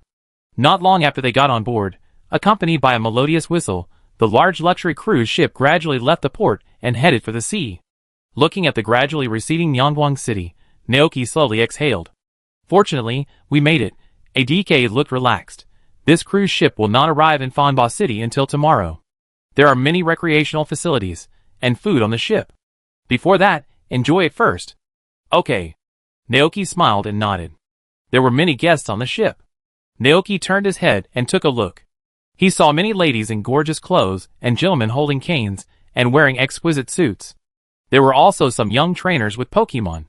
Soon, 2 people fell in love with each other and went to the battle area in the cabin hand in hand to fight Pokemon. Naoki looked at this scene and shook his head with a smile. It's still the Pokemon world. Everything can be solved with a Pokemon battle. ADK was very interested in these things. He said something to Naoki and ran to watch the young trainer's Pokemon battle. Naoki was not interested in this. He stayed on the deck, thinking that Frostmilk and Glacian, who were going out for the first time, might never have seen the sea in their lives, so he took out a few Pokemon's Pokeballs and released them. With flashes of white light, Frostmilk, Glacian, Flutterbear, Motor Lizard, Babutle, Dragonite, and Urako appeared on the deck. As Naoki expected, after seeing the surrounding environment clearly, this group of Pokemon immediately ran to the side of the ship and exclaimed at the distant sea. At this time, the cruise ship had left the waters of Brewing Light City and was completely on the sea. Sunshine, blue sky, white clouds, the endless sea, the sea surface was sparkling, and with the blowing of the sea breeze, wave after wave of white waves gently hit the ship. In the distance, several long-winged gulls flew across the sky, and waves of distant cries came from the sea breeze. Looking at this beautiful scene, several Pokemon, who had never seen the sea, were completely stunned. Mama! Boy! Even Flutterbill, who came from ancient times, stared at the sparkling sea in a trance. Dragonite scratched his head with his big claws in confusion. It didn't understand what was so beautiful about the sea. Golden on the side said speechlessly, "Ah ga! Not everyone has seen the sea." Dragonite suddenly understood. Naoki smiled and introduced, "This is the sea. Now we are sailing on the sea away from the land." Hearing this, Hercuro nodded happily. "Bony." Seeing this, Naoki was a little surprised. Has Hercuro seen the sea before? As he said this, Naoki took out a bag of translation melon seeds from his bag and ate it. This was the spot made from the sunflowers that he had asked the Bud Crown King to help ripen. It would be much more convenient to have this thing when going out. Urukyu jumped twice on the spot. "Bony bony. I've seen it before, my father, and I used to take a boat across the sea to get to Kitakami Township." Sure enough, Urukyu is a Pokemon that went to Kitakami Township from other places, Naoki thought. At this time, Urukyu seemed to suddenly remember something and said happily, "Bony. At that time, I also saw a big bear with a moon on its forehead swimming across the sea." Naoki was a little surprised. "Big bear? Is it also a Pokemon?" Hergyro nodded his little head. "Bony. Yes, Dad said it was also a Pokemon. The boat we were riding passed by it. I asked it where it was going. It said that a very scary Pokemon appeared in its hometown, and it wanted to cross the sea to go to other places." At this point, Hergyro couldn't help but show a worried expression on his face. "Bony. But our boat is too small, otherwise we can take it with us." I don't know if the big bear finally succeeded in crossing the sea. Hergyro was very concerned about the Pokemon, but later, it couldn't even protect itself, so it didn't have the mood to think about the Pokemon. A big bear Pokemon with a moon on its head. Is it a bear baby? Or is it a cyborg? No, there is no moon on cyborg. So could it be a cyborg from the Shitsue region? Naoki felt it was unlikely. After all, cyborg was a general ground-type Pokemon, and weak to water, so it was impossible for it to swim across the sea. But Urukyu couldn't lie, and it seemed that there was no other Pokemon with a moon on its head except for cyborg. Thinking of this, Naoki was stunned. No way. A moon bear that can swim across the sea. Isn't that too powerful? Moreover, what Naoki is more concerned about is that the Moon Bear said that there were terrible Pokemon in its hometown. Are these terrible Pokemon referring to the space-time rift incident in the Washi region? The space-time rift caused by Giratina, Palkia and Dialga. According to Dr. Laban's research, the so-called space-time refers to the overlap of several universes, and the power is saturated, thus distorting space-time. In the game, the time-space distortion will cause many powerful Pokemon that do not belong to this era to appear on the Earth. When he thought of this, Naoki could not help but imagine it. A Moon Bear witnessed the advent of the time-space distortion, and saw the red-eyed Pokemon that appeared with the time-space distortion. The Moon Bear was terrified and turned away from the Shitsue area, preparing to cross the sea to seek refuge elsewhere. On the way, it met the Urgian who took a boat with a man to Kitakami Township, and had a brief exchange with the Urgian. So what will be the ending of the Moon Bear? Did it sink into the sea, or did it successfully reach its destination? Naoki doesn't know. It's a pity that there is no Pokemon like Moon Bear in this world now, because the peat block that allowed the evolution of the Snorkel no longer exists. Speaking of the Pokemon like the Snorkel, Naoki thought of his own baby bear. Looking at the baby bear, it doesn't seem to intend to evolve into the Snorkel. In order to prevent itself from evolving, the baby bear now always carries an unchanging stone with it. Just as Naoki was thinking, a slightly excited female voice suddenly came from behind him. Wow, what a beautiful and wild Pokemon! Naoki and the Pokemon turned around and saw an elegant lady wearing an expensive hip-hugging long skirt and a top hat coming over, looking at Flutter Hair with enthusiasm. If I'm not mistaken, this should be a big dream monster, right? It's called Flutter Hair. Naoki asked, What's the matter? Oh, don't be so nervous. The woman chuckled. Little brother, I like this Pokemon very much. Do you want to exchange Pokemon with me? I can exchange your Flutter Hair with a very rare vine snake. Naoki thought he heard it wrong. What? The woman took out a Pokeball, and with a flash of white light, a small snake Pokemon appeared on the deck. It has a green body, but its abdomen and feet are cream-colored, and there is a yellow stripe on its back to its tail. Exchange Pokemon. The woman asked, Don't you know? Use the machine over there to exchange Snake and Flutter into each other's Pokeballs. Naoki understood and refused without hesitation, No, thank you. The woman glanced at the Pokemon around him, and couldn't help but look regretful. Well, if you have this idea, remember to come to me, big sister. After that, the woman turned and left. Flutter half closed his eyes, and realized what the other party meant belatedly. Flutterfat was very angry. This human actually wanted to exchange it like a tree fruit. It gritted its teeth, and was about to rush out to teach the guy a lesson and bite her head. Seeing that Flutterfat was about to run and hit someone, Naoki quickly grabbed it. Stop it. Ah! Flutterfat showed its little tiger teeth fiercely. Naoki had to use a lot of effort to hold Flutterfat back. At this time, ADK came back and asked in surprise when he saw the scene, What happened? Naoki was somewhat helpless. Someone wants to exchange Pokemon with me, and Flutter is angry. Hearing this, ADK was slightly stunned. When he saw that all the Pokemon around Naoki were there, he immediately guessed that Naoki must have rejected the other party. After finally calming Flutter's emotions, Naoki asked, Mr. ADK, is it common to exchange Pokemon in this world? No, but this kind of thing happens from time to time. ADK looked helpless, because not every trainer and Pokemon can become a good partner. Sometimes, after capturing Pokemon, trainers will find that they are not very suitable for each other. When the captured Pokemon does not establish a deep bond with the trainer, they will occasionally like other gentler and more powerful trainers. At this time, they will exchange Pokemon to cultivate a more suitable partner. Naoki understood.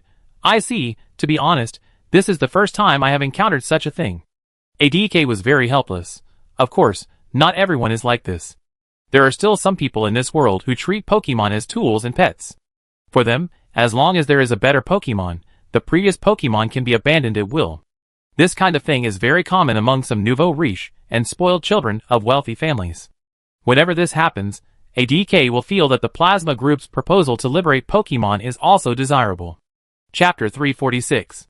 On March 28th, 199th year of the Alliance calendar, after a day and night of sailing, the luxury cruise ship that Naoki and ADK were on officially arrived in the Unova region. The giant ship docked at the port of Fonbos City. Under the clear blue sky, tourists left the ship like a tide and poured into the city. There were many ports in the distance, and many cargo ships and fishing boats were docked nearby. The Pokemon and workers, led by the monster, were loading batches of goods onto the ship and transporting them to other places. Fishermen returning from the sea were also sorting the fish, packing them in batches, and sending them to restaurants in the town. Suddenly, a strong wind blew from a distance, blowing off the hats worn by some ladies, causing a cry of surprise in the crowd. Naoki and ADK's hair was blown up and down. ADK grinned and introduced loudly in the strong wind, "This is Fonba City. The strong wind that is always there is a specialty of Fonba City." Naoki asked, "Is the gym owner here Boss Kiku?" "That's right." ADK nodded and said, "But being a gym leader is just one of his jobs. The real identity of Boss Kiku is the boss of a mining development company. Do you see the tall mountain in the north?" Hearing this, Naoki looked into the distance. In the far north, there stood the shadow of a tall mountain. "ADK, the entire Ross Mountain is Boss Kiku's property." "Wow!" Naoki exclaimed. The two got off the cruise ship, and ADK led Naoki out of the port and headed to the city with ease. The coal mine from Ross Mountain is enough to support the use of the entire Unova region. Isn't it amazing? The dinner party in a few days will be hosted by Boss Kiku. These are things that are not in the game. Naoki listened with interest, nodding from time to time, especially after hearing ADK say that Boss Kiku has a daughter. Daughter? Yes, I think her name is ZU. I can't remember clearly, I haven't seen her many times. ADK said. Is that so? Naoki nodded, and didn't ask any more questions. Let's go! ADK took out a pager-like communicator and looked at it, then said, "My friend is already waiting there. I take you to see her." Okay. Naoki agreed obediently. He followed ADK forward, and after crossing several streets, he finally arrived in front of a huge building. It was clearly written on it, Pokemon Breeders Association Fonba Branch. ADK strode in. He did not stay in the lobby for long, and took Naoki directly to the elevator all the way up. With a ding sound, the elevator stopped at the 7th floor. ADK walked out of the door, and came to a private room with a very warm decoration. A mature woman in casual clothes and square glasses was standing elegantly in front of the cabinet, helping a round land shark to polish its scales. The round land shark seemed to enjoy this activity very much, and even squinted its eyes in comfort. Under the woman's polishing, the scales of the round land shark gradually became clean and tidy, and even exuded a bright and beautiful luster. "Hi, Yu-Hui, long time no see," ADK said with a smile. Hearing the voice, the woman named Yu-Hui turned around and looked at ADK and Naoki. When she saw the relaxed smile on ADK's face without a trace of haze, she immediately showed a surprised expression on her face. "You seem to be in a good mood?" Yu-Hui said meaningfully. "That's because the problem that has been bothering me for a long time has been solved." ADK grinned, and was in a very good mood. "Huh?" Yu-Hui was very surprised. "Is the Vulcan moth okay?" ADK nodded. "All this is thanks to Naoki. The mount goat he cultivated can produce a magical goat milk, which healed all the hidden injuries of the Vulcan moth." "Mount goat? Goat milk?" Yu-Hui was slightly stunned, and looked at the young man next to ADK in disbelief. In fact, ADK had found many people to save the Vulcan moth, and she, as a top breeder, was one of them. But even she couldn't cure the Vulcan moth, but this young man did it. "Your name is Naoki?" Yu-Hui asked curiously. Naoki nodded, "Yes." "Yu-Hui, are you also a Pokemon breeder?" "No." Naoki shook his head. "I'm just a rancher." "Yu-Hui?" ADK smiled and said, "Naoki is indeed a rancher, and he is also a very powerful Pokemon trainer. This time, he came here to learn how to make energy blocks to take care of his Pokemon." Yu-Hui came to her senses. ADK had told her about this in a text message before. "Since it's your request, leave it to me without worry." Yu-Hui didn't ask any more questions, and agreed with a smile. "Then I leave it to you." ADK turned to look at Naoki again. "Yu-Hui will teach you how to make energy cubes. I take this opportunity to go to Boss Kiku and ask about this year's banquet. I come and meet you later." "Okay." Watching ADK take the elevator downstairs, Naoki turned his eyes to the woman in front of him, and said politely, "Hello, Miss Yu-Hui. Come with me." Yu-Hui said, "I take you to the baking room where energy cubes are made." The two went downstairs, and when they passed the lobby, Naoki saw several young people participating in a certain assessment there. "That's the breeder assessment." Yu-Hui stopped and took Naoki to visit, and asked, "Do you know a Pokemon breeder?" Naoki was slightly startled, and then said, "Someone who takes care of and breeds Pokemon?" "Yes and no." Yu-Hui smiled. The so-called Pokemon breeder refers to a person among Pokemon trainers who is particularly specialized in the training and health management of Pokemon, helping to scrub the appearance, making the Pokemon look radiant, and preparing different Pokemon food according to the differences of each Pokemon are all easy tasks for a breeder. In addition, breeders also include Pokemon researchers and Pokemon doctors. In short, this is a profession with a very wide coverage. At this time, the two came to the side of the assessment area. Naoki saw that each of the young men had a Pokemon standing in front of them. They were walking around the Pokemon, as if observing something. Yuhui, this is a skill that you must master if you want to become a Pokemon breeder. You can judge the state of Pokemon by their appearance and expressions, and give corresponding optimization plans.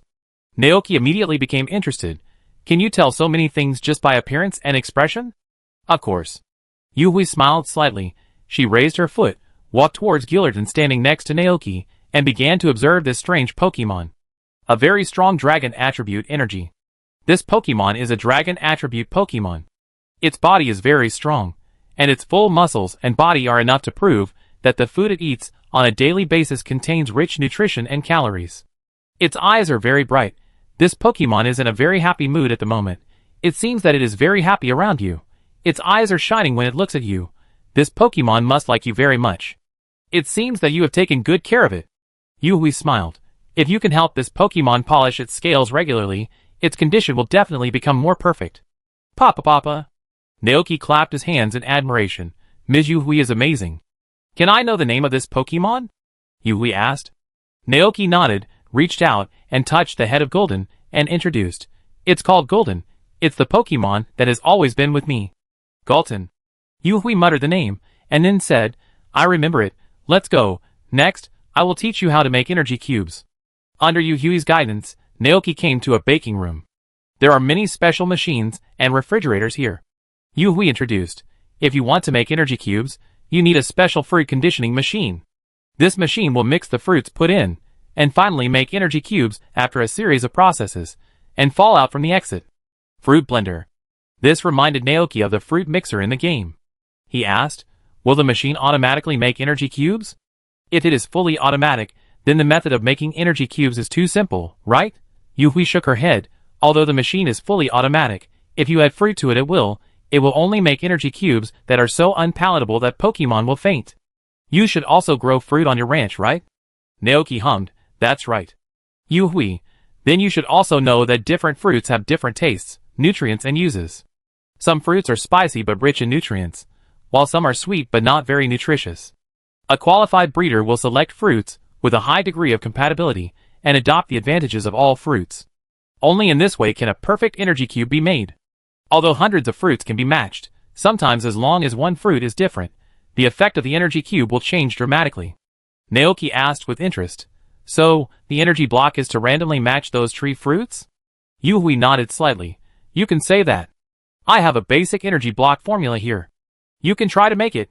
As she said that, Yuhui handed over a piece of paper.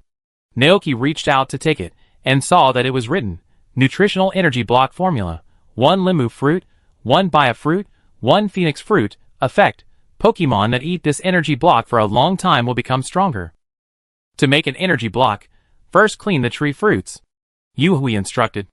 Naoki nodded, came to the washing table, and began to carefully wash the skin of the 3 fruits.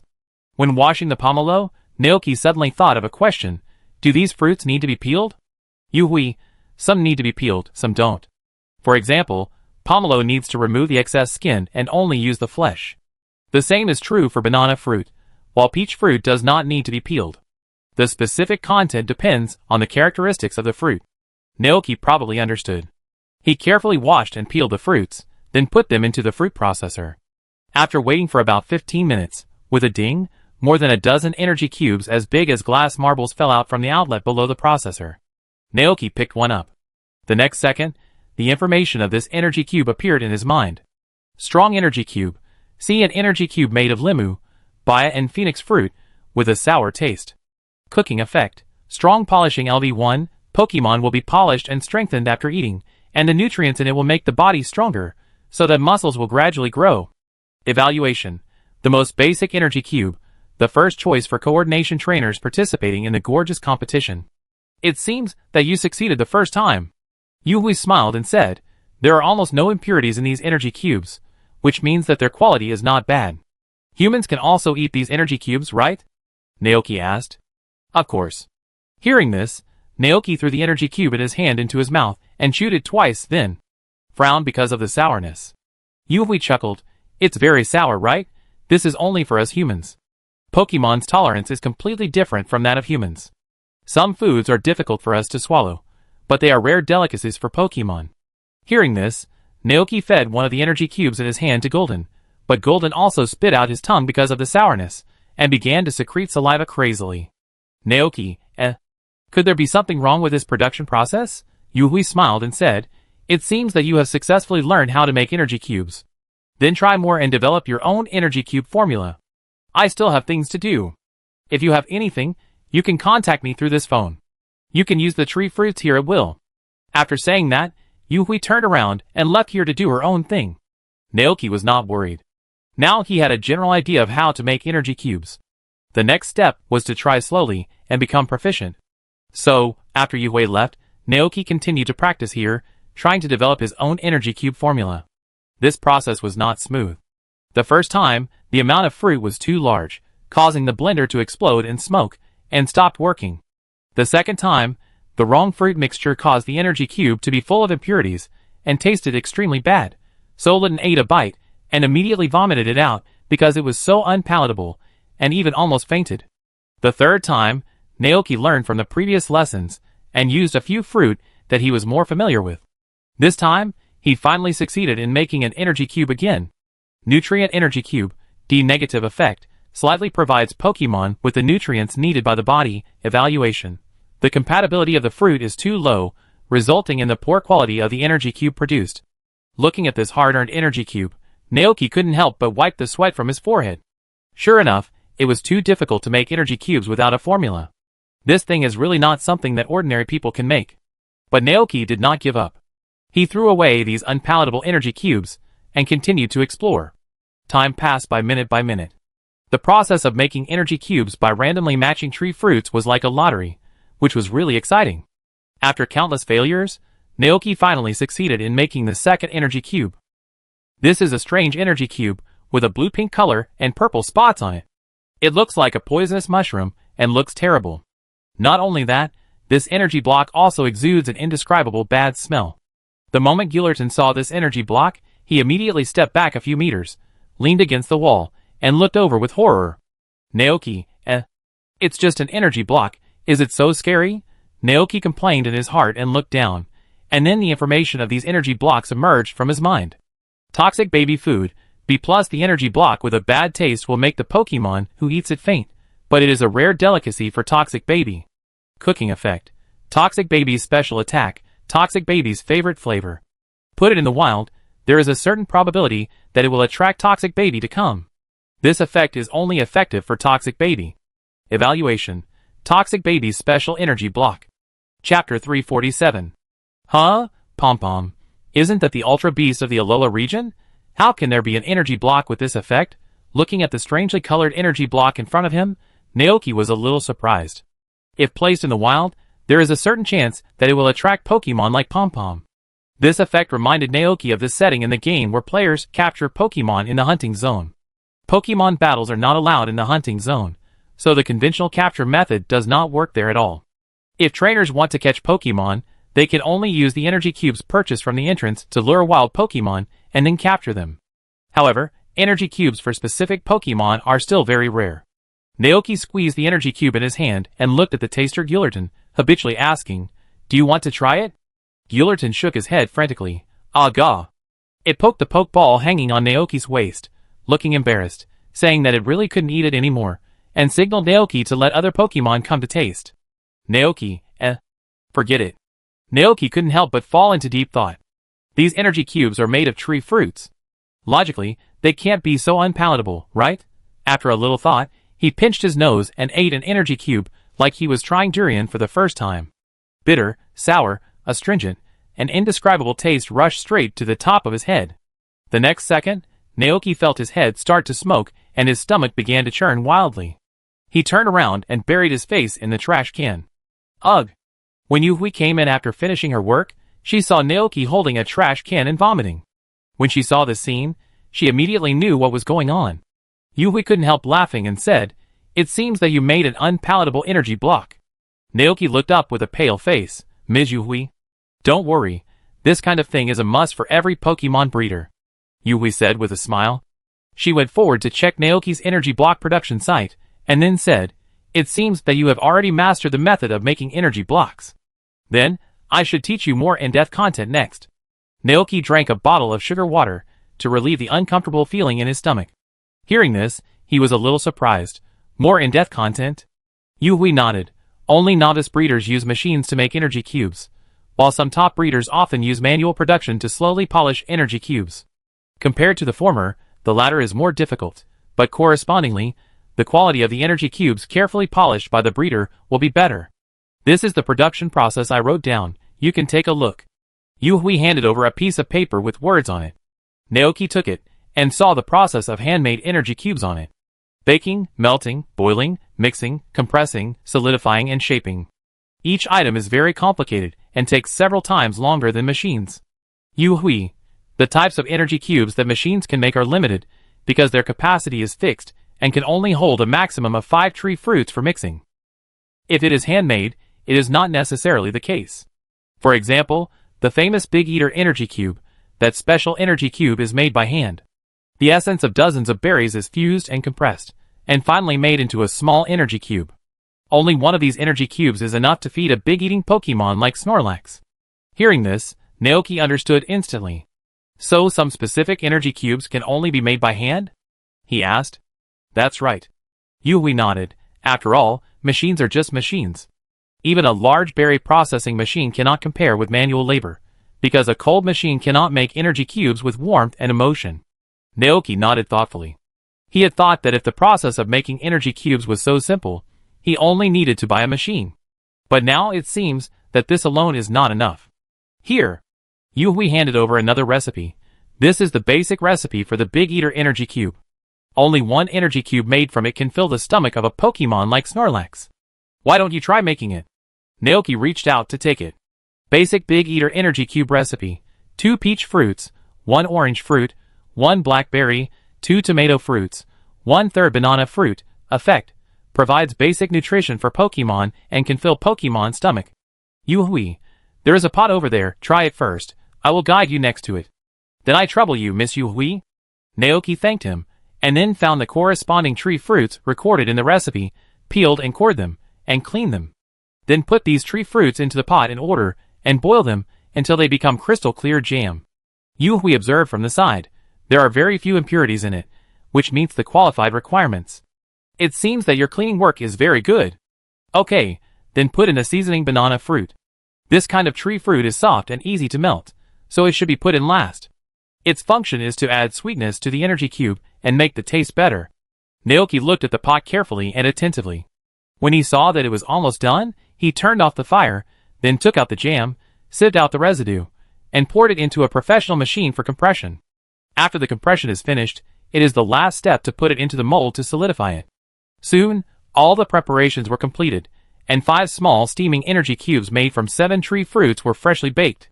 Naoki looked down, and the information of these energy cubes emerged from his mind. Primary Big Eater energy cube, C+ cooking effect. Big Eater is an energy cube that can bring satiety to Pokemon. Only 1 piece is needed to fill the stomach of Snorlax, and Pokemon with lower appetite. Not bad. Yuhui gave him an admiring look. The same is true for handmade energy cubes. Breeders need to explore different formulas by themselves. In addition to this method, you can also buy formulas developed by other breeders. This is also a way for breeders to make money. If one day you find a rare energy cube formula, you can also sell it to the Breeder Association and other breeders. Hearing this, Naoki immediately thought of the toxic baby food he had just researched. That kind of energy cube can be used to attract Pokemon such as Toxic Baby. But Poison Baby is not in the Unova region. Although the ultimate hole will appear randomly around the world, the probability of encountering it here is still too low. By the way, Miss Yuhui, do you have a pen? I want to write down the formula of the energy cube I just made. Naoki said. He was mainly afraid that he would forget it later. Of course. Yuhui took out a pen from his pocket.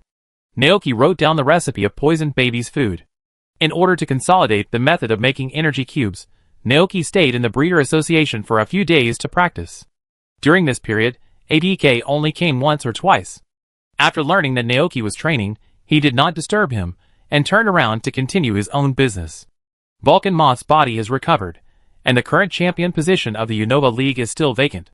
Before the new champion appears, ADK feels that he should take on the responsibility of the champion to guide more trainers to meet Pokemon. The other 4 kings of the Unova League were all surprised by ADK's sudden return and change. Especially when he learned that the Vulcan Moth, which was about to die, had recovered to its peak, he was even more shocked. While Naoki was busy practicing making energy cubes, the situation outside was also undergoing tremendous changes. These days, Fanba City is particularly lively. Luxury cruise ships, private planes, and special flights have arrived in Fanba City one after another. Sakaki, a famous entrepreneur in the Kanto region, Yulongdu, the heir of the Yulong family, and the Dragon King and champion of the Kanto region, and Professor Oak, a top figure in the Pokemon research community. Presidents Fuchi of Devon in Hoenn, the strongest champion of Sinnoh, Sirona, the superhero Katla, and the Ghost King Wanlong in Unova, the champion and superstar of Kalos, Kalyuni, and many wealthy families in Padia, the boss of Rotom Technology and his daughter Nemo. 4 days later, Naoki finally mastered the skill of making energy cubes. That afternoon, ADK came to the Breeder Association to find Naoki, who was obsessed with making energy cubes with tree fruits. "What's going on?" ADK asked. "Almost done." Naoki breathed a sigh of relief. "Thanks to Ms. Yue, I can now make special energy cubes." "In that case, let's go." ADK smiled. Naoki was slightly stunned. "What?" "ADK, it's time, the dinner will start soon." Naoki finally reacted and realized what ADK said. He was very surprised. "So soon?" ADK twitched his lips. "It has been 4 days since you arrived in Unova. I just received news that all the guests who came to the banquet have arrived, except for us." Hearing this, Naruto immediately put down the things in his hands. He had not forgotten the main business of coming to Unova this time, and handed the Rotom smartphone plan to the boss of Rotom Technology Company. It was now 4 o'clock in the afternoon, and the dinner party would officially begin soon. Before leaving, Naoki wanted to find Yuhui, express his gratitude to her, and say goodbye to her, but he learned from others that Yuhui had left the Pokemon Association and was traveling to other cities. Naoki didn't know what to say for a moment. But ADK on the side comforted him. "Don't worry. She must know your feelings. I will thank her for you later." "Naoki, then please. At present, this is the only way." So, Naoki stepped out of the door of the Breeder Association and set off for the venue of the dinner under the leadership of ADK. ADK drove a car through the streets of Fanba City. After passing through several streets, the car stopped in front of a mansion on the edge of the city. It was evening, and many people had gathered in this place. The manor was brightly lit. Gentlemen in suits, elegant ladies in formal dresses, boys and girls in small suits and evening dresses, and some young people dressed as trainers walked into the manor one after another. It looked very high-end, and it was obviously a gathering place for the upper class. Naoki, who had only seen the scene in TV dramas, felt like a country bumpkin who came to the city for the first time, and he was inevitably a little nervous. All the people present were wealthy ladies, and he was the only farmer working in the countryside. It felt so strange. ADK turned off the car. "We're here. Isn't this place big? It's all Boss Kiku's property." Naoki, "Oh." ADK turned his head, and saw that Naoki looked a little nervous. He couldn't help but laugh and said, "Are you nervous?" Naoki was not afraid of ADK's joke. "I'm just a farmer. I've never been to such a place." His identity was really out of place here. "Don't be afraid." ADK comforted. "Even if you are a farmer, you are the most powerful farmer. Let's fight them later. Trainers, who can't even beat farmers should be nervous." Naoki, ADK got out of the car, ignored Naoki, and started to greet Golden in the back. "Golden, get out of the car quickly, I take you to eat good food." "Ah, gah." Golden, who had only eaten energy cubes to fill his stomach these days, immediately got green eyes when he heard that he could eat other things. He jumped off the car, followed ADK, and looked back at Naoki. Naoki followed helplessly. After ADK's comfort, he was not so stage frightened. After all, ADK was right. If you keep a calm mind and don't be humble or arrogant, there will be no problem. Thinking of this, Naoki suddenly felt much more relaxed. Although ADK looks rough, he is a person who cares for others. He deliberately avoided other people he knew, and took Naoki and Gulton through the garden, and soon came to an area with a variety of food and wine. At this moment, many guests and Pokemon dressed as trainers have gathered here, and they are enjoying the food here with Pokemon. ADK also released his Vulcan moth, letting it and Gulton eat the same big chicken drumstick as Luffy. He took 2 glasses of red wine from a passing waiter and handed one to Naoki. Have a drink first. There is still some time before the banquet starts. Naoki took it and drank it with ADK. He was about to say something when he heard a voice from behind. Huh? Mr. ADK? ADK turned around after hearing the voice, and was not surprised to see the people coming.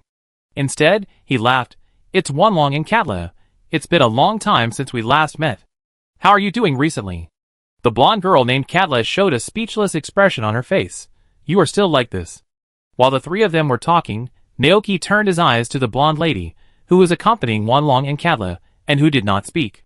The 2 of them made eye contact in midair, and Sirona nodded politely, then looked at ADK. Long time no see, ADK. You are also here for this banquet, Miss Julon? I thought I would not see you this year. ADK smiled. Sirona smiled. Meanwhile, Wanlong and Katla quietly turned their eyes to the young man standing next to ADK. ADK, oh, I almost forgot. I haven't introduced you yet. This is my friend, the champion trainer from the Padia region, Naoki. Naoki, these 2 are the Ghost King Wanlong from the Unova region, and the Psychic King Katla. This one has a big background. She is the champion of the Sinnoh region, Sirona. Chapter 348. Hello.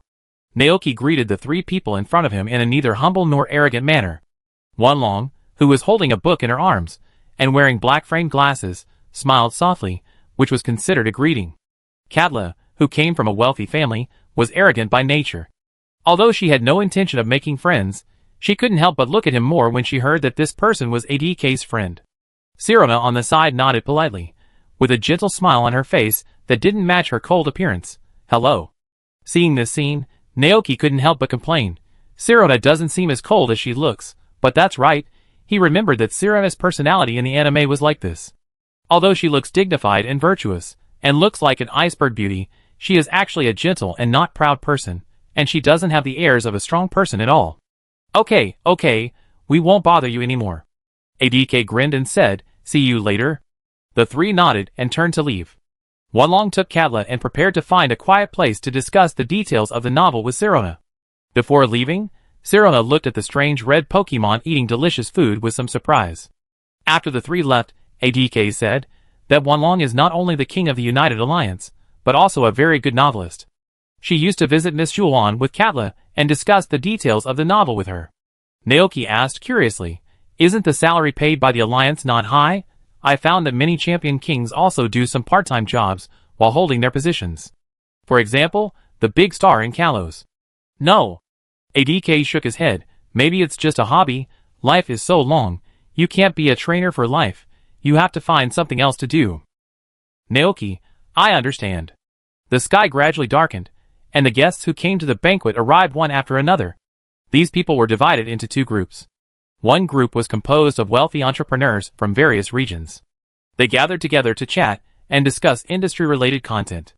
The other part is trainers from all over the world. ADK said that these people are talented trainers from other places, and they are all very strong. In order to allow these trainers to have a place to communicate, the host of the banquet specially prepared a large plastic battlefield in the huge courtyard. Before the banquet officially started, the trainers gathered around the battlefield and started to exchange friendly ideas.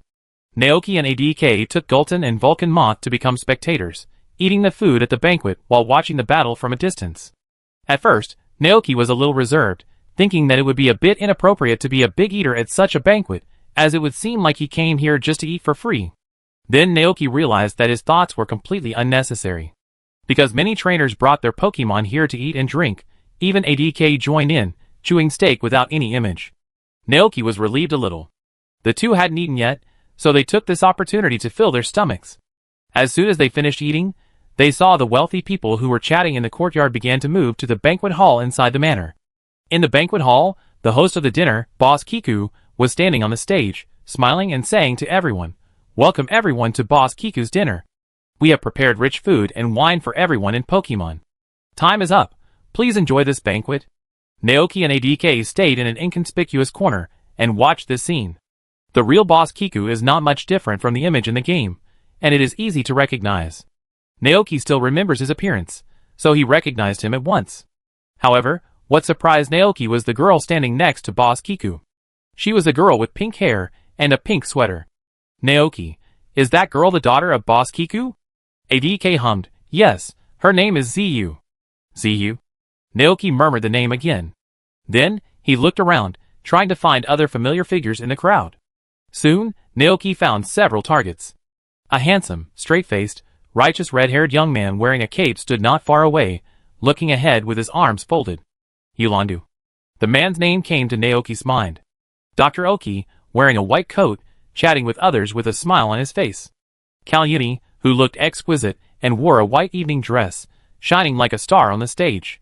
And Sakaki, who wore a black suit, combed his hair meticulously, had a cold and unruly look like an eagle, and accepted the toast with a faint smile on his lips. Shit! Is Sakaki really here? Even though he had expected it, Naoki couldn't help showing a surprised expression on his face when he saw Sakaki with such a strong aura. At this moment, Sakaki, who was standing there chatting with a rich man opposite, seemed to have noticed something and slowly turned his head. The next second, their eyes met in midair. Sakaki still had that faint smile on his face, as if he had looked at him inadvertently. Naoki could feel his eyes lingering on him for a while, and then he turned his head away. What's wrong? Did you see someone you know? The rich man opposite asked jokingly. Nothing. Sakaki said indifferently. It's just an insignificant person. Come on, let's continue. The two continued to talk about cooperation. Naoki recalled the scene just now in his mind, and couldn't help but exclaimed in his heart, so sharp, as expected of the boss Sakaki of the rocket team. At the same time, ADK also found the boss of Rotom Technology Company among the rich people. He gestured. That's the person you were looking for. I saw that you wrote a plan before. Do you want me to help pass it to him? Naoki nodded, okay. But at this moment, a crisp voice suddenly came from the front. Mr. Kiku, I want to challenge you. Naoki looked up and saw Nemo in a little skirt standing in front of Kiku with a fierce look. She held a pokeball in her hand, and it was obvious that she wanted to have a Pokemon battle with Kiku. Ku laughed loudly when she heard it. Ms. Nemo is worthy of it. Okay, very energetic. In that case, I will have a battle with you. After saying that, Ju Lauda looked at everyone again. You continue, don't worry about us. The other rich people laughed and teased little Nemo. Nemo's father, the middle-aged man wearing glasses and a suit, looked helpless, as if he was very troubled by his daughter's behavior. He has 2 daughters. The eldest daughter was born earlier and learned all kinds of etiquette since she was a child. As expected, she became an all-round rich lady when she grew up. Therefore, he and his wife adopted a laissez-faire education for the second daughter, Nemo, who was born later. As a result, Nemo has a casual personality. She does what she wants and is impetuous. She doesn't look like an elegant rich lady at all. But what else can be done?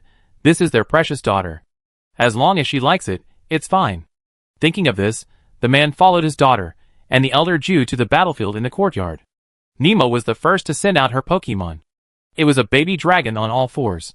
It had scales of different sizes on its body. The most eye-catching one was the heart-shaped scale on the top of its head. The Alola region's quasi-god Pokemon, Heart Scale. Naoki silently recited the name of the Pokemon in his heart. Heart Scale, the final evolution form is the powerful Staffdale Scales. As expected of the boss's daughter. Nemo is not even 10 years old and is traveling, but she already has a very talented quasi-god Pokemon. This kind of start is simply not comparable to those roadside insect catchers. Facing Nemo's heart scale, boss Kiku sent a dragon-headed mole to fight. Scales and Diglett. One is a rookie Pokemon, and the other is a gym leader level Diglett who has undergone professional training and has been tempered. The outcome of this battle has been decided before it even started. But boss Kiku seems to have his own ideas. With a glance from him, Diglett understood what he meant, and then took the initiative to cooperate with his trainer and started acting, deliberately getting hit by Scales' moves, and then fell flat on the ground in full view of everyone. The dragon-headed mole could not get up again. The waiter who acted as the referee came forward to check it, and then announced, the dragon-headed mole has lost the ability to fight, and this Nemo won this battle. Boss Ju took out the Pokeball, and took back the unconscious dragon-headed mole, and said with a face of distress, Oh my, we lost. You are really getting stronger and stronger. Although Nemo was careless, she was not stupid. She immediately realized that Boss Ju was playing with her. You did it on purpose. Big Kiku spread his hands innocently. No, you have improved. Ah! Nemo was very angry, but there was nothing she could do.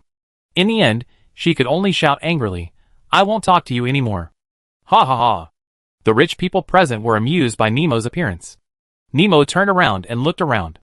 She wanted to turn around and run away to fight other powerful trainers, but at this moment, she suddenly found a familiar figure in the crowd. Nemo's eyes lit up, and then she waved her hand in a familiar way. Mr. Naoki, you are here to attend the party too. After Nemo finished speaking, everyone present cast their eyes over. Naoki, don't come over here, little Nemo. But Nemo ran over as she pleased. Ah, Gillerton is here too. Gillerton, ah gah. Seeing that Gillerton still remembered her, Nemo was even happier. Mr. Naoki, I want to challenge you. At this time, Boss Kiku and the boss of Rotom Technology also came over. The two saw ADK at a glance. They looked at the young man standing next to ADK and asked in surprise, Who is this? ADK, he is my friend, the champion trainer from the Padilla region, Naoki. Long time no see. Boss Kiku, Nicker. Boss Kiku knew that ADK's Vulcan moth had recovered. Thinking of the previous conversation with ADK, he immediately guessed the relationship between this young man named Naoki and ADK. It was he who saved ADK's Vulcan moth. But how did he do it? With modern medical technology, there is no way to completely heal injuries of that degree. Boss Kiku looked over curiously. And Nicker also looked at the young champion of the Padilla region with a little surprise. How did Nemo know such a person? Although he is the big boss, in comparison, the champion trainer of the league is more worthy of respect. However, Nemo didn't care about these twists and turns. She looked at Naoki happily. Mr. Naoki, please have a Pokemon battle with me. Naoki looked helpless. At this time, ADK laughed heartily. In that case, Naoki, go play with Nemo for a while. I chat with these two old friends for a while. Okay.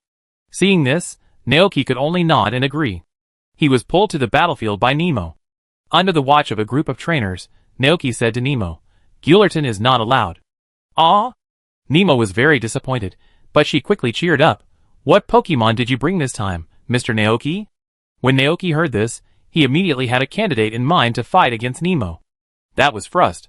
In terms of strength, Frost was the weakest of the Pokemon he carried with him. Moreover, Frost had never received any special training. It played and frolicked every day, and its strength basically did not increase. It should be able to fight back and forth with Nemo's Pokemon. I have already thought of which Pokemon to use, Naoki said. Then let's start. Nemo ran excitedly to the other end of the battlefield. Seeing this scene, Naoki was a little helpless, but he still took out the Pokeball of Frosty. There were still some trainers around to watch, because they had just heard what ADK said, and knew that the young man who was fighting with the little girl was a champion-level trainer from other regions. Champion-level trainers are rare, so these people want to see the battle between champion-level trainers and the Pokemon he cultivated. Naoki did not hide it, and threw the Pokeball in his hand in the expectant eyes of everyone. With a flash of white light, a small, cute, and sweet-smelling Frost appeared on the battlefield. Seeing this scene, some trainers watching showed astonishment on their faces. That Pokemon is Frost? Frost looks so soft, I feel like I can swallow it in one bite. Will the champion use this Frost to fight? It doesn't seem to be a problem. After all, his opponent is a little girl who is not even 10 years old. That's right. At this time, Nemo also saw the Frost Milk on the opposite side. Her eyes lit up. Is it Frost Milk? I have never fought against a Pokemon like Frost Milk. Then we have to fight, Mr. Naoki. After the voice fell, Nemo threw a red and white ball. A white light flashed, and a soft and slimy Pokemon appeared on the opposite side of Frost Milk. Groove, a quasi-god Pokemon in the Kalos region. Another quasi-god, Naoki said, you attack first. You don't have to give in to me. Nemo refused. Mr. Naoki, come on. Naoki was slightly startled, then laughed. Okay. Let's go, Slimy. Nemo changed the subject and officially entered the battle state. The two issued orders at the same time. Slimy, use Bubble Attack. Frosty Milk Fairy, wave your finger skills. Chapter 349. The command was given, and the two Pokemon responded at the same time. The petite slime, which looked like a slime, tried hard to mobilize the water attribute energy in its body, and blew countless bubbles at Frost Milk. And Frost Milk gently shook its fingers. Some trainers who were watching the game recognized this move at a glance. It's a lucky finger swing. I don't know which move that Frostmilk will use. The finger swing is a very special move. It has no power itself and does not come with additional gain attributes. But it can randomly use one of all the types of moves. In the past, many scholars who study Pokemon moves have studied this move, but have never discovered its principle of use. In the end, those scholars can only attribute it to the favor of God. The seemingly powerless bubbles in the sky are flying towards Frostmilk Fairy. Frostmilk Fairy stood still, her little face full of fighting spirit, still shaking her fingers. Suddenly, the waving of the finger stopped. A silver bell-like sound of "Mama" came out of Frostmilk Fairy's mouth. Then, countless flying leaf knives flew out from its side and headed for the bubbles. Two moves of different attributes collided in midair, and the fragile bubbles were directly destroyed by the sharp flying leaf knives. The remaining intact leaves swished towards the Sticky Baby. The bubble attack was broken. Seeing this, Nemo immediately shouted, "Hold on!" The Sticky Pokemon immediately shrank into a ball, trying to resist the impact of the flying leaves and sharp knives. Very good, successfully defended. Nemo's eyes became brighter and brighter. What a wonderful battle, I am almost ignited. Come on, Mr. Naoki. Get ready for our next attack. Sticky Pokemon, water gun attack. Naoki didn't know what to say for a while. Because the Sticky Pokemon looked too fragile, it seemed that Frostmilk Fairy could kill it in seconds with any fairy attribute move. As for other Pokemon, Flutter, Bubblehead, Gultin, compared, Frostmilk is the only Pokemon that a Sticky Pokemon might be able to defeat. In this case, everything depends on Nemo's luck. After all, Frostmilk only increases the probability of using powerful moves, but it does not guarantee that you will use those powerful moves. Therefore, Naoki continued, do another finger swing. Ma. The finger swing was activated, and facing the oncoming water gun, the finger swing was used to defend. Frosty Milkman successfully defended. We have to get serious. Nemo became more and more courageous. When she failed to hit the target, she immediately launched the next attack. Sticky Pokemon, get close to it, use Iron Tail. Sticky Pokemon immediately crawled quickly on the battlefield and got close to Frosty Milkman. Faced with this situation, Naoki still ordered, keep waving your fingers. Ma. Frosty Milkman responded and continued to shake her fingers. The next second, a terrifying water energy emerged from Frostmilk's body. Almost instantly, a halo appeared in the air one after another. Then, countless blue-white and shining beams of light shot out from Frostmilk's side, instantly submerging the Sticky in the light. This scene instantly attracted the attention of some trainers. They stared at Frostmilk and murmured, what move is that? Destruction Death Beam? No, not really. I've never seen a Pokemon use this move. Nemo's mouth also opened into an O shape. The referee, who was a waiter, came forward to check the injury of the Sticky, and then announced, Sticky has lost the ability to fight. Mr. Naoki won this battle. Awesome. Nemo didn't feel disappointed at all for losing the battle. Naoki showed an awkward but polite smile on his face. One day, you can also reach this point. What move did Frosty use just now? Nemo ran over and asked excitedly. Naoki shook his head and did not reveal the information of the root fluctuation. I am not sure either. The moves used by the finger swing are completely random. I have never encountered them before today. The trainers watching around were not surprised at all, because the finger swing sometimes uses moves that even trainers have never seen. They just felt a little bit of the good luck of Frosty. Seeing that no one was paying attention to this side, Naoki quietly breathed a sigh of relief. However, wasn't he bullying the child a bit? Thinking of this, Naoki smiled and asked, Nemo, do you want to continue the battle? As a battle fanatic, Nemo agreed without hesitation. Okay. So Nemo sent out the Night Watcher. And Naoki gave Golden a look. Golden immediately understood what he meant, and ran up to the stage to cooperate with Naoki in the play. After a few rounds, Gullerton was hit in the vitals by the Night Watcher's attack because of his slow speed. He lay on the ground motionless and lost his ability to fight. Seeing this scene, Nemo immediately understood what happened. She opened her eyes wide with an expression of disbelief. Mr. Naoki, even you. Naoki said calmly, Nemo is too strong. This doesn't count as bullying a child, right? Seeing Nemo's angry look, Naoki quickly stepped forward and took out a bottle of goat milk from his backpack and changed the subject. Come on, help your Sticky Baby recover his strength first. The trainers who were watching gradually dispersed, because other powerful trainers started to compete. The people here gradually dispersed, and Nemo took out the poke ball of the slimy poke and released the slimy poke. At this time, the slimy poke had opened its eyes, but it looked very weak. Naoki gave the life goat milk to Nemo and asked her to feed it to the slimy poke. After a mouthful of goat milk, the injuries on the slimy poke recovered immediately at a speed visible to the naked eye. Seeing this, Nemo opened her eyes wide in shock. Good, so amazing. Naoki grinned and said, "Isn't it amazing? This is a specialty of my ranch. No matter how badly injured a Pokemon is, as long as it drinks a bottle, it will recover immediately." Wow! Nemo, who was still a child, was immediately attracted by the magical effect of this goat milk. At this moment, Katla's voice suddenly came from behind. Did ADK's Vulcan moth drink this kind of goat milk to heal its injuries? Naoki turned around and saw Katla and her group standing not far away and looking at this side.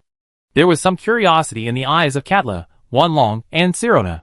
Wanlong smiled softly, a little embarrassed. "Sorry, we didn't mean to listen to you talking, but we were always behind this garden and accidentally heard it."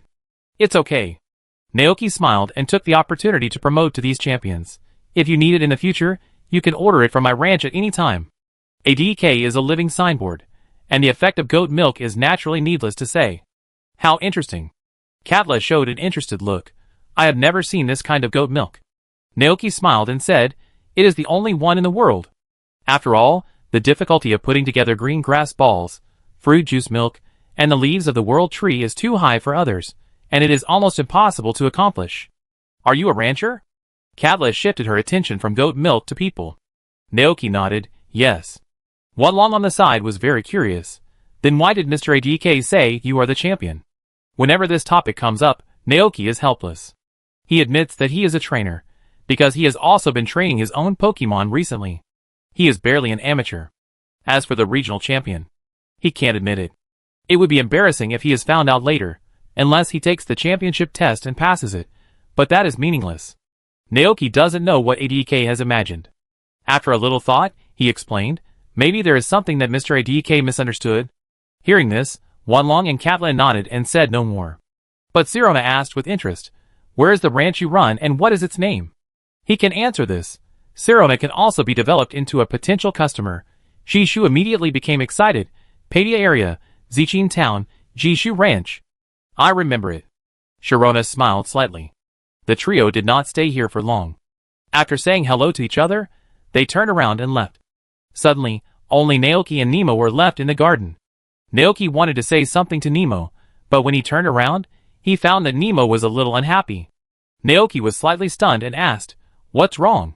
Nemo looked up at the adults, who were toasting and smiling not far away, and muttered, "I don't like this kind of place."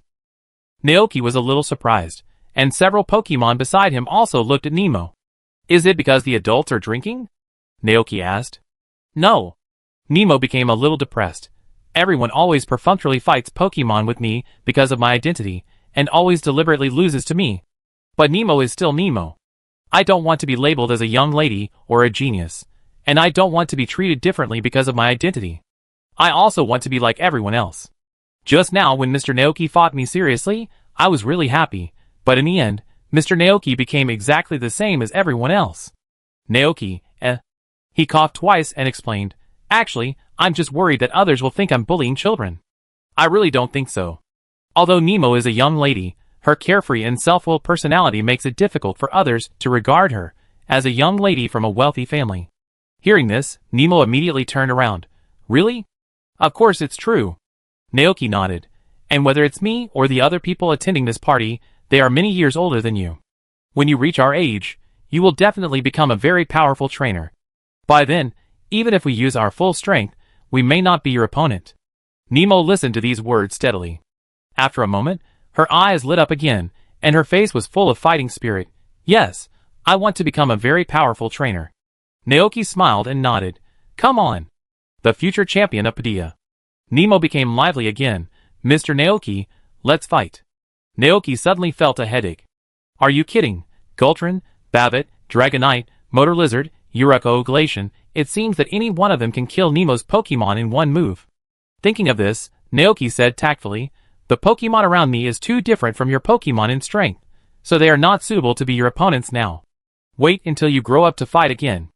At the same time, on the other side of the banquet, ADK, Kiku, and Nemo's father Nicker were talking about their experience in raising their daughter.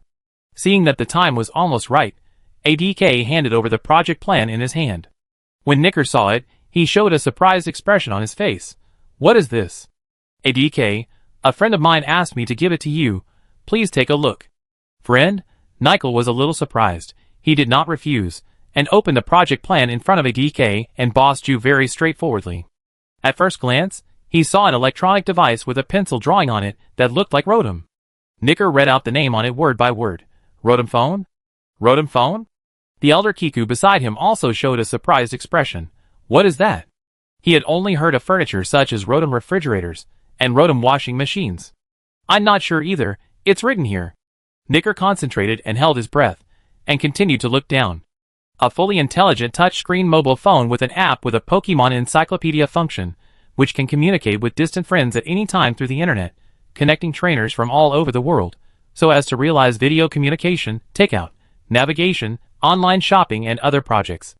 You can also put Rotom into this kind of electronic device that acts as a mobile phone to act as a smart AI, and use the voice function to let it help trainers who are traveling outside to navigate, locate, check maps, and query Pokemon encyclopedias. Nicker looked more and more seriously. As the boss of Rotom Technology, and because his company was already developing communication equipment similar to video phones, Nickel understood the contents of the project plan at a glance. If this technology can really be realized, it can be said that it has a bright future, in the future, when the information age comes. This kind of Rotom smartphone will have an immeasurable prospect and status. Nickel's heart suddenly became excited, and he quickly looked up and asked, "Who wrote this project plan?" "Huh?" Seeing Nickel's appearance, ADK was a little surprised. He didn't expect that Naoki's thing would attract the attention of this big boss all of a sudden. Nickel felt that the future of the world was in his hands, so excited that he could hardly breathe. "I want to meet him. Please, Mr. ADK." "Huh?" ADK scratched his head and said truthfully, "You have already met him." "Met?" Nickel was slightly stunned, but then, the young figure who had just followed ADK appeared in his mind. At the same time, Naoki and Nemo were quietly observing Dew. They hid by the garden in the courtyard and watched Dew from afar. Dew was standing in front of a cluster of neatly trimmed bushes with his arms folded. His face was firm and serious, as if he was thinking about something. He was wearing a very novel cloak behind him. Half of his body was shrouded in shadows, looking handsome and cool. Dew had rarely attended such banquets before, and Nemo had never seen him. So she asked curiously, "Mr. Naoki, do you know that person?" Naoki hummed. "His name is Yulong Dew. He is the Dragon King of Kanto, and he seems to be the champion of Kanto.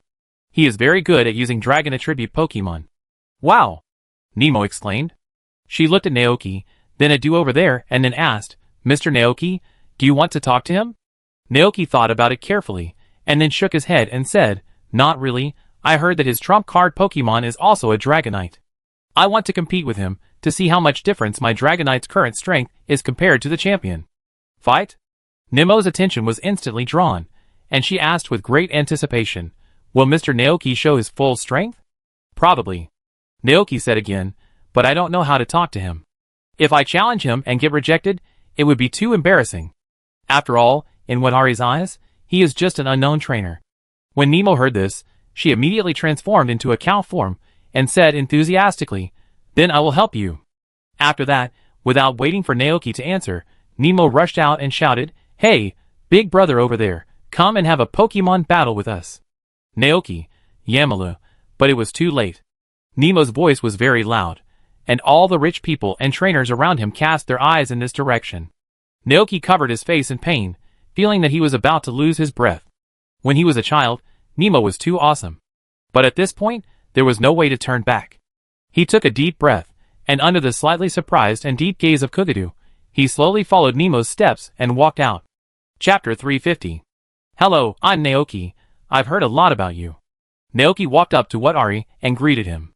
The surprise on Watari's face slowly faded, and then he replied politely, "Hello." The short Nemo jumped up excitedly and shouted, "Battle, battle, battle."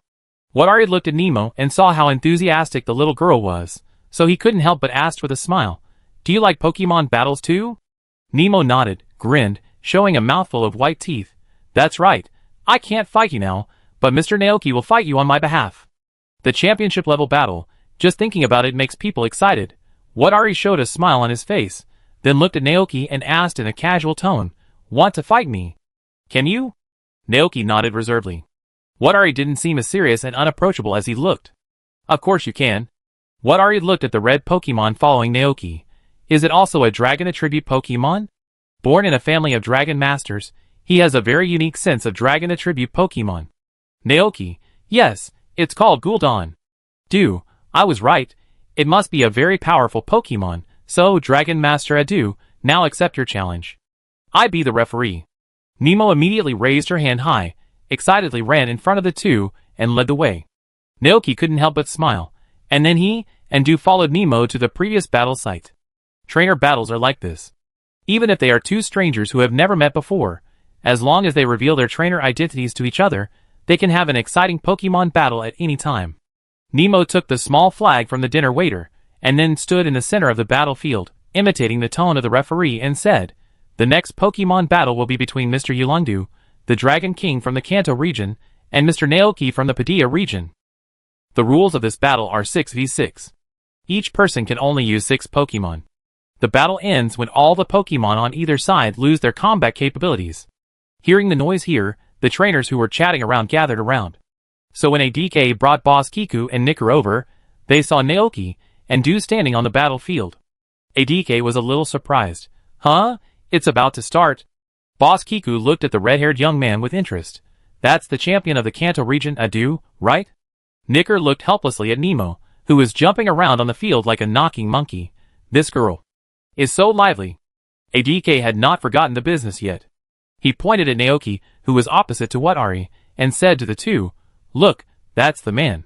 He is Naoki. It is thanks to him that my Vulcan moth was able to be treated in time."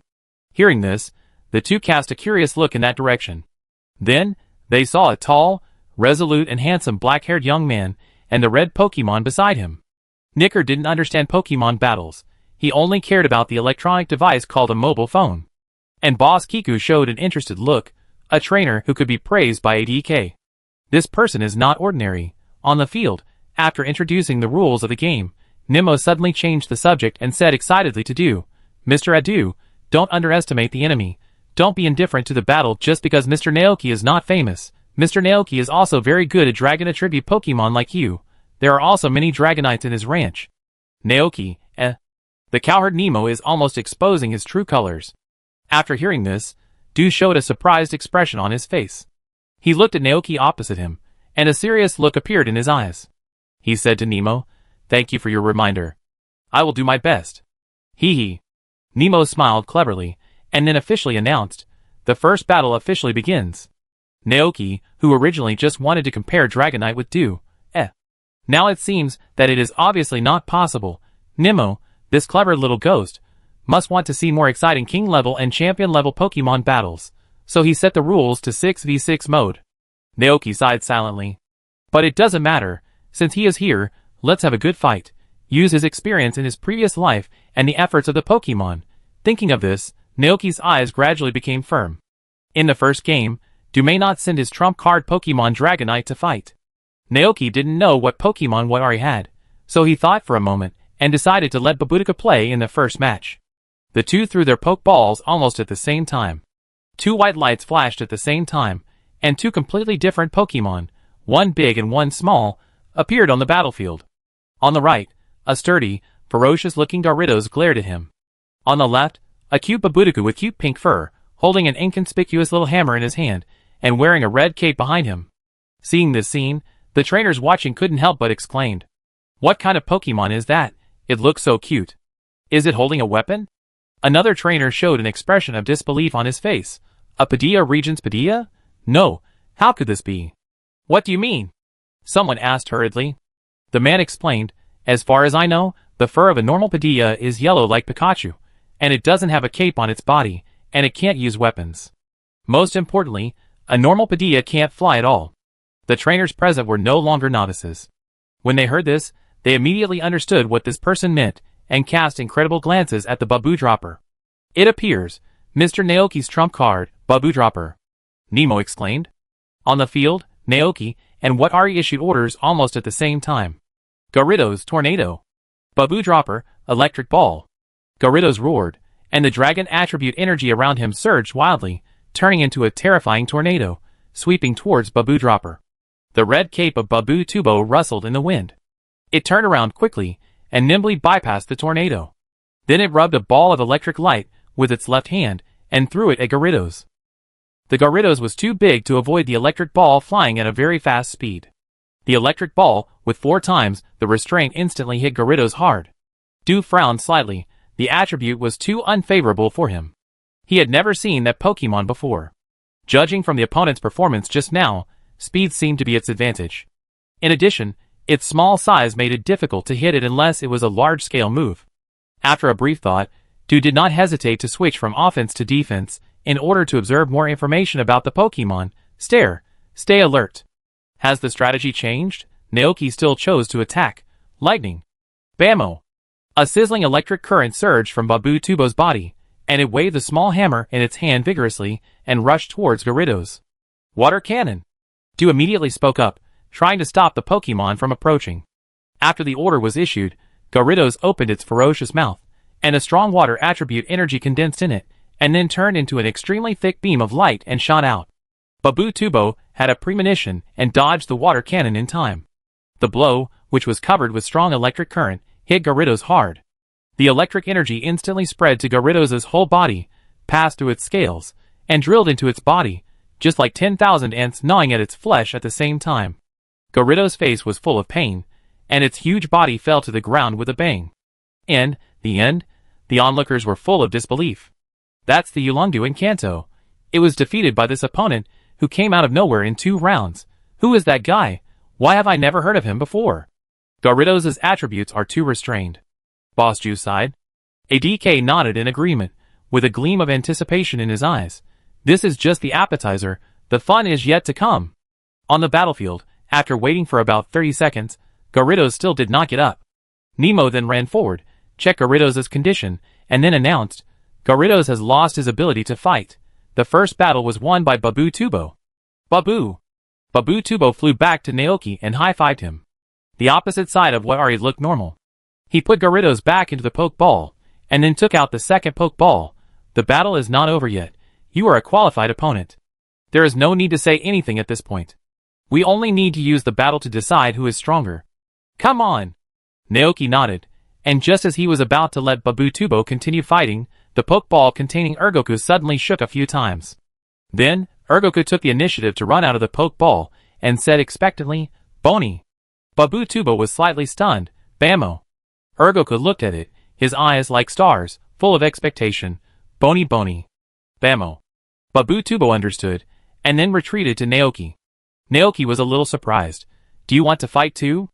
Yurakyo nodded happily. Bony. It imitated the appearance of Babudu, and ran happily to the battlefield. Wow, it's a Pokemon I've never seen before. Nemo's eyes lit up. The onlookers cast their eyes on Yurakyo. Another Pokemon I've never seen before. Hey, the guy from Padilla just now, is this Pokemon also from your place? No, it's not. I haven't seen this Pokemon either. Does this mean that this is a Pokemon that has not yet been discovered by humans? Someone was shocked.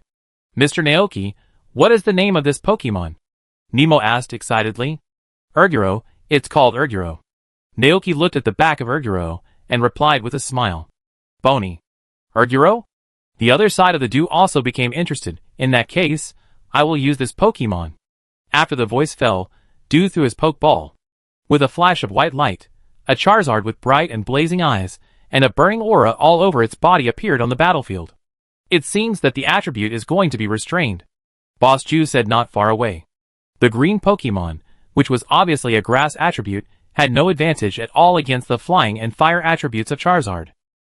However, the next second, everyone saw that Pokemon made a strange move. It was seen that it used its little hands to take out the green coat on its body, and then it took out a blue mask with a sad face, as if it was crying, and put it on its face. Then, people saw that the Pokemon's body color changed from green to blue. Boss Kiku? ADK? Woo? Naimo opened her mouth in surprise. What's going on? Has the form changed? Naoki couldn't help but hold his forehead. Wouldn't it be a bit bad for Yurek-chan to change his form in front of others like this? But it was too late. The battle had officially begun. Facing the grass-attributed Yurek-chan, Wu simply ordered, "Spray fire." Naoki was not very clear about the true combat power of Eruption, but considering that it could fight 1 against 4 and kill 4 of them, Eruption must be very strong. Therefore, Naoki tentatively ordered, "Use the thorn stick?" "Bony!" Eruption responded immediately. It waved its little hands happily, and then a big stick covered with thorns condensed from its hands. The thorn stick was shrouded in a strong water attribute energy. Facing the flames of the fire-breathing dragon, Eruption excitedly waved the thorn stick in his hand and ran out. Seeing this scene, Naoki's heart skipped a beat. Too reckless, however, the next second, a magical scene happened.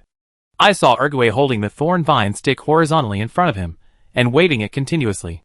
The hot jet flames immediately turned into fire snakes that were wrapped around the thorn vine stick and were offset and dispersed by the water attribute energy in it. Seeing this scene, Charizard was shocked and didn't know whether he should continue to spit fire. Du frowned, increased the firepower. Charizard immediately calmed down and increased the output of the jet flames. However, Yurikyo went straight forward into the flames, and when he got close, he suddenly moved away, raised the thorn vine stick in his hand high, and hit Charizard by surprise. "Bony!" With a bang, Yurikyo hit Charizard's head with a stick. Charizard fell to the ground with such a heavy blow, and its pink little tongue spitted out weakly and drooped to the side, and it was directly knocked out of the battle ability. Everyone, ? Boss Ju, one round is over. Isn't it a tribute restraint? What kind of move is that? How can it defeat Du's Charizard in one go? 2 beams of light shot out from ADK's eyes. He really didn't make a mistake.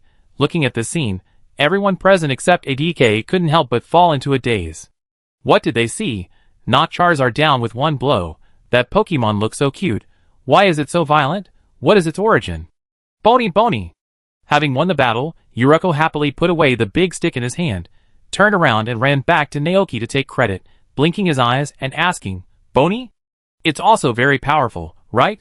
Naoki didn't know what to say for a moment, so he could only reach out and touch Yuriko's head, and he had a new estimate of the strength of this Pokemon in his heart.